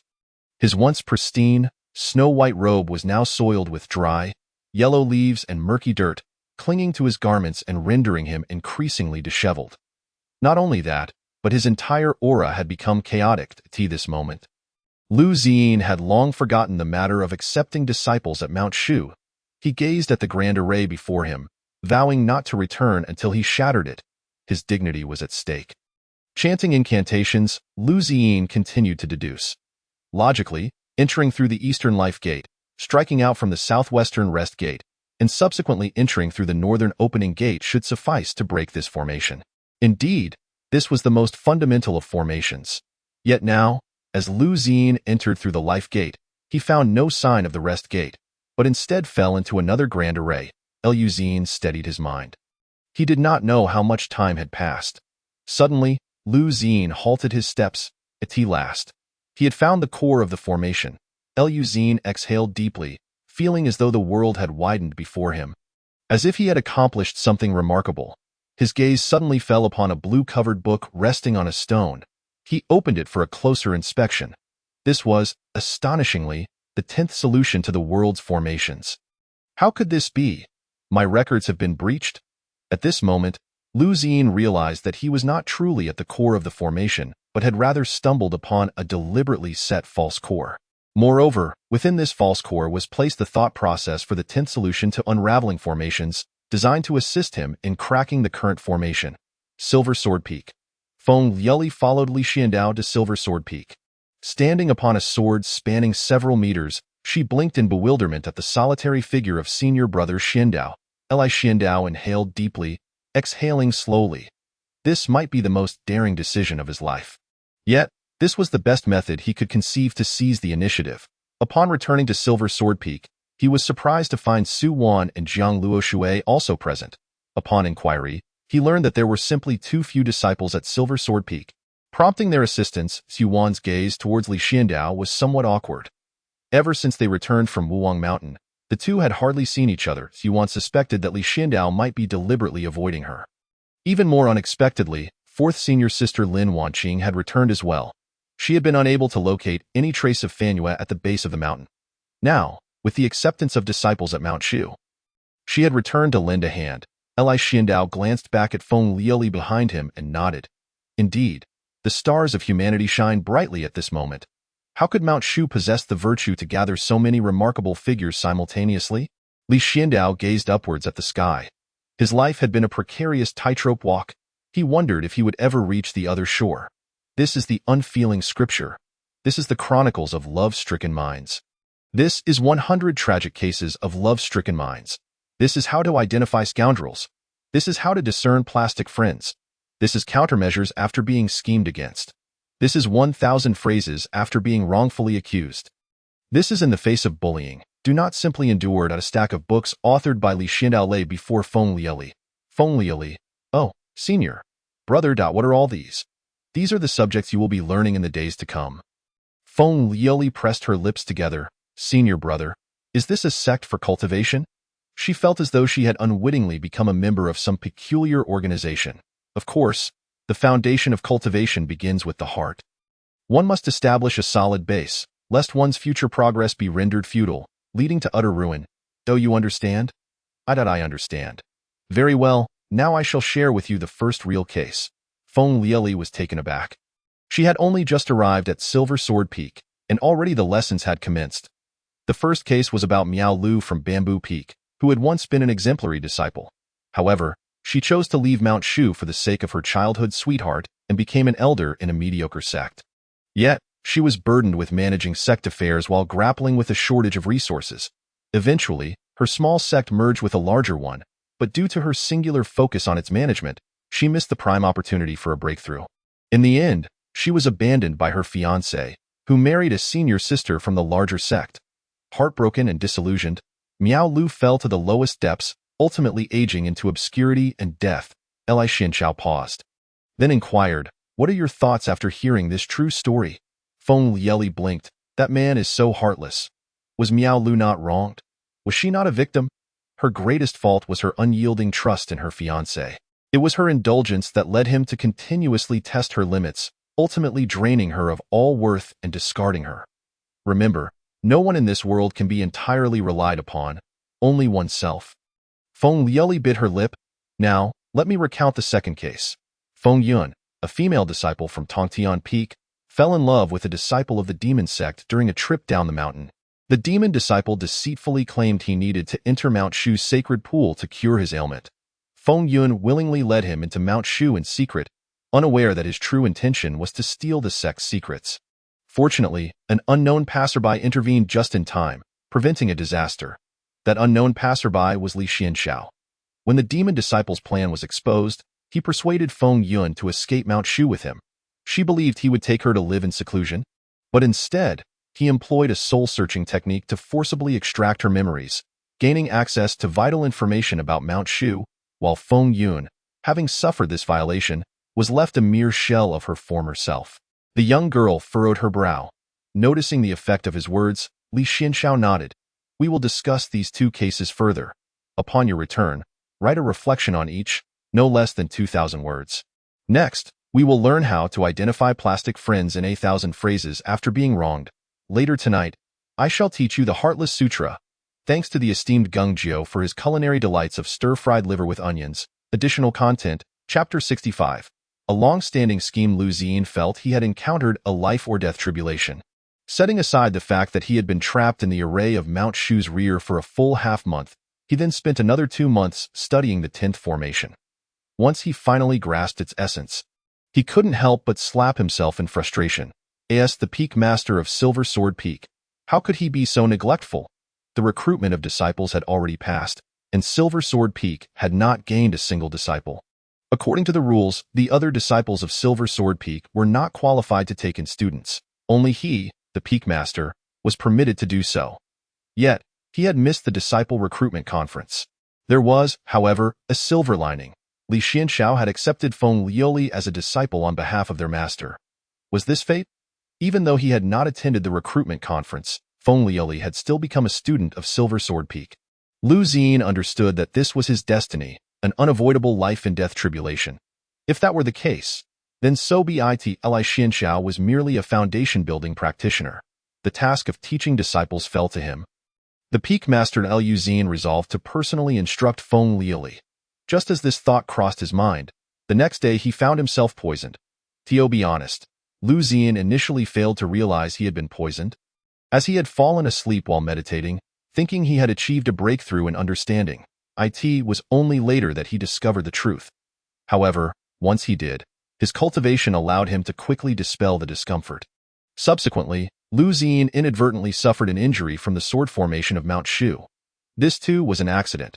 The heart of the Silver Sword Peaks formation lay within the Peak Master's cave dwelling.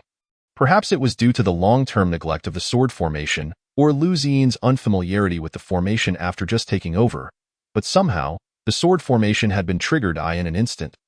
Sword energy surged into the cave to protect Silver Sword Peak from the onslaught. Liu Xin immediately used the Peak Master's Jade Token to close the formation, though he himself was injured by the sword energy. The injury was not severe but was far from light. It would likely take a year and a half to fully heal. Liu Xin pondered whether he was fated to clash with Silver Sword Peak's destiny. He had taken on the role of Peak Master only to encounter a life-and-death tribulation, missed the recruitment conference, and then suffered injury from the sword formation. Moreover, he felt as though an unseen hand was manipulating his actions. A pair of invisible eyes watching him. Perhaps it was merely an illusion. Liu Xin entered seclusion to recuperate, as there was no other choice. The sword energy from the sword formation was exceedingly pure, and being injured by it warranted serious attention. This period of seclusion lasted for half a year. A year later, Liu Xin emerged from isolation, his injuries fully healed. The reason he lingered in the cave for another half-year was due to a casual remark made by Li Xianxiao during their conversation, which sparked an idea for Liu Xin regarding the 11th method of breaking formations. This seemingly casual remark had been a long-standing scheme. Enlightened, Liu Xin devoted another 6 months to research, which delayed his return by another half-year. After a year, he ventured out once more. Silver Sword Peak had not changed significantly. Suddenly, Liu Xin halted, his gaze drawn to a figure in the distance. Feng Liuli. After a year apart, the young lady had grown even more exquisite. Clad in a flowing water-blue gown, her beauty was ethereal, her figure graceful, with long, silky black hair cascading like a waterfall. Her eyes were otherworldly, and her lips resembled cherry petals, innocent and pure. Liu Xin could not fathom why. Despite this being his life-and-death tribulation, he felt an irresistible urge to approach her. Just then, several figures landed before Feng Liuli. Huang Peiying pointed an accusing finger, exclaiming, "That's her. She stole our 7 treasures gourd from the peak. I saw it with my own eyes." Liu Xin frowned slightly, recalling that Huang Peiying had been on good terms with Feng Liuli. Huang Peiying smugly declared, "Feng Liuli, return our 7 treasures gourd at once." "What gourd? I know nothing of it." Still playing dumb, one of Huang Peiying's lackeys, another female disciple, chimed in, "I saw her do it too." Feng Liuli appeared bewildered. "Me? What gourd? What are you talking about?" Still pretending. Huang Linqing interrupted his daughter. Turning to Feng Liuli, "Did you happen to visit Dragon Head Peak recently?" Feng Liuli nodded. "Yes, I went to deliver medicine to the herb garden at Dragon Head Peak as instructed by my senior brother." Huang Linqing continued, "It was during that time that a 7 treasures gourd disappeared from our herb garden." "What is the meaning of this? I did not take it." "Humph." Huang Peiying scoffed. "Just because you say you didn't? Does that make it true? Let us search her cave." "Yes, make her hand over her storage ring. She could be hiding it in her clothes." The lackey eagerly agreed. "I did not steal it. You have no evidence." "Why accuse me?" Feng Liuli pleaded, her face a picture of grievance. Soon, the commotion drew a crowd of disciples, some there to fetch medicine, others passing by, and some merely drawn by the spectacle. "What is happening?" "I don't know, but it seems Feng Liuli from Silver Sword Peak is accused of theft." "How can this be? Stealing treasures is truly unethical. I heard someone saw it happen." Unbeknownst to them, the treasure was actually hidden in Huang Peiying's sleeve. As Feng Liuli sought to clear her name, she would undoubtedly lead them to her cave for inspection. This would provide an opportunity for someone to discover the treasure, and the tide of public opinion would seal Feng Liuli's fate as a thief. Huang Peiying crossed her arms, looking down at Feng Liuli with disdain. "Compete with me? You, a mere country bumpkin, dare to stand alongside me in Mount Shu? What are you even worth?" From a distance, Lu Xing furrowed his brow. He turned his gaze back to Feng Liuli, who now clenched her fists, her face flushed from the accusations. Such a kind-hearted young girl, faced with such baseless accusations, must feel utterly helpless.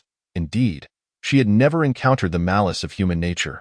The young girl lowered her head, sniffling, and it seemed she was already on the verge of tears.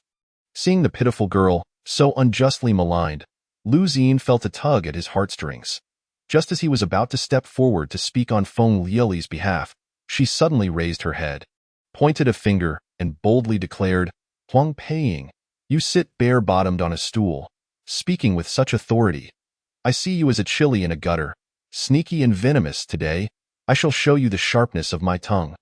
With those words, silence enveloped the crowd. Lu Xing was initially eager to step forward and champion the cause of the unfortunate maiden, but was suddenly interrupted by a lengthy string of witty repartees. Chapter 66, Examination of the Dao Heart. Before anyone could react, Feng Liuli took a bold step forward, seizing Huang Peiying's wrist and lifting her hand. As her sleeve fell away, it revealed the treasure concealed within. Huang Peiying's complexion shifted dramatically. With a smile, Feng Liuli remarked, "Isn't this the 7 treasures gourd? You've had it all along, yet you're still searching for it in vain? Oh? Could it be you intend to frame me? Then, under the pretense of a search, you secretly unveil the treasure in my abode, claiming to have found it there? You." The crowd erupted in astonishment. Feng Liuli looked at Huang Peiying with triumph. "You know, the newly paved road at Longzhou Peak is quite smooth." Huang Peiying appeared utterly perplexed. "There are no stones, and with your intellect, you still think to set a trap. Go home and ask your father to buy you some brain-boosting medicine. Lacking strength, you. Huang Peiying's eyes widened in disbelief as she gazed at Feng Liuli. "Is this truly the Feng Liuli I know? Shouldn't she be speechless, then lead everyone to her cave to prove her innocence? Or, after being wronged, simply insist it wasn't her doing, and then burst into tears? That would be the real Feng Liuli." But looking at the Feng Liuli before her now, Huang Peiying could no longer restrain herself and slapped her across the face. Slap! The sound echoed as Feng Liuli, still gripping Huang Peiying's wrist, retaliated with a swift slap of her own. "Oh, someone else getting desperate. Look how frantic she is. Unable to frame me, she resorts to violence. It was me who was struck." Huang Peiying took a moment to process the situation. Her anger mingled with humiliation as she found herself utterly unable to break free from Feng Liuli's grasp. At that moment, Huang Linqing, witnessing someone daring to assault his daughter, was immediately enraged. He threw a punch, bellowing, "Impudent!" Huang Linqing, a nascent soul cultivator, did not exert his full strength. Feng Liuli merely staggered back a few paces after receiving the blow. "Am I to be treated as dead?" Huang Linqing's eyes bulged with fury. Feng Liuli looked at him and suddenly smirked, then dramatically fell to the ground. "Someone? Is there no one at Silver Sword Peak? Hurry, summon the law elder. I cannot endure this. They are ganging up on me." A nascent soul cultivator bullying a mere chi refining practitioner. How shameless! Huang Linqing's face turned purple with rage, his nostrils flaring. "Lu Xing, is this truly Feng Liuli? Surely, I must be mistaken. What on earth has transpired during my year of seclusion?" The commotion swiftly escalated to the law hall. Huang Peiying and her father were already in the wrong, having instigated trouble, and with Huang Linqing's assault on a disciple within the sect, it wasn't long before the verdict was reached. Huang Linqing was stripped of his position as a Shushan elder and sentenced to 10 years of confinement. Huang Peiying, for her role in stirring discord, received a 3-year salary deduction and was assigned to work as a laborer at the miscellaneous peak for a year. Upon hearing the verdict, Huang Peiying was left in a daze. As Feng Liuli walked past her, she softly remarked, picking open a pomegranate only to find it empty. Still lacking strength, dear sister, with that, she skipped away, feeling a refreshing sense of satisfaction.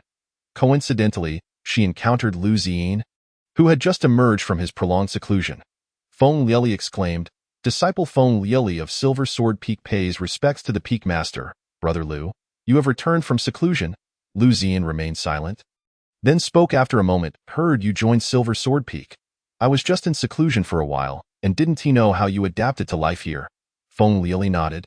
"I've adapted wonderfully. The senior brothers and sisters have been very kind to me, especially Brother Xianxiao, who has taught me a great deal. Adapted wonderfully? How humble of you. I dare say you seem to have thrived here. Lu Ziyan replied. Brother Xuanqiao's cultivation is still at the foundation establishment stage, and with the demanding training schedule, if you wish, you may come study alongside me. Feng Lieli hesitated briefly before politely declining. Thank you for your kindness, Brother Lu, but as the Peak Master, you have many responsibilities. I shall continue my training under Brother Xianxiao for now. Very well, Lu Ziyan said, not pressing further. He regarded Feng Lieli with a gaze full of complexity. Feeling that her transformation was remarkably profound, Feng Lieli's lips curled into a gentle smile, reminiscent of spring blossoms.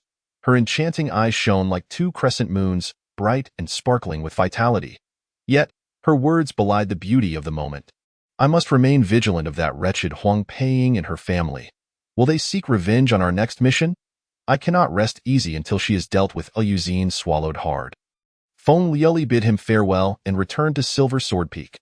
Unbeknownst to her, a significant part of her decision to join Silver Sword Peak was indeed for Lu Ziyan. She believed that through diligent practice with Brother Xianxiao, she would eventually have the chance to be by Lu Ziyan's side. However, as time passed, she seemed to have almost forgotten him. Had it not been for her encounter with him today, she might have completely overlooked the very existence of the Peak Master. Feng Lieli shook her head, softly murmuring, "Why has the feeling I had when I first met Brother Lu vanished?" She could not forget the moment they first met. As if it were fate, her heart had stirred in that instant. She grasped the meaning behind her grandfather's words about being destined for greatness. Yet, merely a year later, nothing had changed. Why then did that feeling elude her? Returning to her cave, Feng Lieli resumed her cultivation. That moment, a knock echoed from outside. "I am Li Xianxiao. Open the door for an examination of the Dao heart." Feng Lieli instinctively tidied her hair, glanced at her reflection in the mirror, and then opened the door. "Brother Li, did you know that Brother Lu has emerged from seclusion?" Li Xianxiao inquired as he entered. "Yes, I saw him not long ago." Feng Lieli replied. Li Xianxiao nodded and continued. "Let us proceed with today's lesson on how to forge an ironclad Dao heart. Recite the 5th paragraph." Feng Lieli pressed her lips together and earnestly recited. "The most precious thing for a cultivator is life. Life comes but once. Thus, a cultivator's life should be lived in such a manner that when a Shushan cultivator reflects on their past, they do not regret having wasted their years nor feel shame for their mediocrity. In this way, at the moment of death, they can declare that they devoted their entire life and all their energy to the most precious cause of life, striving for the peace and development of the 9 provinces, working tirelessly for the happiness of the people." Paul, Feng Lieli, Chapter 67. "I forgive you. Kill. I want her dead. Miss, please remain calm. She is now a disciple of Shushan, and what of it? That wretched girl has caused me to lose face and has led my father to lose his position as an elder. I must kill her," Huang Peiying retorted angrily. The maid urged, "Miss, she is a Shushan disciple. According to the sect's rules, you would face execution and your entire family would be implicated. Am I to simply swallow this humiliation?" The maid smirked slyly. "Miss, do you not recall her origins? A simple village woman. If we disguise ourselves as bandits and eliminate her entire family, would that not provide you with satisfaction?" Huang Peiying's eyes lit up with realization. Her spirits lifting. What a splendid idea! In Dafan village, it must be said that ever since Feng Lieli departed, the village had grown considerably quieter. Yet, her family still resided at the outskirts of the village. Having long since grown accustomed to it, under the cover of night, several figures swiftly made their way towards Dafan village. "Kill. Leave no one alive. What of the village? We are unsure if they have any relatives left. So let us wipe out the entire village." Understood. Before long, 5 figures descended upon Feng Lieli's home. That moment, Feng Lieli's father, Guzi, was busy forging iron, while her 2 younger brothers, Wang Kai and Fu Gui, played in the yard. They were suddenly startled as 5 individuals dropped from the sky. Before the 5 could utter a word, the ground erupted with hands that dragged them down into the earth, restoring tranquility to the yard. The entire ordeal lasted merely an instant, suddenly appearing and then vanishing, as if nothing had transpired. Guzi and his children were left bewildered. Guzi rubbed his eyes, doubting his own vision. What the heck? Meanwhile, Li Xianxiao swiftly dealt with the 5 intruders. He did not kill them, but instead bound them, preparing to hand them over to the sect. He had gathered ample evidence through the recording stone of Huang Peiying hiring assassins. With witnesses and physical evidence in hand, both Huang Peiying and her family would inevitably face repercussions. How despicable! Fortunately, I have prepared 21 backup plans. Family sacrifices, boundless magical powers. You wish to corrupt Feng Lieli? I will not allow you to succeed. With that, Li Xianxiao stomped his foot and performed the divine binding technique. Moments later, the local earth spirit emerged. Greetings, esteemed immortal. The land deity, city god, and river god are all titles conferred by the imperial court. Naturally, many sects possess this authority, including the illustrious Shu Mountain. Upon encountering a disciple of Shu Mountain, this humble land deity naturally addresses him as immortal with every utterance. Have you remembered the matters I entrusted to you? The land deity nodded repeatedly, assuring, I have remembered, I have remembered. Rest assured, esteemed immortal, this humble god shall exert every effort to protect this family from calamity. Li Xianxiao presented the other party with a talisman, stating, in case of trouble, use this talisman to contact me. It serves as your reward. To serve the esteemed immortal is a privilege for this humble deity. Let us assist one another. You may refer to me as a fellow cultivator. This humble god dares not. The land deity feigned reluctance as he accepted the pouch of spirit stones. With a smile, he reached in and felt a piece of paper, upon closer inspection revealing a survey questionnaire. Please fill out this questionnaire along the way. Li Xuanxiao's voice floated over from the side. The land deity glanced at the first question. Your enemy is clinging desperately to a branch at the edge of a cliff to avoid falling. How would you ensure their demise? 1. Stomp them down. 2. Burn them with fire. 3. Pry their fingers off one by one. The land deity was taken aback. Meanwhile, within the alchemical chamber, Li Xianxiao, while manipulating his doppelganger, sipped his enlightenment tea. He had never truly departed from Shu Mountain. Through interactions with the ancient spirit beast, Little 8, a cephalopod, Li Xianxiao enhanced his external incarnation technique. Additionally, he forged a pact with Little 8, by entering into a contract with the spirit pet. Li Xianxiao could utilize Little 8's bloodline to refine his external incarnation technique to perfection. The current external incarnation resembled a severed tentacle of Little 8, meaning the doppelganger had become an integral part of Li Xianxiao's being, making it increasingly difficult to discern the real from the false, or rather, the false was indeed the true. Furthermore, it could act over greater distances, ensuring safer travels in the future. Li Xianxiao fondly patted Little 8's small head, who was munching on a cabbage. Not underestimate this cabbage. It is far from inexpensive. With Little 8 present, Li Xuanxiao's consumption of precious materials accelerated. The resources he had previously accumulated were swiftly dwindling. It seemed that once this period passed, he would need to prepare to initiate his wealth accumulation plan. Little 8, when time permits, let us complete the 12th version of the questionnaire. Suddenly, Little 8 froze in place as Li Xianxiao handed over a survey. Remember, answer with your true heart. Otherwise, I shall sense it. Do not worry. This is merely an ordinary questionnaire. Even if you answer incorrectly, it does not matter. There is no need for anxiety. Li Xuanxiao's expression was amiable. Little 8 felt an overwhelming sense of dread, as if a single misstep could lead to imminent death. Before long, the 4 assassins dispatched by Huang Peiying voluntarily surrendered to Shu Mountain, as for the number being 4. It was naturally because one had already succumbed to poison. According to the mysterious figure's instructions, as long as they confessed the mastermind's identity at Shu Mountain, they might still live. Otherwise, without the antidote, they would be left to die. Soon, Huang Peiying was summoned for a confrontation. Feeling guilty, she became even more anxious when the opposing party presented the recording stone as evidence, revealing the entire conspiracy between Huang Peiying and her maid. Huang Peiying immediately collapsed to the ground. This time, not only Huang Peiying but the entire Huang family found themselves embroiled in the fallout.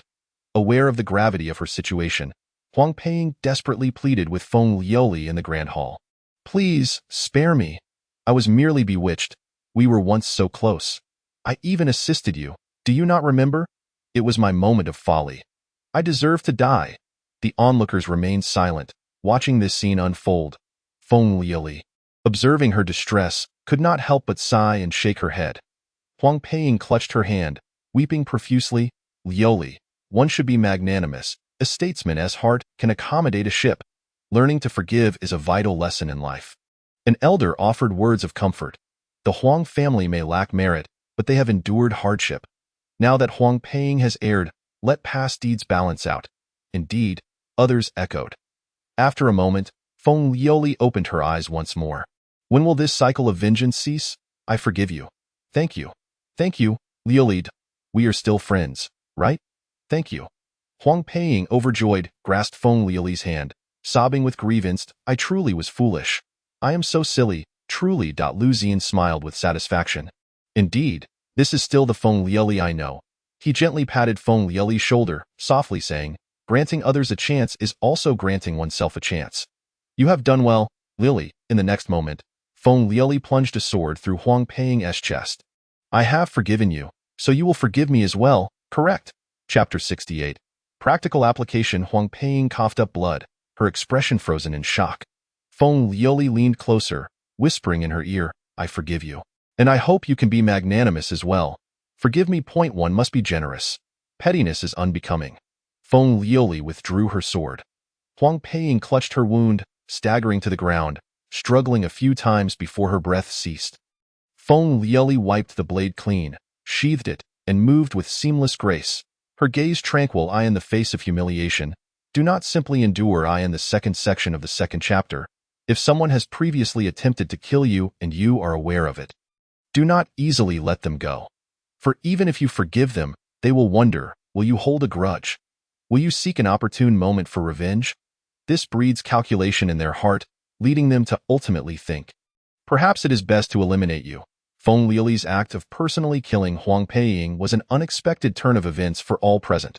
According to the sect's rules, Huang Peiying had indeed committed a capital offense. Thus, her death at Feng Liuli's hand was entirely justifiable. Yet, no one anticipated that the seemingly gentle Feng Liuli could act with such decisiveness and efficiency, lacking any hesitation. Liu Zin silently withdrew his hand from Feng Liuli's shoulder. Who can tell me what transpired during the year of my absence? At Silver Sword Peak, within the thatched cottage, upon learning of Feng Liuli's actions, Li Xianxiao could not help but nod in approval. Simultaneously feeling a sense of relief, it seemed that his efforts over the past year had not been in vain. Finally, he could enjoy a moment of peace. The wealth accumulation plan could not wait. Li Xianxiao calculated the tasks at hand. The sword case left to him by the elder contained 4 treasured swords. He had fully refined the spring sword and was now stalled at the summer sword. Requiring more resources, the process of refining flying swords was fraught with peril. A momentary lapse could lead to self-inflicted harm and even death. The silver needles were also due for an upgrade. Since becoming a golden core cultivator, this personal magical treasure had yet to be enhanced. Moreover, Li Xianxiao felt that 3 silver needles were insufficient. The number he could currently manipulate with his spiritual consciousness needed to at least double. As for the remaining treasures, there was no rush for upgrades. Although he had stabilized his cultivation level after becoming a golden core cultivator, he had not effectively advanced or reviewed his techniques and supernatural powers. He had only revisited them over 300 times, which left him feeling quite unsettled. The primary technique Li Xianxiao cultivated was the path of emotionlessness, employing the Changchun method, which effectively extends lifespan. In the realm of cultivation, one seeks the longevity of enlightenment. Let others be strong. Let the gentle breeze brush the mountain ridge. Let the arrogant be arrogant. Let the bright moon shine over the great river. The 5 poisons heart erosion technique, a poison scripture that can extend lifespan, and the 7-star soul return technique, also a poison scripture effective for lifespan extension, were among his other practices. Additionally, the Great Compassion and Great Mercy body refinement technique, a Buddhist method capable of dissolving internal malevolent energy. Having committed numerous killings, some residual malevolence might linger within him, even if just a trace. Thus, Li Xianxiao learned this body refinement technique, which is not something an ordinary cultivator can practice. It requires immense endurance and fortitude to cultivate and can also extend lifespan. The turtle body protection technique, which can strengthen the physical body while also extending lifespan, and the flame technique, a fire-based method that can extend lifespan, were included as well. The Shu Mountain sword technique, a requisite for Shu Mountain disciples, and the Shu Mountain sword formation, where one becomes the sword formation, also essential for Shu Mountain disciples, were also part of his repertoire. Modified by Li Xianxiao for greater suitability to his needs. The supernatural techniques he practiced included the external incarnation technique, which creates a doppelganger, significantly increasing survival chances, and the spirit cultivation technique, an auxiliary supernatural power for refining spiritual consciousness.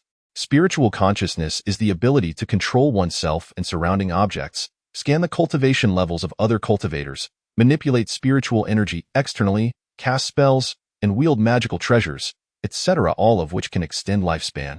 The distinction between supernatural powers and techniques lies in the fact that supernatural powers manifest from the continuous cultivation of one's spirit and form.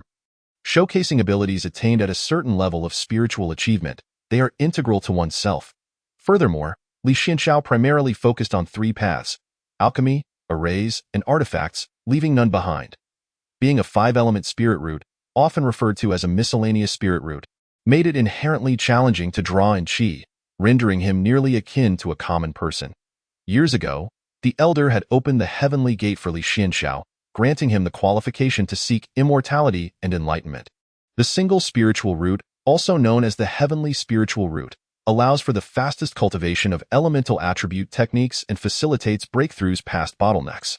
However, when it comes to cultivating techniques of the other four elemental attributes, the effort often yields little reward, and in some cases, it may be impossible to cultivate them at all. Individuals such as Zhao Lu and Su Wan possess single spiritual roots, and some even exhibit mutated spiritual roots, which are remarkably powerful. Mutated spiritual roots refer to the transformation or sublimation of the five elements into pairs, manifesting as light, wind, thunder, ice, and so forth. Nevertheless, Li Xianxiao has discovered his own path. Possessing a five-element spiritual root signifies the necessity to cultivate the distinct elemental energies of metal, wood, water, fire, and earth simultaneously. Each type of energy both constrains and complements the others, making the pursuit of balance and integration a formidable challenge. In the early stages of cultivation, those with five-element spiritual roots often progress slowly due to their scattered focus, lagging behind their peers. However, once they manage to surmount the myriad obstacles and successfully break through their cultivation bottlenecks, their mastery and application of spiritual energy far surpass that of ordinary practitioners, allowing them to wield various spells with finesse. They are also capable of adapting their elemental attributes in response to the dynamics of battle, rendering their opponents defenseless. Patience and diligent practice are essential. As Li Xianxiao stepped out of his humble abode and gazed up at the sky above Silver Sword Peak, he pondered the notion that tranquility in life is but an illusion. It is merely his present self bearing the weight of his future endeavors. The plan to accumulate wealth is officially underway, with the aim of amassing a substantial fortune before retreating into seclusion for rigorous cultivation. Chapter 69. The Secret Realm. Odious Senior Brother, Wicked Senior Brother. Ever since the arrival of the new junior sister, you have neglected me, Zhao Lu fumed, stamping her foot by the riverside. Indeed, during this period, Li Xianxiao had been somewhat remiss in attending to Zhao Lu, preoccupied as he was with Feng Liuli. This neglect had stirred feelings of jealousy within Zhao Lu, who sulked alone at tea that moment. Within the humble abode, the entirety of Silver Sword Peak lay within Li Xuanxiao's control, and Zhao Lu's grievances reached his ears without fail. He resolved to strengthen his emotional guidance towards Zhao Lu to prevent her from succumbing to darker inclinations. Fortunately, after years of nurturing, Zhao Lu had proven to be of commendable character, with a low risk factor. He simply needed to maintain regular communication. After a brief moment, Li Xianxiao transmitted a message, instructing, return and transcribe if I had 3 days of Dao Heart, and how the steel Dao Heart is forged 10 times each. Zhao Lu shivered, her expression one of pitiful dismay. Senior brother, these 2 texts are too lengthy. Failure to complete the task means no food, he declared. Odious senior brother, I shall write. Zhao Lu murmured resignedly at that juncture. Li Xianxiao added, Feng Liuli transcribed them 20 times. Then I shall transcribe 30 times. Zhao Lu responded without hesitation. Excellent, then it shall be 30 times. Zhao Lu blinked, feeling as though she had been ensnared in a clever trap.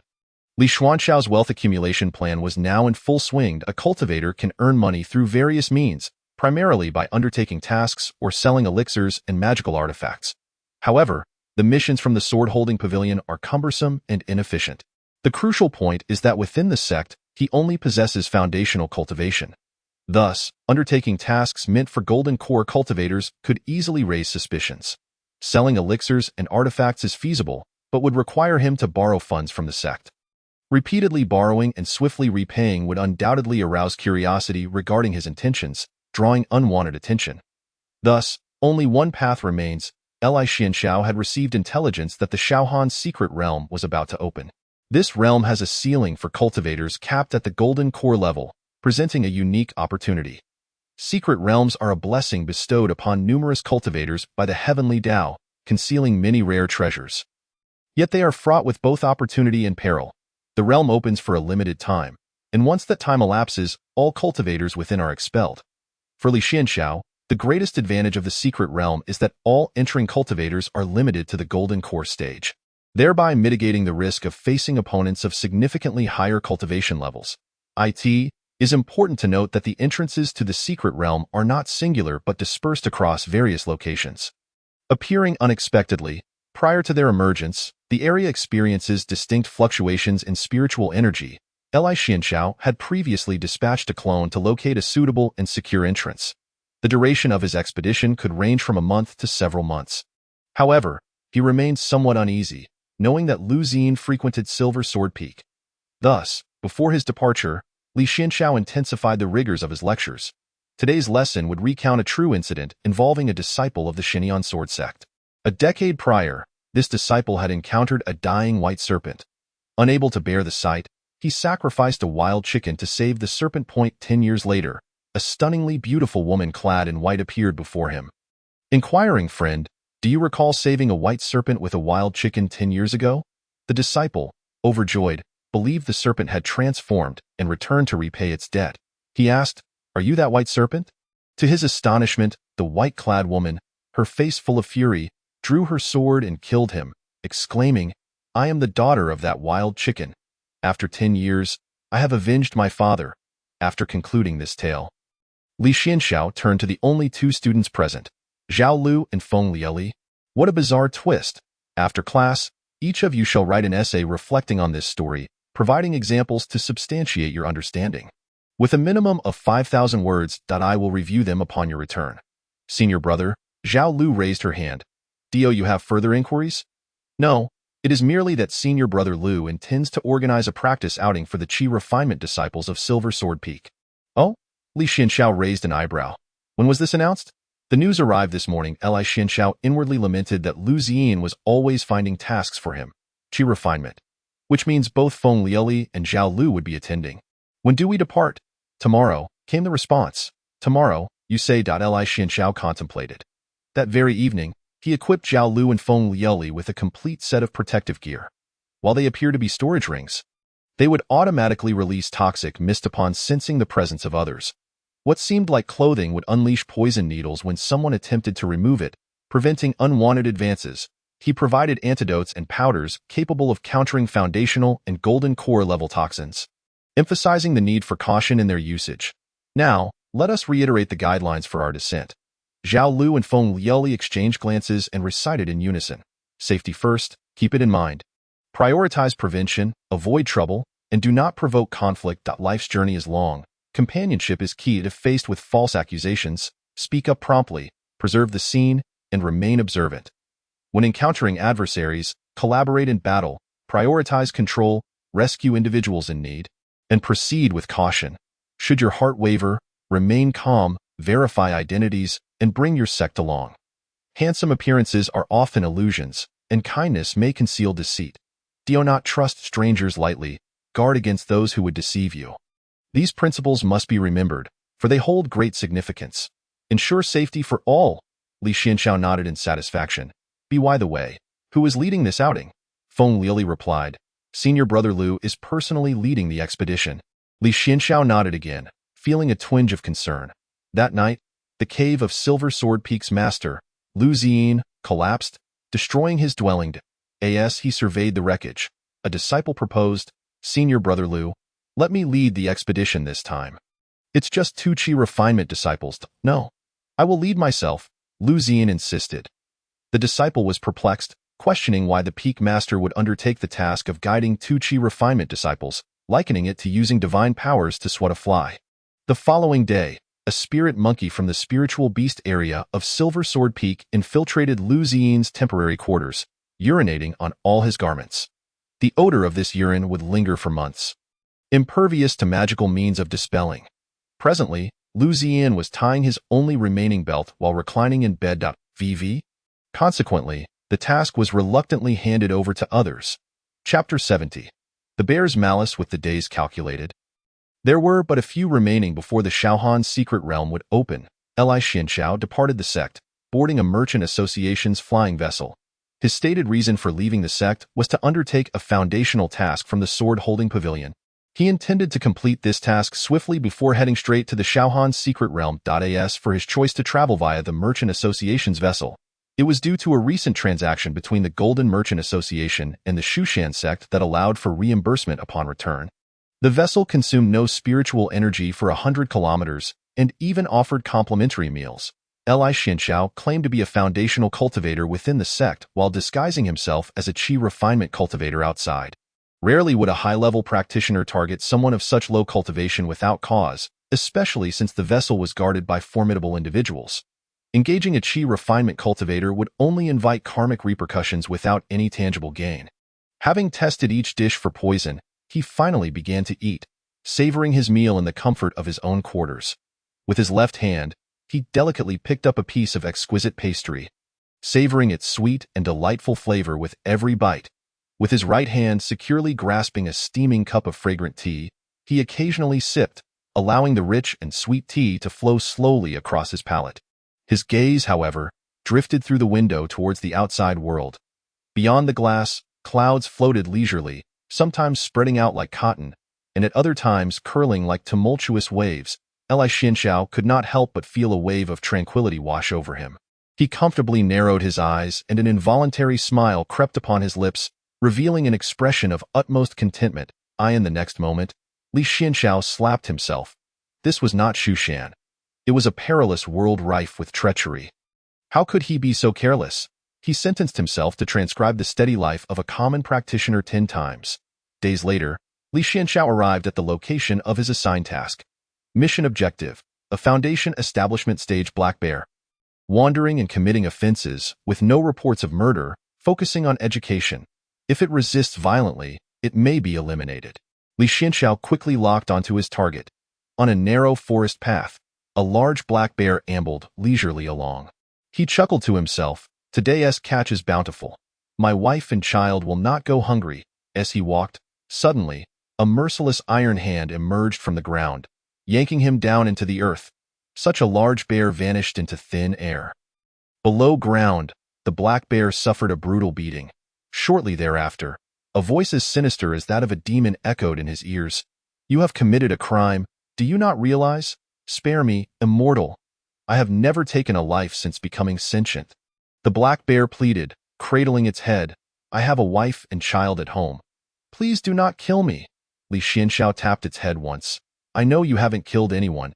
If you had the scent of blood on you, I would have dispatched you with a single sword strike." The bear realized its mistake. "I will certainly change. I had no choice. There is too little food in this forest.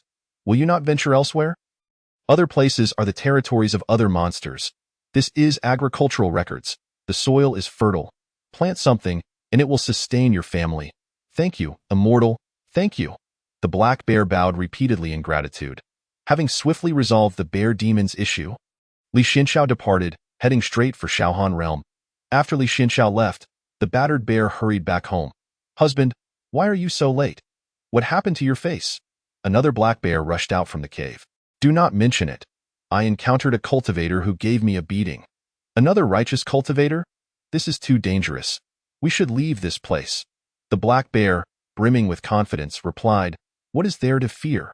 As long as I possess this 100 beasts fire, I will not be tainted by blood." The 100 beasts fire was a divine ability that the black bear wielded naturally. Similar to how Li Xianxiao encountered the octopus Xiaoba, this black bear also possessed a trace of ancient spiritual beast bloodline.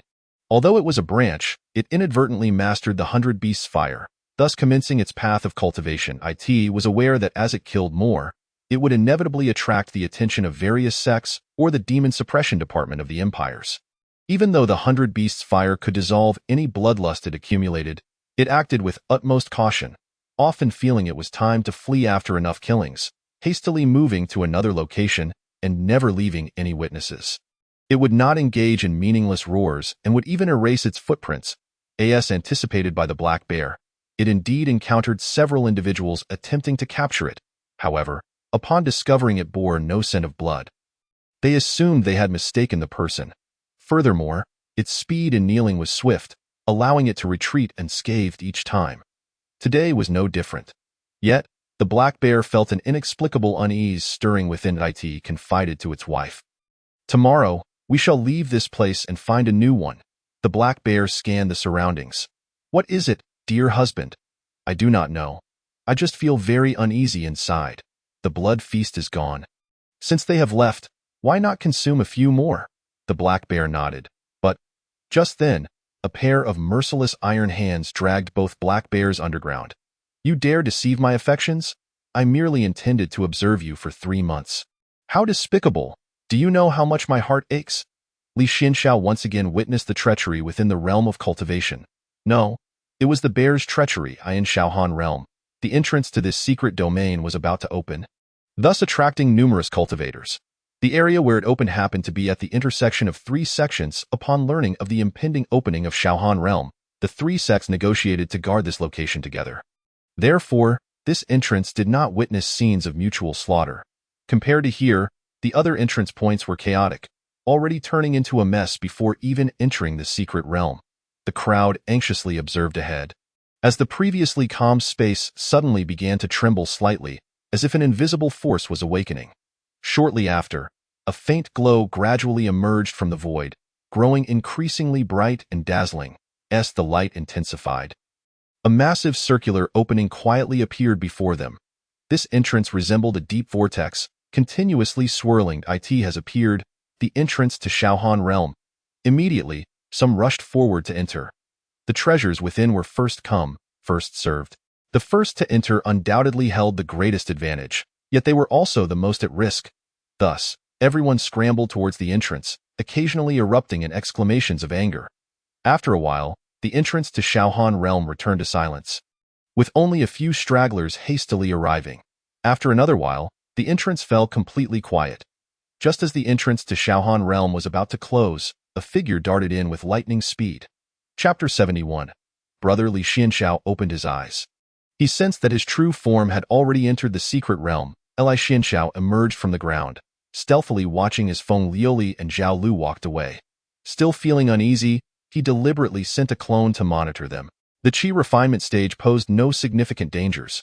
Originally, Lu Ziyan was to lead the team, but due to unforeseen circumstances, it was now the 11th senior brother at the helm, a person of honesty and integrity.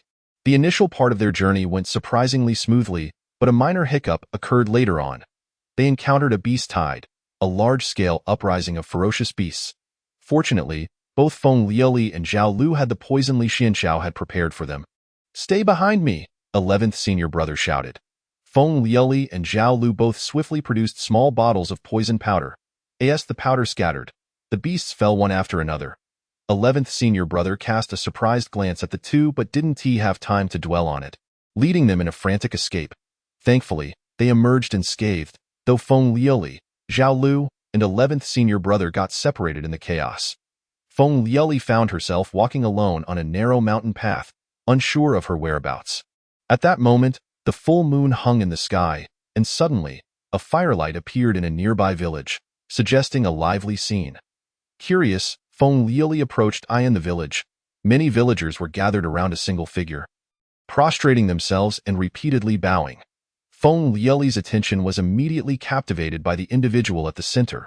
It was a person of extraordinary beauty, yet it was difficult to discern whether they were male or female.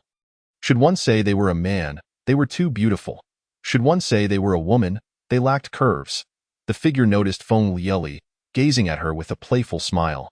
Feng Liuli instinctively called out, "Sister, sister, you call me sister." The figure smiled.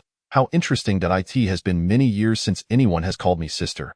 "Sister, you are so beautiful," Feng Liuli remarked sincerely. The figure shifted slightly, rising gracefully from their seat. Their stature was tall and elegant, each movement exuding a unique rhythm.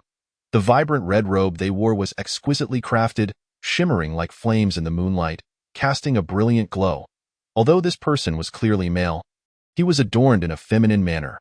His features were exquisite, skin as pale as snow, brows like crescent moons, eyes sparkling like stars, lips naturally red, and a cascade of glossy black hair flowing over his shoulders. Paired with the fiery red robe and delicate makeup, it was momentarily difficult to discern whether he was a man or a woman. "Aren't you afraid of me? Why should I be afraid of you?" Feng Liuli retorted. "They all fear me." With a casual wave of his hand, a surge of powerful and terrifying energy erupted forth, sweeping through the vicinity like a raging torrent.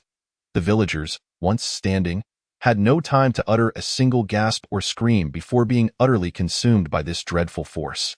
In the blink of an eye, their bodies exploded, turning into countless fragments of ash, as if a cloud of black dust had filled the air. Simultaneously, raging flames erupted, rapidly spreading with a force that scorched the earth. The fire licked at every inch of land, every building, reducing everything in its path to charred remains. With a mere sweep, the village that once thrived in tranquility was utterly annihilated, leaving behind only ruins and swirling dust. The streets once vibrant with laughter and joy, the homes that held the memories of countless lives, have now been reduced to nothingness amidst the flames and destruction. As the wind blows, the ashes are swept away into the air. Resembling a mournful and tragic funeral in this realm of silence, there are no sounds of anguished moans, nor is there a trace of life's essence. Everything transpired with such swiftness that death seemed to descend upon the inhabitants of this village, both human and beast, in the blink of an eye. Thus, an entire village, along with all its living beings, vanished without a trace in an instant. "Are you afraid of me now?" The man chuckled softly. Feng Liuli was taken aback, her body trembling slightly. "You killed them?" "Indeed, I did. But what of it? Why did you kill them?" Feng Liuli inquired. "Why? Then why do you eat meat, chicken, duck, and pork? Why do you slay them?" Feng Liuli was rendered speechless. "It is simply because you are strong. Your strength allows you to consume their flesh, Thiomi. They are no different from pigs or dogs. If I wish to kill, then I shall." The man smiled. "Now, are you afraid of me?" Feng Liuli hesitated for a moment before shaking her head. "Why?" His voice was low. "I do not know. I just find you to be quite endearing." Feng Liuli replied earnestly. The man narrowed his eyes slightly. "I am Shangguan Suiyun, the ghost king of Wushang City. I am Feng Liuli, a disciple of Mount Shu." Feng Liuli. Shangguan Suiyun murmured, "You bear a striking resemblance to my sister." "It has been long since anyone has called me sister." "Do you have an elder brother?" "Yes, my brother cared for me dearly, but he fell ill and passed away." Feng Liuli spoke with a hint of melancholy. Shangguan Suiyun tentatively asked, "Then may I be your brother from now on?" "Really? Indeed?" Shangguan Suiyun reached out to pat Feng Liuli's head. "I shall protect you with my life, my dear sister." "Yes, brother." Feng Liuli nodded. "Where are you headed?" "I lost my way among my fellow disciples and must return to Mount Shu. Do not return to Mount Shu just yet. Let us go and play together," Shangguan Suiyun suggested. "All right, I will follow my brother." They ran through the rain, sharing their innermost thoughts beneath the moonlit sky. Walking along the ancient path, they listened to the sound of riders urging their horses onward and the merchants singing mountain songs they could not comprehend. They savored candied treats, sat in tea houses listening to storytellers recounting legends. They encountered individuals from distant lands, only to part ways again. Chapter 72. Do not move from this place, sister. Behold how the rain is born from the heavens and meets its end upon the earth. Each droplet witnesses a different landscape. Is not this journey akin to life itself? Feng Liuli asked with concern. "Brother, what troubles you? Why such sudden reflections?" "It's nothing. I simply realize that our separation is imminent. And the thought of parting brings me sorrow." Shangguan Suiyun sighed, then suddenly added, "Sister, come with me to my Wushang city. There, we could live carefree lives as siblings. How wonderful it would be. But I am a disciple of Mount Shu. I have family. I cannot do that." "What of being a disciple of Mount Shu? Do you look down upon me, a practitioner of the demonic path?" Shangguan Suiyun's expression darkened. "Of course not. You are my brother. But I cannot bear to leave those at Mount Shu. They have treated me well." "Humph. They are merely a group of hypocrites, self-proclaimed righteous sections. If you wish to go, then go. I shall not stop you." Shangguan Suiyun stood, turning away like a sulking child. Feng Liuli tugged at his sleeve, helplessly saying, You are an adult yet behave like a child. I too do not wish to part. Then let this be. I shall return for a moment to bid farewell to my senior brothers and masters. Shangguan Suiyun exclaimed in delight. Really? You truly wish to return with me to Wushang City? Yes, as long as I am with my brother. Shangguan Suiyun embraced Feng Liuli tightly. My dear sister, I have not loved you in vain. That night, watching Feng Liuli sleep soundly, Shangguan Suiyun rested his chin on his hand, gazing at her with fondness. The scorching summer sun blazed overhead, the temperature rising steadily, waves of heat enveloping them like being trapped in a vast steamer. The air was thick with warmth, each breath felt scalding, as if it could singe one's throat. Shangguan Suiyun gently waved his hand, and soon a cool breeze wafted through. Concerned that the wind might be too strong for his dear sister, he thoughtfully fetched a blanket, covering Feng Liuli with it. This blanket was no ordinary item, but a high-grade magical artifact, now used merely for comfort. Days later, they arrived at the outskirts of Mount Shu. I cannot venture closer, Shangguan Suiyun stated. The sword array of Mount Shu can sense those at the nascent soul stage. The moment I step in, I will be detected. Feng Liuli nodded. All right. You must remain here. I will return shortly. Yes, Shangguan Suiyun nodded firmly. No matter what happens, I shall wait for you. Feng Liuli took a few steps, then suddenly turned and embraced Shangguan Suiyun. If you were truly my brother, how wonderful it would be. What nonsense are you speaking? I am your brother. Shangguan Suiyun wiped away the tears at Feng Liuli's eyes. Why are you crying for no reason? It's nothing, Feng Liuli said, brushing away her tears before skipping away. Shangguan Suiyun settled himself in the pavilion they had agreed upon. Brother, you must wait for me here. Feng Liuli called out. Rest assured, no matter what happens, I will be here waiting for you. Whether the heavens collapse or the earth shatters, I will wait for my sister.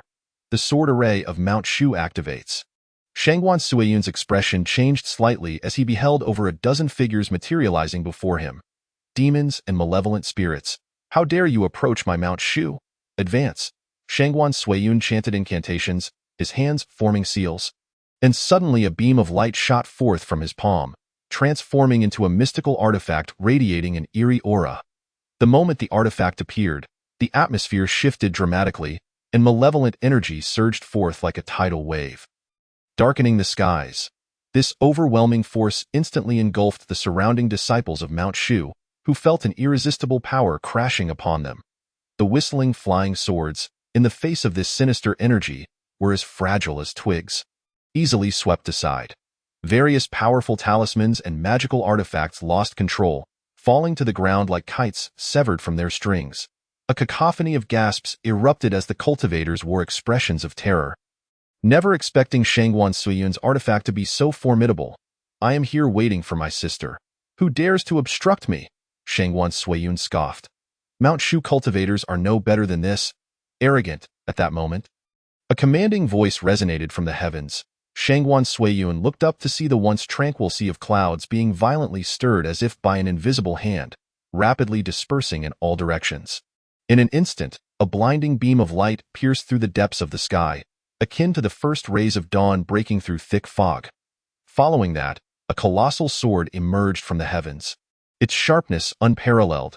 The instant this flying sword appeared, it emanated an overwhelming and terrifying pressure, descending directly upon Shangguan Suiyun.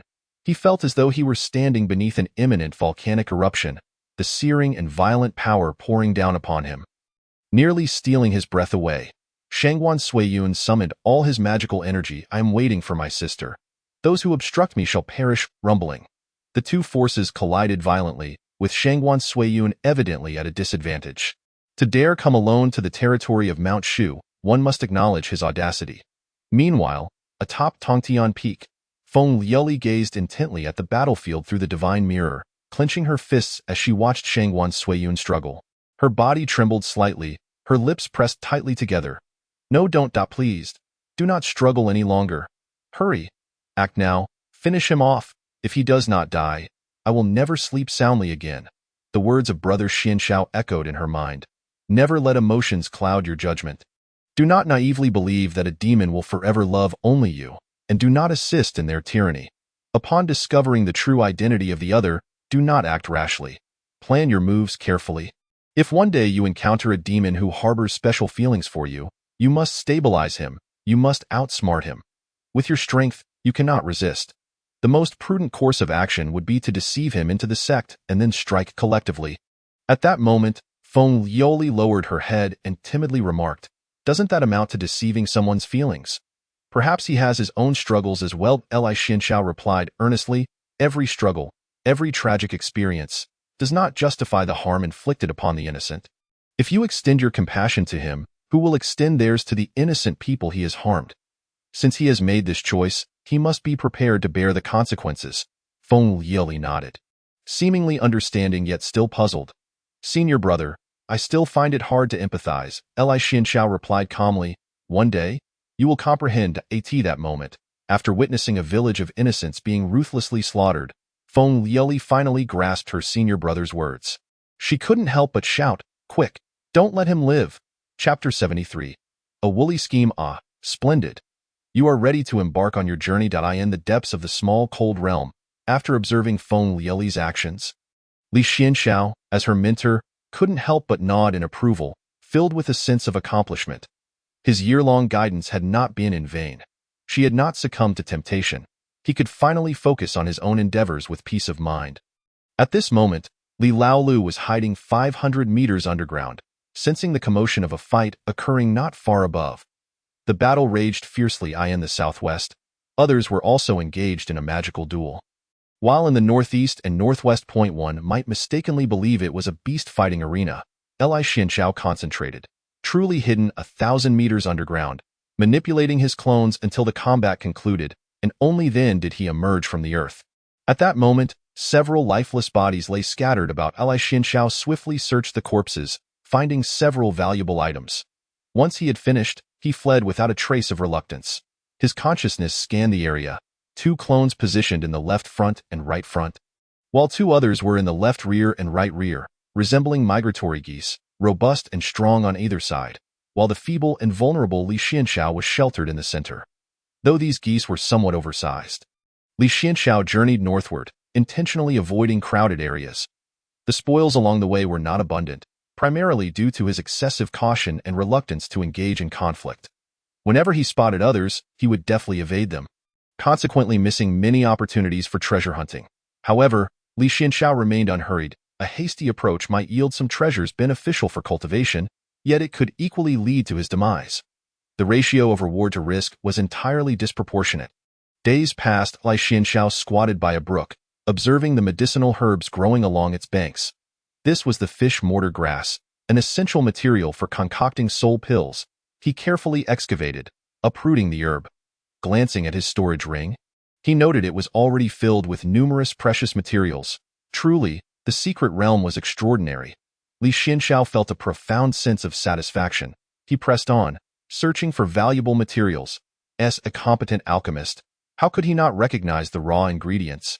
Under Li Xuanxiao's discerning gaze, treasures were unable to conceal themselves. He casually plucked a spiritual fruit, confirming its safety before indulging in it. The sensation of gathering materials was exhilarating, a comforting sense of security enveloping him. Akin to playing an online game in his previous life, Li Xianxiao had never relished engaging in battles with others. He preferred solitary ventures in desolate corners, slaying harmless minor creatures and collecting various spoils, relishing the sight of them displayed in his own repository. After traversing over 50 miles, Li Xianxiao sensed a presence nearby. He promptly concealed himself. Help! Help! Is anyone there to save me? A colossal spiderweb spread out, and upon it lay a remarkably attractive woman. Her body trembled slightly, her once fair skin now appearing pale due to fear and cold. Her limbs were tightly bound by resilient spider silk, rendering her utterly immobile. The silken threads, seemingly alive, grew tighter and tighter, constricting around her. A massive brown spider crawled toward her, its grotesque visage sending shivers down her spine, its sharp fangs glinting ominously as it drew nearer. The woman's breathing quickened, her eyes filled with despair and helplessness. The monstrous arachnid inched closer, beginning to ensnare her with even more silk, layer upon layer, enveloping her like a meticulously crafted cocoon. Help! Someone save me. Please, I don't want to die. The washing bone flower I just found cannot end like this. Even in her plight, she clutched the washing bone flower tightly in her hand. This flower was crucial for concocting the washing marrow pill. Judging by its color, it was undoubtedly a high-grade herb. Even within this small cold realm at that moment, a figure who had lurked in the shadows for years finally made its move. Li Xianxiao stepped forward resolutely. His speed was remarkable. He vanished in the blink of an eye, leaving even the female cultivator unable to discern his features. A faint smile graced her lips. "Come save me, O gallant hero," then. The washing bone flower in her hand vanished without a trace. The woman exclaimed, "You bastard!" Li Xianxiao, clutching the washing bone flower, swiftly retreated. The woman's expression contorted with rage. Her eyes blazed with fury. Breaking free from her restraints, she commanded her spider, "Chase after him. Don't let him escape." The spider, her spirit companion, had intended to use the washing bone flower as bait to stage a hero saving a damsel in distress scenario, planning to launch a surprise attack afterward to kill and seize the treasure. However, she never anticipated that her adversary would be even more despicable. Not only did he stand by and watch, but he also took advantage of her vulnerability. The female cultivator's consciousness swept the area, but the presence of her foe had already vanished completely. What incredible speed! She fumed, trembling with anger, pounding her chest as she muttered, "Stay calm. Stay calm. There will always be times when things go awry. Remain composed."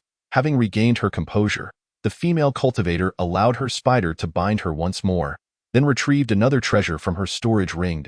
"Oh dear. Help! Someone save me. The longevity fruit I just obtained can be used to concoct the longevity spirit pill, which can extend my lifespan. I cannot perish like this." Her voice, laced with desperation, echoed through the in the next instant. A shadow flitted past. The woman blinked, and the longevity fruit in her hand had vanished. Enraged, she thought, "Is this not over yet?" With renewed determination, she took off in pursuit, summoning a magical artifact, her gaze fixed intently on the shadow before her. Die! A silver hairpin transformed into a streak of light. Piercing through the figure, the female cultivator felt a rush of satisfaction as she struck her adversary with a poisonous palm, knocking him to the ground. "Having tasted my poison, don't expect to return alive." The assailant collapsed, convulsing, his face turning a deep shade of purple. Where's my longevity fruit?" The figure bore no storage ring. With a muffled sound, he transformed into the tail of an octopus. What an impressive spell!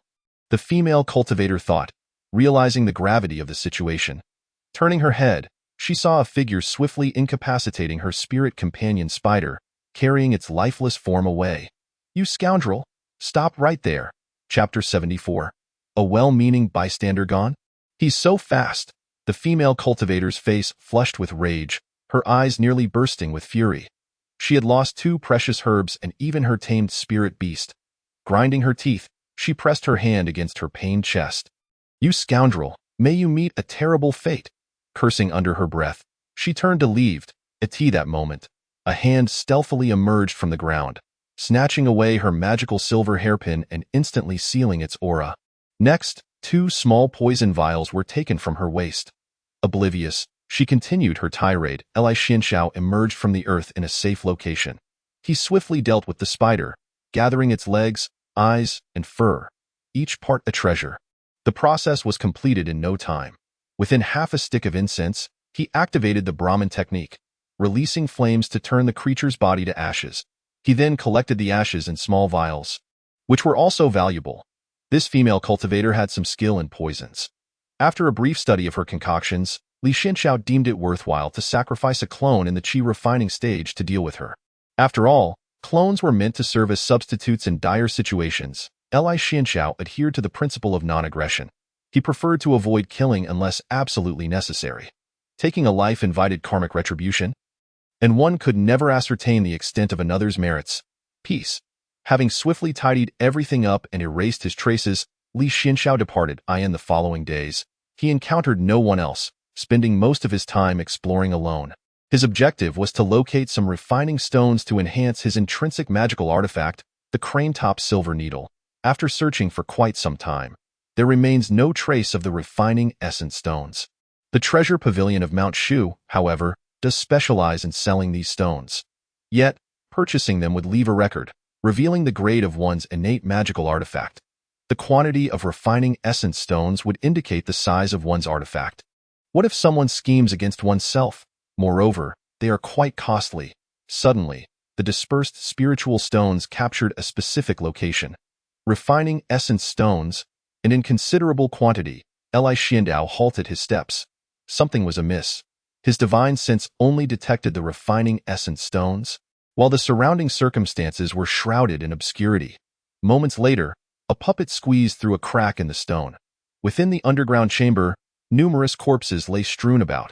Some had perished from poison, while others succumbed to grave injuries. The puppet searched the area and ultimately discovered hidden mechanisms within the cave. These were likely traps left by a certain Mo family mechanism cultivator. The puppet swiftly dismantled the traps left by this Mo family practitioner, resulting in both the puppet and the traps meeting their demise. The other two scorpion puppets burrowed deeper, checking for any missed areas. At that moment, a snake puppet stealthily launched a surprise attack on one of the scorpion puppets. This snake puppet, laced with potent venom, caused Li Xiandao to lose yet another scorpion puppet. Furrowing his brow, Li Xiandao, who controlled the puppets, formed a hand seal. He commanded the scorpion puppet to engage the snake puppet in combat. It was a battle between Mo family puppet masters. The opponent's snake puppet was formidable, yet it could not withstand the sheer number of Li Xiandao's scorpion puppets. He sent in 3 more in quick succession. The adversary's puppet master, for reasons unknown, fell victim to an opportunity seized by Li Xiandao. 3 scorpion puppets severed the snake puppet's body. Swish, swish, swish in the woods, a figure darted swiftly. This figure wielded a piece of magical artifact akin to a brick. A subtle smirk gracing his lips. Today, the Taoist shall teach you what it truly means to be a puppet master, a battle of puppets. Why not simply incapacitate the puppet master? Reverse searching technique. Here comes the Taoist's brick. He had already spotted the puppet master's silhouette, nearly shouting out in excitement, boom. A cloud of poisonous mist suddenly erupted from beneath his feet. The puppet master froze, collapsing to the ground. When the puppet master awoke once more, he felt an intense chill. Looking down, he discovered the good news. The enemy had spared his life. The bad news, he was left with only a small pair of undergarments. The puppet master adjusted his remaining clothing. His puppets, storage ring, garments, and all treasures within the cave lay stripped away. This aura, a disciple of Mount Shu? Li Xiandao, with a nose stuffed to fend off the poison, donned a protective garment against toxins, a detoxification pearl in his mouth, and talismans affixed to his forehead and shoulders. This was a toxic forest. The air was laden with poisonous mists. Li Xiandao noted that whenever the outermost layer of poison protection, namely the talismans, changed color, it signified that over 10% of their efficacy had diminished, prompting an immediate replacement. As he traversed the poisonous forest, Li Xiandao did not anticipate sensing the presence of a Mount Shu disciple here. Observing the individual's visage, he recalled his compilation of Mount Shu's character records. Shang Linqing, female, 93 years old, a Peak Foundation establishment cultivator, low risk, with an ordinary disposition, average talent, unremarkable appearance, and a commonplace background. In summary, 2 words, ordinary. This time, due to certain reasons, the disciples of Mount Shu had not participated in the minor cold realm. It was highly probable that Shang Linqing had snuck out. Cultivators at the Foundation establishment stage possess a lifespan of 200 years. Yet after reaching 100 years, it becomes exceedingly difficult to advance to the core formation stage. It is likely that Shang Linqing yearned to make a final attempt. This reflects the situation of the majority of practitioners. Even upon entering the immortal sect, there exists a hierarchy. Li Xiandao decided to take her away from the toxic forest. As they were of the same sect, he could not stand idly by. Placing her in a safe location, shortly thereafter, Li Xiandao returned. The benevolent Li Xiandao, after all, was still worried. He left behind a twin echo stone on her person. The chance of their meeting here was exceedingly slim. In other words, she might soon encounter a fortuitous event. Perhaps she would inadvertently discover some form of sinister technique, enhancing her cultivation. All of this was a matter of low probability, yet he took precautions. No harm in that. Only then did Li Xiandao feel assured to depart. Moments later, he returned once more, placing several excess treasures beside her. Shang Linqing gradually awakened. I am still alive. She glanced around her surroundings, then noticed the treasures beside her. On the ground remained a note. In cultivation, one must not be hasty. for it is known that cultivating great clumsiness leads to skill, and attaining true ignorance reveals wisdom. The kind-hearted passerby, supplement. Remember to stay on the right path. Chapter 75. Fellow villager meets fellow villager. A month had swiftly passed.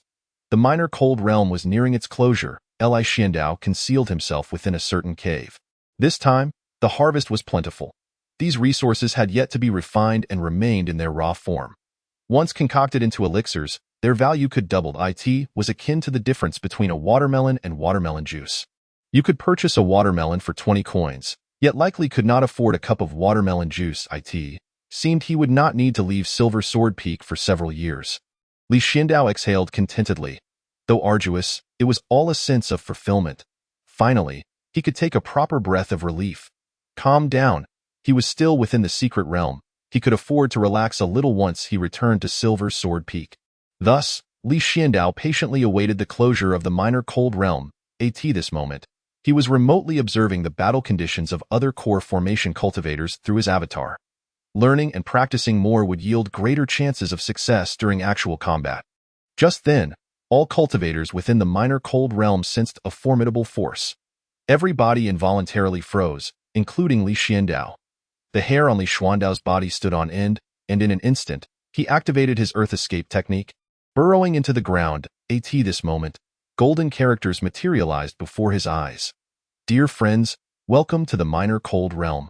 I have left behind a treasure location within this secret realm, containing various rare resources and techniques. A special reward for all of you. However, all of you must answer my questions. What is this? What on earth? A treasure location. This was the first time he had ever heard of such a thing after entering so many secret realms. Could it be a relic left behind by a powerful being? The crowd buzzed with excitement, faces alight with anticipation. Li Xiandao quickly scanned the golden characters, his expression turning serious. All right, now please listen carefully to the questions. First question. Odd changes, even remains unchanged. Please answer the next line. Second question. Imperial Palace Jade Liquid Wine. Please answer the next line. Third question. How are you? Please answer the next line. Please read the answers aloud to gain entry to the treasure location. Li Xiandao. Previously, he had deduced from the information obtained from Guyu and Mount Shu that there was a high probability of another transmigrator existing. Now, it was confirmed 100%. Apart from himself, there was indeed another transmigrator. No, perhaps there were more than one. Based on his experiences from hundreds of female-oriented and countless male-oriented novels, the patterns were clear. Female-oriented. Fellow villagers meet fellow villagers, tears in their eyes, love blossoms. Male-oriented. Transmigrators first eliminate fellow villagers. Furthermore, this transmigrator had deliberately left behind this treasure location, and these questions, seemed as though they were seeking another transmigrator like themselves. A chilling thought. A treasure location? More like a burial ground for corpses, in his opinion. Li Xiandao ignored it, even reciting a calming mantra to dispel his distracting thoughts. Otherwise, he would inadvertently reveal the answers to the questions in his heart. Odd changes, even remains unchanged. Symbols observe the quadrants. Although the adversary clearly stated to read the answers aloud, who could know if they would employ deceit and learn the answers conjured in one's mind? Those who scheme against others must remain vigilant against being schemed against themselves. Li Xiandao recited the calming mantra several times, reopening his eyes. The golden characters had vanished. It appeared he must be more cautious in the future, ensuring not to disclose anything from his original world. The minor cold realm began sealing itself off, repelling outsiders. Li Xiandao safely exited the minor cold realm and returned to the sect. This time, he exceptionally utilized the wind-riding carriage acquired from Fan Yu, moving at an astonishing speed. Originally, it was meant for Lin Wanqing, left behind by Fan Yu before her reincarnation, yet it ultimately fell into Li Xuandao's hands. Riding the wind-riding carriage, he returned to Mount Shu in half the time it took before. After completing his task at the sword-holding pavilion and placing the jade slips, he turned and burrowed into the ground, perfectly avoiding the approaching Su Wan. The progenitor of the abstract realm, Li Xiandao, sensed something amiss with Su Wan's aura. She seemed rather restless. What is going on? Li Xuandao's internal alarm bells rang loudly. Upon returning to his humble abode on Silver Sword Peak, he heard, "Senior brother, you have returned." Zhao Lu emerged from the warm spring water. She deliberately draped only a snow-white bath towel loosely over herself, the towel exquisitely enveloping her alluring figure while subtly outlining her graceful curves.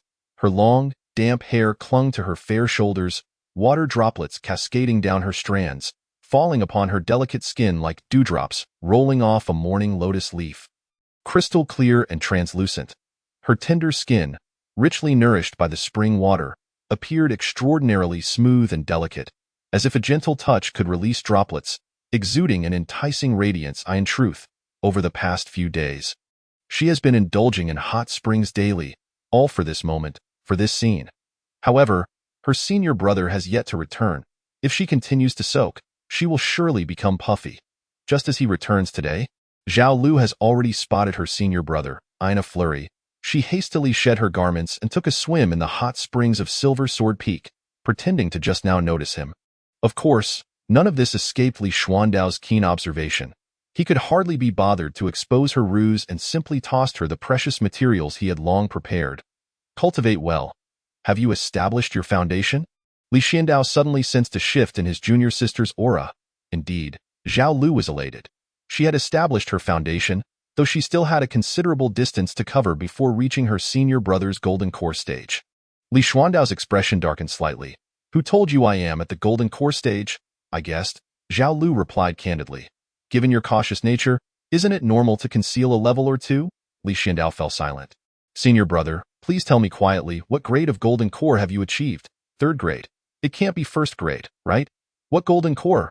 Li Xiandao waved his hand dismissively. This golden core is not that golden core. I am not cultivating the golden core as understood in Shushan, nor in the general sense recognized within the cultivation world. I merely improved upon the foundation I established. As he walked, Li Xiandao continued, creating a golden core is no simple feat. Others have taken 2 or 3 decades to achieve it. I have no intention of rushing into it, expecting it to happen with a mere breath. That is utterly impossible.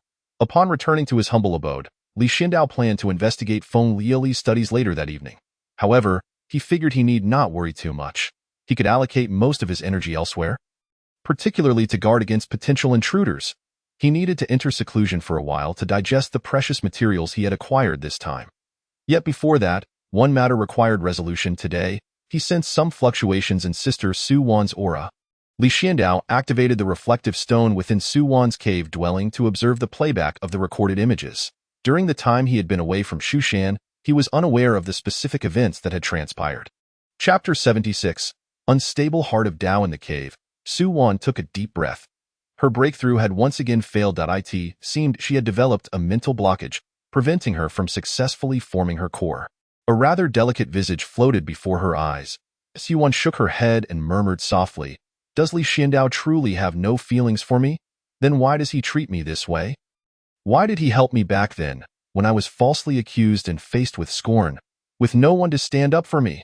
Through the twin reflective stone, Li Xiandao furrowed his brows. Could it be that Su Wan, feeling rejected by me, has developed a heart demon? That would be disastrous. An unstable heart of Tao, falling into demonic cultivation?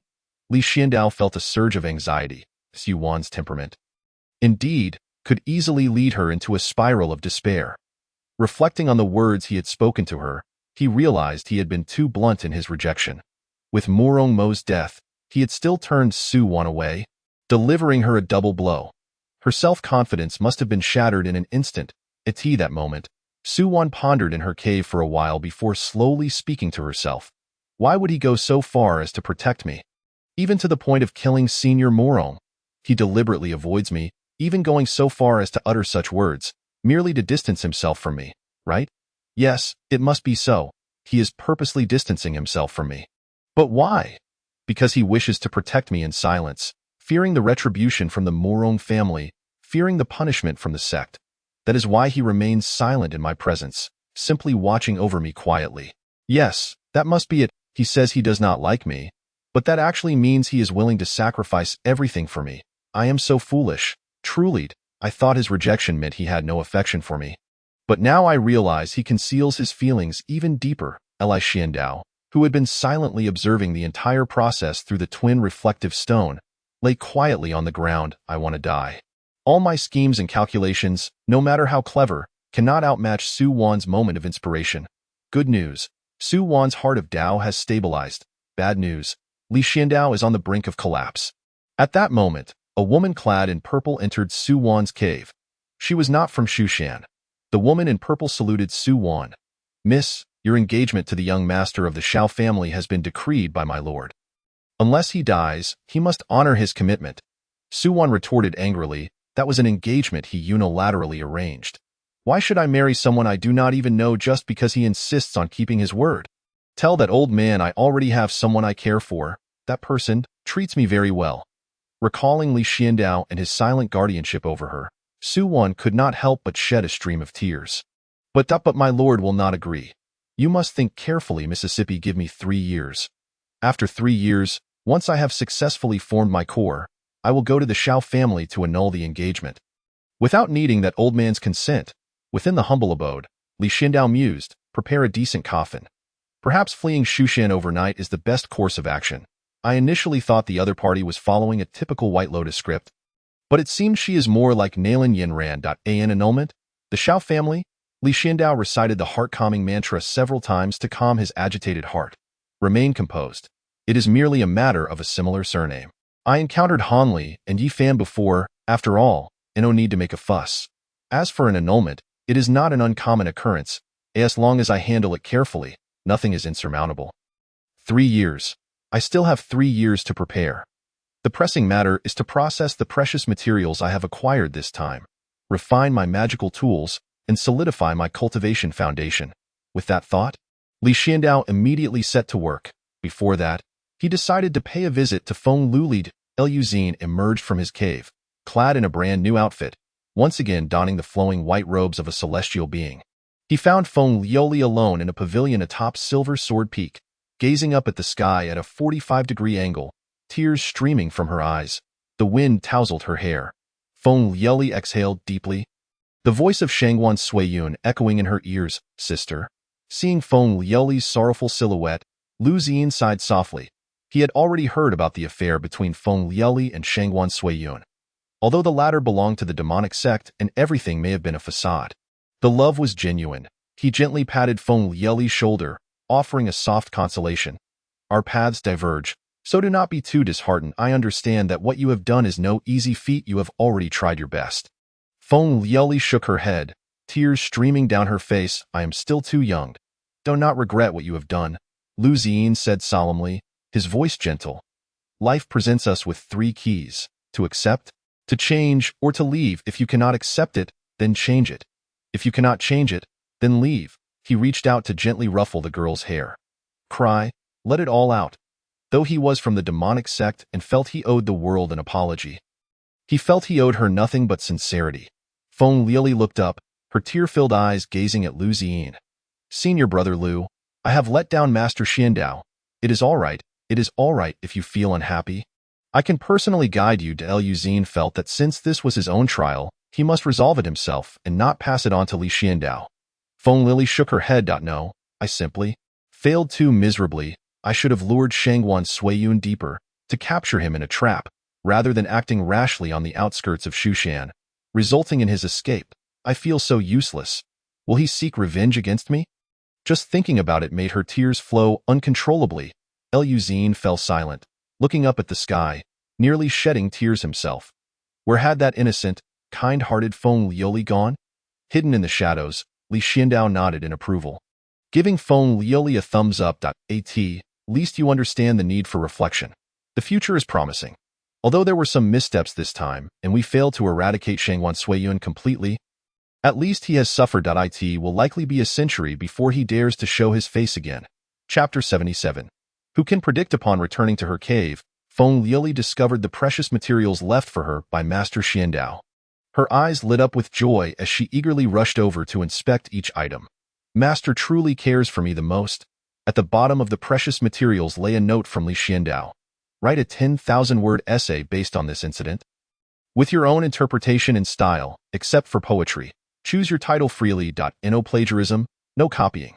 The content should be healthy and positive, aligning with mainstream societal values, filled with positive energy. In the alchemy chamber, Li Xiandao posted a sign reading no entry for idlers at the door.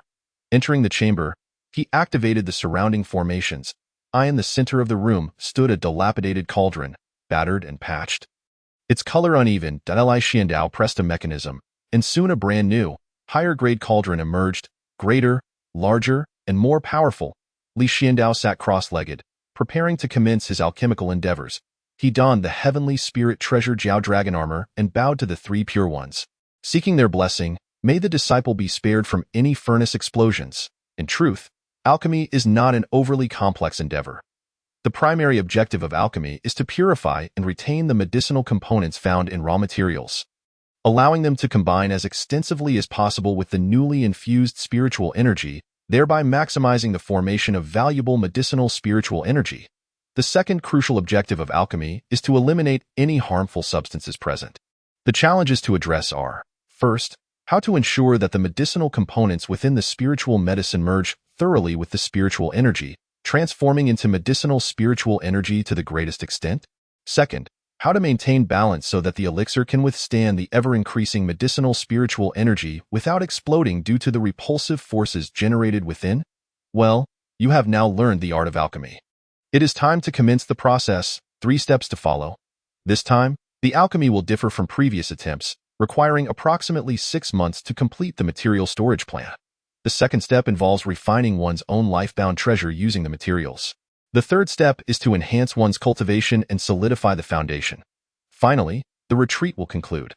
Upon his return, the senior brother immediately entered seclusion. It is said he even left a letter for the little sister Lieli, which was 5 words longer than the one he left for me. 5 whole words. Zhao Lu lay sprawled across the table, her expression one of bleak resignation. Indeed, love can fade away, can't it? Just then, Zhao Lu's gaze caught sight of a figure soaring towards her from the horizon. Initially indifferent, she soon realized who it was, and her heart raced with alarm. It was none other than Sister Su Wan. Zhao Lu hastily rose to her feet. Surely, she couldn't be here to seek out her senior brother? As expected, the first words out of Su Wan's mouth upon seeing her were, "Is junior brother Xianxiao here?" Zhao Lu replied, "My senior brother is in seclusion and has instructed that no outsiders disturb him." Oh, Su Wan nodded. Zhao Lu felt a wave of relief wash over her. Fortunately, Sister Su Wan was wise enough to retreat and not be so shameless. Su Wan then said, "In that case, Zhao Lu, you should take your leave and not disrupt your senior brother. I will go see him." Zhao Lu, "Oh, sister, my senior brother is in seclusion and does not allow outsiders to interrupt him." Zhao Lu thought Su Wan must not have understood her, so she repeated herself. Su Wan smiled lightly, thinking to herself, "How could I be an outsider? I am his beloved." Zhao Lu served tea to Sister Su Wan and glanced at her sidekick, Sister Jiang Luoshui. She simply could not comprehend why Sister Su Wan always accompanied Jiang Luoshui. Feng Lieli and Zhao Lu sat opposite each other. The 4 of them, among the top 10 beauties of Mount Shu, exchanged glances in an atmosphere that became increasingly awkward. Zhao Lu felt on edge, aware that Su Wan was rumored to be her senior brother's romantic interest. The weapon at her chest was exceedingly rare. Jiang Luoshui, lively and spirited yet cunning, had previously sought out her senior brother at Silver Sword Peaked. As for Feng Lieli, she was her fiercest rival. It was overwhelming. Zhao Lu could not help but lament the multitude of competitors before her. Not only numerous but of exceptional quality as well. Eventually, unable to endure the awkwardness any longer, Zhao Lu broke the silence. "Sister Su Wan, Sister Luoshui, may I inquire what brings you to seek my senior brother?" Su Wan's expression shifted slightly as she replied softly, "There are some matters I wish to discuss with him in person. Then it would be better for you to tell me, and I shall convey your message to him once he emerges from seclusion." Su Wan shook her head, saying it was inconvenient and that it was best she speak directly to him. "But my senior brother will be in seclusion for quite some time," Su Wan gently replied. "That is of no concern. Seclusion?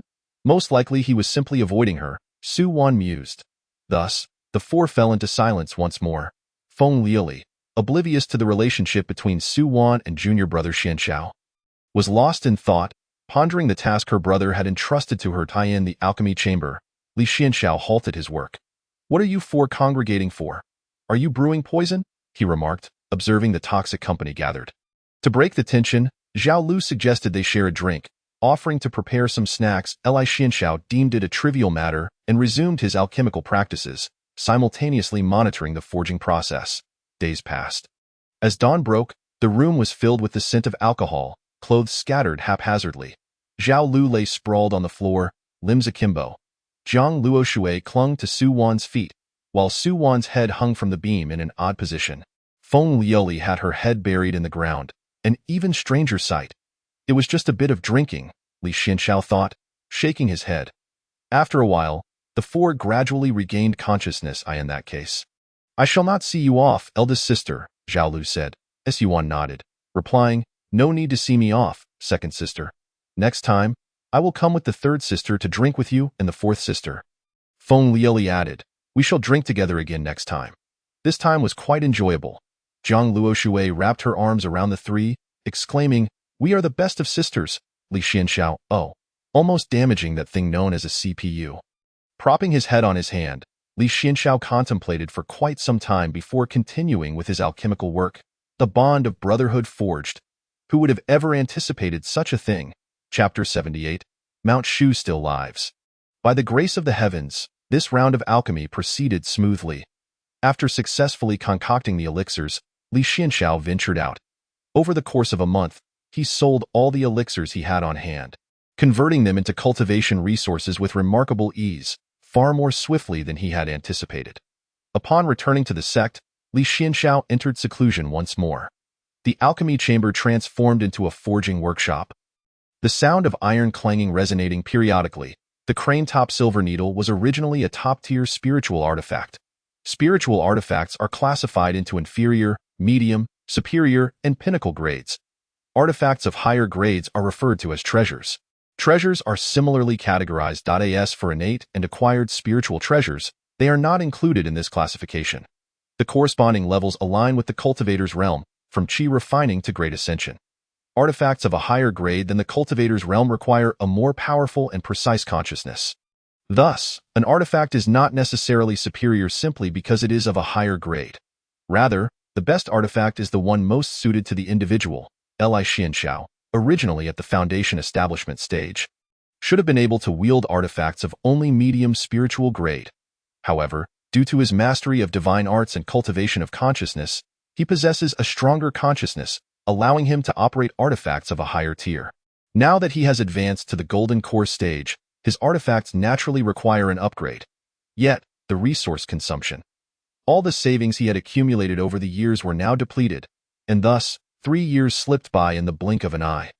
For cultivators, 3 years is but a fleeting moment. At Mount Shu, on Tongtian Peak, the peak masters and the sect leader, Daoist Lingshu, gathered to discuss the business of the Mount Shu flying vessels. As the discussion progressed, the master of Shaoqiong Peak suddenly brought up a pressing matter. The 5 disciples of Shaoqiong Peak had completely vanished within the Daxia dynasty. If they had been slain, their jade tokens would shatter, and Mount Shu would surely be aware of it. Yet, their jade tokens remained intact, and not even a trace of their presence could be detected. Could it be that they were deliberately concealed? There is a possibility. Most likely, an unfortunate incident has occurred. What does the Daxia dynasty say? They have asked us to wait for news, assuring us they are searching diligently, by the time they find them. The opportunity will have passed. Someone scoffed at that moment. A timid voice interjected. If the esteemed elders agree, I would like to take on this mission. All eyes turned to the speaker. Lu Zian, Lu Zian, the master of Silver Sword Peak, had suffered 3 injuries from the Mount Shu sword array since taking on her position. Her clothes had been soiled by the urine of a spirit monkey.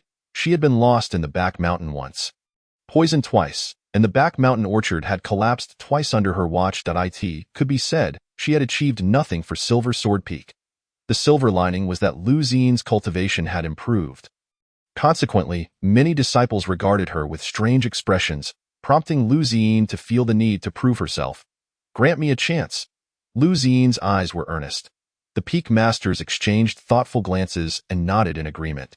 After leaving Tongtian Peak, Lu Zian was filled with determination. This time, she would succeed without fail, aiming to accomplish the task beautifully. She could not do it alone. Ever since arriving at Silver Sword Peak, any endeavor she attempted had been thwarted by a series of unfortunate events, as if there were an unseen hand deliberately working against her. This time, she would bring along a helper, Li Xianxiao. Suddenly, Lu Zian recalled her junior brother. When she had taken him down the mountain, she She had noticed that although Li Xuanqiao's cultivation was not high, he was meticulous in his work. However, it seemed that Li Xianxiao had been in seclusion for quite some time. Just as she was contemplating this, she returned to Silver Sword Peak and spotted that familiar figure. Li Xianxiao had emerged from seclusion. By the grace of heaven, everything had gone smoothly. Alchemy was successful. Elixirs sold well, and forging progressed seamlessly. The crane-top silver needle had transformed into a pinnacle spiritual artifact. His cultivation was also progressing without any oversight. Mount Shute still thrives. How wonderful! Li Xianxiao was preparing to relax his mind when a figure landed before him. Senior brother Li Xianxiao greeted respectfully. Liu Xin nodded. Junior brother Xianxiao, you have finally emerged from seclusion. Is all well, dear brother? I hope this message finds you well. Has junior brother Xianxiao had any time to spare recently? Oh, do you have something to instruct? Liu Xin then elucidated the circumstances to Li Xianxiao, emphasizing that the rewards for this mission would be entirely bestowed upon him. Li Xianxiao maintained a calm demeanor. Though a flicker of intrigue stirred within him, this time, he intended to orchestrate a little surprise for brother Liu. Oh, wait, it seems this endeavor is unrelated to Feng Liuli. The other party had not prepared to bring Feng Liuli along for the mission. Li Xianxiao silently apologized to brother Liu in his heart. It had become a subconscious habit to lead brother Liu into mischief. He swiftly contemplated the situation. Accompanying brother Liu on this mission would serve as an excellent excuse. After all, the 3-year period had elapsed and senior sister Su Wan had successfully advanced to the Golden Core stage. She was now set to annul her engagement. The family of the fiancé, the Shao clan, was situated in the Great Xia dynasty. This meant he wouldn't need to fabricate reasons for himself. Moreover, embarking on a mission to the Great Xia dynasty with brother Liu would ensure his safety. Li Xianxiao held great confidence in Liu Xin's abilities. Thus, he acquiesced. Liu Xin nodded with satisfaction and they agreed upon a departure date. Li Xianxiao returned to make preparations. Although he had just concluded his secluded training, there were no pressing matters to attend to at Silver Sword Peak. While he had been in seclusion, he had not devoted himself entirely to it. His doppelgangers and puppets had diligently continued their tasks. Furthermore, there was his junior sister, Zhao Lu, a keen observer of gossip. Whenever she had a moment, she would brew tea, snack on seeds, and chat with others, subsequently relaying the gossip to Li Xianxiao. This way, he ensured he didn't miss any significant events. Most importantly, he had a monitoring system in place at Mount Shu. He meticulously observed the disciples on the Dual Spirit Stone, keeping detailed records of those who required special attention. For instance, he would study the techniques of disciples who had failed breakthroughs, delve into the mysteries and essence of their practices, analyze their habitual training styles, and contemplate their potential weaknesses and strengths. Other noteworthy considerations were also taken into account. Ultimately, through his precise understanding of various factors, he deftly guided those disciples toward discovering the key clues to overcoming their predicaments, all while remaining hidden in the shadows. On another note, if a disciple suffered a series of unfortunate events leading to a foul mood, Li Xianxiao would deliberately ensure that they encountered some fortuitous occurrences in the following days, thereby diminishing the likelihood of their descent into darkness. Once, a disciple from Tongtian Peak faced misfortune during a celebratory feast, resulting in an allergic reaction to deep-sea seafood. While seeking an antidote, he encountered counterfeit products and ended up bedridden for a month. Just as he recovered and sought to save money by eating at the servant's peak, he accidentally knocked over an entire shelf of vegetables, losing a month's worth of income. When he finally set out on a mission, he was ambushed by malevolent cultivators. Fortunately, after enduring a series of unfortunate events, Li Xianxiao had taken notice of him. Thus, when he was besieged and on the brink of death, Li Xianxiao intervened to save him. One couldn't help but marvel at fate. If not for those misfortunes, Li Xianxiao would not have paid him special attention, and the disciple would likely have perished at the hands of the malevolent cultivators. Chapter 79. Dragon Transforming City. The following day, a small flying vessel departed from Mount Shu, heading toward the Great Xia dynasty. Aboard the vessel were 4 individuals: Liu Xin, Li Xianxiao, Su Wan, and Zhao Lu. Su Wan was preparing to annul her engagement with the Shao clan of the Great Xia dynasty. Upon learning of Li Xuanqiao's intention to travel to the Great Xia dynasty as well, she decided to accompany him. As for Zhao Lu, her family was part of the royal lineage of the Great Xia dynasty. The disappearance of 5 disciples from Mount Shu within the territory of the Great Xia dynasty would inevitably require their involvement. and Zhao Lu's identity as a princess would facilitate matters.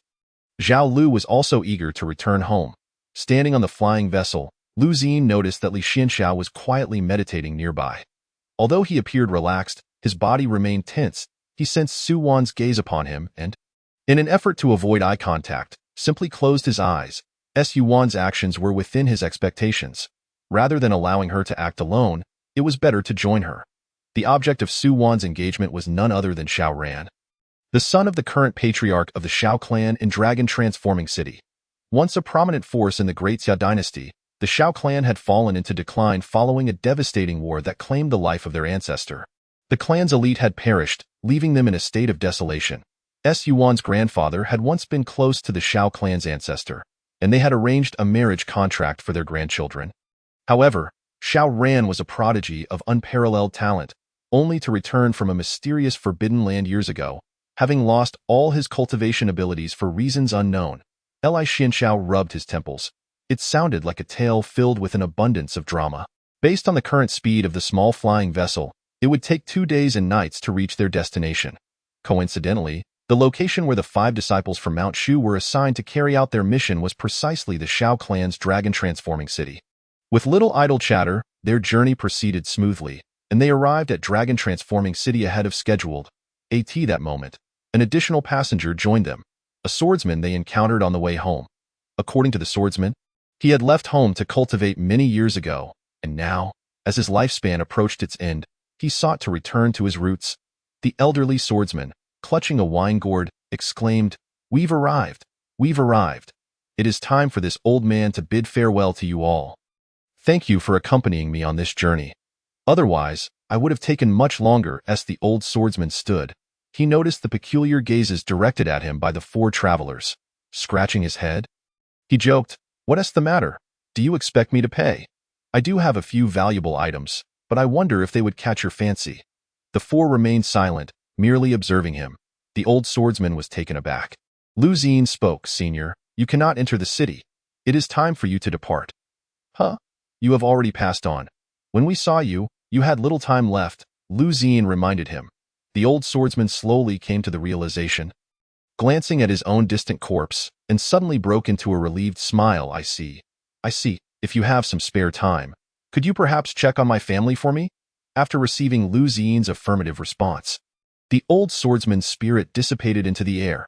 Upon their arrival in Dragon Transforming City, the city lord had long awaited their presence. "Welcome, Princess." The city lord, accompanied by officials of varying ranks, emerged from the city to greet them. Zhao Lu, hands on her hips, instinctively lifted her chin. Having spent so long at Mount Shu, she had nearly forgotten her identity as a princess. Zhao Lu proudly glanced at her senior brother. "What do you think? Marrying me means marrying a princess. Are you still hesitant?" Li Xianxiao shot her a glance, urging her to understand the implications. While abroad, one should avoid excessive familiarity and refrain from unnecessary communication, even through glances. Zhao Lu sheepishly averted her gaze. The citizens lined the streets, welcoming them with great enthusiasm. They proceeded towards the city lord's residence. Li Xianxiao then informed Brother Lu that he would temporarily leave the group. Setting off alone towards the location the old swordsman had mentioned, he intended to deliver a message, but upon arrival, he found the place abandoned. Concerned, he sought to inquire with a neighbor, only to discover that there were none in the vicinity. After walking for some time, he finally encountered a passerby. "Do you know what happened to the residents here?" Li Xianxiao inquired. "How strange. There used to be quite a number of people living here. But gradually, they all vanished." "Were many people missing?" Li Xianxiao pressed. There were reports made to the authorities, and many had gone missing to the west of the city, but eventually, the cases were left unresolved. This seemed a trivial matter, and the passerby merely mentioned it in passing. Yet, it set off alarm bells in Li Xianxiao's mind. Cautious as he was, he swiftly conducted a simple investigation. To his surprise, he uncovered numerous irregularities. For instance, regarding the missing populace of Dragon Transforming City, it was reported that there had been no fewer than dozens of cases of mass disappearances. Initially, the numbers were small and went unnoticed. But as more individuals went missing, the situation drew attention. The authorities and the Demon Exorcism Bureau intervened, yet the cases ultimately faded into obscurity. While the rumors among the populace were likely exaggerated, The many vacant houses in the city could not be fabricated. This was merely the result of Li Xuanqiao's investigation within half a day. His brow furrowed in concern. He couldn't help but connect this with the 5 missing disciples from Mount Shu.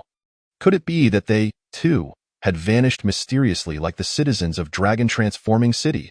A strong sense of crisis surged within Li Xianxiao. Time was of the essence. He had lingered outside for too long. Thus, he headed towards the city lord's residence. At that moment, a grand banquet was being held to host the party from Mount Shu. Li Xianxiao sat quietly at the end of the table, inwardly lamenting the convergence of so many events. Senior sister Su Wan was to annul her engagement, and now he had discovered that the disappearance of the Mount Shu disciples might be linked to the mass vanishings in dragon-transforming city. Li Xuanqiao's expression grew serious. Just then, a servant approached to announce, "Your Highness, City Lord, the head of the Xiao clan, Xiao Qingshan, and his son Xiao Ran have arrived."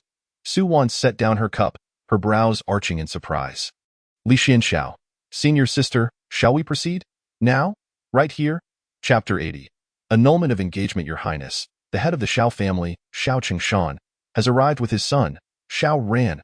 A tall, middle-aged man entered the grand hall, accompanied by a handsome young man. Xiao Qingshan first bowed to the city lord, then turned his gaze to Zhao Lu, who was seated at the main position. "I pay my respects to your highness, the princess." Zhao Lu graciously returned the gesture. Subsequently, Xiao Qingshan also paid his respects to Lu Ziyin, the master of Shushan Peak, demonstrating his courtesy towards all present. Finally, he turned his attention to Su Wan. "My dear niece, it has been a long time since we last met. You have grown even more beautiful. Why, father sends his regards. How are Uncle Xiao and Aunt Xiao?" "Very well, all is well." Although Su Wan was conversing with Xiao Qingshan, her gaze was fixed on the young man beside him, Xiao Ran. They had encountered each other in their childhood, yet neither held any memorable impression of the other. Su Wan rose to her feet, seemingly ready to announce the annulment of their engagement right then and there. Li Xuanqiao's expression grew serious.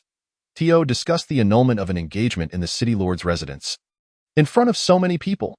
It appeared rather inappropriate. It would be unbearable for anyone present. Even the most indifferent individual would find it humiliating. "Uncle Xiao, Su Wan has come to discuss a matter," she stated. "Speak freely." Both Lu Ziyin and Zhao Lu were aware of Su Wan's intentions, yet they were taken aback by her timing. As Su Wan began to speak. You are you. The onlookers in the hall were left in bewilderment. "Oh, what language is she speaking?" Su Wan blinked and realized her tongue. No, her mouth had gone numbed. In the next moment, she stumbled and collapsed onto the table. At that moment, Li Xianxiao, from a corner, smiled lightly and said, "It seems that senior sister Su Wan is inebriated. She had consumed quite a bit of alcohol before arriving. Allow me to escort her to her room for some rest."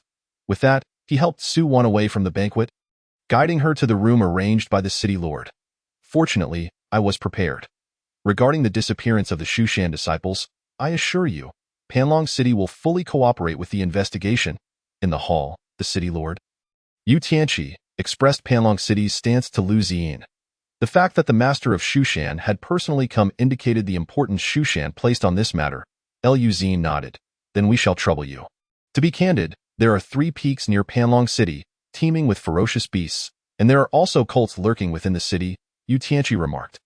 "Given that these 5 Shushan disciples have been missing for quite some time, they may have encountered misfortune." Lu Ziyin replied solemnly. "Rest assured, Shushan is not unreasonable and will not indiscriminately blame Panlong City. However, whoever chose to harm my Shushan disciples has declared themselves an enemy of Shushan." The city lord smiled and took a sip of tea.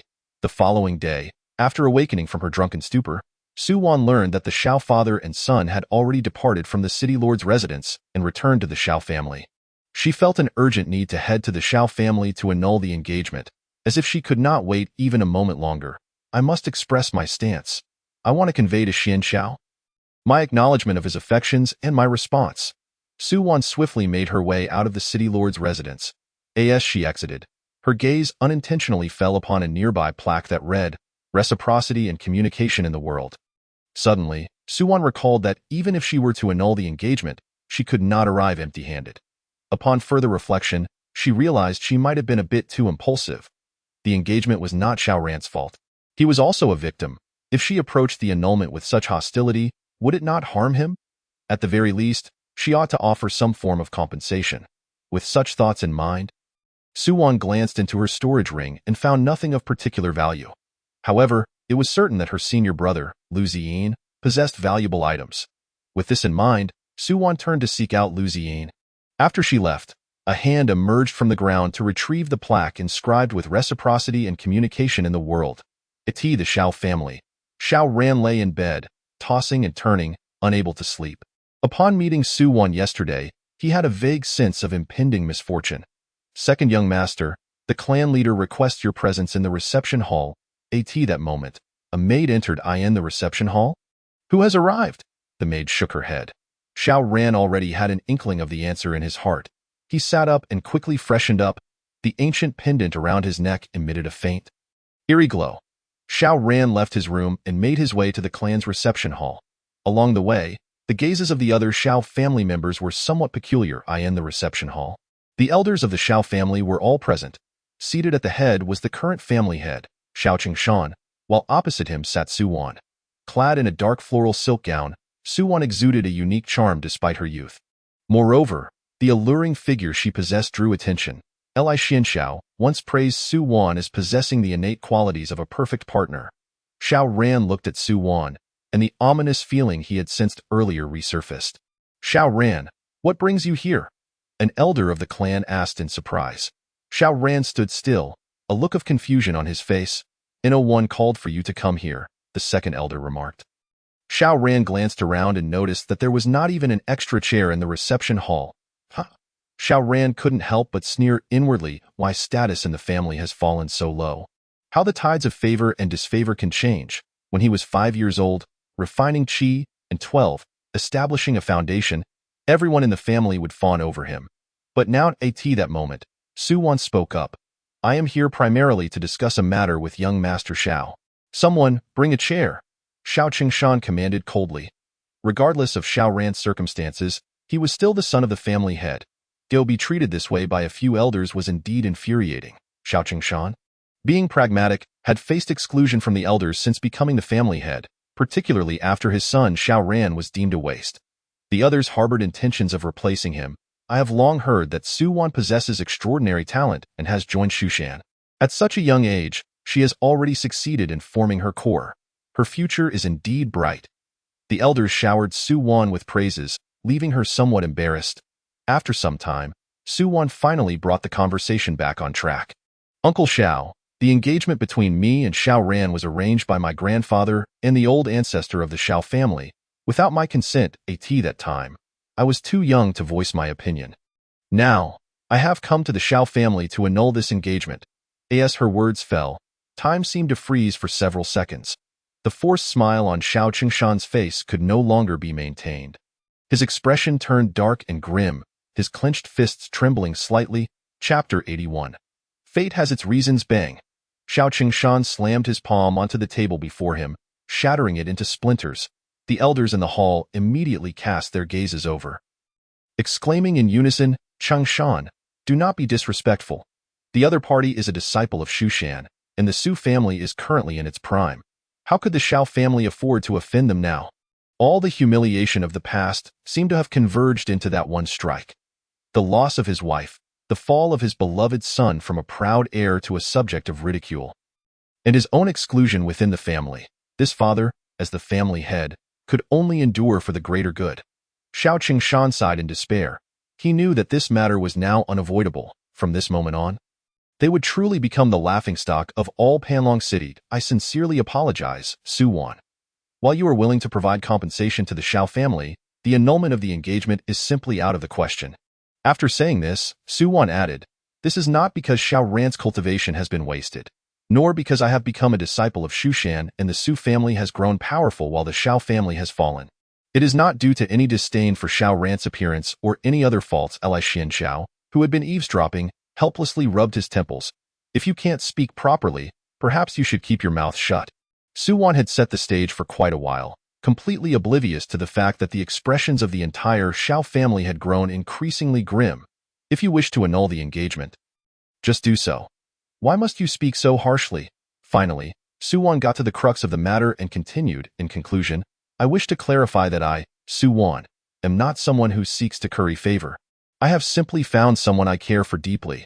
He treats me with utmost kindness, and I cannot betray him. At this moment, Xiao Ran, who had been sitting at the back, finally stood up. The young man, filled with rage, glared fiercely at Su Wan. Su Wan, you have insulted me beyond measure. Spare me your excuses. If you look down on me, just say so. I, Xiao Ran, may not be able to cultivate at present.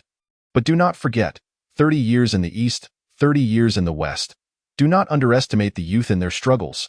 One day, I, Xiao Ran, shall return this humiliation. Su Wan replied sternly, I have already stated that I do not look down on you. I simply cannot fulfill this engagement. If I, Su Wan, wished to leverage my power, I would not have come here alone. Both Shushan and the Su family serve as my support. Which of the Xiao family can afford to offend them? Xiao Ran retorted, you merely rely on the current might of the Su family. You, Su Wan, have succeeded in forming your core and have the backing of Shushan. When I, Xiao Ran, was refining Qi at 5 and establishing my foundation at 12, where were you to annul the engagement then? When I was still considered a genius, why did the Su family not come forward? Now you merely seek to curry favor, pandering to the whims of fortune. Now that I have fallen from grace, I acknowledge my defeat today, but do not let me rise again. Su Wan was not one to be easily trifled with. She gazed at the young man before her, who was of the same age as herself, as he confronted her, his veins bulging and words dripping with disdain. In that moment, she too rose to her feet, coldly declaring, the law of this world is one of the strong devouring the weak. Your cultivation has been destroyed. Your own frailty is to blame. Can you hold me accountable? It is clear that you overstepped your bounds by trespassing into forbidden territory. At that moment, Su Wan's expression turned grim as Xiao Ran's fury reached its zenith. A culmination of all the mockery and humiliation he had endured since his powers were shattered. One must remember how proud Xiao Ran had once been. He had tolerated so much, but now, with the marriage proposal retracted, his dignity lay trampled beneath their feet. Outside the conference hall, a considerable number of young members from various families had gathered, gossiping animatedly. Xiao Ran felt as if he might shatter his teeth from the fury. And suddenly, he spat a mouthful of blood. Clutching his chest, he collapsed onto the ground. Yuan's face softened with pity, but Xiao Ran, with one hand braced against the ground, struggled to rise once more. Su Wan, I shall remember this humiliation today. He abruptly drew a sword that hung on the wall. Su Wan's heart raced. She feared he intended to attack her and instinctively unsheathed her own sword. The clash echoing ominously. The elders present exchanged alarmed glances. Su Wan had come alone to the Su family, not merely relying on her own golden core cultivation, but on the might of her lineage. If the Xiao family dared to harm her today, they would likely face annihilation tomorrow. However, given Xiao Ran's current state, could he truly pose a threat to Su Wan? To everyone's astonishment, Xiao Ran plunged the sword into his own chest, aiming directly for his heart. He seemed to have forsaken life itself. Su Wan gasped in shock. As the blade pierced his flesh, Xiao Ran's eyes burned with hatred as he proclaimed, Su Wan, should the heavens allow me to live, I shall return this humiliation tenfold. Su Wan, witnessing this scene, felt a pang of compassion while simultaneously being struck by the resoluteness in his demeanor. She had not anticipated that he, too, harbored such pride. Su Wan, our engagement is nullified. I shall seek you out on Mount Shu in the future. Su Wan's eyelids twitched slightly as she replied solemnly, very well. I shall await you on Mount Shu. Ranner! Xiao Qingshan lifted Xiao Ran into his arms. His wife had already departed. He could not bear to lose his child as well. Quick, call for help! Xiao Qingshan shouted furiously. Several younger members outside were immediately knocked unconscious by his overwhelming aura. Xiao Qingshan glared at Su Wan, his gaze so intense it made her feel as though she might be slain in the next moment, her expression grave. Veins bulged on Xiao Qingshan's forehead, pulsating violently, revealing the depths of his rage and agitation. His hands, gripped tightly, turned pale at the knuckles, as if he might crush the very air he held. The marriage has been nullified. See her out? Su Wan felt a powerful force bearing down upon her. She instinctively took a step back, glancing once more at the fallen Xiao Ran before retrieving an item from her storage ring. This is a special healing balm from the Su family. Without hesitation, Xiao Qingshan reached out to take it. Now was not the time for pride. Who knew if that sword strike had been fatal? But to his surprise, the injured Xiao ran threw the bomb away with great effort. I do not need it. Take it away. If I am to die today, then it is fate if I survive. It shall be a chance bestowed upon me. My life is not meant to end here. One day, I shall repay this humiliation in full. With those words, Xiao Ran lost consciousness. Siwan cast a deep glance at him before turning to leave. Very well, I shall await your return. Chapter 82. The 3-year deadline has arrived. Cough, cough, cough. Xiao Ran found himself face to face with his mother. He believed he must be dead, for it had been many years since he had last seen her. If she saw him in this state today, she would surely be deeply disappointed. Ranner, Ranner, as the calls echoed around him, Xiao Ran opened his eyes. Father, am I still alive? At that moment, Xiao Qingshan looked as though he had aged decades overnight. His face haggard, he held his child's hand tightly, feeling the warmth within it, and nodded solemnly. You were but an inch away from death. Xiao Ran forced a smile, whispering, since the heavens have allowed me to live, I shall prove myself to all good. Xiao Qingshan's gloom lifted. That is my son. Xiao Ran needed to rest in bed for some time. That sword had nearly cost him his life, yet it had also ignited a spark of hope within him. Xiao Ran mustered his strength and quietly made his way to his mother's grave. Sitting before it, he gazed at the distant horizon. The humiliation of today shall be etched in my heart. I do not wish to endure such a disgrace again. Mount Shu, Su Wan, Su family. They loom before me like 3 insurmountable mountains. Taking a deep breath, he acknowledged his current state, weaker than even a mere Qi refinement practitioner. While Su Wan had already achieved the Golden Core stage, to the members of the Xiao family, his words were but a jest. Even if Xiao Ran were to succeed in forming a Golden Core in the future, would Su Wan's cultivation not continue to rise, remaining at the Golden Core level? Such notions were laughable. Yet, Xiao Ran's audacity to speak thus surely stemmed from a wellspring of confidence. He removed the pendant from around his neck. Elder Hun, are you there? Elder Hun, a fragment of soul residing within the pendant, had been discovered by Xiao Ran 3 years prior. Upon finding it, Xiao Ran had inadvertently stumbled upon a voice that introduced itself as Elder Hun, a once mighty cultivator who had unfortunately perished during ascension. In his final moments, he had entrusted a fragment of his soul to this object, which fate had led to Xiao Ran's possession. Elder Hun had vowed to cultivate Xiao Ran into a future pinnacle powerhouse and assist him in reconstructing his body. However, in the 3 years that followed, Elder Hun had not imparted any profound techniques or teachings to Xiao Ran, which left him perplexed. Instead, the lessons were peculiar. For instance, Elder Hun had taught him a month's worth of lessons on subjects such as after the engagement is nullified. I choose forgiveness. Disasters do not affect fellow disciples. Taking a step back to gain a wider perspective and understanding the reasons behind my former fiancée's withdrawal. Additionally, he narrated numerous lengthy tales, often portraying protagonists who avenged their families or annihilated rival sects, all concluding in tragic fates, either dying alone or meeting their end in the streets, or being slain during a reunion by vengeful adversaries. Conversely, protagonists who chose not to harm the innocent invariably enjoyed fulfilling conclusions. Replete with multiple spouses and harmonious families, living lives of happiness, Xiao Ran found it incomprehensible that a great ascension cultivator would concern themselves with such matters. Nevertheless, Elder Hun had promised that if Xiao Ran diligently studied, he would reveal cultivation methods after 3 years. Now that the 3-year period had elapsed, compounded by the immense humiliation he had suffered, Xiao Ran's first order of business was to hold Elder Hun to his promise. Elder Hun, after calling several times, a deep voice resonated from the pendant. What is it? Little Ran, how did you end up in such a state while I was napping? Xiao Ran recounted the events of the day to Elder Hun. After listening, Elder Hun pondered before responding. This matter cannot be solely blamed on Su Wan. Both of you have your unspoken grievances. Xiao Ran clenched his fists, declaring, the humiliation I suffered today shall be repaid in full. Do you hate her? No. I merely hate my own weakness, my inability to withstand the scorn and contempt of others, and the shame I brought upon my father. Elder Hun continued, when the day comes that you seek her for vengeance, will you take her life? Xiao Ran shook his head, his gaze resolute. I will not take her life for this incident. I simply refuse to remain trampled underfoot for eternity. I have waited 3 years for an opportunity. I seek to reclaim what I have lost, not to prove my worth, but to demonstrate that I will reclaim everything that was taken from me." Elder Hun remained silent for a moment, then said, "Good, you are teachable. From this day forth, I shall impart to you the methods of cultivation."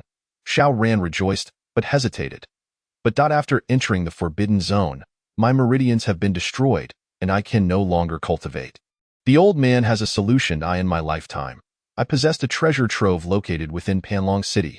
Seeking it will surely aid in restoring your meridians." Xiao Ran hastily rose, but Elder Hun cautioned, "You should wait until your injuries have healed. No, I cannot afford to wait another moment." Xiao Ran's eyes sparkled with the flames of hope. Indeed, he could not wait any longer. After his cultivation had been dismantled, he had endured years of anticipation. Ultimately, through Xiao Ran's insistence, Elder Hun revealed the location of the treasure trove. Xiao Ran then dragged his wounded body to the site. Chanting the incantation, he entered the treasure trove, which resembled a cavern, seemingly ordinary and not particularly ancient. Xiao Ran paid little heed to these details, his attention drawn instead to a chest within the cave. Opening it revealed a pill. "This is?" The voice of the Soul Elder emanating from the pendant. "Oh, not blame this old man for not warning you. Consuming this pill could lead to a narrow escape from death. However, should you survive, you may once again embark on your cultivation journey. Will you accept this?" Xiao Ran responded with action, decisively swallowing the pill without a hint of hesitation. In mere moments, he felt a peculiar sensation coursing through his body. His mind grew foggy, and he collapsed heavily to the ground.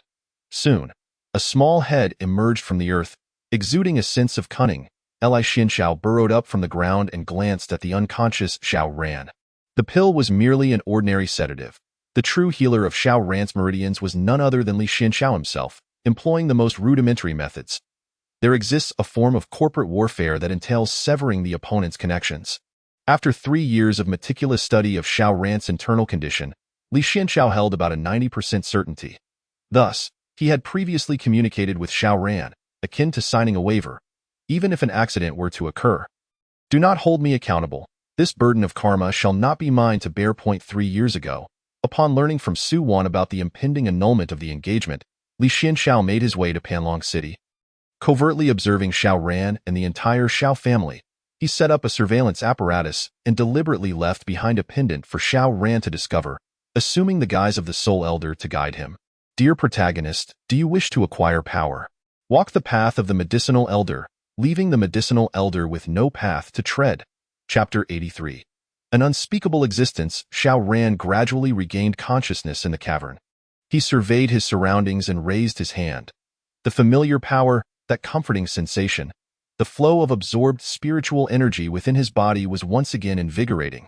Everything had returned. Xiao Ran was overwhelmed with joy and felt an irresistible urge to howl with exhilaration. Truly, the Soul Elder was a formidable being of the great ascension stage. This pill was nothing short of miraculous. Even the injuries to his body felt significantly alleviated.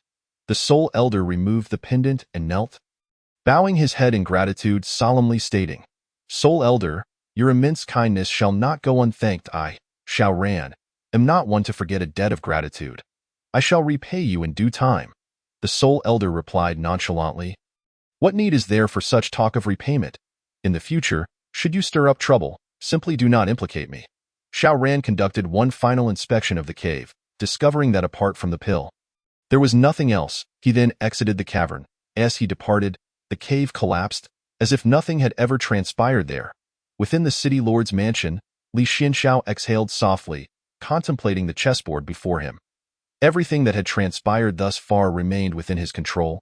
The upheaval surrounding Xiao Ran was significant, yet fortunately, 3 years prior, Li Xianxiao had already assumed the identity of the Soul Elder, gradually earning Xiao Ran's trust. This maneuver, taking a path others had tread, allowed others to go wherever they wished. From now on, please refer to me as the King of Strategies from Shushan. In truth, this was a forced necessity. Before Li Xianxiao stood Su Wan, the progenitor of the abstract realm. Unpredictable, ineffable, and unobservable, a presence of ancient malevolence. One could never ascertain her thoughts or anticipate her next move. When one gazes directly at her, she would conclude you harbor affection for her.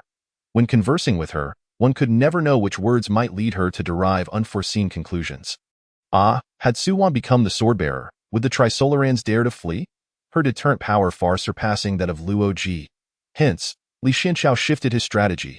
If Su Wan was unpredictable, perhaps another could be a more suitable alternative. Thus, he sought to resolve the issue at its roots, extending a nefarious hand towards Xiao Ran. Li Xianxiao observed the chessboard before him, placing a piece. The matter of the annulment had reached a conclusion. As for Xiao Ran's future inquiries regarding Shushan, that was a matter for another time, one which he could manage, ensuring events remained within expected parameters. Next, the disappearance of the Shushan disciples and the citizens of Panlong City came into focus. During his previous visit to Panlong City, Li Xuanqiao's intentions were clear, heading straight for the Xiao family, thus he had not noticed the widespread disappearance of the citizens. This time, the vanishing of citizens was intertwined with the disappearance of 5 Shushan disciples. There appeared to be much more to this than met the Li Xianxiao conducted a brief investigation and estimation. The Great Xia dynasty boasted over 1,400 counties, with an average population of 200,000 to 300,000 per county. Panlong City, as a prefectural city, was even larger, governing 5 counties, yielding a population exceeding 1 million. After several days of investigation and statistics, he estimated that roughly 20% of the vanished citizens were lost, regardless of age or gender. This amounted to an astonishing 200,000 individuals. The sheer scale of this disappearance left Li Xianxiao astounded. How could the government of Panlong City remain indifferent? And the court uninvolved? Li Xianxiao felt himself being drawn into a vortex of some conspiracy. Just then, a servant from the city lord's mansion rushed in to inform Li Xianxiao that Lu Ziyin had discovered the missing 5 disciples. Without hesitation, Li Xianxiao departed the city lord's mansion to seek Lu Ziyin. However, what he found was not the 5 Shushan disciples, but rather their belongings, discovered by the Demon Suppression Division while pursuing a cult hideout. These items were unearthed. Lu Ziyin nodded, confirming they indeed belonged to Shushan. He turned to the cult leader, inquiring, "Where are the others? If I tell you, will you spare my life?" "Do tell, they've been killed, and you?" "Not me. I lack the strength for that." It was an envoy from headquarters. Coincidentally, they encountered those disciples, and the envoy lured them to a location where they were all slain, claiming to possess some sealing technique to suppress the jade talismans within the Shushan disciples. Thus fearing Shushan would track them down. "Where are they?" Lu Ziyin asked sternly. "I cannot say. The envoy will kill me. If you refuse to speak, I can kill you right now," Lu Ziyin replied coldly. The man hesitated momentarily but ultimately divulged the truth. Li Xianxiao cast a glance at the so-called cult leader. Lu Ziyin seized the individual and swiftly headed towards the envoy's hiding place. Li Xianxiao and the Demon Suppression Division swiftly followed.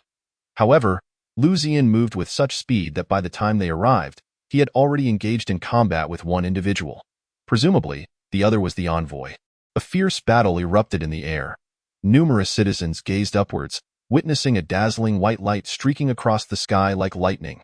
Simultaneously, a mysterious green light rushed forth.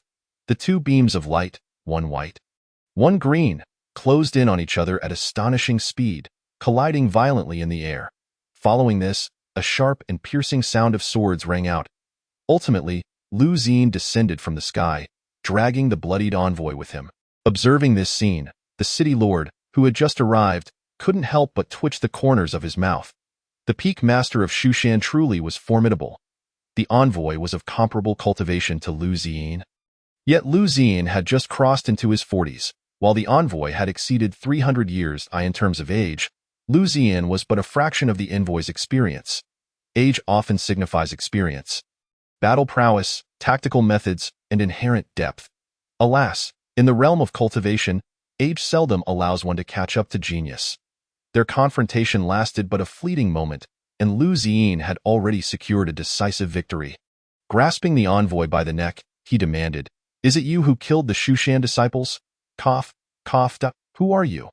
"I am Lu Ziyin, Peak Master of the Silver Sword Peak." Lu Ziyin calmly replied, "Shushan." The envoy continued to cough blood. How did you find me? Did you truly believe that killing Shushan disciples would grant you peace?" Lu Ziyin addressed the arriving city lord. "I appreciate your assistance, city lord, and to all present, we were of little help," replied the city lord. "Peak Master Lu, how do you intend to deal with this individual?" "Naturally, We shall take him back to Shushan for internal proceedings. Just as they were conversing, the envoy, previously bound by magical artifacts, suddenly erupted with power, breaking free, trying to escape. Lu Ziyin pointed his finger like a sword, and the flying sword at his waist transformed into a streak of light, piercing towards the envoy's shoulder. However, at that moment, the envoy unexpectedly turned his head, colliding headfirst into the flying sword. Lu Ziyin raised an eyebrow. Iron head technique? Quite interesting. In the next instant, the envoy's head was pierced by the flying sword, and his body fell stiffly to the ground. Lu Ziyin remarked, I hardly exerted much force. Has my swordsmanship truly reached such a level? Chapter 84. Too despicable. The envoy lay dead. Undoubtedly, he was the one responsible for the murder of the 5 Shushan disciples. After slaying the disciples, he carelessly gifted their belongings to the local cult leader. Consequently, when this cult leader was apprehended by the Demon Suppression Division, the items were inadvertently discovered, leading to the envoy's exposure. Following his defeat at the hands of Lu Ziyin, the envoy attempted to flee but fell victim to Lu Ziyin's misstep, resulting in his death. Inside the city lord's mansion, Lu Ziyin rubbed his chin thoughtfully. Although he had slain the perpetrator, it was of little consequence. The matter was resolved satisfactorily. Having ascended to the position of Peak Master of Silver Sword Peak, he had finally accomplished his first task. Lu Ziyin nodded in satisfaction and proceeded to document the entire incident meticulously on paper. This was the custom of Shushan. After completing a mission, each disciple involved was required to write a detailed report. Furthermore, if 2 disciples had conflicting reports, it indicated that errors had occurred during the execution of the task. This regulation was unique to Shushan, purportedly proposed by an anonymous disciple to the previous Shushan sect leader. This led to the disciples assigned to tasks lamenting their fate, cursing the ancestors of their fellow disciple for generations. However, despite the troubles, it undeniably eliminated numerous issues. Lu Ziyin glanced at his meticulously crafted report. The handwriting impeccable and flawless. He gently blew on the ink to dry it. Li Xianyun entered, saying, Senior brother Lu, there is something I must discuss with you. What is it? Lu Ziyin inquired. I sought out that old sword cultivator we encountered previously, but his home was already deserted. Lu Ziyin nodded thoughtfully. After all these years, perhaps something unfortunate befell his family, or perhaps they simply relocated. Have you inquired with his neighbors? His neighbors have also vanished. In fact, many people in that vicinity have gone missing. Oh? Missing? I only heard this from the common folk, and I am unsure of the details. Perhaps they have all moved away, Lu Ziyin mused, lost in thought regarding his own writing. Li Xianyun continued, that was my initial assumption as well. By the way, isn't there a noticeable decrease in the number of people on the streets of Panlong City? Moreover, I have heard that many individuals are searching for their missing relatives. They wish to post notices, but instead, they are apprehended by the authorities. Initially, I thought this might be related to the disappearances of the disciples from Shushan. He murmured as he shook his head and departed. Lu Ziyin blinked, pondering the large-scale disappearance of the populace. After offering his senior brother a hint, Li Xianyun lingered at the entrance for a moment, waiting for Lu Ziyin to leave the city lord's mansion before he finally departed. Within the city lord's mansion, the city lord observed Lu Ziyin's exit through the dual image stone, his brow furrowing in displeasure. Busybody. The dual image stone monitored not only Lu Ziyin but also disciples from Shushan, including Li Xianyun, Su Wan, and even Princess Zhao Lu. While his primary concern was Lu Ziyin, he did harbor some apprehension regarding the other disciples potentially engaging in unforeseen actions. Among them, it seemed that the most unassuming was the disciple named Li Xianyun, who spent most of his time in quiet meditation or trailing closely behind Lu Ziyin, following his every command. After all, what could one expect from a disciple in the Foundation establishment stage? The real trouble lay with Lu Ziyin, who posed a significant variable. Should he become aware of the happenings in the city, it would spell disaster. The city lord fixated on the image within the dual image stone, which now only displayed Li Xianyun. He felt no desire to continue watching at that moment. Li Xianyun sat in his room, reclining comfortably as he perused the monthly report. Unbeknownst to him, in the shadows, he was being watched by the city lord as he observed Li Xianyun. Deep underground, Li Xianyun scrutinized the city lord who was scrutinizing him. Surveillance? How despicable! What kind of shameless individual would place a viewing stone in another's room? Indeed, this city lord has ulterior motives, a large-scale disappearance of the populace. How could he be unaware? Only the city lord could conceal such a matter. Li Xuanyun's gaze sharpened. The city lord? Perhaps even someone higher up? Or the royal family? I must prepare for the worst. He inhaled sharply, the chilling realization dawning upon him. Liu Xin arrived in the city, inquiring about the missing citizens, with nearly 20,000 people unaccounted for. It was impossible to keep such a matter under wraps. Thus, Liu Xin easily gathered information regarding the missing populace. Initially prompted by Li Xuanyun's hint, he had merely intended to ask a few questions. But to his astonishment, the number of missing individuals in Panlong City was alarmingly high. This did not even account for those without family or friends. Liu Xin quickly recognized that something was amiss. He returned to the city lord's mansion and encountered the city lord directly. Without preamble, he inquired about the situation of the missing populace in Panlong City. The city lord, maintaining a calm demeanor, replied, Panlong City has a transient population and is rife with cult activity. Many have been deceived by these cults into leaving the city. Recently, there was also a conscription to repair the riverbanks, resulting in another group departing. Furthermore, a recent flood has left the populace struggling to find food. There are also many ferocious beasts lurking in the deep mountains and dense forests outside the city. Over time, these rumors of missing citizens have arisen. However, there is a mix of truth and falsehood. It is far from as severe as others claim, more akin to exaggerated gossip. Liu Xin nodded in understanding. I see. Since the sect leader has come all this way, it would be best to remain in Panlong City for a few more days to extend my hospitality. Alas, my current task necessitates a swift return to Shushan to report back. So I shall depart early tomorrow. Then I shall not detain you any longer. The two exchanged pleasantries before Liu Xin retreated to his room. The city lord informed him that he should remain in the mansion that night without wandering, as they would host a farewell banquet for the Shushan delegation. Upon returning to his room, Liu Xin muttered to himself that he had perhaps overthought the matter. Street rumors were hardly reliable. He paced around his room, his gaze falling upon the bookshelf. A cursory glance revealed nothing of interest, until he noticed a particularly vibrant book. Initially, he held little interest, yet the color captivated him. It was his favorite hue. The title caught his attention on the second glance. Only the cleverest can guess the ending. Hey, is this not meant for me?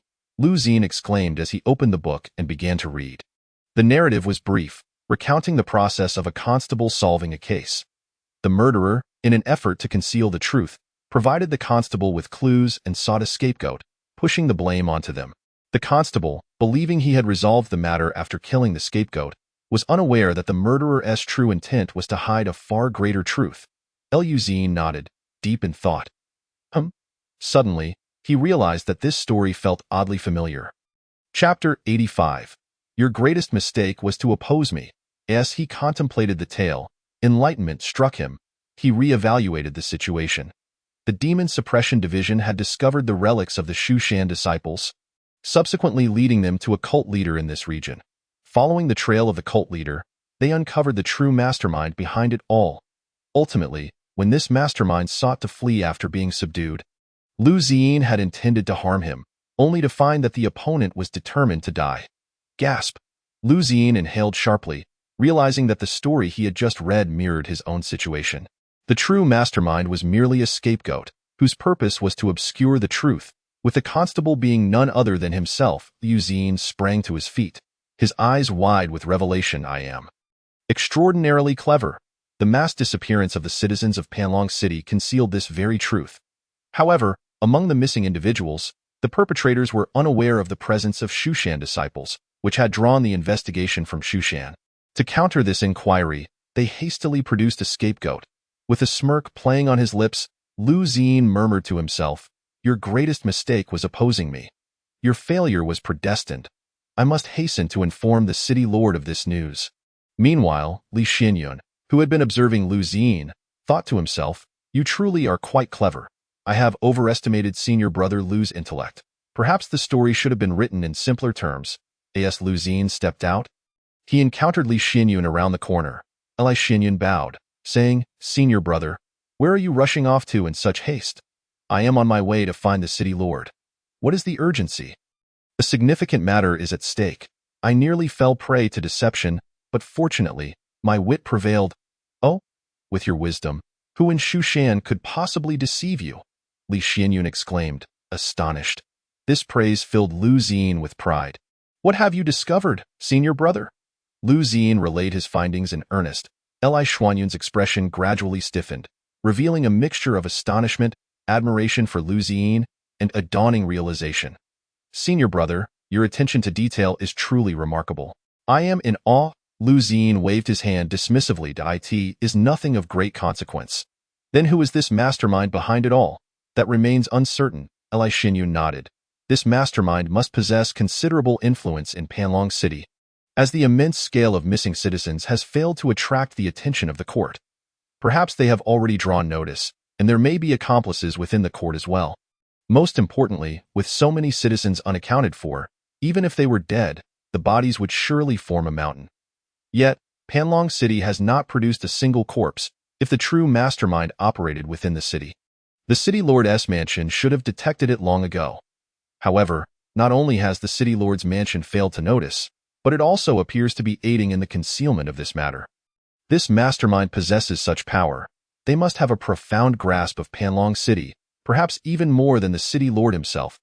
Lu Ziyin suddenly grasped the truth. The mastermind behind it all was none other than the City Lord. His father. Li Xinyun felt a slight twitch in his heart. In Panlong City, the only individual with a status higher than the City Lord is indeed the City Lord's father. Lu Ziyin slapped his forehead in realization. Li Xinyun replied, "Senior brother is indeed astute, but I have heard that the City Lord's father has been deceased for many years. Then it must be his grandfather, his third uncle, or perhaps his great-grandfather? Or even his aunt's husband." Lu Ziyin counted on his fingers until suddenly raising an eyebrow, saying, "Or it could simply be the City Lord himself."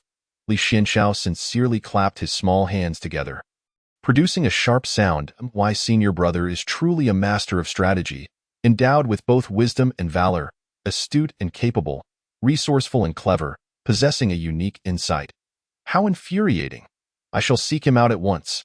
"Alas, senior brother, do not forget that this is the City Lord's mansion. There are countless of his people within the city. We are but a fragile force on his territory." Lu Ziyin scoffed. "What have I to fear?" The Shushan Sword Command. As Lu Ziyin raised his hand, a hidden sword flew from his sleeve, transforming into a streak of light that shot into the sky. In no time, Shushan would receive the news. The Shushan Sword Command signaled that anyone who beheld it, regardless of their location or purpose, must hasten to the place where the command was issued. Boom. The Shushan Sword Command exploded in the air, radiating an extraordinary brilliance, witnessed by the populace throughout the city. Yet, Lu Ziyin furrowed his brow. The Shushan Sword Command could not possibly have such limited altitude. It was obstructed by the city's protective formation. Li Xianxiao promptly reminded him. Indeed, at times, he felt quite helpless. "Must you be in such a hurry? Why not quietly leave Panlong City and return to our own territory, gathering our allies to confront him?" "Let us go." "Where are Su Wan and Zhao Lu?"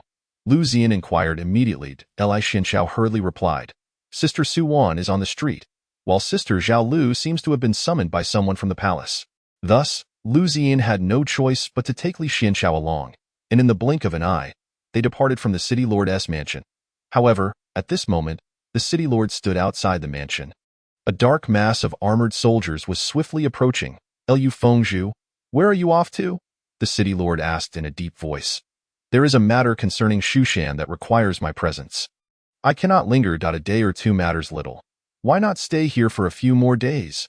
Food and drink will be plentiful." Lu Ziyin chuckled. "No need to trouble yourself, City Lord, and no trouble at all." What a polite remark. Lu Ziyin pressed down on his sword hilt. "Enough of this charade. Will you confess and submit to justice, or will you do so in a more disgraceful manner?" "I opt to end your lives here." "Arrogant!" Lu Ziyin retorted coldly. "Do you think Shushan does not exist, or do you underestimate me?" The City Lord raised his magical artifact, declaring, "Disciples of Shushan have colluded with evil cults, intending to trap Panlong City. Soldiers, heed my command. Let us annihilate these traitors. Kill!" With that deafening battle cry echoing through the air, a surge of ferocious blood energy swept over them like a tempest. Brightly colored banners danced in the wind, erecting high amidst the military formation. Once a large military formation is successfully established on the battlefield, its destructive potential can instill fear in the hearts of enemies.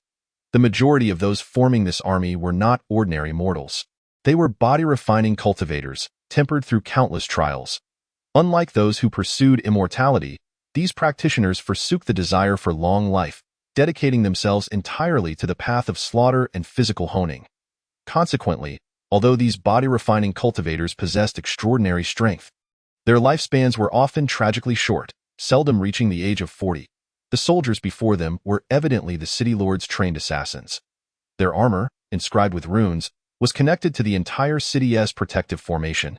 Continuously drawing in true essence, Xianxiao, stay close behind me, Lu Ziyin urged, slowly drawing his sword.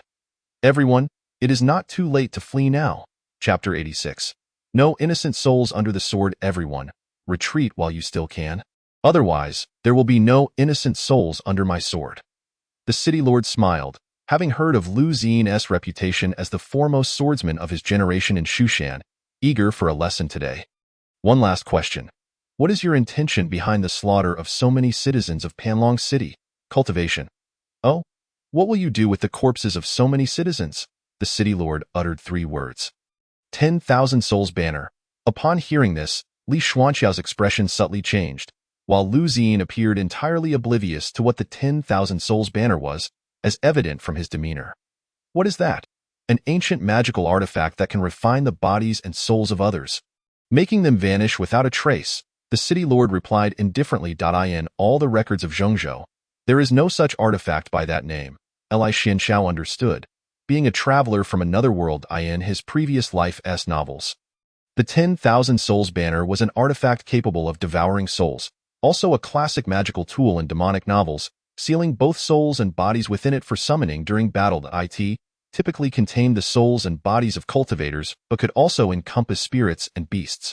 The power of the 10,000 souls banner would grow with the quality and quantity of souls contained within, evolving into a growth-type artifact. Yet in this world, no such treasure existed. Li Xianxiao suddenly recalled another traveler like himself.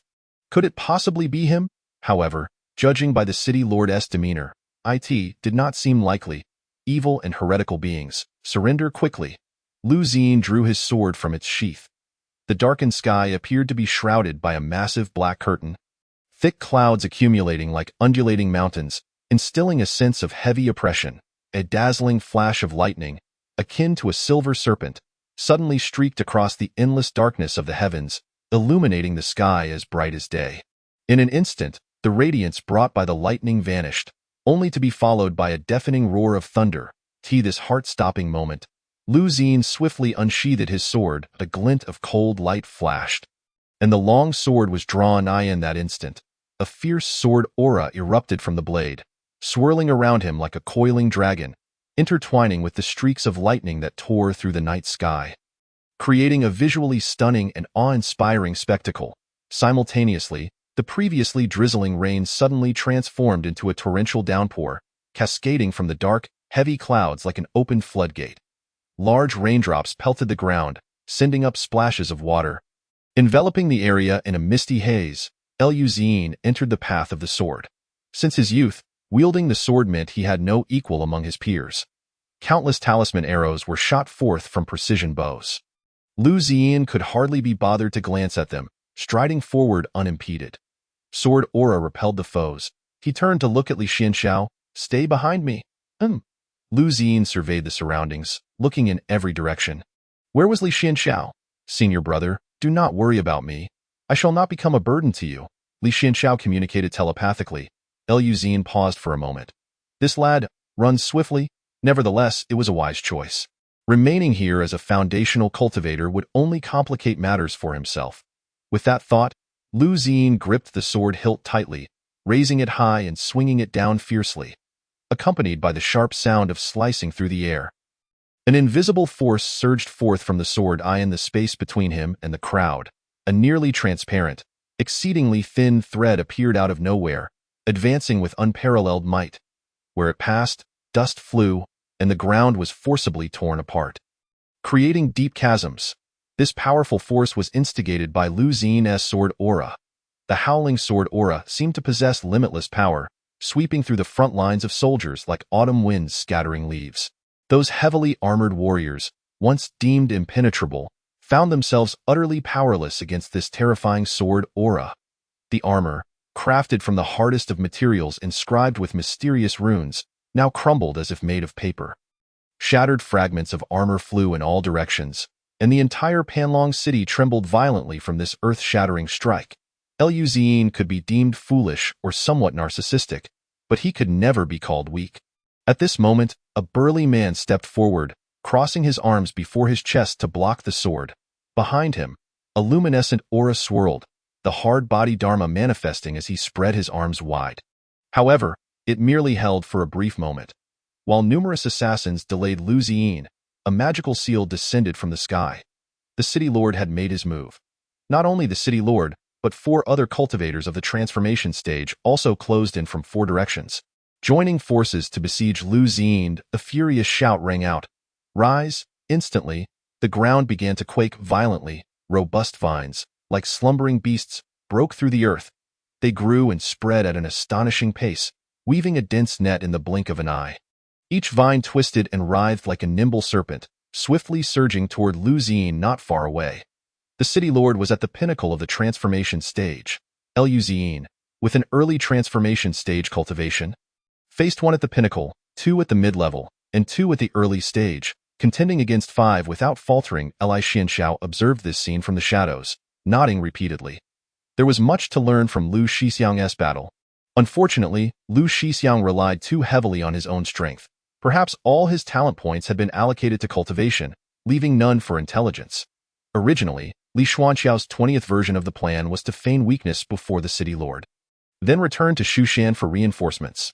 The City Lord would not act against Shushan unless absolutely necessary. However, he never anticipated that Liu Ziyin would directly unleash the Shushan sword command, and that someone would have foreseen it. Now, they found themselves trapped within the city, besieged. Fortunately, this situation remains within the realm of control. As the 6 cultivators in the transformation stage engaged in a fierce battle, none noticed that the once thick mass of soldiers on the ground now lay completely prostrate. Indeed, just moments ago, Liu Ziyin's sword had repelled many, yet not all. However, at this moment, they all lay on the ground. Forming a military formation undoubtedly enhanced their defensive and combat capabilities substantially, causing their resistance attributes to soar. Alas, military formations cannot dispel poisons. Li Xianxiao swiftly traversed underground. With the Dragonpan City's ley lines intact and the city's protective array active, the 5 transformation stage cultivators, including the City Lord, outnumbered Liu Ziyin. Moreover, these 5 could draw power from Dragonpan City itself. Even if one possesses exceptional talent, facing multiple adversaries inevitably leads to exhaustion. Chapter 87. The Wails of the Wronged Souls. The earth changes color. Ha ha ha. Liu Ziyin, your swordsmanship is indeed remarkable. If you were to surrender now, I might consider sparing your life. Enough with the nonsense. Above Dragonpan City, 6 figures intertwined with one another, their magical artifacts and flying swords clashing incessantly. Liu Ziyin stood firm against 5 foes, refusing to yield. Astonishingly, the 5 transformation stage cultivators found themselves at a disadvantage against Liu Ziyin. The assertion that he was unrivaled among his peers in swordplay was no mere boast. The City Lord produced the City Lord's Jade Token, activating the protective array. Smaller formations typically harness the spiritual energy contained within their focal materials, while medium formations generally utilize the natural forces of the terrain. Large formations, on the other hand, not only leverage the landscape but also connect with the ley lines, forming an integral bond with the earth, drawing upon the powers of heaven and earth. Even more formidable formations draw upon the strength of celestial bodies. The protective array of Dragonpan City is classified as a large formation, connecting with the ley lines and primarily employing fierce flying swords as offensive means. Indeed, most protective arrays across the realm are modeled after the Shushan sword formation. At this moment, a dense swarm of flying swords surged forth from the sword tower. The City Lord commanded the array to assault Liu Ziyin. Observing the approaching flying swords, Liu Ziyin felt a chill run down his spine. Surround him! As thousands of flying swords encircled Liu Ziyin like a horde of locusts, forming an impenetrable barrier. Everything suddenly shifted. In the next instant, those flying swords, seemingly driven by some mysterious force, scattered like petals from a celestial maiden. Shooting off in all directions, they carved brilliant and lethal arcs through the air, propelled by an unmatched ferocity. hurtling directly toward the city lord and his companions. Faced with this unexpected turn of events, the city lord and his allies were taken aback, their faces etched with astonishment as they witnessed the onslaught of countless sword lights descending upon them, sending shivers down their spines. City lord. What are you doing, city lord? You've targeted the wrong person. I don't know. The flying swords are out of control. The city lord appeared utterly bewildered. Let us retreat for now. Within the heart of Dragonpan City's protective array, two nascent soul guardians lay sprawled on the ground, their fates unknown. The Heaven Silver Needle returned to Li Xuanxiao's palm. The true key to Dragonpan City's protective array did not solely depend on the two nascent soul guardians. In truth, the city concealed nearly 100 seemingly ordinary false focal points, scattered throughout its expanse like a constellation of stars, each harboring unfathomable mysteries. Among these false focal points, there lurked up to 160 perilous death traps. These traps lay in wait, like ferocious beasts in the shadows, anticipating their prey to unwittingly step into the carefully laid snares. However, even if one could evade all false focal points and death traps, breaching the protective array unscathed was far from guaranteed. For surrounding the solitary true focal point were intricately arranged killing formations, interwoven and ensnared, creating a labyrinthine maze of peril. Once ensnared, one would find themselves trapped in an endless expanse of confusion, where a single misstep could lead to irrevocable doom. Alas, standing before them was Li Xuanxiao, who had devised 11 distinct solutions to the world's formations. Rather than destroy the array, which would leave Dragonpan City vulnerable to the lurking ferocious beasts of the surrounding mountains, he ingeniously set up a counter-array at the true focal point. In essence, he merely altered the procedural pathways. Should the bearer of the City Lord's Jade Token activate the array, it would instead turn upon the bearer themselves, namely, the City Lord. With the protective array's assistance, Lu Ziyan soon gained the upper hand. Li Xuanxiao calculated the timing, observing Lu Ziyan's sword sweeping across the 8 directions. Contrary to expectations, Lu Ziyan was holding his own.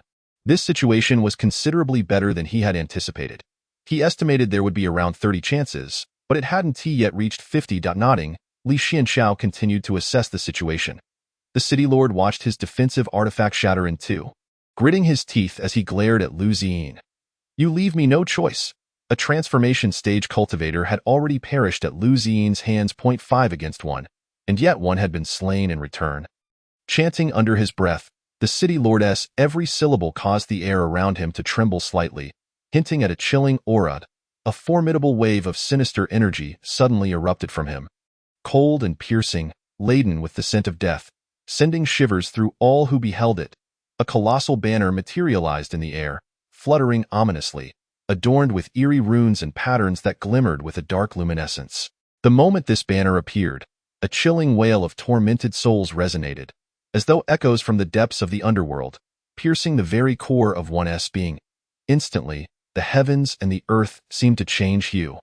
A fierce wind howled, causing trees to sway violently and dust to swirl. Then, with a sudden flourish of his hands, the City Lord bellowed, "Wail of 10,000 souls, manifest!" The banner, as if obeying a command, began to whirl rapidly, gaining speed until it transformed into a black vortex that surged toward the heavens. Countless vengeful spirits poured forth from the banner, clawing and shrieking as they scattered in all directions. Their visages contorted with rage. Lu Ziyan's expression shifted dramatically. What kind of artifact is this? As the wail of 10,000 souls emerged, Lu Ziyan was thrust into a defensive position. The City Lord wielded the banner, forcing Lu Ziyan to retreat step by step. The sinister energy tainted Lu Ziyan's sword-wielding hand, altering its hue. The City Lord erupted into manic laughter. "Foolish child, come meet your end within my wail of 10,000 souls." Blood spewed from Lu Ziyan's mouth as he plummeted from the sky. The malevolent energy descended like a shroud. Boom! A chasm opened in the ground. The City Lord furrowed his brow, unable to locate Lu Ziyan's figure. Deep underground, Li Xuanxiao gripped Lu Ziyan's head, burrowing rapidly into the depths. "Time to switch, brother. How dare a mere foundation stage cultivator?" The black mist surged unabated through the ground, yet the target had already vanished. What a quick escape! What kind of artifact is this? Li Xuanxiao maneuvered the wind chariot, traversing the underground at an unfathomable speed. Originally intended for fleeing or traveling, the the wind chariot, as its name suggests. Allowed one to ride the winds, however, in Li Xuanxiao's hands, it underwent a transformation into a burrowing vehicle. As the city lord momentarily lost focus and turned around, several figures emerged around him, all of whom were above the transformation stage. A woman clad in green stood atop a celestial crane, coldly snorting, "Surrender now. You are no match for these golden armored guards." Zhao Lu crossed her arms, displaying an air of triumph. Chapter 88. The hidden hand behind the scenes. The golden armored guards.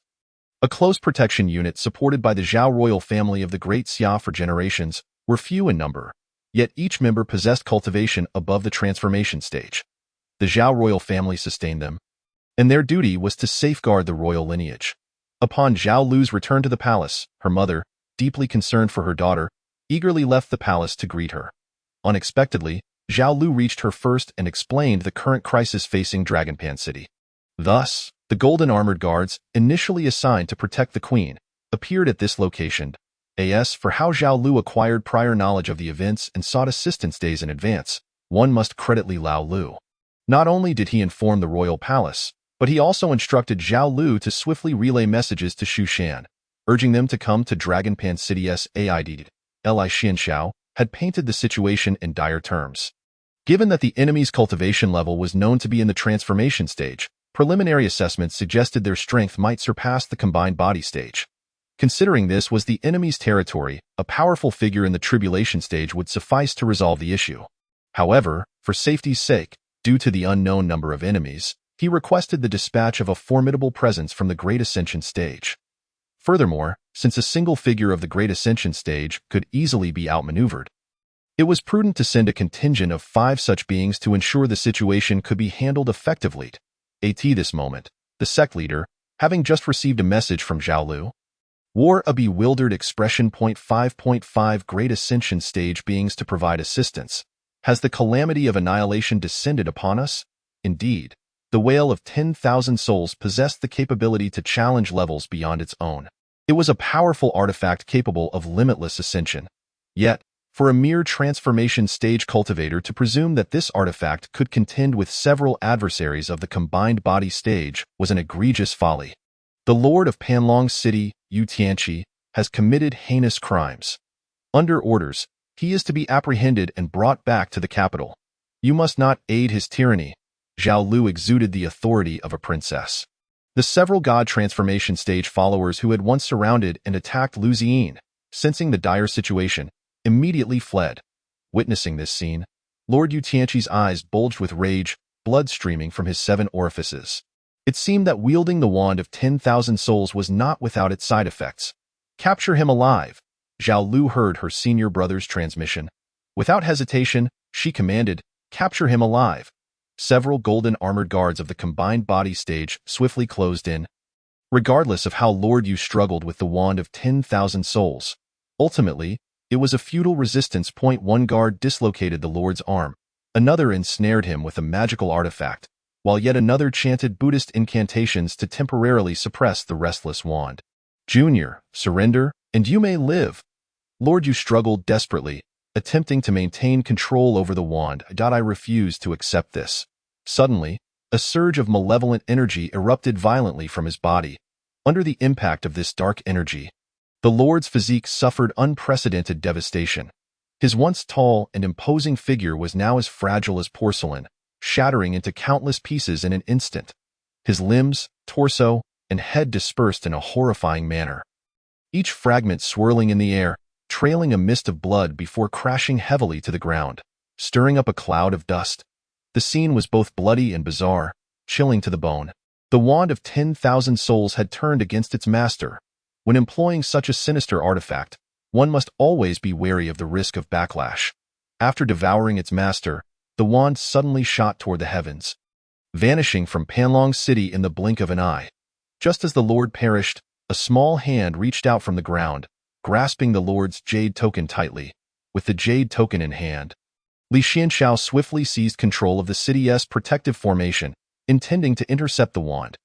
However, the wand had mysteriously disappeared mid-air, as if it had entered another realm. Li Xuanqiao's expression grew grave. The wand of 10,000 souls has vanished. Shortly thereafter, reinforcements from Shushan arrived in Panlong City. The Lord Yu Tianqi was dead. This incident rapidly spread through the streets and alleys, ultimately reaching the court of the Great Xia dynasty.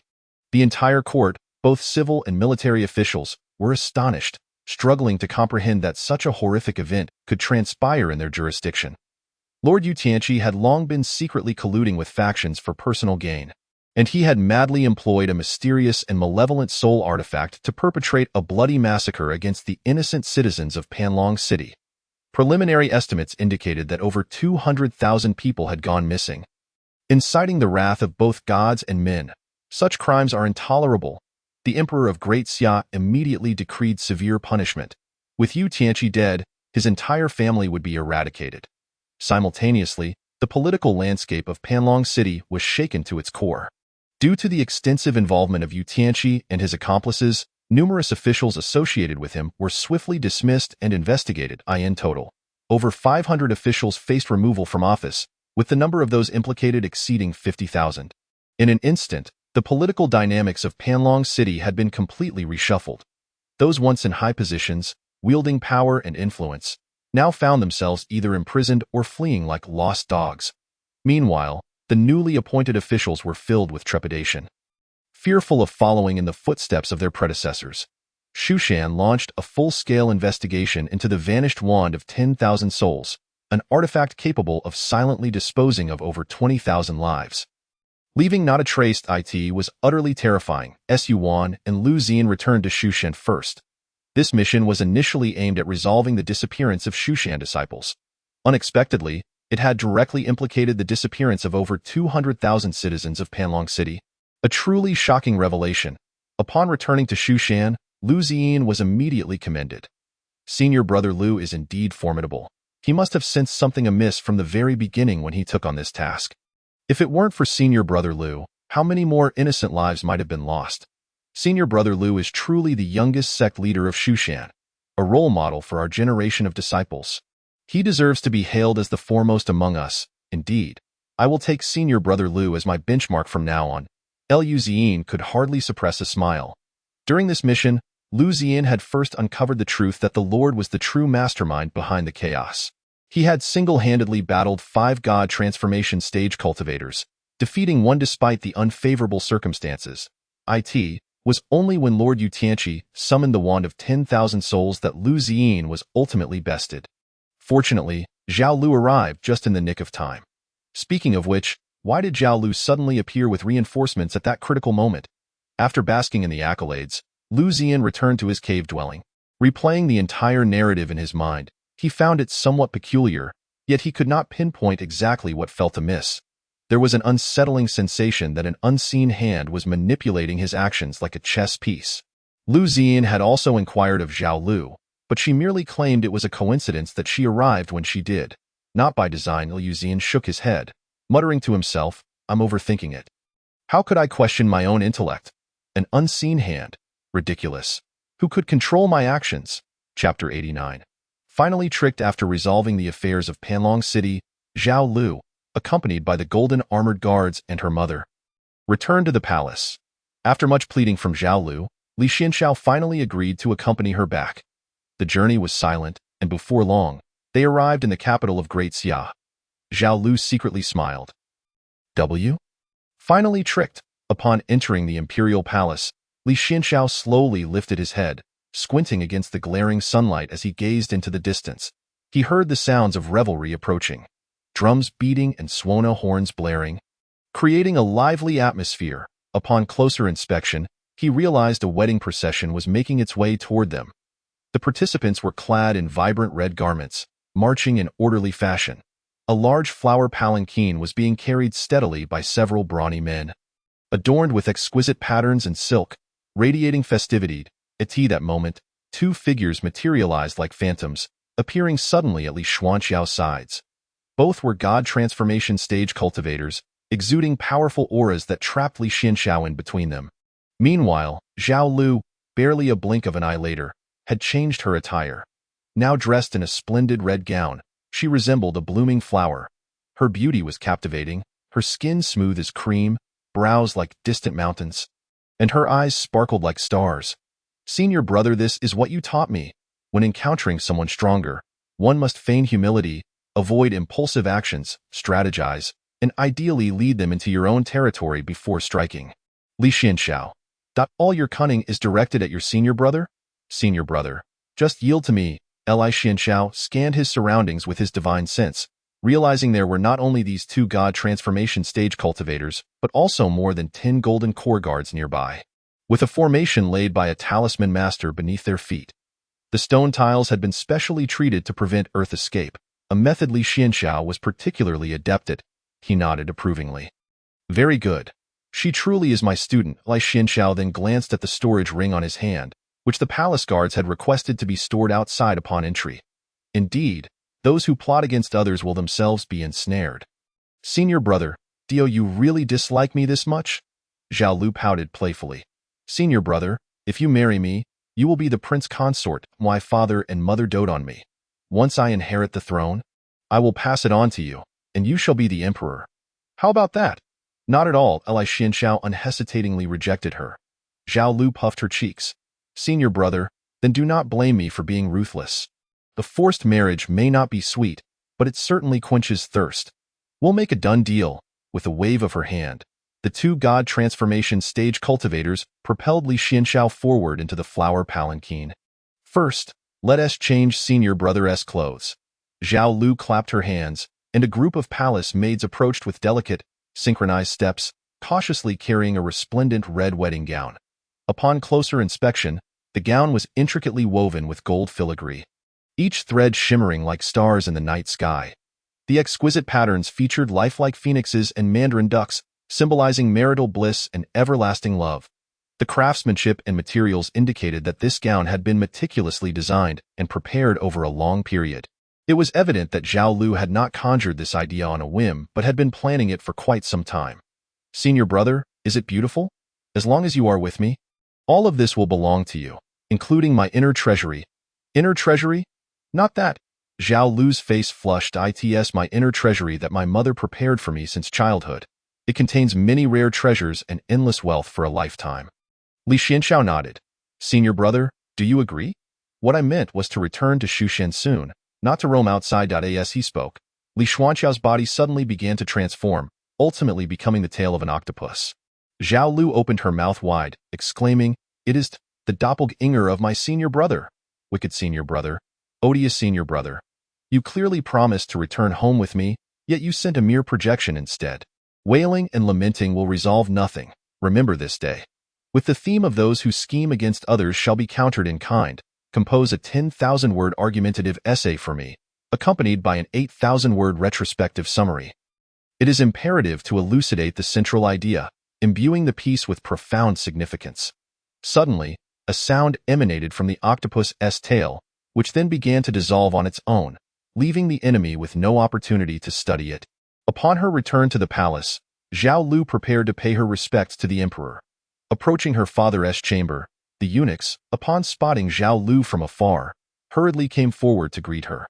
Having been favored by the emperor since childhood, Zhao Lu was well accustomed to entering the emperor's quarters.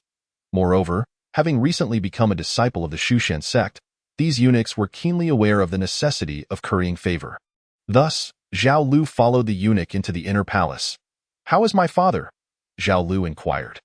The eunuch wiped the sweat from his brow and replied, Your Highness, you have finally returned. Recently, His Majesty has been in a foul mood, and no one has been able to appease him, except for you. Is it due to the incident at Panlong City? Zhao Lu asked. We, as servants, have not dared to inquire, as they conversed and walked. The eunuch suggested, Your Highness, allow me to inform the emperor of your return. He will surely be pleased. Zhao Lu nodded in agreement. The eunuch entered, and shortly thereafter, the sound of the emperor's furious voice erupted from within the chamber. Get out, leave, I shall see no one. Moments later, the eunuch emerged, looking sheepish. Your Highness, it is I, your daughter, Lu'er, who has returned. Zhao Lu called out, Get out, all of you. I shall see no one. Zhao Lu's delicate brows furrowed in displeasure. Leave, I command you. In a fit of anger, Zhao Lu stamped her foot and turned to leave. Within the opulent palace, the elderly emperor, his hair and beard white and his face lined with wrinkles, stood at the center, consumed by rage and despair.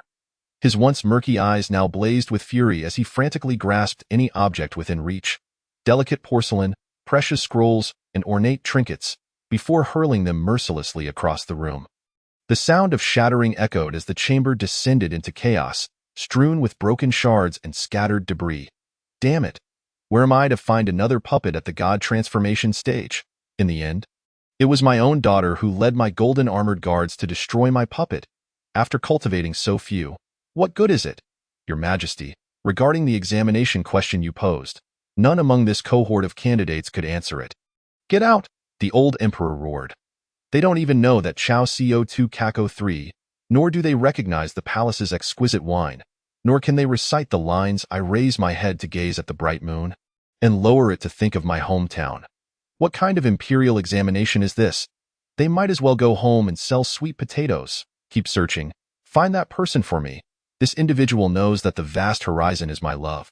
What comes next? What are cars and what are airplanes? Yes. Resuming the narrative, continue onward. Chapter 90. Just Irrelevant People. Shushan. After returning, Li Xiandao received his reward for the task from the sword-holding pavilion.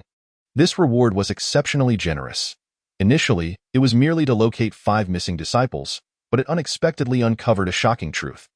Consequently, the reward for the mission Serge Luzine had previously stated that he would take no reward from this task. All would be given to Li Xiandao. Li Xiandao did not decline the generous offer. Luzine gained a sense of achievement and reputation, solidifying his position as the leader of Silver Sword Peak. Li Xiandao, in turn, acquired resources. Both had promising futures ahead. Li Xiandao returned to his humble abode. As was his custom, he lit incense and sat in quiet meditation. With closed eyes, he meticulously reviewed the arrangements he had made 3 years prior concerning Xiaoran, reflecting on them repeatedly, not just 7 or 8 times, but rather 70 or 80 times. After a considerable duration, he inscribed the points of doubt regarding the recent events on paper. Where had the Wanhun banner gone? Did the Lord of Panlong City, Yu Tianqi, have any backing in the court? As a city lord, was it feasible for him to conceal such significant matters from everyone? It seemed improbable. This issue required his vigilance. The Wanhun banner. Outside, he now had to guard against a supervillain possessing the Wanhun banner, a being capable of refining humanity at any moment, one or multiple time travelers intent on eliminating him. Namely the imperial daughter Feng and Lu Qiushui, alongside the numerous infatuated individuals from Shushan. Li Xiandao rubbed his temples, pondering why his fate was so arduous. Unlike the characters in other novels he had read, alas, all problems ultimately boiled down to his insufficient strength. If only he were powerful enough, he would not fear the Wanhun banner, nor the imperial daughter Feng and Lu Qiushui, nor worry about being ensnared by other time travelers. Cultivation.it remains true. In the pursuit of the Tao, shed more tears and shed less blood during tribulations. Months later, at Jinlei sect, Zhang Tianxin, accompanied by her junior sister, received a mission and departed for the designated location. Along the way, boasting was inevitable. The imperial daughter Feng of Tiansha Palace is nothing extraordinary. Brother, isn't she said to be one of the most fearsome villains in the world? It all depends on who she encounters. Facing me and my brother, she is surely no match. Zhang Tianxin patted her chest. When my brother and I entered Tiansha Palace, we fought from south to north and then from north to south, killing continuously. Blood flowed endlessly until the imperial daughter Feng was driven away. Brother is so impressive, just average, 3rd in the world. Zhang Tianxin waved her hand dismissively. At that moment, an unfamiliar figure suddenly descended from the sky. Who is it? Such rudeness. The junior sister frowned. The figure landed abruptly before them, displaying great discourtesy. Upon recognizing the person's face, Zhang Tianxin's expression transformed, resembling a frostbitten eggplant, utterly horrified. Imperial daughter Feng, dressed in a long robe as dark as ink, the sleeves fluttering gently in the wind. The imperial daughter Feng revealed a pair of long, delicate legs beneath the robe, her snow-white face now shrouded in a cloud of gloom. She was indeed the imperial daughter Feng, so beautiful. The junior sister instinctively gasped. The imperial daughter Feng's expression improved somewhat as she cast a glance at her. I had intended to kill you, but considering your penchant for honesty, I shall spare your miserable life. The junior sister promptly pointed at her, Imperial daughter Feng, do not be arrogant. My brother spared your life once. How dare you return to face him now? You truly are a sparrow attempting to challenge an eagle, utterly oblivious to your own insignificance. Having spoken, the junior sister patted Zhang Tianxin's shoulder. Brother, it is your turn. Zhang Tianxin's lips twitched slightly. The imperial daughter Feng suddenly smiled. Life and death are unpredictable. At Silver Sword Peak. Li Xiandao observed Su Wan, his senior sister, wandering aimlessly outside. After some contemplation, he decided against stepping out. Ever since returning from Panlong City, Su Wan had taken to frequenting Silver Sword Peak. At times, Li Xiandao felt he ought to report her presence. Akin to being cornered by a schoolyard bully. At that moment, Feng Liuli entered, holding a letter. Brother, this is a letter from a friend of yours down the mountain. Li Xiandao was taken aback. Friend? What a strange term. Do I truly possess such a thing? He cautiously examined the letter. Although letters sent to Shushan would invariably be inspected by disciples of Shushan, Li Xiandao remained wary. There are always scoundrels plotting against me. The letter was from Zhang Tianxin, inviting him to dine together, mentioning urgent matters to discuss. Zhang Tianxin was the practitioner from Jinlei sect he had encountered twice before. Li Xiandao ignited the letter. Reducing it to ashes, he had no intention of accepting the invitation, nor did he wish to respond. Ultimately, he sought to avoid trouble, and friends, above all, are the most troublesome. The vast Tao is boundless. I shall walk my own path. After some time, clap, clap, clap. Why hasn't he replied? At the edge of a certain cliff, the imperial daughter Feng dangled Zhang Tianxin, preparing to beat her. How infuriating! The imperial daughter Feng ceased her pretense, dictating a threatening letter. Zhang Tianxin is in my grasp. If you wish for her survival, come quickly to rescue her. Please, no. Despicable and shameless. Zhang Tianxin cried out. This is the end, falling into the hands of the imperial daughter Feng. Death is certain. The last time, I had a glimmer of hope because of Xiandao, but it appears that this time, she is intent on seeking vengeance against him, and Xiandao, being a righteous man, will undoubtedly come to my aid. Undaunted by danger, such goodness will surely lead him into the snare of the imperial daughter Feng. How wicked! She is exploiting Xuandao's kindness. At this thought, Zhang Tianxin could not help but shed tears. It is my inadequacy. I have implicated Xiandao. In the medicinal garden, Li Xiandao sat upon a stone, easily controlling his flying sword to cut vegetables. It was not a difficult task. He could effortlessly practice his cultivation while attending to the garden. However, he has never engaged in his training beyond the confines of his humble abode, not even on the sacred grounds of Mount Shu. Senior brother, he heard a hurried voice approach. It was Feng Liuli. Senior brother, I have received a letter of kidnapping. It states that your friend Zhang Tianxin has been abducted and urges you to rescue him, or they will execute him. Why would they threaten me over Zhang Tianxin? Li Xianxiao expressed his bewilderment. Feng Liuli paused for a moment. Senior brother, is Zhang Tianxin not your friend? Just an unrelated person? Li Xianxiao waved his hand dismissively. Chapter 91. Cackling laughter. Li Xianxiao pinned an anonymous letter to the Jinlei sect, informing them that their disciple, Zhang Tianxin, had been kidnapped. As for Li Xianxiao himself, he had no intention of departing from Mount Shu. He had a clear understanding of who was behind this, none other than the imperial princess Feng. It appeared that she was indeed seeking him, which filled Li Xianxiao with unease. As for Zhang Tianxin, he could only wish him a better fate in the next life. Li Xianxiao could not fathom a way to escape the clutches of the imperial princess a second time. Over a month passed, and a crystal stone of reflection was delivered from the foot of the mountain.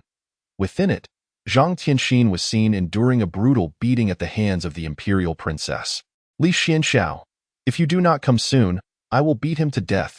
You will never see him again, and you will carry the guilt for a lifetime. Zhang Tianxin's agonized cries echoed. Xianxiao, do not concern yourself with me. Do not come, I implore you. Cackling laughter emanated from the imperial princess in the recording. Outside the stone, Li Xianxiao nodded resolutely. Rest assured, I shall not go. You vile enchantress, how despicable of you to use me to threaten my friend. The imperial princess snorted coldly. I shall ensure that I select a fitting grave for the two of you. How infuriating. Now that my friend knows I have been captured by the imperial princess, he must be in a flurry, eager to rush to my aid. Zhang Tianxin lamented. feeling a deep sorrow at the thought of his friend potentially facing danger on his account. 1 month later. 3 months later. Half a year later. Zhang Tianxin blinked. My friend. Surely he will come, right? On Silver Sword Peak, within the humble abode, Li Xianxiao faced another version of himself. He fed 2 elixirs to his duplicate, who began to channel a technique. Li Xianxiao meticulously examined his original self, subsequently placing most of his focus on his doppelganger. This time, he intended to travel to the capital of the Great Xia, a considerable distance away. Thus, the doppelganger's mission required careful planning, as complications could easily arise. Previously, he had accompanied Zhao Lu, but at that time, his original self was merely outside the city, not far away. This time, Li Xianxiao planned to remain at Mount Shu while dispatching his doppelganger directly to the Great Xia capital. He prepared 2 spiritual pills and made modifications to his doppelganger. He sacrificed much of its combat prowess for enhanced control. This doppelganger was the one Li Xianxiao had the most mastery over. If it could not reach the Great Xia capital, then none of his other doppelgangers could either. He had gathered various poisons and powders, sacrificing many combat capabilities for the sake of control. In the face of danger, he would have to rely on stealth. Additionally, he had 8 scorpion puppets at his disposal. As his original self entered a period of secluded cultivation, the doppelganger silently departed from Mount Shu, disguised, and boarded a prearranged merchant vessel. The purpose of this mission was to investigate the situation in the Great Xia capital. Li Xianxiao felt there were greater forces at play behind the incident involving the refinement of 20,000 souls in Panlong City. He needed to prepare early. The vessel sped along, the scenery outside a blur, ever fresh to the eye. His consciousness swept over the landscape, spotting a young shepherd tending to his flock. The boy looked up, curiosity etched on his face as he gazed at the swiftly passing vessel. His eyes filled with longing for the unknown world. Not far from the riverbank, a couple was engaged in a heated argument, their voices carried by the wind, shattering the previously tranquil atmosphere. Further afield, several Qi practitioners were engaged in a contest of magic, each showcasing their unique abilities. In the midst of the bustling world, shrouded in misty clouds of the southern mountains, I remained in a serene state of mind. Time rushed past, unspoken tales of grandeur and hardship. I simply wished to tread the path of eternal life, seeking a moment of tranquility and nonchalance. The scenery along the way was merely transient.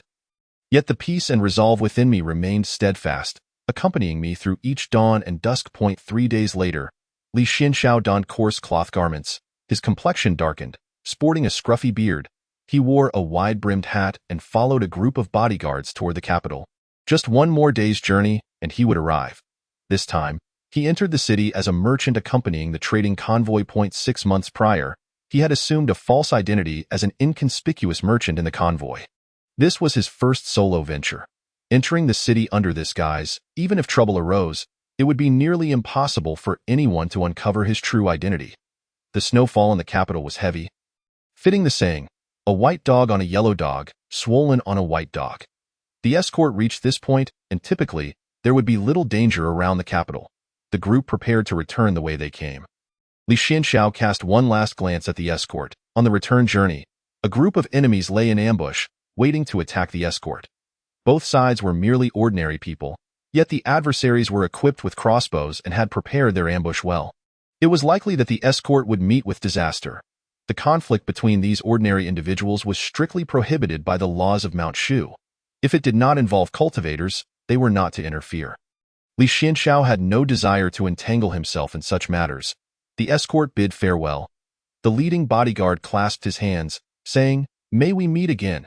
In this vast world, parting from the martial realm often meant uncertainty about whether one would ever meet again in this lifetime.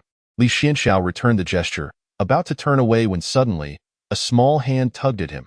He turned to see a child, barely taller than his knee, offering him a piece of candy. Are you trying to poison me?" The nearby bodyguard chuckled, scratching his head. "Is this you're doing?" Li Xianxiao maintained a stoic expression. The child was the bodyguard's offspring. It was said that his mother had passed away early, which led the bodyguard to reluctantly bring him along during his escort duties. The child not only offered Li Xianxiao a piece of candy, but also distributed one to each of the other members of the merchant group. "Uncles, when you need to hire guards again, make sure to choose our family." The others in the merchant group laughed in agreement. However, Li Xuanxiao's expression turned grave. This was a classic case of deception. Only his piece of candy contained poison. Perhaps it concealed a miniature twin crystal of reflection meant to surveil him. Alternatively, it could harbor a tiny venomous snake, ready to strike. Why was Li Xianxiao so familiar with such schemes?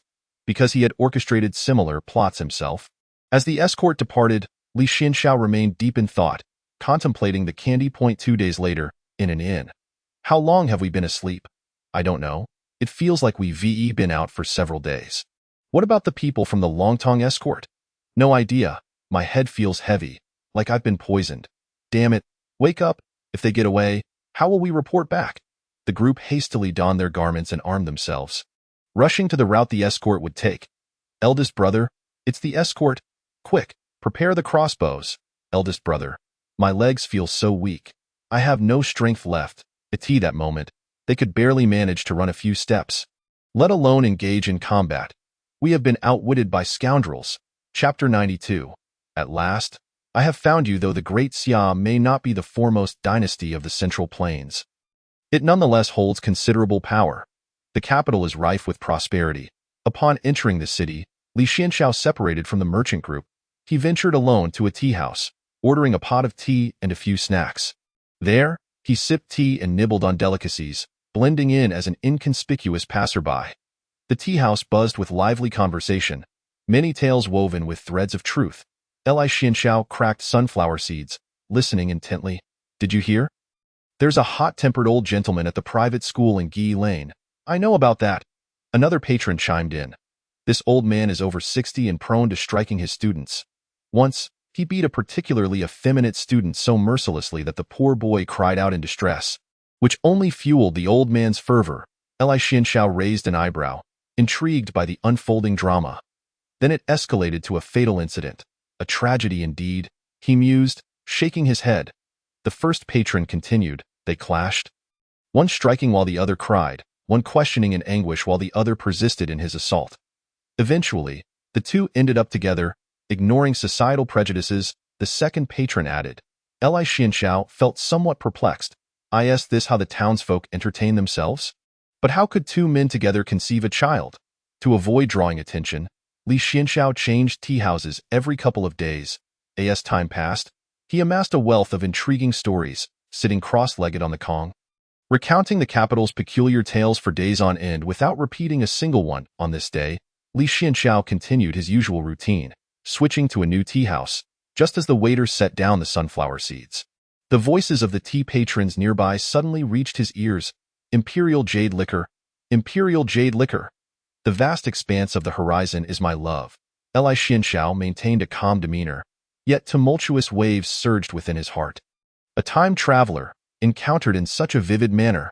Li Xianxiao continued to sip his tea, careful not to unleash his spiritual awareness, and casually cast a glance at the other party. Unremarkable, a few young men, garbed as scholars in long robes, were now despondently slumped over the table. The vast expanse of the horizon is my love, but what comes next? In which ancient tome can it be found?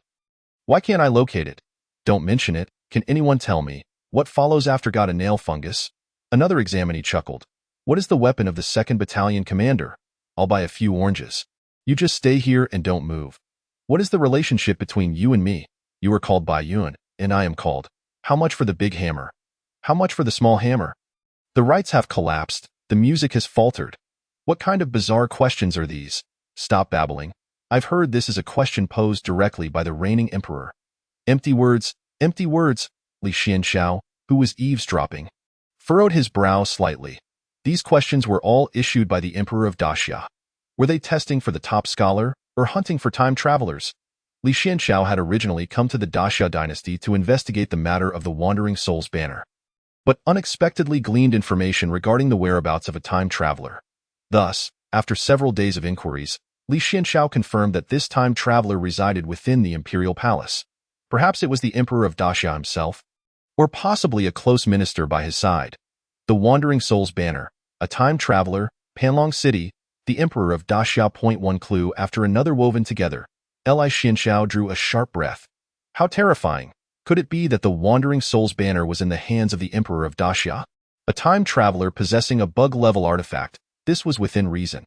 Excluding himself, Li Xianshao gazed far into the distance, observing the magnificent imperial palace, his mind already forming a plan. The chief of the capital city, under the emperor's feet, responsible for the capital and its surrounding areas, high in rank and power. At this moment, this influential Confucian cultivator gazed down at the assembly, where someone had claimed they could answer all questions.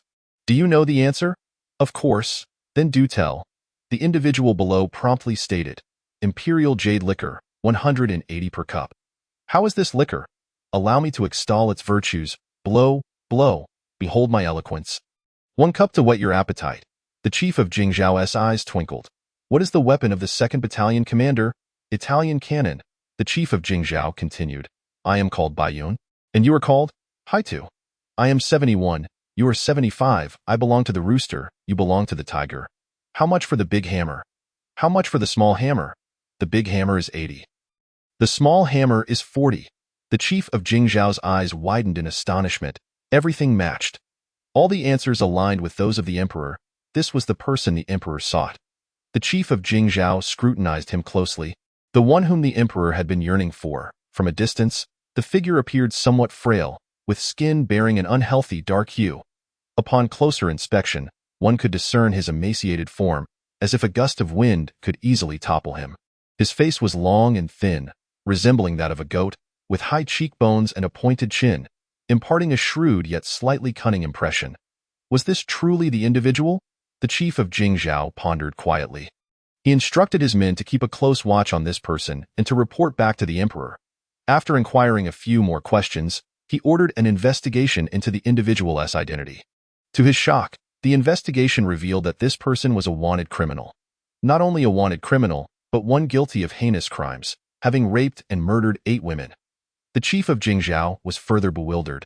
Was this truly the individual the emperor sought? What is your name? Zhang Goer. Soon, the palace's golden armored guards arrived to escort this Zhang Goer into the palace. Within the grand hall, the heavy doors sealed shut. Inside, it was not illuminated with brilliance. Instead, it was shrouded in darkness, rendering everything indistinguishable. Zhang Goer swallowed hard, leaning against the door. Is anyone there? Thunder rumbled ominously in his ears. Zhang Goer shivered. In that instant, an extraordinarily aged visage abruptly invaded his line of sight. Each wrinkle on that face was deeply etched into the sagging skin, resembling cracks in parched earth. The corners of the eyes drooped severely, with eye bags hanging like heavy sacks. The eyes were murky and devoid of luster, akin to 2 deep wells on the verge of drying up, reflecting no vitality or brilliance of life. The lips were thin and colorless, trembling slightly as they uttered a phrase. The vast expanse of the horizon is my love. Zhang Goer, terrified, turned pale, murmuring slowly. Beneath the endless green mountains, flowers are blooming. What kind of rhythm is the most swaying? What kind of song is the most joyful? The old emperor replied. The winding river flows from the heavens, leading to a sea of myriad colors. If we are to sing, we must sing with utmost fervor. Together they sang. You are the most beautiful cloud in my sky. Let me keep you in my heart, keep you. Brother, I have finally found you. The old emperor grasped Zhang Goer's shoulders, laughing and crying, overwhelmed with emotion. Don't wait, brothers. Today there are only 3 chapters, a reunion gathering with old classmates and a movie. We'll continue tomorrow. Chapter 93. Just being yourself is enough. Zhang Goer thought that the old emperor's laughter was even more terrifying than his tears. He swallowed hard. Big brother, I have finally found you too. From now on we brothers will enjoy life together. Big brother, your hand on my head is a bit painful. The old emperor, still holding Zhang Goer's head, erupted into boisterous laughter. Ah ha ha. Big brother, could you please stop laughing? Your laughter frightens me a little. The old emperor then seized Zhang Goer by the arm, striding purposefully towards the ascension platform. With a forceful toss, he flung Zhang Goer forward. Ha ha ha, it's done. I shall ascend, brother. If blame is to be laid, let it be on your unfortunate fate. And the old emperor looked at Zhang Goer in confusion. Why isn't it lighting up? Why isn't the ascension platform reacting? What is going on? At this moment, Zhang Goer was trembling uncontrollably.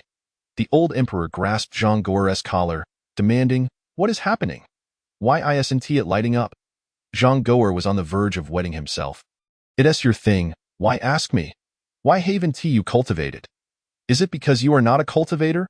The old emperor furiously interrogated. After crossing over, "I lack the aptitude for cultivation. I simply cannot cultivate." The old emperor bellowed, "Useless.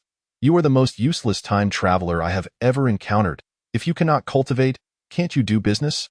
Can't you do something else? Can't you rely on your own efforts to survive in this world? Look at me. I have walked step by step, inheriting my father's throne, and have finally reached today.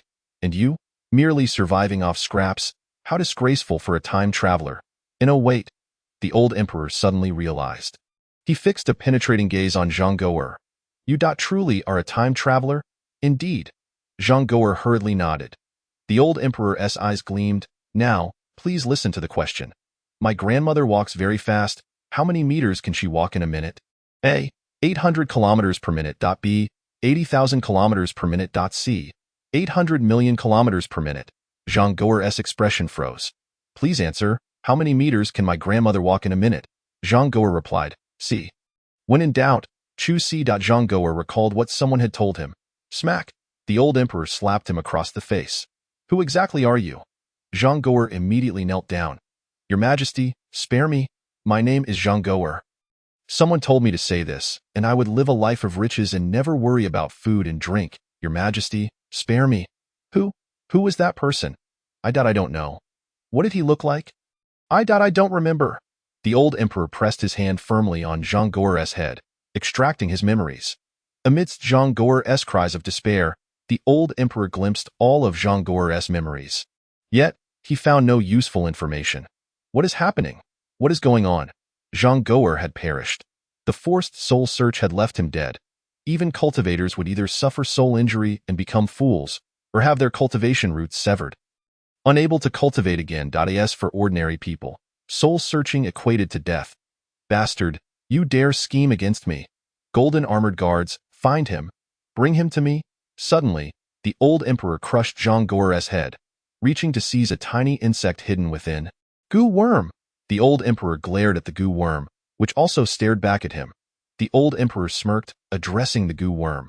"I know you can see me now. Clever trick. Fellow townsfolk, we all hail from the same world. Why not step forth and engage in a casual conversation, sharing pleasantries?" The vile insects begin to dissolve of their own accord. It is evident that the other party has no intention of conversing with him. "I shall seize you. I will capture you. No matter where you flee, to the ends of the earth, I shall catch you." The old emperor's anguished roar echoed through the Mount Shu, on the Silver Sword Peak. The meditative Li Xianshao softly remarked, "I await the day you find me." Within the thatched cottage, Li Xianshao let out a gentle sigh. Indeed, the second most intricate thing in this world is the human heart. As for the most complex, it is undoubtedly mathematics. When fellow townsfolk encounter one another, a stab can come from behind. Fortunately, I kept 7 or 8 vigilant eyes, or else I might not witness the sunrise again. The crux lies in why the other party is so persistently seeking me. From various indications, it appears that this old emperor wishes to utilize me to complete some ritual. I find myself at a loss to comprehend the reasoning behind it. What Li Xianshao never anticipated was that his little junior sister Zhao Lu possessed half of a time-traveling system. Thankfully, long ago, I had Zhao Lu vow to the heavens not to divulge any information regarding me to others. Yet, I still feel it is insufficiently secure. Perhaps I should add a few more layers of protection. Currently, the enemy is visible, while I remain concealed. The advantage lies with me. I must not be careless. Yet I cannot be intimidated by the other party, as it may disrupt my plans. I shall continue to enhance my strength and ensure the survival of Mount Shu. Even if they discover my identity, they would not dare to brazenly invade Mount Shu to abduct anyone. As long as Mount Shu stands as my stronghold, I shall remain invincible. Li Xianshao nodded thoughtfully. If only I possessed the same innate talent for cultivation as Brother Lu Ziyin. Li Xianshao pondered. At 30 years of age, he had only reached the golden core stage, while Brother Lu, at 40, had already attained the transformation stage. Such terror, however, thinking of Brother Lu's intellect. He possesses both the talent for cultivation and the acumen required. The moment this thought crossed his mind, Li Xianshao recited the calming incantation several times. Should a heart demon arise in the future, it would pose significant trouble. It is sufficient to focus on myself. During these days, Li Xianxiao found Mount Shu to be remarkably tranquil. I hope this is not the calm before the impending storm. He spent his days instructing his junior sister and practicing his cultivation. He wandered about, searching for any vulnerabilities within Mount Shu, keeping an eye on potential threats. All in all, life was filled with boundless joy. At that moment, Li Xianxiao had just departed the medicinal herb garden. The mist occasionally drifted like gossamer, at times resembling thick, billowing smoke. A gentle breeze caressed the air, and a series of melodious calls resonated from the mountains. A flock of celestial cranes danced gracefully in the sky. The fresh wind wafted in, imbued with the unique fragrance and rich spiritual energy of the mountain. Taking a deep breath of this ethereal air, Li Xianxiao felt as though every pore of his being opened wide, expelling the impurities within, and his body and mind experienced tremendous nourishment and relaxation. How delightful it would be if cultivation were not filled with battles and bloodshed, but instead remained this peaceful. Li Xianxiao arrived at the servant's peak, as was his custom, to deliver warmth to the kitchen lady. Warmth from Silver Sword Peak, he announced. The kitchen lady said nothing, merely filling Li Xianxiao's bowl with meat. Observing the bountiful portions in his bowl, Li Xianxiao nodded. Having won the kitchen lady's favor, in the future, should you or your admirers seek to annihilate Mount Shu, do remember me. After finishing his meal, Li Xianxiao strolled around the servant's peak, assisting others with their troubles. Many protagonists in fantastical novels begin as disciples of the servant's peak. By aiding them today, he was essentially making an investment, one that promised immense returns. It is always better to provide assistance in times of need than to simply add embellishments in times of prosperity. Who knows if the individuals he helped might become future Transcendent Bei the Elder has misunderstood. Xianxiao does not harbor such intentions. In light of this, Xianxiao shall henceforth visit the miscellaneous peak less frequently. The old man sweeping the floor nodded in agreement, surprised by how agreeable this young man turned out to be. However, I do have a matter to trouble the elder with. What is it? Just now, as the elder walked by, he inadvertently disrupted a significant portion of my formation. I hope the elder can assist me in reinforcing it. By the way, does the treasure location I mentioned earlier still hold? Chapter 95, The Poison Scripture. The old man agreed to Li Xianxiao's suggestion and assisted him in laying the foundation of formations on Silver Sword Peak. Defensive formations, isolation formations, confusion formations.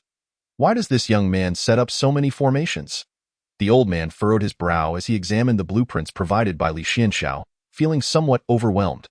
Nevertheless, he must maintain the dignity of his seniority. I am well versed in formations. I can decipher 8 kinds of formations myself. Grumbling to himself, he scrutinized the blueprints. I can't make sense of it. The younger generation is becoming increasingly difficult to handle. This formation is exceedingly complicated, and I am not particularly adept at formations. I am actually better at other skills. I can see that you enjoy telling little white lies, Li Xianxiao remarked. Do not worry. Senior, although I am lacking in talent, I possess some knowledge regarding the art of formation. However, my abilities are limited, and I find it challenging to unleash the formation's full potential. Therefore, I shall take charge of the formation's arrangement, and all you need to do is assist me with your cultivation. The old man nodded. That was more like it. I will help you set up the formation, but you must not approach my woman again. Li Xianxiao replied, Rest assured, Senior, I harbor no ill intentions towards the sweeping lady. I only find her resemblance to my mother endearing. Very well. Thus, over the next few days, the old man frequently visited Silver Sword Peak. It must be said that with the old man's assistance, many of the shortcomings in Li Xianxiao's earlier formations were addressed. Although Li Xianxiao's formations were exquisite, they would lose their deterrent effect when faced with someone of overwhelming strength, easily being unraveled. Any intricate formation is but a flower in the water or a moon reflected in a mirror when confronted with formidable power. However, with the old man's help, Li Xianxiao could now contend with more complex situations. This is a fruit that can induce pregnancy, regardless of gender. Anyone who consumes it will conceive. I have ground it into powder. Inhaling a small amount can cause excruciating abdominal pain, though it does not lead to actual pregnancy. This is poison capable of rendering male cultivators forever impotent. Its lethality is formidable. Any man would fear it. This poison is truly potent. To antidote it, one must sacrifice their own vital essence, a most difficult choice. This young man is quite sinister. How did such a disciple emerge from the righteous sect of Mount Shu? The old man grumbled. Poison. The old man suddenly recalled upon seeing the poison scripture in Li Xuanqiao's hands. This scripture is only half a volume. Where is the other half? Li Xuanqiao explained. I stumbled upon this poison scripture during my travels with the old sect master, but I only found half of it. The remainder is a product of my own innovation. Elder, have you seen the latter half? I have, but that was in my youth. I encountered the latter half in the desert. Which desert? The old man replied. The Thousand Lakes Desert. The poison scripture in Li Xuanqiao's possession was pinned by a mysterious poison master, encapsulating a lifetime of knowledge. At the time, Li Xuanqiao was merely 7 years old, and during his travels with the old man, he was inadvertently bestowed with this scripture. Thus began his path of no return. Regrettably, he only possessed half of it. Since then, Li Xuanqiao has thoroughly studied this half of the scripture, persistently seeking the other half. Unfortunately, he had found no leads until today, which brought him a glimmer of hope. However, he was not so easily swayed by this news. Having only recently begun to interact with the old man, his trust level was still quite low. There was a possibility that the old man might deliberately lead him astray from Mount Shu. Thus, in the days that followed, Li Xuanqiao began to scrutinize the old man closely. The old man ambled towards the miscellaneous peak, sipping his wine and sighing deeply. Is it easy for an elderly man to engage in a romantic relationship? At my age, I still find myself working for others. And what of this disciple named Li Xuanqiao? Why does he seem a bit peculiar? Oh, I recall discovering that he had secretly infiltrated others' abodes. I thought this young man had some peculiar tendencies. The old man's dwelling was exceedingly simple, consisting of just a straw mat and a tattered quilt that, of course, within lay a hidden world. The old man reclined on his jade bed in the inner sanctum, continuing to mutter to himself. This young man actually enjoys installing twin-image stones in others' abodes. He is quite devious. However, those individuals truly lack vigilance. These younger generations have no sense of crisis. Back in my day, we faced numerous dangers, needing to keep one eye open while we slept. Within the thatched cottage, Li Xuanqiao observed the old man through the twin-image stone, swiftly jotting down notes. Comprehensive evaluation. The danger level is not high. Trustworthy. Yet, for safety's sake, continued observation is necessary. Of course, just a little more time will suffice. 2 years later, Li Xuanqiao finally resolved to embark on his quest for the poison scripture. During these past 2 years, the old man had undergone numerous trials set by Li Xuanqiao, ultimately earning his trust. Naturally, Li Xuanqiao was not one to forget a favor. Before he set off to search for the poison scripture, he decided to construct another hot spring near the miscellaneous peak. The canteen lady enjoys soaking in hot springs, yet the only one available on Mount Shu is at the Tongtian Peak, making it quite arduous for the lady of the miscellaneous peak to visit. Hence, Li Xuanqiao resolved to install a hot spring near the old man's dwelling, allowing both the canteen lady and the old man to enjoy daily soaks and foster their relationship. Li Xuanqiao took charge of the hot spring project at the miscellaneous peak. He sought out a cavity, opened a spring, and installed a small filter of his own design. The water would flow through the fiery veins of the earth, heating itself automatically. He built wooden steps and pavilions around the spring and planted bamboo groves. Finally, he tossed in a number of spirit pearls, causing the entire hot spring to glow softly, emanating abundant spiritual energy. He arranged peculiar stones along the shore, all of which the old man had painstakingly carried over one by one, and transplanted various flowers and plants. After everything was completed, 3 months had already passed. The old man gazed in astonishment at the hot spring before him. This little hot spring is bound to enchant my sister. Li Xuanqiao handed the blueprints to the old man. The old man, puzzled, asked, "What is this?" It contains several technical terms.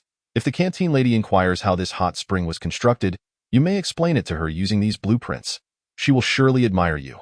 The old man patted Li Xuanqiao's shoulder heartily. Good lad. A few days later, Li Xuanqiao finally decided to set off in search of the poison scripture. He had previously dispatched a clone to scout a safe route, along with 2 alternative paths. This journey to the desert was of utmost importance. Before leaving, Li Xuanqiao summoned his 2 junior sisters, Zhao Lu and Feng Liuli, before him. After nurturing troops for 1,000 days, one must be prepared to deploy them at a moment's notice. I have matters to attend to, and the life and death of Mount Shu rests in your hands. Chapter 96. Ingenious Strategies.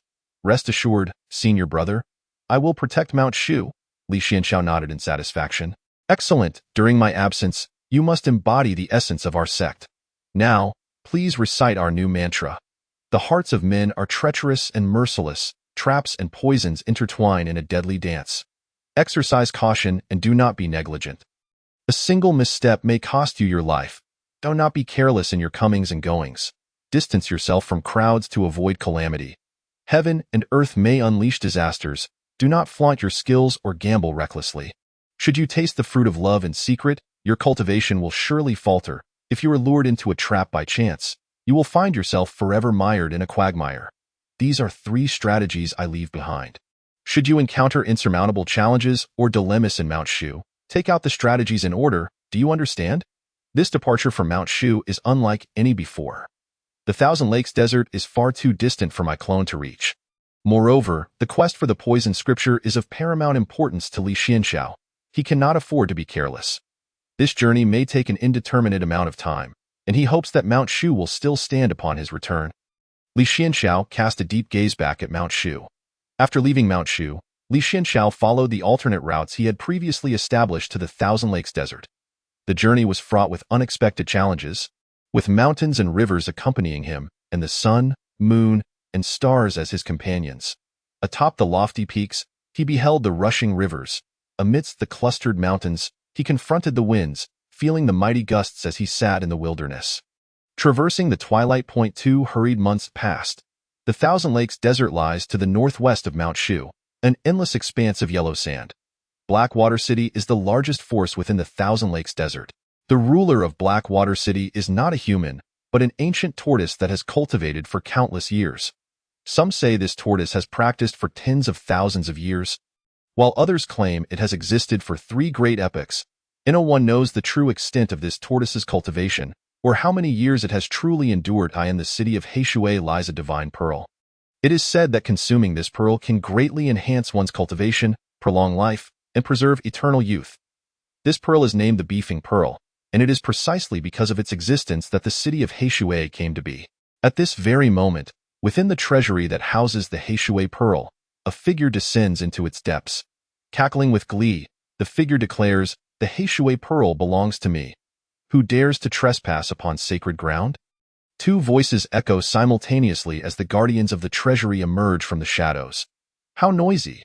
A delicate and fair hand reaches out from the darkness, and with a mere grasp into the void, the heads of the 2 guardians burst as if they were balloons punctured. The figure steps into the light, moving gracefully past a reflective metal panel. The imperial princess Feng gently smooths her bangs. A faint smile gracing her lips. Truly, she is a natural beauty. At that moment, a voice seems to whisper in her ear, "By the way, Lu Qiushui is far more beautiful than you." Taking a deep breath, Feng calms herself, reminding herself that anger only leads to wrinkles. "Li Xiandao, do not let me catch you." Her gaze fixates upon the Heishui Pearl at the center. With this treasure in her possession, she vows that the next time they meet, she will gouge out Li Xuandao's eyes to see who is truly more beautiful, herself or Lu Qiushui. Just as she reaches for the Heishui Pearl, a shadow suddenly materializes before her. It is an old man, hunched over with a wooden cane in hand. "Little girl, leave this place. I shall pretend nothing has happened out of respect for your master." He intones gravely, "Cease your prattle.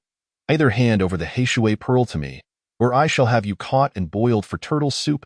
"Arrogant brat," the old man retorts.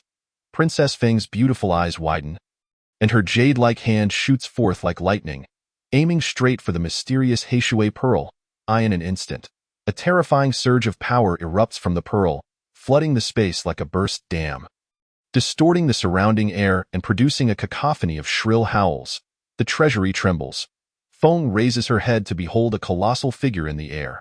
Blazing sunlight and golden sands surround her as the young maiden gazes upon the encroaching wolves.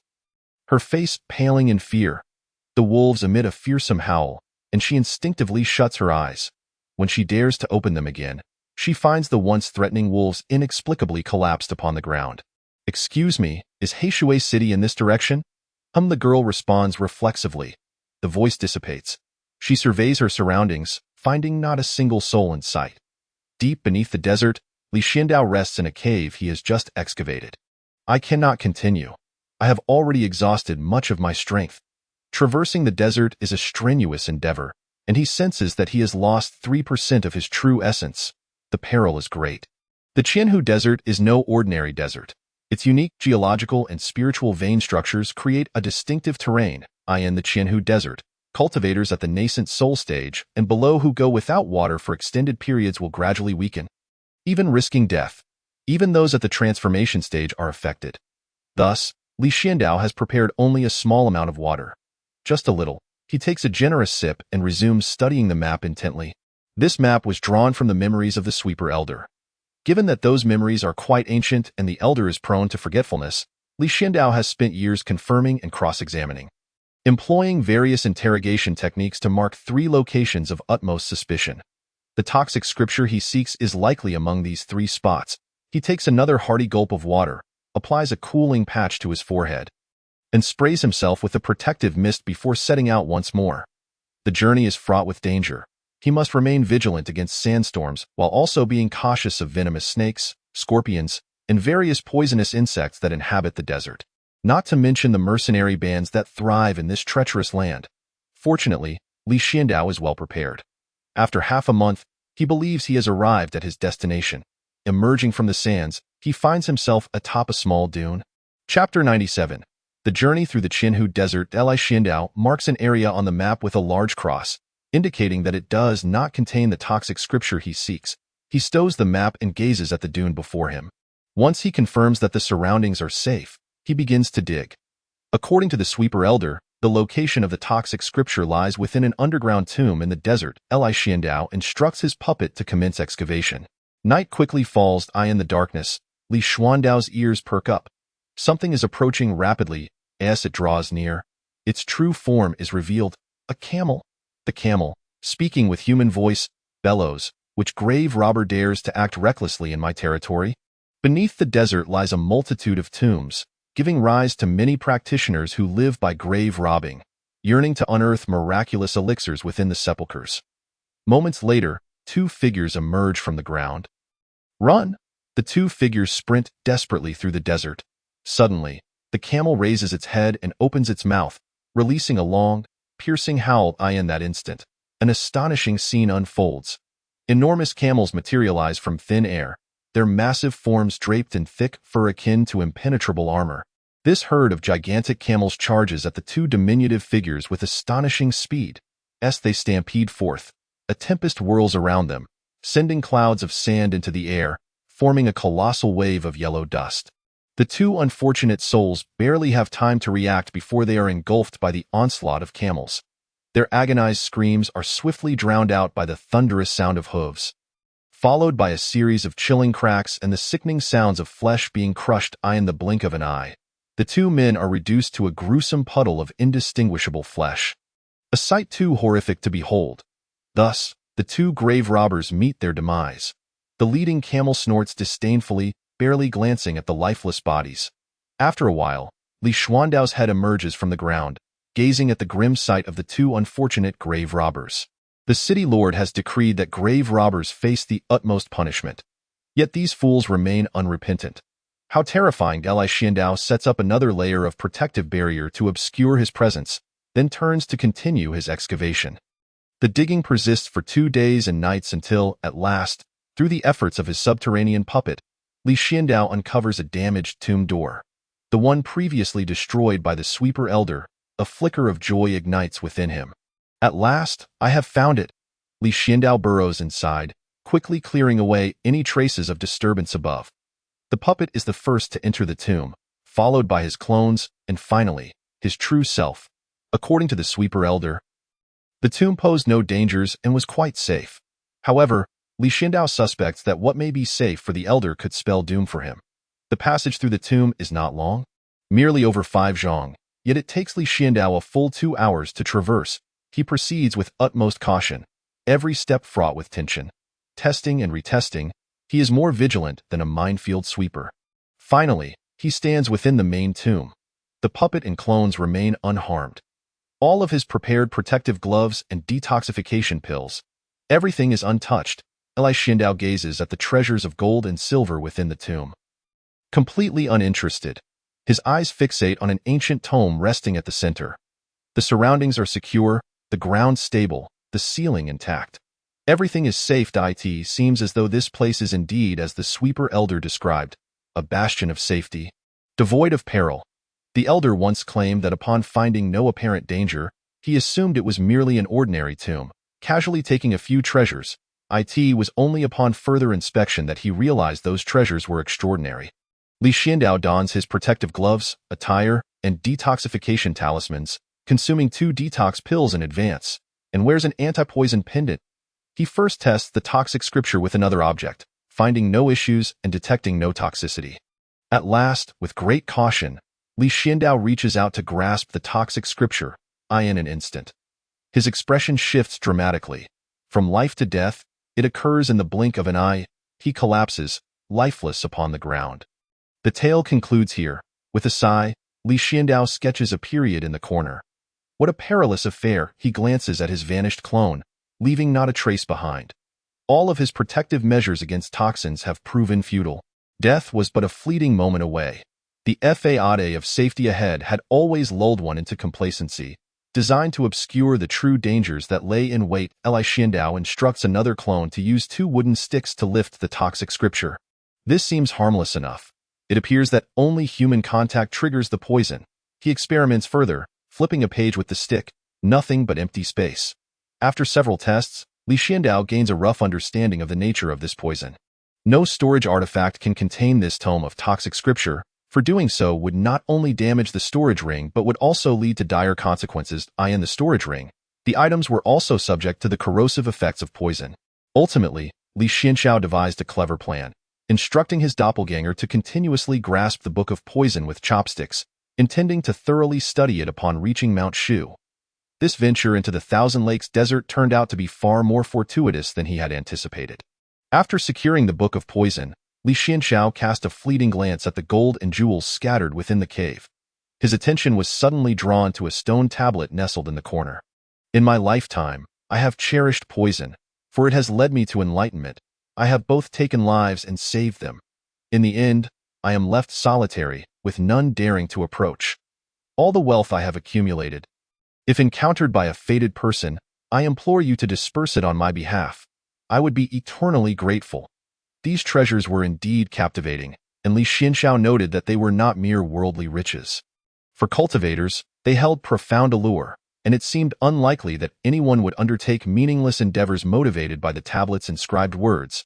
In the Thousand Lakes Desert, the ancient Armor tribe, having recently suffered catastrophic losses from a storm, unexpectedly stumbled upon a windfall. In Huangsha City, the destitute populace, awaiting relief grain from the city lord, found themselves inundated with successive caravans. A certain cultivator who had saved a village awoke to discover an abundance of treasures lying beside him. Months later, after Li Xiandao had distributed all the treasures, he was astonished to find the poison inscribed in the Book of Poison had vanished. The once blank areas of the tome were now filled with characters. Chapter 98. Is this fate? Cough, cough, cough. The imperial daughter phone was coughing violently. Through gritted teeth, she cursed. This old tortoise really has some skill. What has he trapped me in? What has he done to me? Why can I no longer wield any of my powers? Let me out, or I shall raise your black water city in the future. The imperial daughter Feng's tongue was rather unrefined. Yet, no matter how she cursed, the surroundings remained shrouded in darkness. She closed her eyes to sense her situation and felt as if she had transformed into an ordinary person. Moreover, it seemed that all her magical artifacts had severed their connection with her. Only one remained. Taking a deep breath, the imperial daughter Feng closed her eyes in meditation, crossing her legs in a lotus position, attempting to summon the last vestige of her spiritual energy. This flicker of power was as fragile as a candle flickering in the wind. Yet it was a crucial lifeline for her in her predicament. As moments passed, beads of sweat began to form on her forehead, yet she gritted her teeth and persevered, refusing to relent for even a moment. After a while, the hairpin atop her head stirred slightly. It worked. The imperial daughter Feng rejoiced. The hairpin sliced through the air, tearing open a profound rift in space, directly creating a passage to another realm. You think you can trap me? Not a chance. The imperial daughter Feng's body trembled slightly. She was on the verge of collapse. At last, she managed to widen the rift, allowing light to pour in. Suddenly, she froze. At this very moment, Li Xianxiao was hastening through the desert, having just completed his final distribution of wealth. He had finally gained access to the latter half of the Book of Poison. Concealing his elation, he was eager to return to Mount Shu and conduct a thorough study of the tome. If joy were to turn into despair, it would be disastrous. Just then, a chill ran down Li Xuanxiao's spine. As if something momentous were about to occur, prompting him to instinctively turn around. To his dismay, he encountered a face he would rather not see even in his dreams, the imperial daughter Feng. Li Xianxiao had never anticipated crossing paths with her here. In an instant, countless possibilities flooded his mind. Could it be that the imperial daughter Feng had teamed up with the sweeping elder, and he had sold him out? However, this notion was swiftly dismissed as he realized that her expression mirrored his own astonishment. The two locked eyes, and in the next heartbeat, one fled without a second thought while the other, equally resolute, reached out to pull the other in. Nowhere to run. As the rift in space revealed itself, the imperial daughter Feng felt her powers returning. Yet, she had evidently made a grave miscalculation. Instead of fleeing immediately, she had chosen to pull Li Xianxiao in first. Thus, she missed the critical moment to escape. The spatial artifact, the jade hairpin, she had propelled with her last ounce of magic, emitted a sharp crack and shattered. The imperial daughter Feng coughed up blood as the spatial passage sealed shut. Li Xianxiao. The imperial daughter Feng gasped for breath, struggling to regain her composure. Li Xianxiao stared intently at the imperial daughter Feng. Despite his meticulous precautions, he had never foreseen such a situation. He had been minding his own business when suddenly, the imperial daughter Feng had ambushed him. Was there some fateful thread binding them together? Were they destined to encounter each other time and again? It seemed that every meeting was too fortuitous to be coincidental. Stripped of powers, this place was devoid of spiritual energy. The energy was isolated, rendering all magical artifacts and puppets unmanageable. Li Xianxiao quickly sensed the unusual circumstances surrounding them.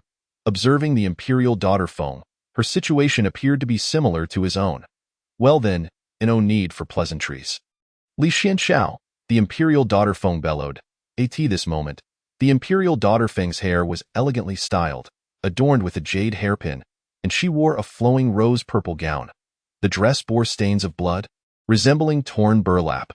Yet it exuded a unique beauty, a fragmented allure that was all the more enticing, revealing what should be shown while concealing what ought to be hidden, coupled with the imperial daughter Feng's exquisite visage and figure. Her stunning countenance was marred by deep resentment. Her autumn water-like, profound eyes bore into Li Xianxiao as if she intended to devour him whole. Li Xianxiao, undeterred, returned her gaze with equal intensity. They stood in silence, the surrounding air thickening with tension. They found themselves in a confined space, surrounded by cold, unyielding walls, with no discernible gaps or passages for escape. In this narrow enclosure, only the two of them remained, a man and a woman. The atmosphere heavy with unspoken emotions. On one side stood Li Xianxiao, a disciple of righteousness and light, while on the other was the formidable and ruthless leader of the demonic sect, the imperial daughter Feng. In this sealed environment, devoid of escape, a man and a woman. Setting aside their grievances for the moment, they must face the imminent trials together. In this process, emotions could blossom, leading to a tumultuous dance of love and conflict. Li Xianxiao sprang into action. His sword from the sword box was now beyond reach, rendering him akin to a mortal, unable to wield it. Without hesitation, he charged toward the imperial daughter Feng, his eyes filled with the desire for battle. Take this kick. His foot struck the imperial daughter Feng's exquisite face directly, sending her hurtling backward. Li Xianxiao. Come on, it has come to this. Complaining about the heavens' misfortunes is futile. Li Xianxiao swiftly accepted the current circumstances and chose to strike first. There was no room for hesitation. Either you perish or I shall. Li Xianxiao mounted the imperial daughter Feng, raining down a flurry of punches. This could work. The imperial daughter Feng was gravely injured, and this strange place exerted varying degrees of suppression on different cultivators. Akin to a forced matching mechanism. It sealed all the skills of a max-level player while adjusting their attributes to match Li Xuanxiao's level. The imperial daughter Feng was not one to yield easily. Retaliating with a kick aimed at Li Xuanxiao's groin, he winced in pain, and she pressed her advantage. You dare strike my face. Before she could finish, Li Xuanxiao's fist landed squarely against her jaw. The Imperial Daughter Feng's blow also connected with Li Xuanxiao's left cheek. She had never experienced such humiliation in her life, nor had she felt so utterly powerless, as if all her strength had been stripped away. Li Xuanxiao delivered a kick to her solar plexus, causing her to gasp in shock. In terms of magical power, physical prowess, artifacts, and cultivation level, Li Xuanxiao fell short in every aspect compared to the Imperial Daughter Feng. Yet here, all that had lost its significance. The only thing left to rely upon seemed to be their combat skills, and when it came to fighting techniques, the Imperial Daughter Feng had long forgotten that she needed any sophisticated moves. The path to greatness is simplicity. Only those at the early stages of cultivation cling to specific techniques. At the level of the Imperial Daughter Feng, it was merely a matter of throwing a punch or a kick.